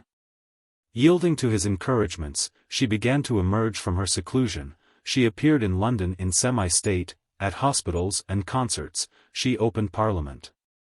She reviewed troops and distributed medals at Aldershot. 354 But such public signs of favor were trivial in comparison with her private attentions. During his hours of audience, she could hardly restrain her excitement and delight. I can only describe my reception, he wrote to a friend on one occasion, by telling you that I really thought she was going to embrace me. She was wreathed with smiles, and, as she tattled, glided about the room like a bird. 355 In his absence, she talked of him perpetually, and there was a note of unusual vehemence in her solicitude for his health. John Manners, Disraeli told Lady Bradford, who has just come from Osborne, says that the fairy only talked of one subject, and that was her primo. According to him, it was her gracious opinion that the government should make my health a cabinet question. Dear John seemed quite surprised at what she said, but you are used to these ebullitions. 356 She often sent him presents. An illustrated album arrived for him regularly from Windsor on Christmas Day. 357 But her most valued gifts were the bunches of spring flowers which, gathered by herself and her ladies in the woods at Osborne, marked in an especial manner the warmth and tenderness of her sentiments. Among these it was, he declared, the primroses that he loved the best. They were, he said, the ambassadors of spring, the gems and jewels of nature. He liked them, he assured her, so much better for their being wild. They seem an offering from the fauns and dryads of Osborne. They show, he told her, that your Majesty's sceptre has touched the enchanted isle. He sat at dinner with heaped-up bowls of them on every side, and told his guests that, they were all sent to me this morning by the Queen from Osborne, as she knows it is my favourite flower. 358. As time went on, and as it became clearer and clearer that the fairy's thraldom was complete, his protestations grew steadily more highly coloured and more unabashed. At last he ventured to import into his blandishments a strain of adoration that was almost avowedly romantic. In phrases of Baroque convolution, he conveyed the message of his heart. The pressure of business, he wrote, had so absorbed and exhausted him, that towards the hour of post he has not had clearness of mind, and vigour of pen, adequate to convey his thoughts and facts to the most loved and illustrious being, who deigns to consider them. 359 She sent him some primroses, and he replied that he could truly say they are more precious than rubies, coming, as they do, and at such a moment, from a sovereign whom he adores. 360 She sent him snowdrops, and his sentiment overflowed into poetry. Yesterday eve, he wrote, there appeared, in Whitehall Gardens, a delicate-looking case, with a royal superscription, which, when he opened, he thought, at first, that your Majesty had graciously bestowed upon him the stars of your Majesty's principal orders. And, indeed, he was so impressed with this graceful allusion, that, having a banquet, where there were many stars and ribbons, he could not resist the temptation, by placing some snowdrops on his heart, of showing that, he, too, was decorated by a gracious sovereign. Then, in the middle of the night, it occurred to him, that it might all be an enchantment, and that, perhaps, it was a fairy gift and came from another monarch, Queen Titania, gathering flowers with her court, in a soft and sea-girt isle, and sending magic blossoms, which, they say, turn the heads of those who receive them. 361. A fairy gift. Did he smile as he wrote the words? Perhaps, and yet it would be rash to conclude that his perfervid declarations were altogether without sincerity. Actor and spectator both, the two characters were so intimately blended together in that odd composition that they formed an inseparable unity. And it was impossible to say that one of them was less genuine than the other. With one element, he could coldly appraise the fairy's intellectual capacity, note with some surprise that she could be on occasion most interesting and amusing, and then continue his use of the trowel with an ironical solemnity. While, with the other, he could be overwhelmed by the immemorial panoply of royalty, and, thrilling with the sense of his own strange elevation, dream himself into a gorgeous fantasy of crowns and powers and chivalric love. When he told Victoria that, during a somewhat romantic and imaginative life, nothing has ever occurred to him so interesting as this confidential correspondence with one so exalted and so inspiring. 362 Was he not in earnest after all? When he wrote to a lady about the court, I love the Queen, perhaps the only person in this world left to me that I do love.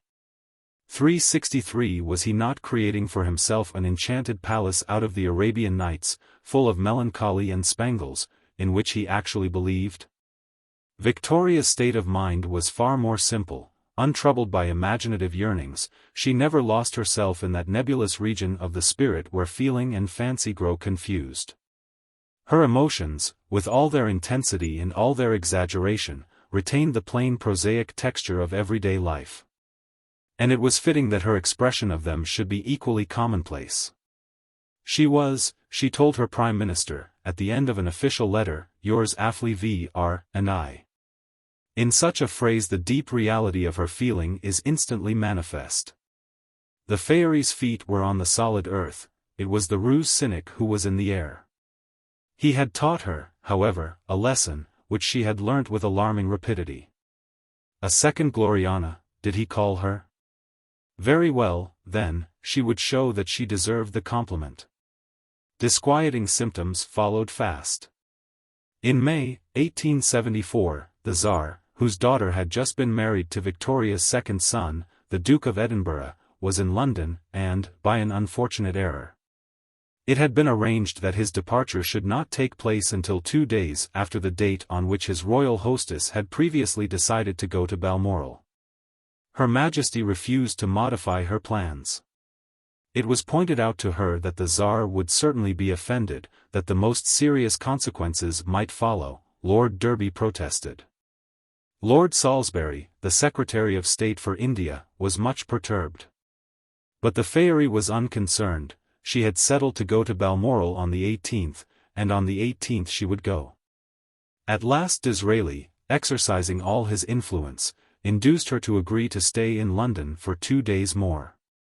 "My head is still on my shoulders," he told Lady Bradford. "The great lady has absolutely postponed her departure. Everybody had failed, even the Prince of Wales, and I have no doubt I am not in favour. I can't help it. Salisbury says I have saved an Afghan war, and Derby compliments me on my unrivalled triumph 364 but before very long, on another issue, the triumph was the Fairy's." Disraeli, who had suddenly veered towards a new imperialism, had thrown out the suggestion that the Queen of England ought to become the Empress of India. Victoria seized upon the idea with avidity, and, in season and out of season, pressed upon her Prime Minister the desirability of putting his proposal into practice. He demurred. But she was not to be balked. And in 1876, in spite of his own unwillingness and that of his entire cabinet, he found himself obliged to add to the troubles of a stormy session by introducing a bill for the alteration of the royal title. 365. His compliance, however, finally conquered the Fairy's heart. The measure was angrily attacked in both houses, and Victoria was deeply touched by the untiring energy with which Disraeli defended it. She was, she said, much grieved by the worry and annoyance to which he was subjected. She feared she was the cause of it. And she would never forget what she owed to her kind, good, and considerate friend. At the same time, her wrath fell on the opposition. Their conduct, she declared, was extraordinary, incomprehensible, and mistaken, and, in an emphatic sentence which seemed to contradict both itself and all her former proceedings, she protested that she would be glad if it were more generally known that it was her wish, as people will have it, that it has been forced upon her. 366. When the affair was successfully over, the imperial triumph was celebrated in a suitable manner. On the day of the Delhi proclamation, the new Earl of Beaconsfield went to Windsor to dine with the new Empress of India. That night the Fairy, usually so homely in her attire, appeared in a glittering panoply of enormous uncut jewels, which had been presented to her by the reigning princes of her Raj. At the end of the meal the Prime Minister, breaking through the rules of etiquette, arose, and in a flowery oration proposed the health of the Queen Empress. His audacity was well received, and his speech was rewarded by a smiling curtsy. 367. These were significant episodes. But a still more serious manifestation of Victoria's temper occurred in the following year, during the crowning crisis of Beaconsfield's life. His growing imperialism, his desire to magnify the power and prestige of England, his insistence upon a spirited foreign policy, had brought him into collision with Russia. The terrible Eastern question loomed up, and when war broke out between Russia and Turkey, the gravity of the situation became extreme. The Prime Minister's policy was fraught with difficulty and danger. Realizing perfectly the appalling implications of an Anglo-Russian war, he was yet prepared to face even that eventuality if he could obtain his ends by no other method. But he believed that Russia in reality was still less desirous of a rupture, and that, if he played his game with sufficient boldness and adroitness, she would yield, when it came to the point. All that he required without a blow. It was clear that the course he had marked out for himself was full of hazard, and demanded an extraordinary nerve. A single false step, and either himself, or England, might be plunged in disaster. But nerve he had never lacked. He began his diplomatic egg dance with high assurance. And then he discovered that, besides the Russian government, besides the Liberals and Mr. Gladstone, there were two additional sources of perilous embarrassment with which he would have to reckon. In the first place there was a strong party in the cabinet, headed by Lord Derby, the Foreign Secretary, which was unwilling to take the risk of war, but his culminating anxiety was the Faery. From the first, her attitude was uncompromising. The old hatred of Russia, which had been engendered by the Crimean War, surged up again within her. She remembered Albert's prolonged animosity. She felt the prickings of her own greatness, and she flung herself into the turmoil with passionate heat. Her indignation with the opposition, with anyone who ventured to sympathize with the Russians in their quarrel with the Turks, was unbounded. When anti-Turkish meetings were held in London, presided over by the Duke of Westminster and Lord Shaftesbury, and attended by Mr. Gladstone and other prominent radicals, she considered that the Attorney General ought to be set at these men. "It can't," she exclaimed, "be constitutional." 368. Never in her life, not even in the crisis over the ladies of the bedchamber, did she show herself a more furious partisan. But her displeasure was not reserved for the radicals. The backsliding Conservatives equally felt its force. She was even discontented with Lord Beaconsfield himself. Failing entirely to appreciate the delicate complexity of his policy, she constantly assailed him with demands for vigorous action, interpreted each finesse as a sign of weakness, and was ready at every juncture to let slip the dogs of war. As the situation developed, her anxiety grew feverish.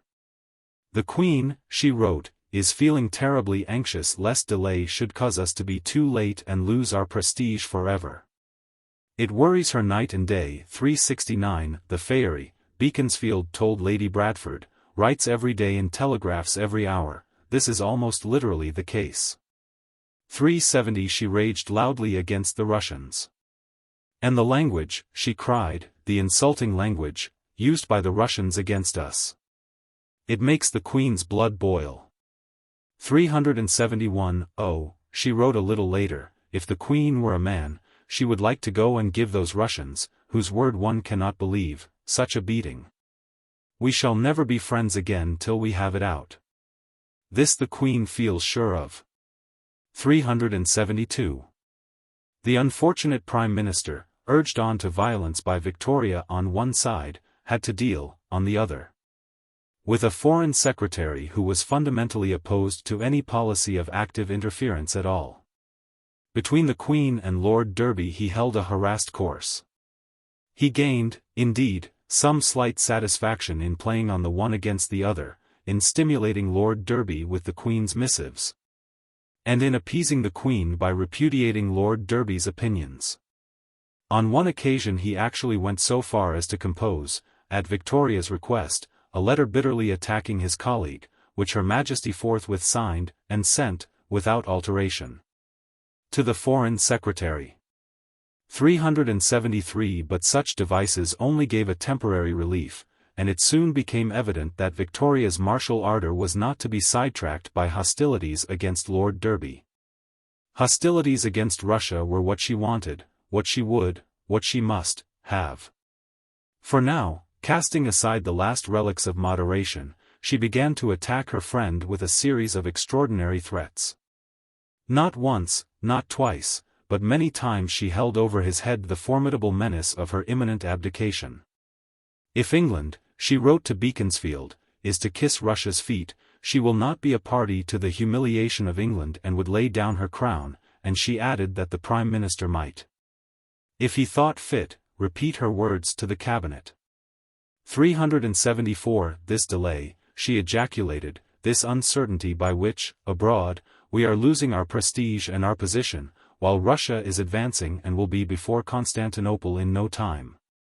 Then the government will be fearfully blamed and the Queen so humiliated that she thinks she would abdicate at once. Be bold. 375. She feels, she reiterated, she cannot, as she before said, remain the sovereign of a country that is letting itself down to kiss the feet of the great barbarians, the retarders of all liberty and civilization that exists. 376. When the Russians advanced to the outskirts of Constantinople, she fired off 3 letters in a day demanding war.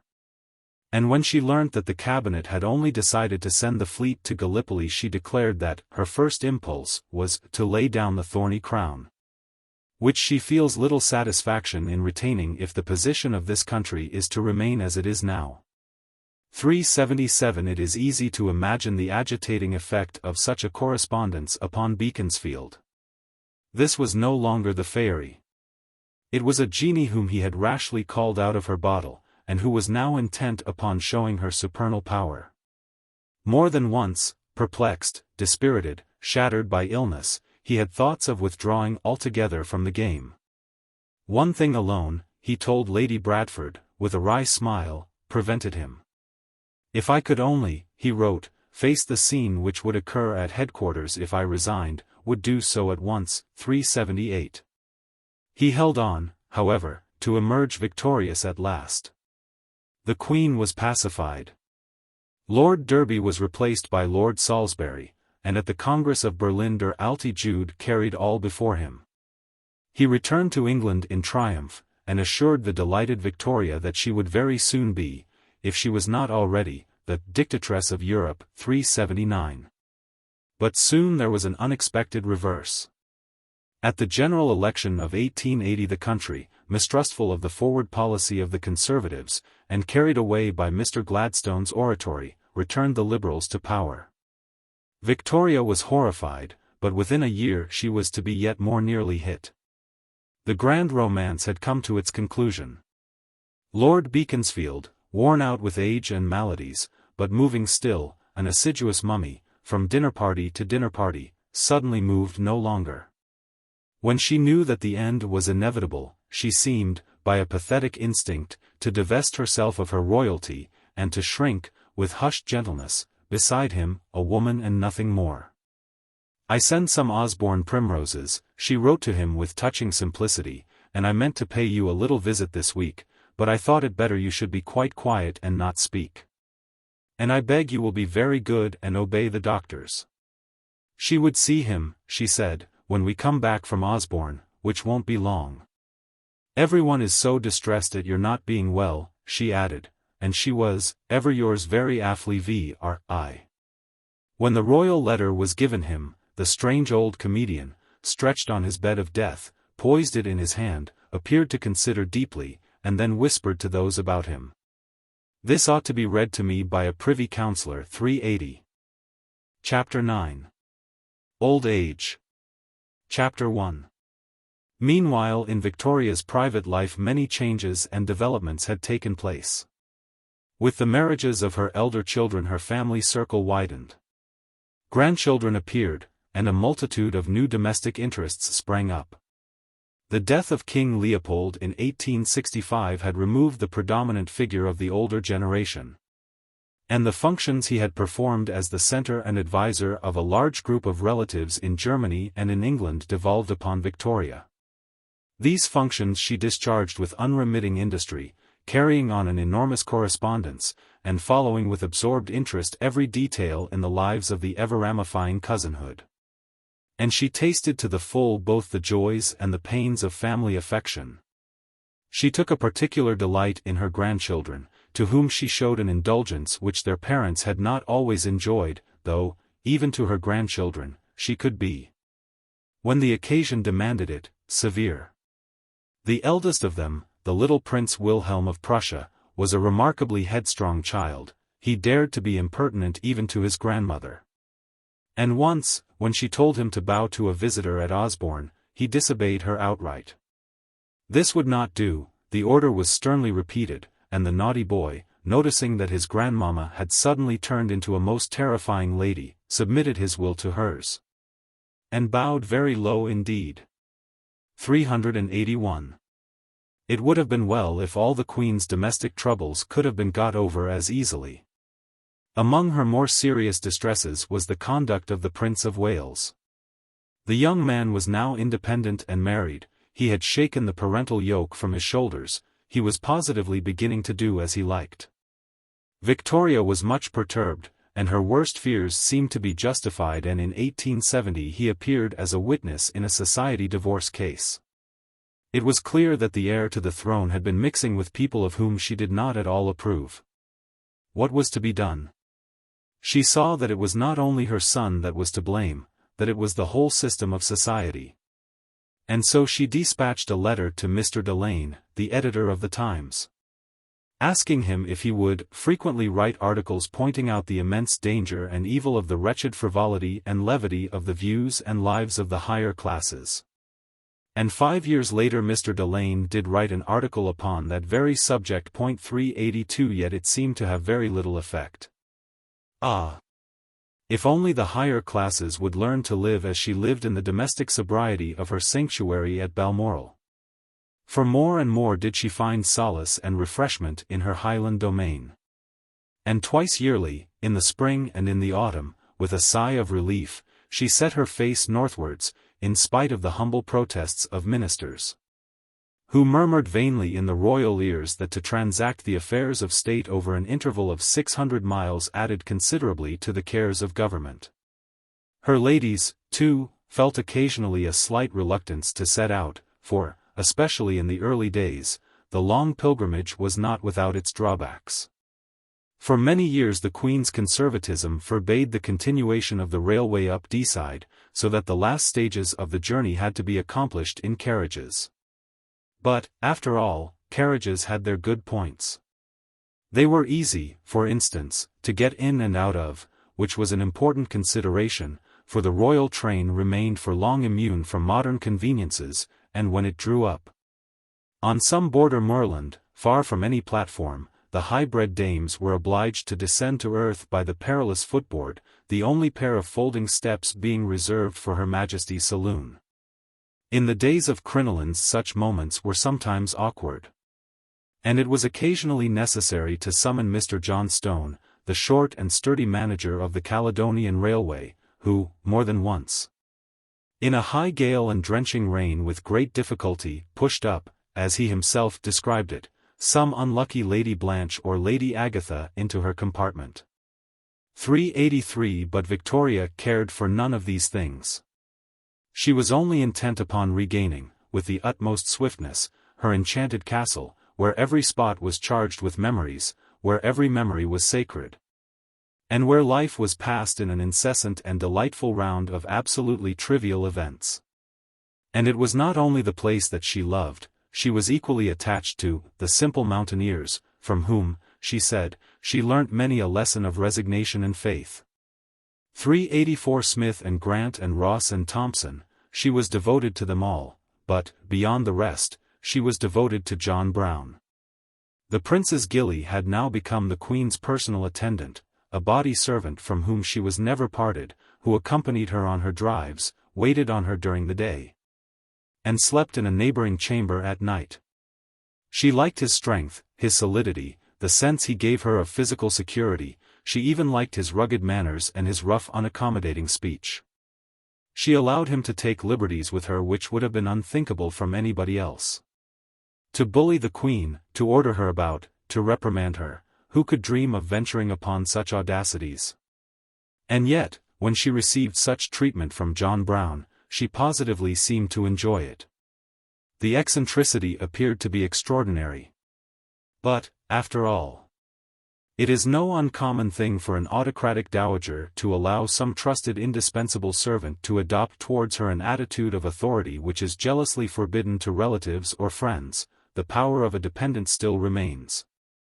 By a psychological sleight of hand, one's own power, even when it is exercised over oneself. When Victoria meekly obeyed the abrupt commands of her henchman to get off her pony or put on her shawl, was she not displaying, and in the highest degree, the force of her volition?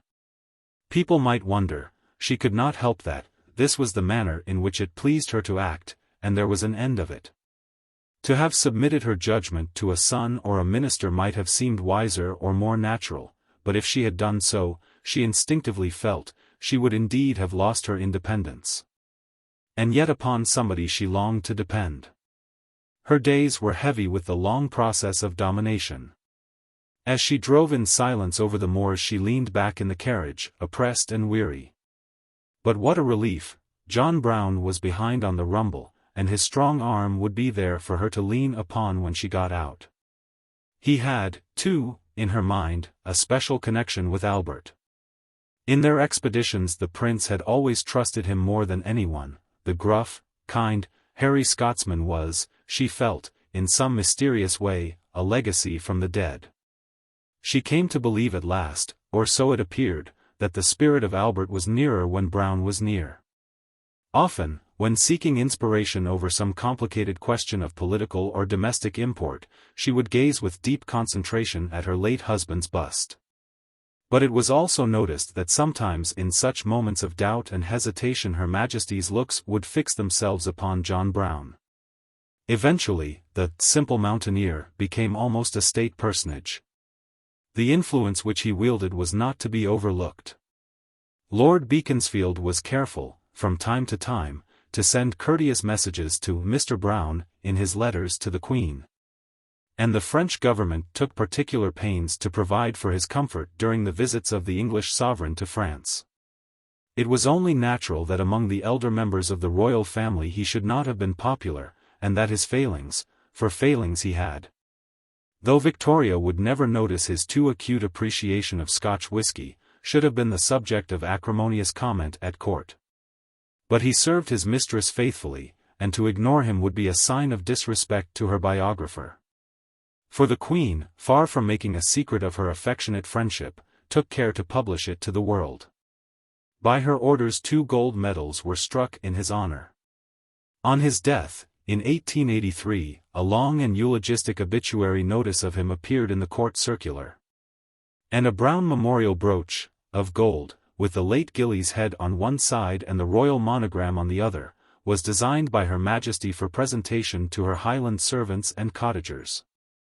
To be worn by them on the anniversary of his death, with a mourning scarf and pins. In the second series of extracts from the Queen's Highland Journal, published in 1884, her devoted personal attendant and faithful friend appears upon almost every page. And is in effect the hero of the book. With an absence of reticence remarkable in royal persons, Victoria seemed to demand, in this private and delicate matter, the sympathy of the whole nation. And yet, such is the world, there were those who actually treated the relations between their sovereign and her servant as a theme for ribald jests. 385. Chapter 2. The busy years hastened away. The traces of time's unimaginable touch grew manifest, and old age, approaching, laid a gentle hold upon Victoria. The grey hair whitened, the mature features mellowed. The short firm figure amplified and moved more slowly, supported by a stick. And, simultaneously, in the whole tenor of the Queen's existence an extraordinary transformation came to pass. The nation's attitude towards her, critical and even hostile as it had been for so many years, altogether changed, while there was a corresponding alteration in the temper of Victoria's own mind. Many causes led to this result.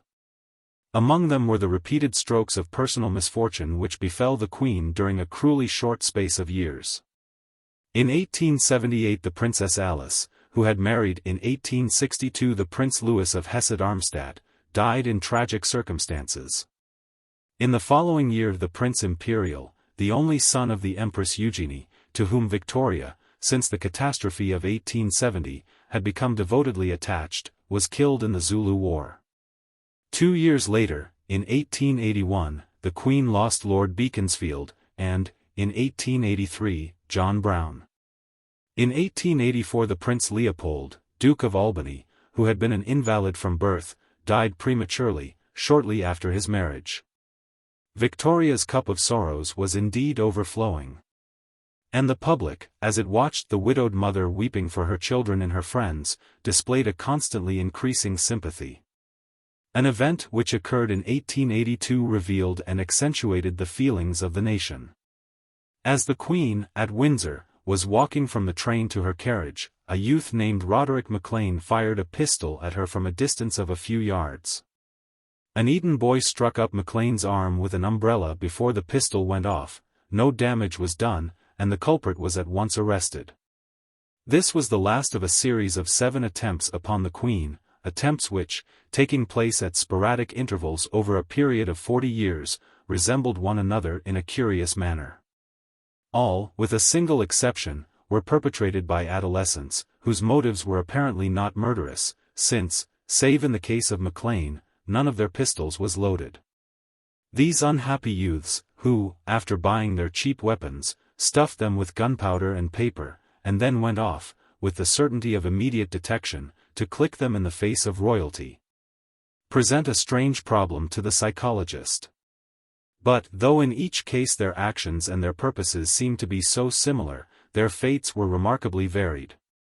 The first of them, Edward Oxford, who fired at Victoria within a few months of her marriage, was tried for high treason, declared to be insane, and sent to an asylum for life.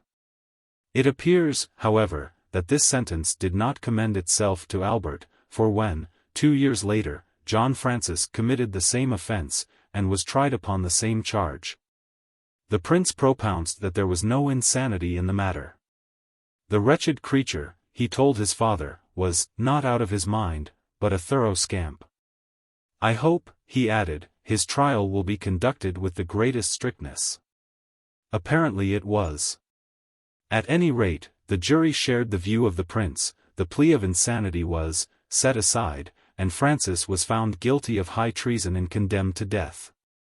But, as there was no proof of an intent to kill or even to wound, this sentence, after a lengthened deliberation between the Home Secretary and the judges, was commuted for one of transportation for life.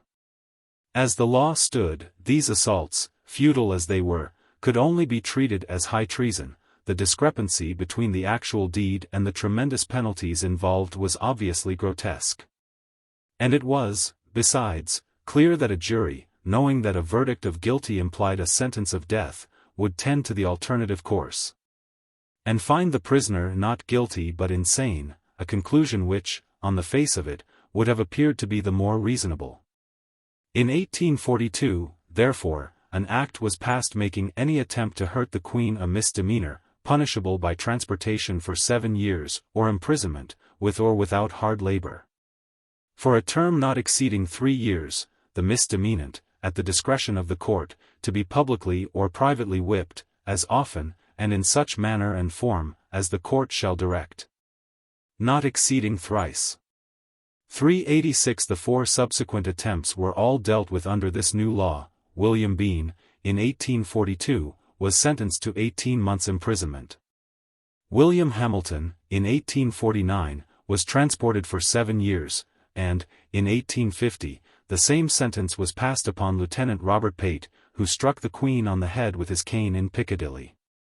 Pate, alone among these delinquents, was of mature years. He had held a commission in the army, dressed himself as a dandy, and was, the prince declared, manifestly deranged. 387. In 1872 Arthur O'Connor, a youth of 17, fired an unloaded pistol at the Queen outside Buckingham Palace. He was immediately seized by John Brown, and sentenced to 1 year's imprisonment and 20 strokes of the birch rod. It was for his bravery upon this occasion that Brown was presented with one of his gold medals. In all these cases the jury had refused to allow the plea of insanity. But Roderick Maclean's attempt in 1882 had a different issue. On this occasion the pistol was found to have been loaded, and the public indignation, emphasized as it was by Victoria's growing popularity, was particularly great. Either for this or for some other reason the procedure of the last 40 years was abandoned, and Maclean was tried for high treason. The result was what might have been expected. The jury brought in a verdict of not guilty, but insane, and the prisoner was sent to an asylum during Her Majesty's pleasure. 388 Their verdict, however, produced a remarkable consequence. Victoria, who doubtless carried in her mind some memory of Albert's disapproval of a similar verdict in the case of Oxford, was very much annoyed. What did the jury mean, she asked, by saying that Maclean was not guilty? It was perfectly clear that he was guilty. She had seen him fire off the pistol herself. It was in vain that Her Majesty's constitutional advisers reminded her of the principle of English law which lays down that no man can be found guilty of a crime unless he be proved to have had a criminal intention. Victoria was quite unconvinced. If that is the law, she said, the law must be altered, and altered it was. In 1883 an act was passed changing the form of the verdict in cases of insanity, and the confusing anomaly remains upon the statute book to this day. 389. But it was not only through the feelings, commiserating or indignant, of personal sympathy that the Queen and her people were being drawn more nearly together. They were beginning, at last, to come to a close and permanent agreement upon the conduct of public affairs. Mr. Gladstone's second administration, 1880-85, was a succession of failures, ending in disaster and disgrace. Liberalism fell into discredit with the country, and Victoria perceived with joy that her distrust of her ministers was shared by an ever-increasing number of her subjects. During the crisis in the Sudan, the popular temper was her own. She had been among the first to urge the necessity of an expedition to Khartoum, and, when the news came of the catastrophic death of General Gordon, her voice led the chorus of denunciation which raved against the government. In her rage, she dispatched a fulminating telegram to Mr. Gladstone, not in the usual cipher, but open. 390 and her letter of condolence to Miss Gordon, in which she attacked her ministers for breach of faith, was widely published. It was rumored that she had sent for Lord Hartington, the Secretary of State for War, and vehemently upbraided him. She rated me, he was reported to have told a friend, as if I'd been a footman. Why didn't she send for the butler? Asked his friend. Oh, was the reply, the butler generally manages to keep out of the way on such occasions. 391. But the day came when it was impossible to keep out of the way any longer. Mr. Gladstone was defeated, and resigned. Victoria, at a final interview, received him with her usual amenity, but, besides the formalities demanded by the occasion, the only remark which she made to him of a personal nature was to the effect that she supposed Mr. Gladstone would now require some rest. He remembered with regret how, at a similar audience in 1874, she had expressed her trust in him as a supporter of the throne, but he noted the change without surprise. Her mind and opinions, he wrote in his diary afterwards, have since that day been seriously warped. 392. Such was Mr. Gladstone's view, but the majority of the nation by no means agreed with him. And, in the general election of 1886, they showed decisively that Victoria's politics were identical with theirs by casting forth the contrivers of Home Rule, that abomination of desolation, into outer darkness, and placing Lord Salisbury in power. Victoria's satisfaction was profound. A flood of new unwanted hopefulness swept over her, stimulating her vital spirits with a surprising force. Her habit of life was suddenly altered. Abandoning the long seclusion which Disraeli's persuasions had only momentarily interrupted, she threw herself vigorously into a multitude of public activities. She appeared at drawing rooms, at concerts, at reviews. She laid foundation stones. She went to Liverpool to open an international exhibition, driving through the streets in her open carriage in heavy rain amid vast applauding crowds. Delighted by the welcome which met her everywhere, she warmed to her work. She visited Edinburgh, where the ovation of Liverpool was repeated and surpassed.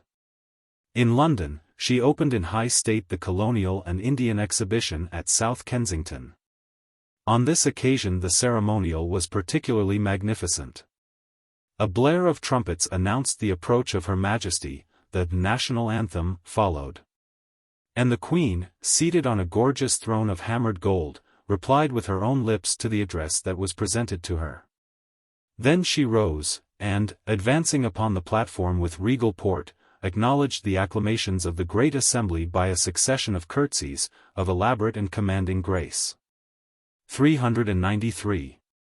Next year was the 50th of her reign, and in June the splendid anniversary was celebrated in solemn pomp. Victoria, surrounded by the highest dignitaries of her realm, escorted by a glittering galaxy of kings and princes, drove through the crowded enthusiasm of the capital to render thanks to God in Westminster Abbey. In that triumphant hour the last remaining traces of past antipathies and past disagreements were altogether swept away. The Queen was hailed at once as the mother of her people and as the embodied symbol of their imperial greatness, and she responded to the double sentiment with all the ardor of her spirit. England and the people of England, she knew it, she felt it, were, in some wonderful and yet quite simple manner, hers. Exultation, affection, gratitude, a profound sense of obligation, an unbounded pride, such were her emotions, and, coloring and intensifying the rest, there was something else. At last, after so long, happiness, fragmentary, perhaps, and charged with gravity, but true and unmistakable none the less, had returned to her. The unaccustomed feeling filled and warmed her consciousness. When, at Buckingham Palace again, the long ceremony over, she was asked how she was. "I am very tired, but very happy," she said. 394. Chapter 3. And so, after the toils and tempests of the day, a long evening followed, mild, serene, and lighted with a golden glory. For an unexampled atmosphere of success and adoration invested the last period of Victoria's life. Her triumph was the summary, the crown, of a greater triumph, the culminating prosperity of a nation. The solid splendor of the decade between Victoria's two jubilees can hardly be paralleled in the annals of England. The sage counsels of Lord Salisbury seemed to bring with them not only wealth and power, but security, and the country settled down, with calm assurance, to the enjoyment of an established grandeur. And, it was only natural, Victoria settled down too. For she was a part of the establishment, an essential part as it seemed, a fixture, a magnificent, immovable sideboard in the huge saloon of state. Without her the heaped-up banquet of 1890 would have lost its distinctive quality, the comfortable order of the substantial unambiguous dishes, with their background of weighty glamour. Half out of sight. Her own existence came to harmonize more and more with what was around her. Gradually, imperceptibly, Albert receded. It was not that he was forgotten, that would have been impossible, but that the void created by his absence grew less agonizing, and even, at last, less obvious. At last Victoria found it possible to regret the bad weather without immediately reflecting that her dear Albert always said we could not alter it, but must leave it as it was. She could even enjoy a good breakfast without considering how dear Albert would have liked the buttered eggs. And, as that figure slowly faded, its place was taken, inevitably, by Victoria's own. Her being, revolving for so many years round an external object, now changed its motion and found its center in itself. It had to be so. Her domestic position, the pressure of her public work, her indomitable sense of duty, made anything else impossible. Her egotism proclaimed its rights. Her age increased still further the surrounding deference. And her force of character, emerging at length in all its plenitude, imposed absolutely upon its environment by the conscious effort of an imperious will. Little by little it was noticed that the outward vestiges of Albert's posthumous domination grew less complete. At court the stringency of mourning was relaxed. As the Queen drove through the park in her open carriage with her Highlanders behind her, nursery maids canvassed eagerly the growing patch of violet velvet in the bonnet with its jet appurtenances on the small bowing head. It was in her family that Victoria's ascendancy reached its highest point. All her offspring were married, the number of her descendants rapidly increased. There were many marriages in the third generation, and no fewer than 37 of her great-grandchildren were living at the time of her death. A picture of the period displays the royal family collected together in one of the great rooms at Windsor, a crowded company of more than 50 persons, with the imperial matriarch in their midst.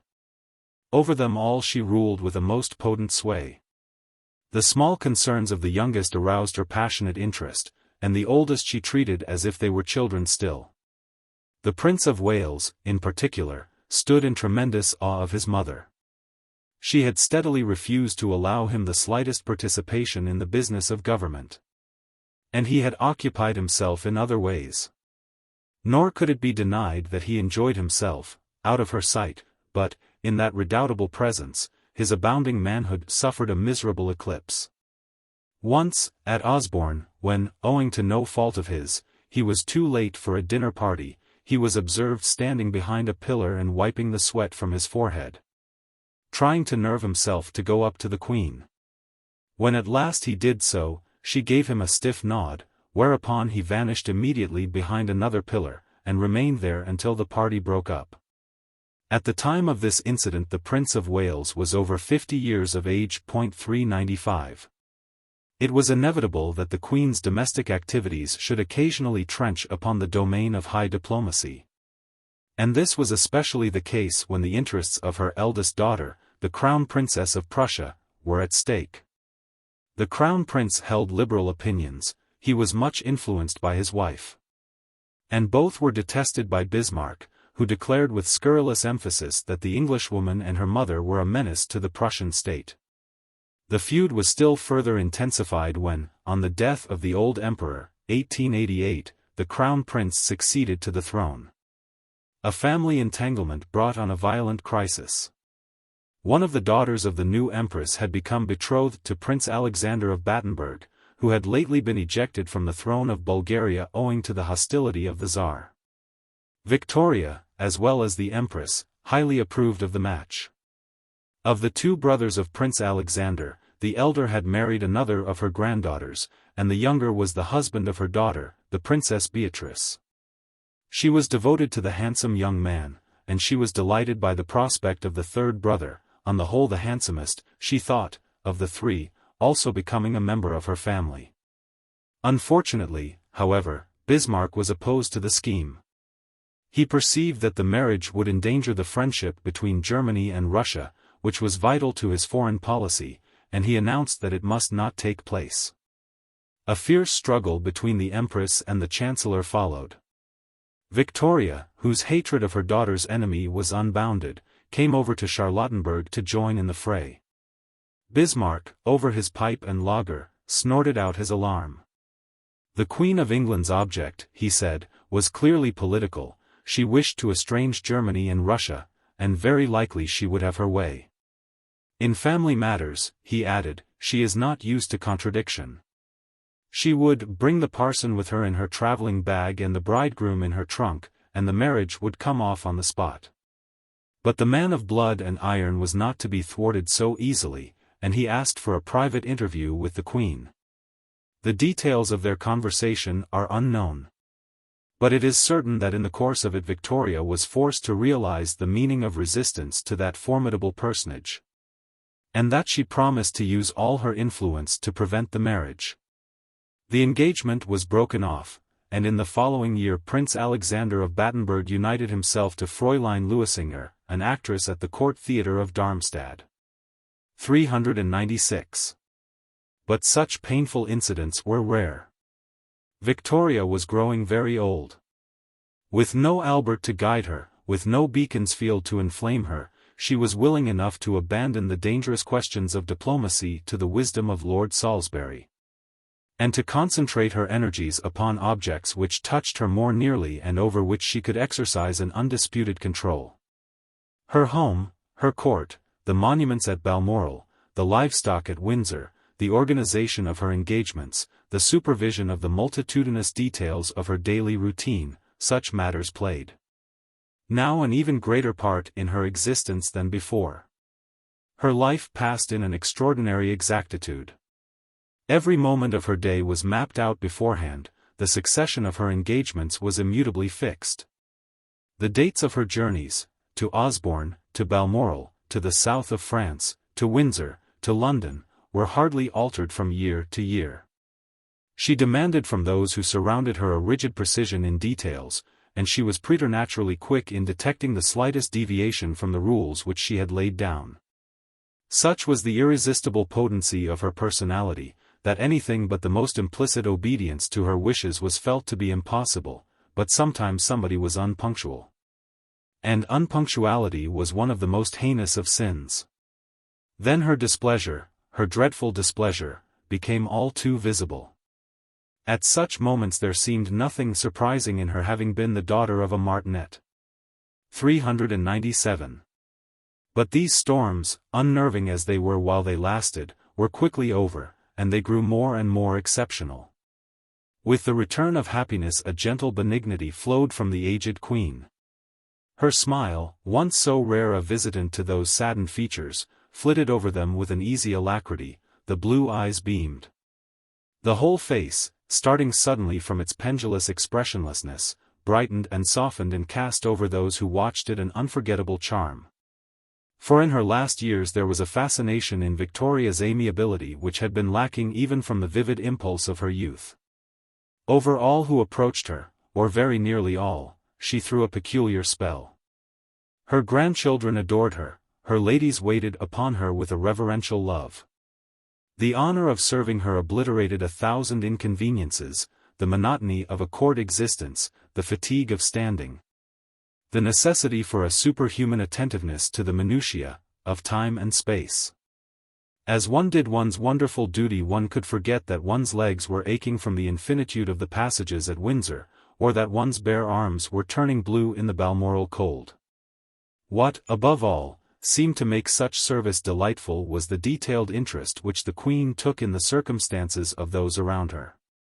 Her absorbing passion for the comfortable commonplaces, the small crises, the recurrent sentimentalities, of domestic life constantly demanded wider fields for its activity.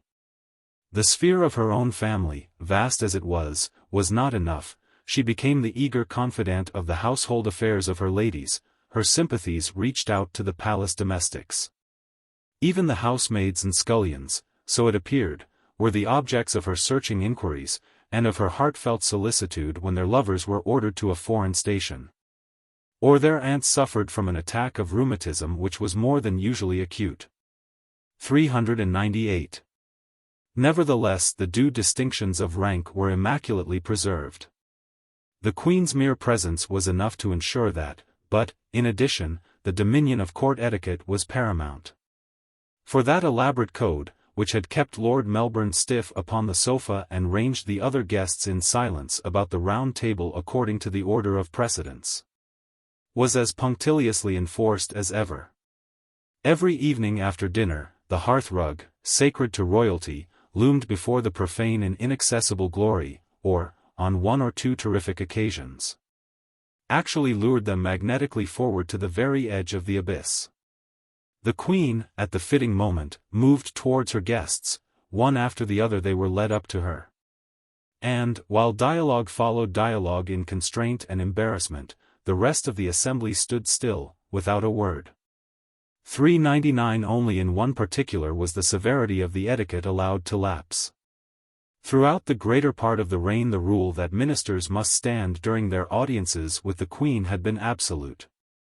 When Lord Derby, the Prime Minister, had an audience of Her Majesty after a serious illness, he mentioned it afterwards, as a proof of the royal favour, that the Queen had remarked how sorry she was she could not ask him to be seated. Subsequently, Disraeli, after an attack of gout and in a moment of extreme expansion on the part of Victoria, had been offered a chair, but he had thought it wise humbly to decline the privilege. In her later years, however, the Queen invariably asked Mr. Gladstone and Lord Salisbury to sit down. 400. Sometimes the solemnity of the evening was diversified by a concert, an opera, or even a play. One of the most marked indications of Victoria's enfranchisement from the thraldom of widowhood had been her resumption, after an interval of 30 years, of the custom of commanding dramatic companies from London to perform before the court at Windsor. On such occasions her spirits rose high. She loved acting, she loved a good plot, above all, she loved a farce. Engrossed by everything that passed upon the stage, she would follow, with childlike innocence, the unwinding of the story. Or she would assume an air of knowing superiority and exclaim in triumph, "There! You didn't expect that, did you?" when the denouement came. Her sense of humor was of a vigorous though primitive kind. She had been one of the very few persons who had always been able to appreciate the Prince Consort's jokes. And, when those were cracked no more, she could still roar with laughter, in the privacy of her household, over some small piece of fun, some oddity of an ambassador, or some ignorant minister's faux pas. When the jest grew subtle she was less pleased, but, if it approached the confines of the indecorous, the danger was serious. To take a liberty called down at once Her Majesty's most crushing disapprobation, and to say something improper was to take the greatest liberty of all. Then the royal lips sank down at the corners, the royal eyes stared in astonished protrusion, and in fact, the royal countenance became inauspicious in the highest degree. The transgressor shuddered into silence, while the awful, "We are not amused," annihilated the dinner table. Afterwards, in her private entourage, the Queen would observe that the person in question was, she very much feared, not discreet. It was a verdict from which there was no appeal. 401. In general, her aesthetic tastes had remained unchanged since the days of Mendelssohn, Landseer, and Lablache. She still delighted in the roulades of Italian opera. She still demanded a high standard in the execution of a pianoforte duet. Her views on painting were decided. Sir Edwin, she declared, was perfect. She was much impressed by Lord Leighton's manners. And she profoundly distrusted Mr. Watts. From time to time she ordered engraved portraits to be taken of members of the royal family. On these occasions she would have the first proof submitted to her, and, having inspected them with minute particularity, she would point out their mistakes to the artists, indicating at the same time how they might be corrected. The artists invariably discovered that Her Majesty's suggestions were of the highest value. In literature her interests were more restricted. She was devoted to Lord Tennyson. And, as the Prince Consort had admired George Eliot, she perused Middlemarch. She was disappointed. There is reason to believe, however, that the romances of another female writer, whose popularity among the humbler classes of Her Majesty's subjects was at one time enormous, secured, no less, the approval of Her Majesty. Otherwise she did not read very much. 402. Once, however, the Queen's attention was drawn to a publication which it was impossible for her to ignore.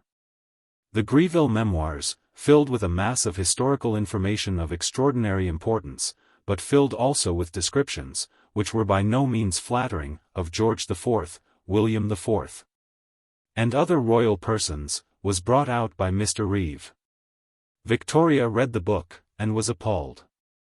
It was, she declared, a dreadful and really scandalous book, and she could not say how horrified and indignant she was at Greville's indiscretion, indelicacy, ingratitude towards friends, betrayal of confidence and shameful disloyalty towards his sovereign.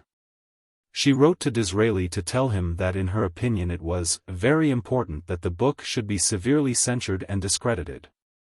The tone in which he speaks of royalty, she added, is unlike anything one sees in history even, and is most reprehensible. Her anger was directed with almost equal vehemence against Mr. Reeve for his having published such an abominable book, and she charged Sir Arthur Helps to convey to him her deep displeasure. Mr. Reeve, however, was impenitent. When Sir Arthur told him that, in the Queen's opinion, the book degraded royalty, he replied, "Not at all. It elevates it by the contrast it offers between the present and the defunct state of affairs." But this adroit defense failed to make any impression upon Victoria. And Mr. Reeve, when he retired from the public service, did not receive the knighthood which custom entitled him to expect. 403 Perhaps if the Queen had known how many caustic comments upon herself Mr. Reeve had quietly suppressed in the published memoirs, she would have been almost grateful to him. But, in that case, what would she have said of Greville? Imagination boggles at the thought. As for more modern essays upon the same topic, Her Majesty, it is to be feared, would have characterized them as not discreet. But as a rule the leisure hours of that active life were occupied with recreations of a less intangible quality than the study of literature or the appreciation of art. Victoria was a woman not only of vast property but of innumerable possessions. She had inherited an immense quantity of furniture, of ornaments, of china, of plate, of valuable objects of every kind. Her purchases, throughout a long life, made a formidable addition to these stores, and there flowed in upon her, besides, from every quarter of the globe, a constant stream of gifts. Over this enormous mass she exercised an unceasing and minute supervision, and the arrangement and the contemplation of it, in all its details, filled her with an intimate satisfaction. The collecting instinct has its roots in the very depths of human nature. And, in the case of Victoria, it seemed to owe its force to two of her dominating impulses, the intense sense, which had always been hers, of her own personality, and the craving which, growing with the years, had become in her old age almost an obsession, for fixity, for solidity, for the setting up of palpable barriers against the outrages of change and time. When she considered the multitudinous objects which belonged to her, or, better still, when, choosing out some section of them as the fancy took her, she actually savored the vivid richness of their individual qualities, she saw herself deliciously reflected from a million facets, felt herself magnified miraculously over a boundless area, and was well pleased. That was just as it should be, but then came the dismaying thought, everything slips away, crumbles, vanishes, severed dinner services get broken. Even golden basins go unaccountably astray. Even oneself, with all the recollections and experiences that make up one's being, fluctuates, perishes, dissolves. But no. It could not, should not be so. There should be no changes and no losses. Nothing should ever move, neither the past nor the present, and she herself least of all. And so the tenacious woman, hoarding her valuables, decreed their immortality with all the resolution of her soul. She would not lose one memory or one pin. She gave orders that nothing should be thrown away, and nothing was.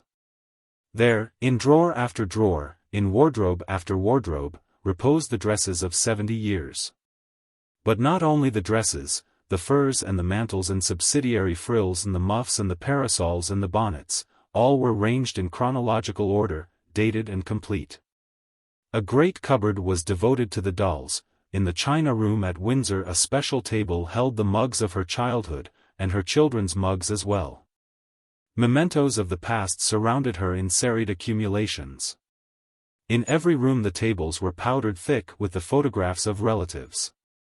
Their portraits, revealing them at all ages, covered the walls, their figures, in solid marble, rose up from pedestals, or gleamed from brackets in the form of gold and silver statuettes. The dead, in every shape, in miniatures, in porcelain, in enormous life-size oil paintings, were perpetually about her. John Brown stood upon her writing table in solid gold. Her favorite horses and dogs, endowed with a new durability, crowded round her footsteps. Sharp, in silver gilt, dominated the dinner table.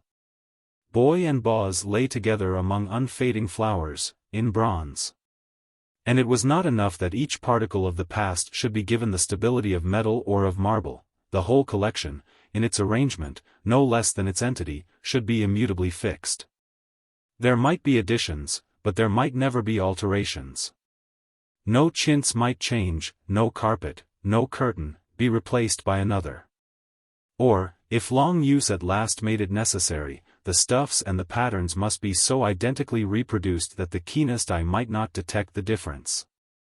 No new picture could be hung upon the walls at Windsor, for those already there had been put in their places by Albert, whose decisions were eternal. So, indeed, were Victoria's. To ensure that they should be the aid of the camera was called in. Every single article in the Queen's possession was photographed from several points of view.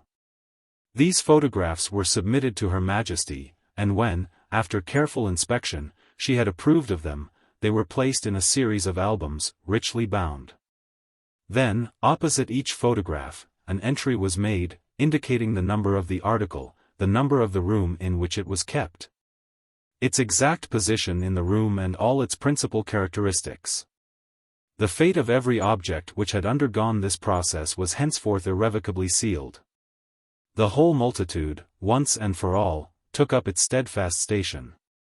And Victoria, with a gigantic volume or two of the endless catalogue always beside her, to look through, to ponder upon, to expatiate over, could feel, with a double contentment, that the transitoriness of this world had been arrested by the amplitude of her might.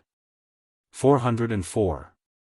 Thus the collection, ever multiplying, ever encroaching upon new fields of consciousness, ever rooting itself more firmly in the depths of instinct, became one of the dominating influences of that strange existence. It was a collection not merely of things and of thoughts, but of states of mind and ways of living as well. The celebration of anniversaries grew to be an important branch of it, of birthdays and marriage days and death days, each of which demanded its appropriate feeling, which, in its turn, must be itself expressed in an appropriate outward form. And the form, of course, the ceremony of rejoicing or lamentation, was stereotyped with the rest. It was part of the collection. On a certain day, for instance, flowers must be strewn on John Brown's monument at Balmoral, and the date of the yearly departure for Scotland was fixed by that fact. Inevitably it was around the central circumstance of death, the final witness to human mutability, that these commemorative cravings clustered most thickly. Might not even death itself be humbled, if one could recall enough, if one asserted, with a sufficiently passionate and reiterated emphasis, the eternity of love? Accordingly, every bed in which Victoria slept had attached to it, at the back, on the right-hand side, above the pillow, a photograph of the head and shoulders of Albert as he lay dead, surmounted by a wreath of immortelles. 405 at Balmoral, where memories came crowding so closely, the solid signs of memory appeared in surprising profusion. Obelisks, pyramids, tombs, statues, cairns, and seats of inscribed granite, proclaimed Victoria's dedication to the dead. There, twice a year, on the days that followed her arrival, a solemn pilgrimage of inspection and meditation was performed. There, on August 26, Albert's birthday, at the foot of the bronze statue of him in Highland dress, the Queen, her family, her court, her servants, and her tenantry met together and in silence drank to the memory of the dead. In England the tokens of remembrance pullulated hardly less. Not a day passed without some addition to the multifold assemblage, a gold statuette of Ross, the piper, a life-sized marble group of Victoria and Albert, in medieval costume, inscribed upon the base with the words, "Allured to brighter worlds and led the way," a granite slab in the shrubbery at Osborne, informing the visitor of Waldman, the very favourite little dachshund of Queen Victoria, who brought him from Baden, April 1872, died, July 11, 1881, 406.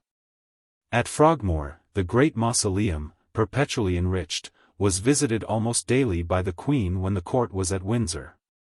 407. But there was another, a more secret and a hardly less holy shrine. The suite of rooms which Albert had occupied in the castle was kept forever shut away from the eyes of any save the most privileged. Within those precincts everything remained as it had been at the prince's death. But the mysterious preoccupation of Victoria had commanded that her husband's clothing should be laid afresh, each evening, upon the bed, and that, each evening, the water should be set ready in the basin, as if he were still alive. And this incredible rite was performed with scrupulous regularity for nearly 40 years. 408. Such was the inner worship, and still the flesh obeyed the spirit. Still the daily hours of labor proclaimed Victoria's consecration to duty and to the ideal of the dead. Yet, with the years, the sense of self-sacrifice faded. The natural energies of that ardent being discharged themselves with satisfaction into the channel of public work. The love of business which, from her girlhood, had been strong within her, reasserted itself in all its vigor, and, in her old age, to have been cut off from her papers and her boxes would have been, not a relief, but an agony to Victoria. Thus, though toiling ministers might sigh and suffer, the whole process of government continued, till the very end, to pass before her. Nor was that all. Ancient precedent had made the validity of an enormous number of official transactions dependent upon the application of the Royal Sign Manual. And a great proportion of the Queen's working hours was spent in this mechanical task. Nor did she show any desire to diminish it. On the contrary, she voluntarily resumed the duty of signing commissions in the army, from which she had been set free by Act of Parliament, and from which, during the years of middle life, she had abstained. In no case would she countenance the proposal that she should use a stamp. But, at last, when the increasing pressure of business made the delays of the antiquated system intolerable, she consented that, for certain classes of documents, her oral sanction should be sufficient. Each paper was read aloud to her, and she said at the end, approved. Often, for hours at a time, she would sit, with Albert's bust in front of her, while the word approved issued at intervals from her lips. The word came forth with a majestic sonority. For her voice now, how changed from the silvery treble of her girlhood, was a contralto, full and strong. 409. Chapter 4. The final years were years of apotheosis. In the dazzled imagination of her subjects, Victoria soared aloft towards the regions of divinity through a nimbus of purest glory. Criticism fell dumb. Deficiencies which, 20 years earlier, would have been universally admitted, were now as universally ignored.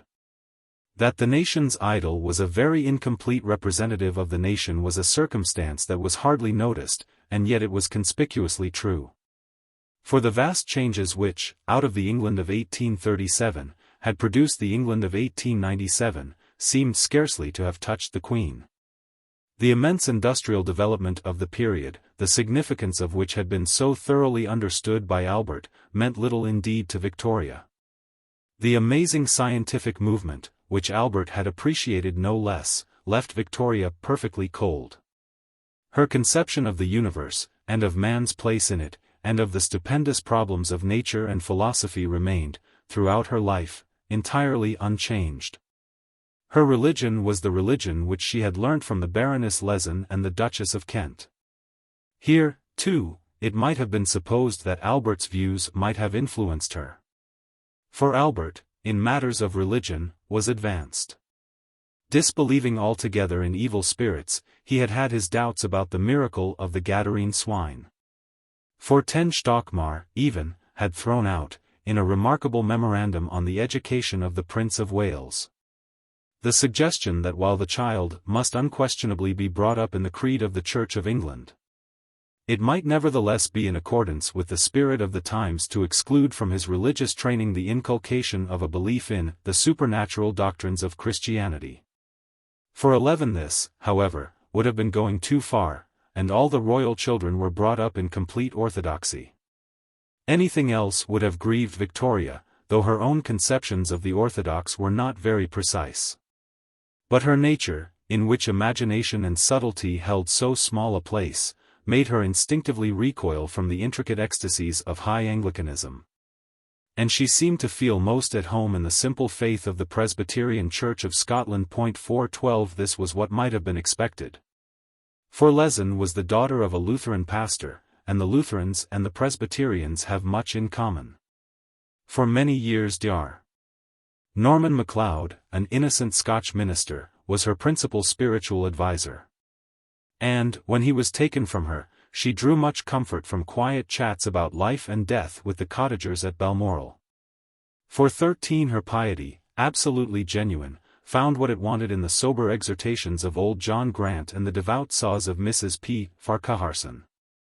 They possessed the qualities, which, as a child of 14, she had so sincerely admired in the Bishop of Chester's exposition of the Gospel of St. Matthew. They were, just plain and comprehensible and full of truth and good feeling. The Queen, who gave her name to the age of Mill and of Darwin, never got any further than that. From the social movements of her time Victoria was equally remote. Towards the smallest no less than towards the greatest changes she remained inflexible.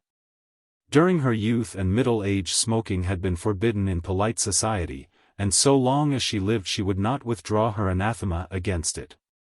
Kings might protest. Bishops and ambassadors, invited to Windsor, might be reduced, in the privacy of their bedrooms, to lie full length upon the floor and smoke up the chimney, the interdict continued. For 14 it might have been supposed that a female sovereign would have lent her countenance to one of the most vital of all the reforms to which her epoch gave birth, the emancipation of women, but, on the contrary, the mere mention of such a proposal sent the blood rushing to her head. In 1870, her eye having fallen upon the report of a meeting in favor of women's suffrage, she wrote to Mr. Martin in royal rage, "The Queen is most anxious to enlist everyone who can speak or write to join in checking this mad, wicked folly of woman's rights, with all its attendant horrors, on which her poor feeble sex is bent, forgetting every sense of womanly feeling and propriety. Lady ought to get a good whipping. It is a subject which makes the Queen so furious that she cannot contain herself. God created men and women different, then let them remain each in their own position." Tennyson has some beautiful lines on the difference of men and women in The Princess.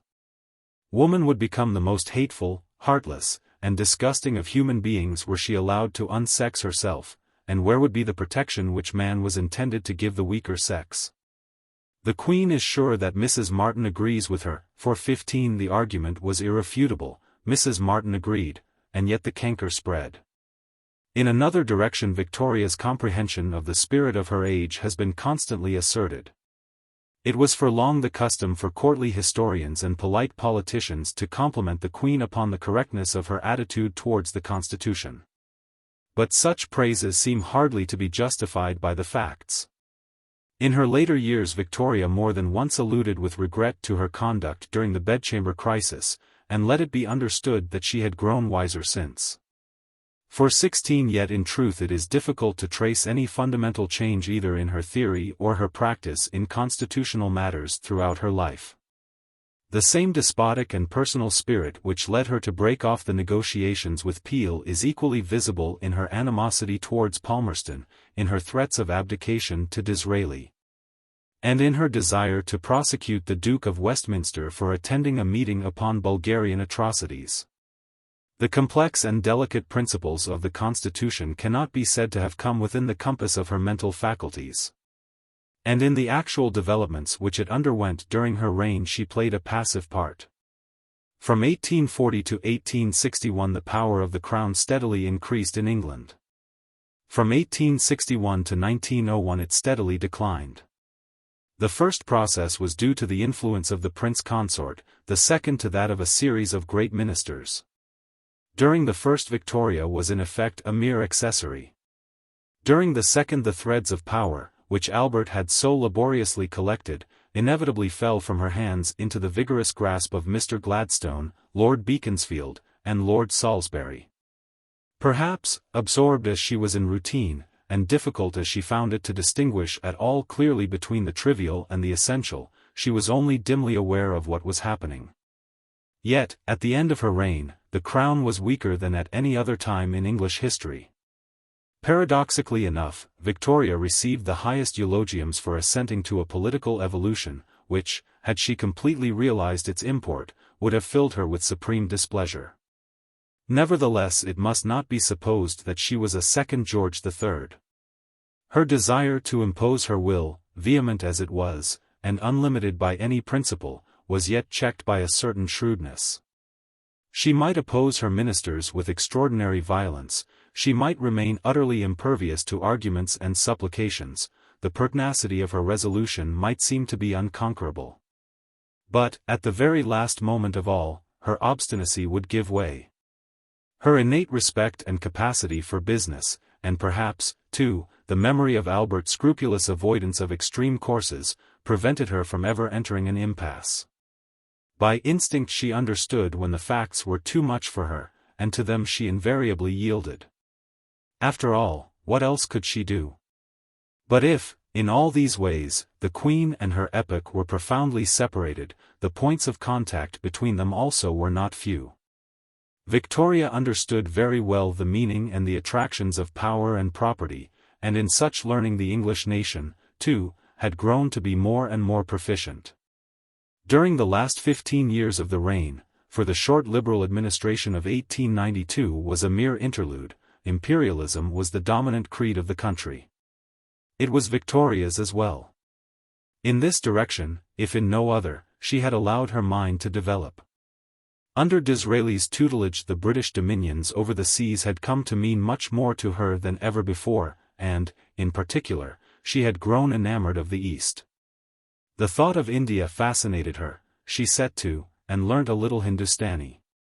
She engaged some Indian servants, who became her inseparable attendants, and one of whom, Munshi Abdul Karim, eventually almost succeeded to the position which had once been John Brown's. For 17 at the same time, the imperialist temper of the nation invested her office with a new significance exactly harmonizing with her own inmost proclivities. The English polity was in the main a common-sense structure, but there was always a corner in it where common sense could not enter, where, somehow or other, the ordinary measurements were not applicable and the ordinary rules did not apply. So our ancestors had laid it down, giving scope, in their wisdom, to that mystical element which, as it seems, can never quite be eradicated from the affairs of men.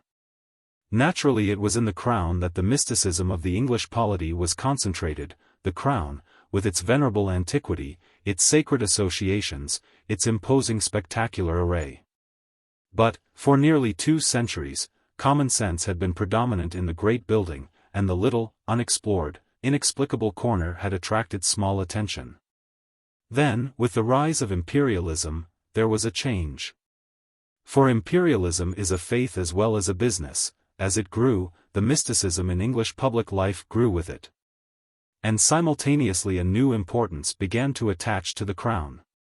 The need for a symbol of England's might, of England's worth, of England's extraordinary and mysterious destiny, became felt more urgently than ever before. The Crown was that symbol, and the Crown rested upon the head of Victoria. Thus it happened that while by the end of the reign the power of the sovereign had appreciably diminished, the prestige of the sovereign had enormously grown.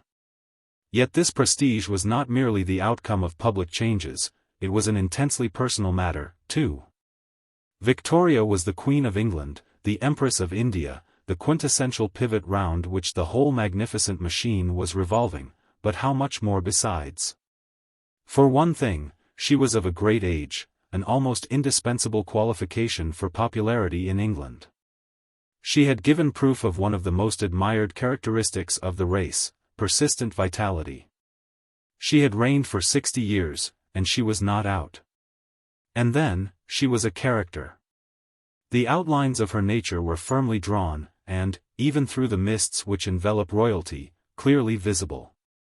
In the popular imagination her familiar figure filled, with satisfying ease, a distinct and memorable place.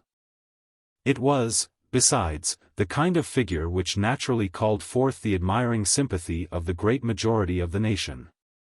Goodness they prized above every other human quality. And Victoria, who had said that she would be good at the age of 12, had kept her word.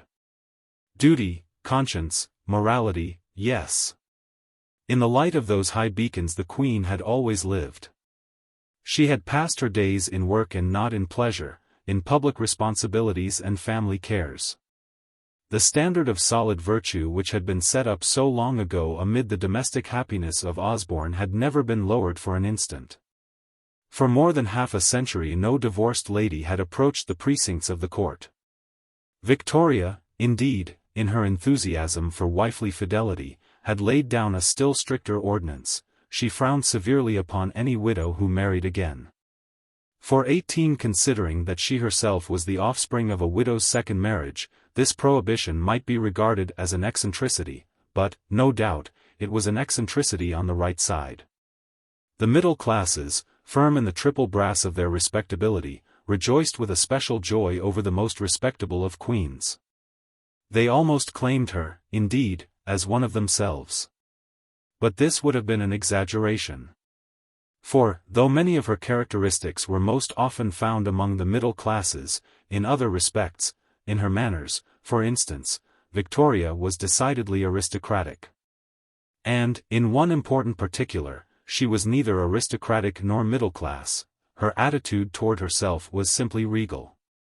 Such qualities were obvious and important. But, in the impact of a personality, it is something deeper, something fundamental and common to all its qualities, that really tells. In Victoria, it is easy to discern the nature of this underlying element. It was a peculiar sincerity. Her truthfulness, her single-mindedness, the vividness of her emotions and her unrestrained expression of them, were the varied forms which this central characteristic assumed. It was her sincerity which gave her at once her impressiveness, her charm, and her absurdity. She moved through life with the imposing certitude of one to whom concealment was impossible, either towards her surroundings or towards herself. There she was, all of her, the Queen of England, complete and obvious.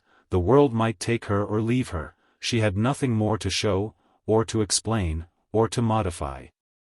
And, with her peerless carriage, she swept along her path. And not only was concealment out of the question.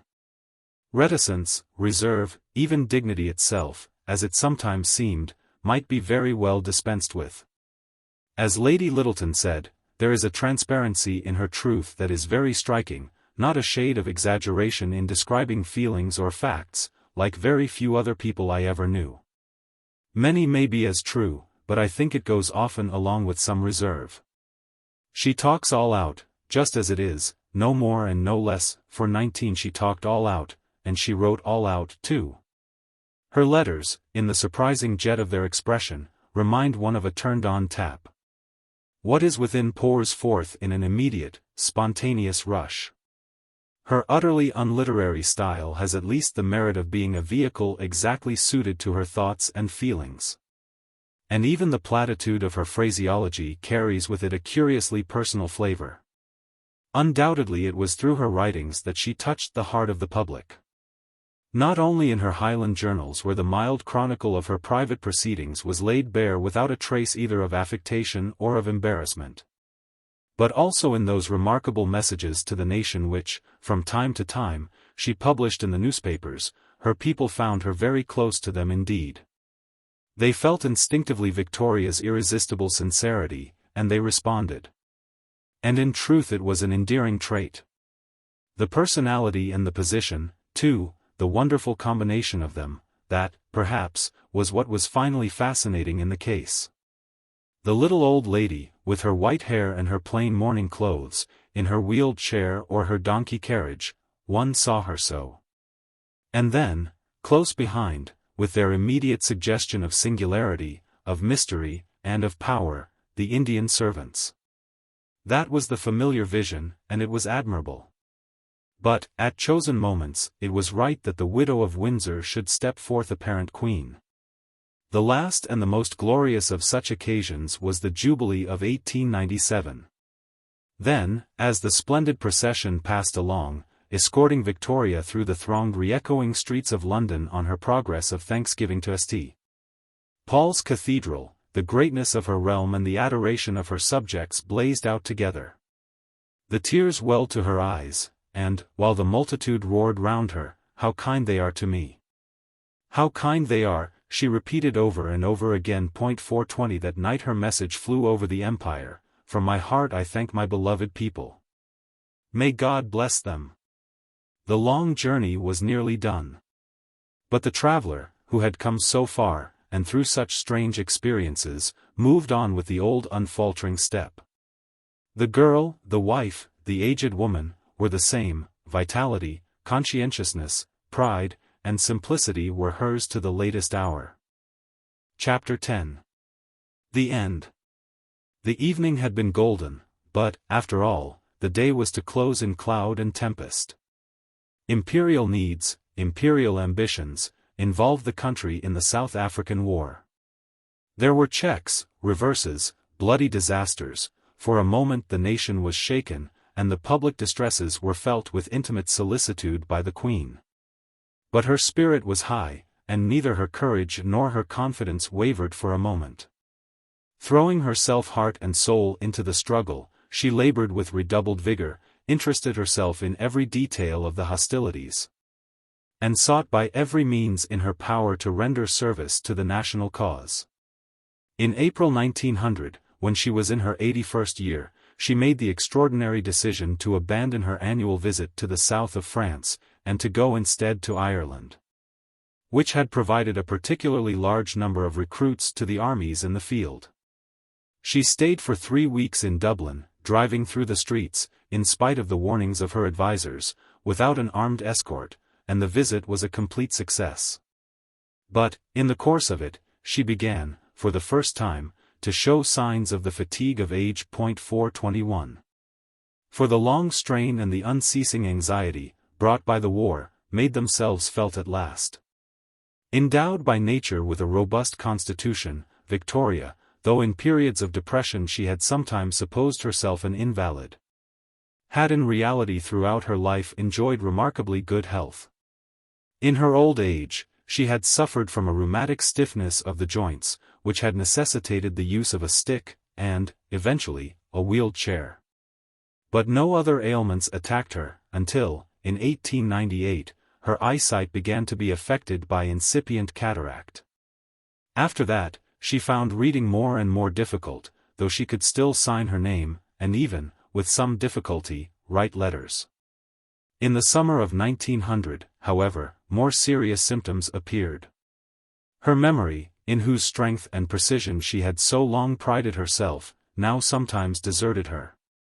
There was a tendency towards aphasia, and, while no specific disease declared itself, by the autumn there were unmistakable signs of a general physical decay. Yet, even in these last months, the strain of iron held firm. The daily work continued, nay, it actually increased. For the Queen, with an astonishing pertinacity, insisted upon communicating personally with an ever-growing multitude of men and women who had suffered through the war. 422. By the end of the year the last remains of her ebbing strength had almost deserted her. And through the early days of the opening century it was clear that her dwindling forces were only kept together by an effort of will. On January 14, she had at Osborne an hour's interview with Lord Roberts, who had returned victorious from South Africa a few days before. She inquired with acute anxiety into all the details of the war. She appeared to sustain the exertion successfully, but, when the audience was over, there was a collapse. On the following day her medical attendants recognized that her state was hopeless, and yet, for 2 days more, the indomitable spirit fought on. For 2 days more she discharged the duties of a Queen of England. But after that there was an end of working, and then, and not till then, did the last optimism of those about her break down. The brain was failing, and life was gently slipping away. Her family gathered round her. For a little more she lingered, speechless and apparently insensible, and, on January 22, 1901, she died. 423. When, 2 days previously, the news of the approaching end had been made public, astonished grief had swept over the country. It appeared as if some monstrous reversal of the course of nature was about to take place. The vast majority of her subjects had never known a time when Queen Victoria had not been reigning over them. She had become an indissoluble part of their whole scheme of things, and that they were about to lose her appeared a scarcely possible thought. She herself, as she lay blind and silent, seemed to those who watched her to be divested of all thinking, to have glided already, unawares, into oblivion. Yet, perhaps, in the secret chambers of consciousness, she had her thoughts, too.